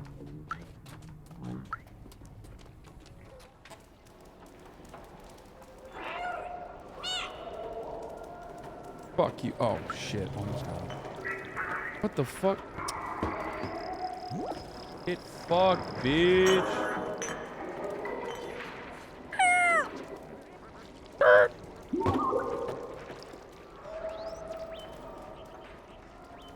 I mean, he's too agile. Stop! I am drifting.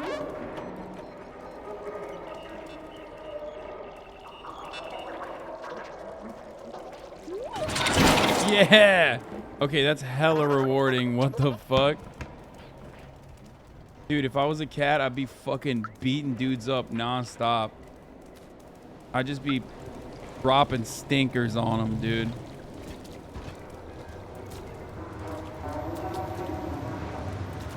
Especially cops. Where the fuck's the factory? Looks like this could be the factory. If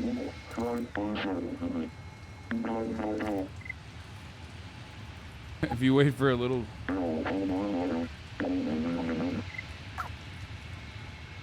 Okay, well... There's no guy with a gold jacket, bomber jacket in here, which is bullshit, because... There is. Oh, that's it. Is it? Nope, that's not it.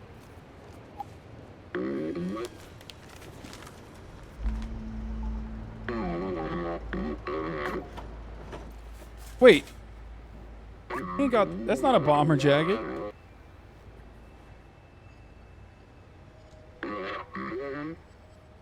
Take every person who enters and turn away anyone who's not a worker.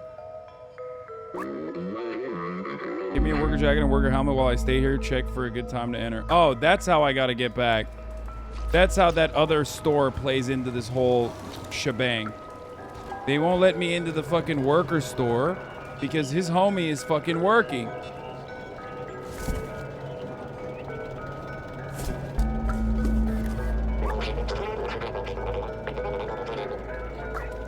So we gotta go in. Chill out, fucking asshole. Scaring me. Scaring my cat ass, dude. Here. Now we gotta walk. No, now we gotta wake this guy up so they put the boxes in. Wake up, idiot.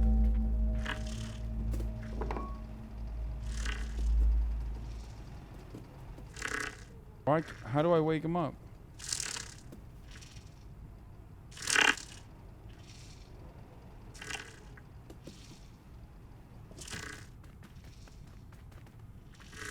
Oh, right there. I gotta drop that thing. There it is. Wake up, dumbass. Get back to work. Capitalism time. Now watch this drive. Woke his bitch ass up.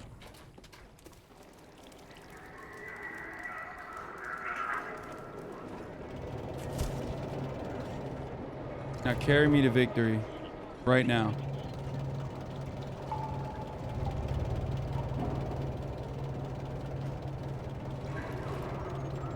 Okay, bro. Why isn't he wait? Oh, come on, dude. Faster, faster, faster, faster. Faster, bro. I'm a cat.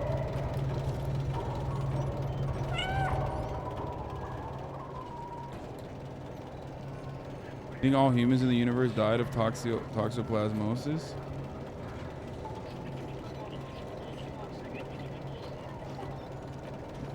Go.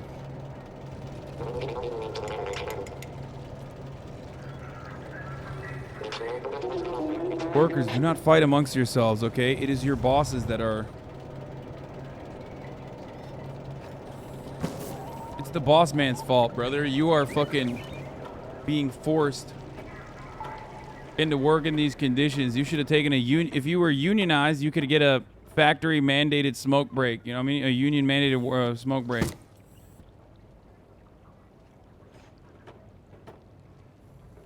Gideceğim. Murat gitti mi?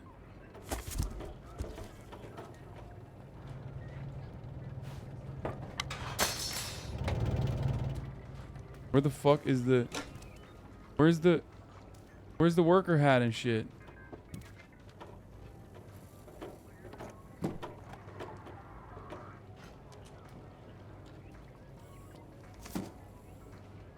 Go check this shit out. I'm so sneaky with it. This fucking guy doesn't even know. Oh, there it is.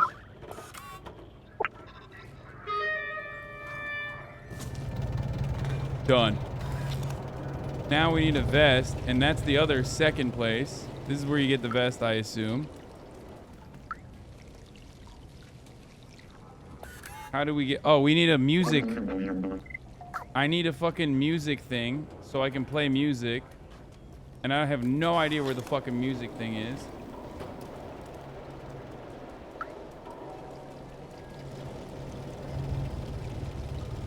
Apartment? I feel like there was a guy with a mixtape, a boombox in the apartment complex. Yup, there he is. Let's go. Hey, what's up?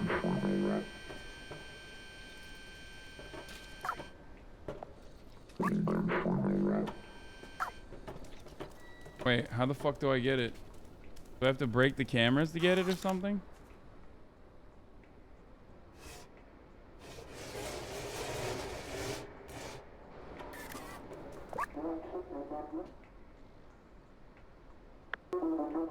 Stop messing around.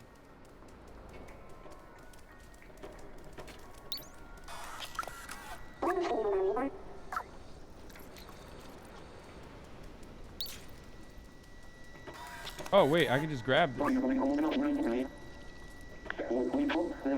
Oh. You got it, baby.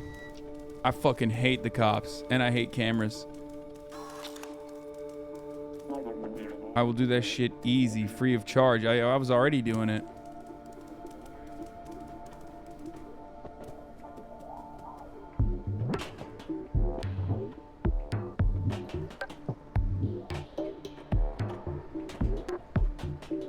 Okay, that's 2. Where's the third one? All the way above, maybe? Oh, that's 1. How the fuck do I get up to that one, though? Gotta get into this apartment? Or no? Nope.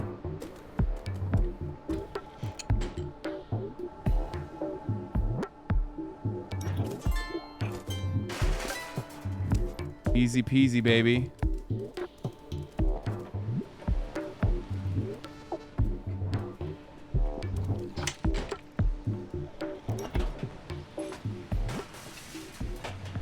Let's go.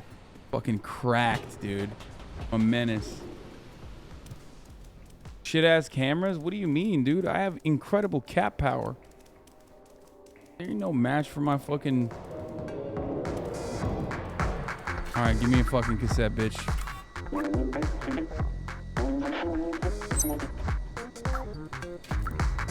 What's up, bro? You good?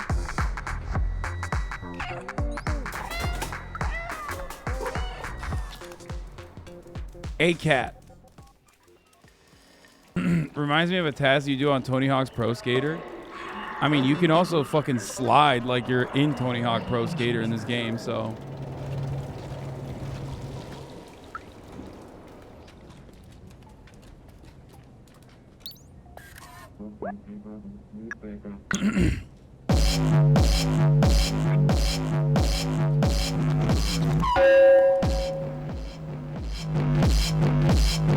You gonna come in here?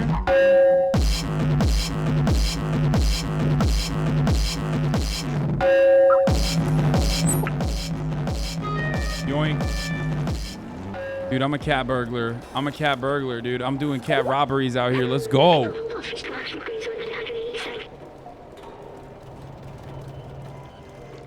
Yo, he was like, hey, yo, turn that shit off. He was like, what is that, death grips? Don't want to hear that.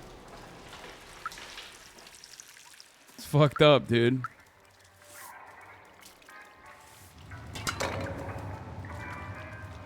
Devious lick. Yep. Okay, where the fuck was Cowboy with the fake bomber jacket that doesn't even have goddamn sleeves on and therefore is not a fucking jacket?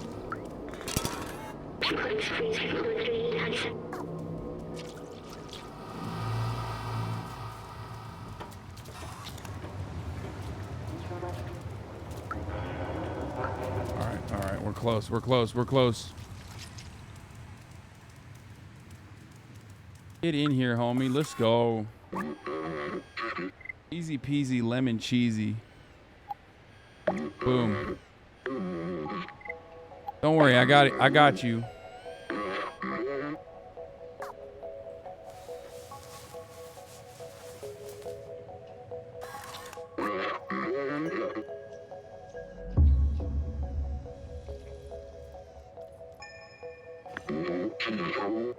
Lemon cheesy. Shut the fuck up, chat. I don't know what to say, okay? All right, Blazer.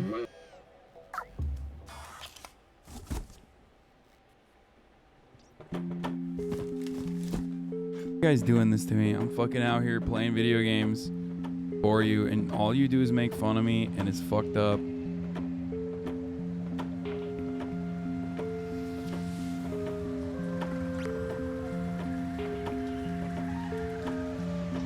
Is it lemon squeezy? Is that what you say? Okay, shut up. I'm ESL. Fuck you. Should I meow in his face? Oh, it's not letting me meow. That's fucked up. I was trying to meow.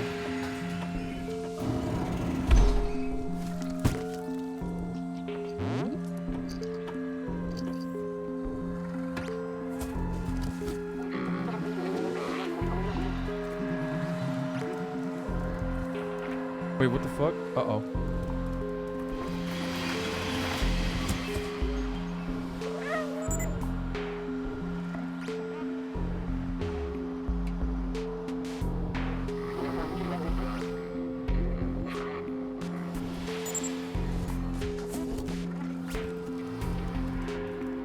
Bitch.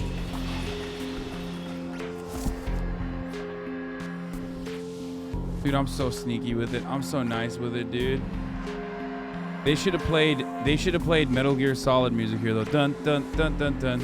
Dun dun dun. Snake. Snake. I have no idea what the range is. Oh shit, I'm almost there. Oh fuck. Oh. Undefeated. Goated. Undefeated. Boxes are fucking undefeated, dude. Every video game, boys. Dumbass drone thinking he can get me. What's up, dumbass? Get fucking wrecked. Oh shit. Do homies actually fuck you up here or what?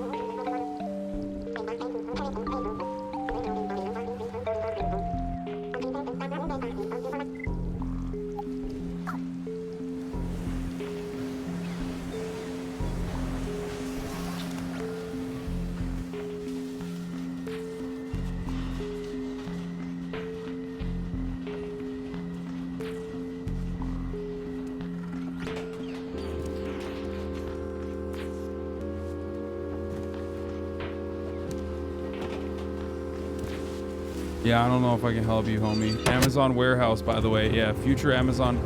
This is the future of Amazon warehouses.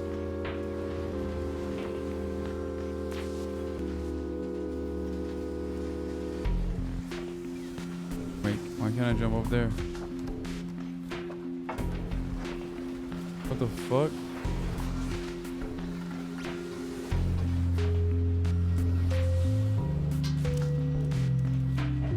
Where's the door?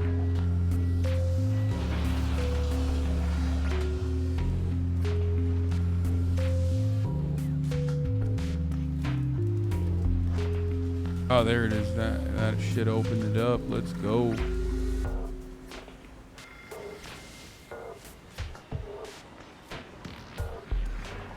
Oh, fuck. Okay. I mean, this is Amazon besides the robot? Yeah.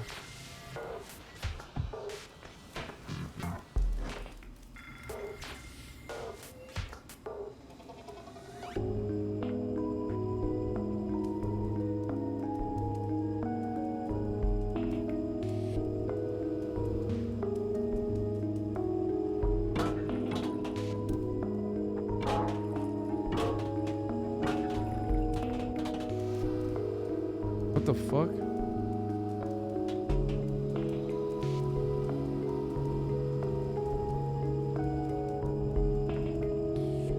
What side is that one at? Oh, there it is.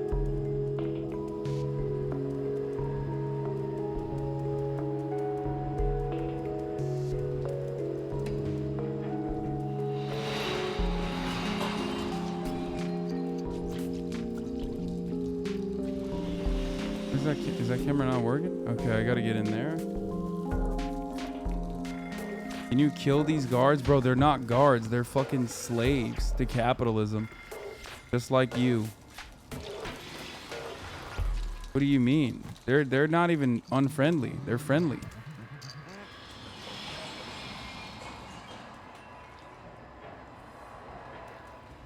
Is any of this open? Is there a part that's like open that I can jump to? No, doesn't seem to be.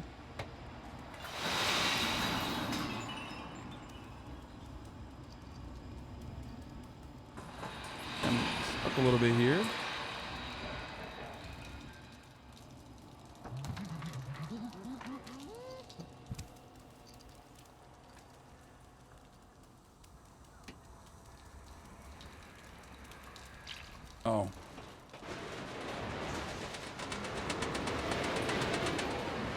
Let's see.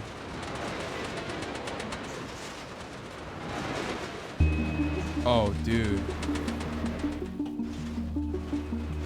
It absolutely doinked on.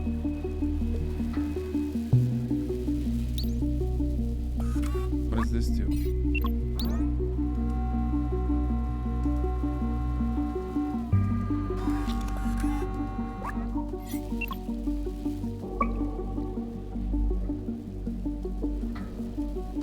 Okay, I gotta put something on here. I gotta unlock this somehow. And then put something on here and then roll the barrel to the other side for sure. Okay? For sure, for sure. I don't know how to get to the other side.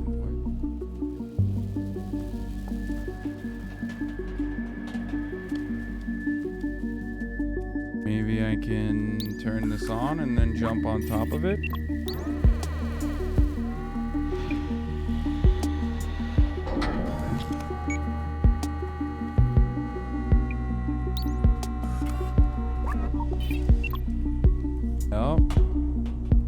This is classic easy peasy lemon cheesy.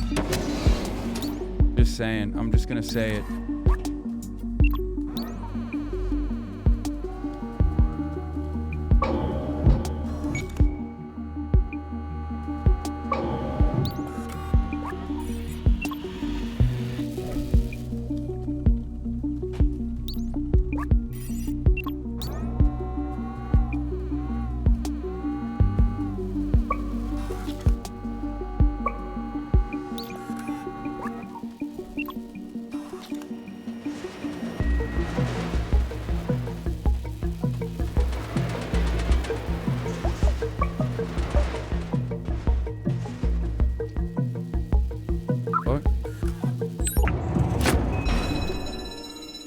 Uh-oh.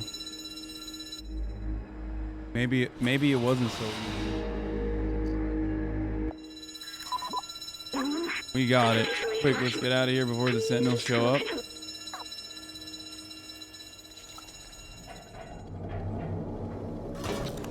I didn't even look behind me. Oh, that's it? That's how you escape? I'm out of the factory already? Get the fuck out of here. No way. That's crazy. That's actually crazy. I'm flexing on you.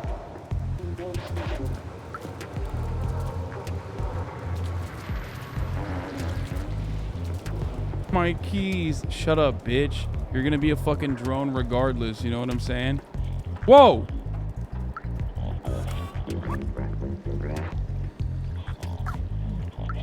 What the fuck is this?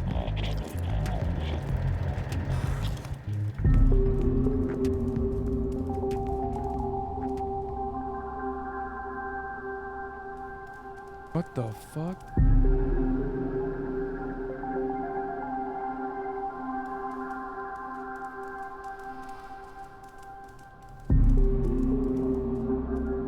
What is happening here, huh? What the hell is happening here, huh? I don't like this. This is not good, folks. Not good. Not good. Not good at all.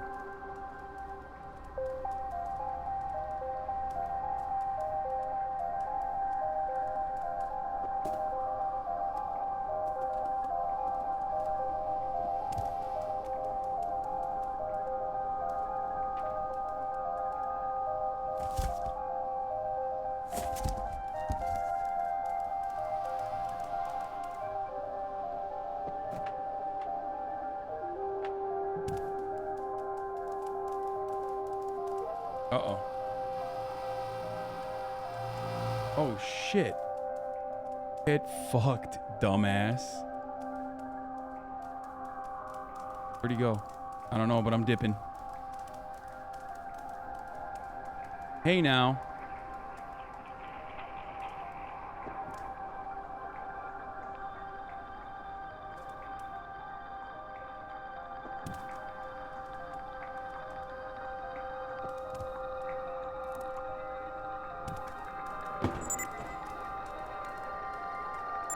No!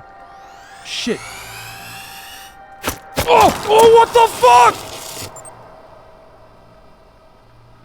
Bro, they shot me. One zap? Are you fucking serious? Dog, that is ruthless, bro. The future is fucked.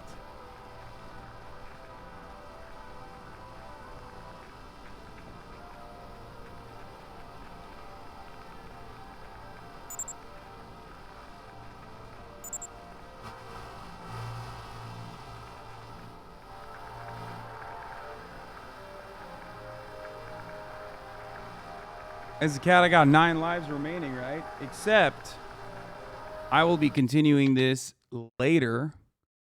Tomorrow, I'm sorry to report this. I'm going to fucking hit you with the last 3-minute ad break here because I have to go play basketball with some friends. So, right, I wanted to play as much as I could before that time came.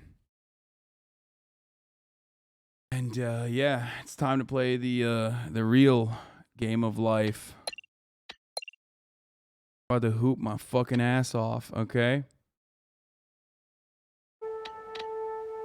Leaving on a death? I mean, I have to. You don't have any friends? Yeah, I made them up. I actually don't have any friends. Why are you making fun of me for that? Yeah. The most relatable I've been with Twitch chat, and you're out here fucking making fun of yourselves.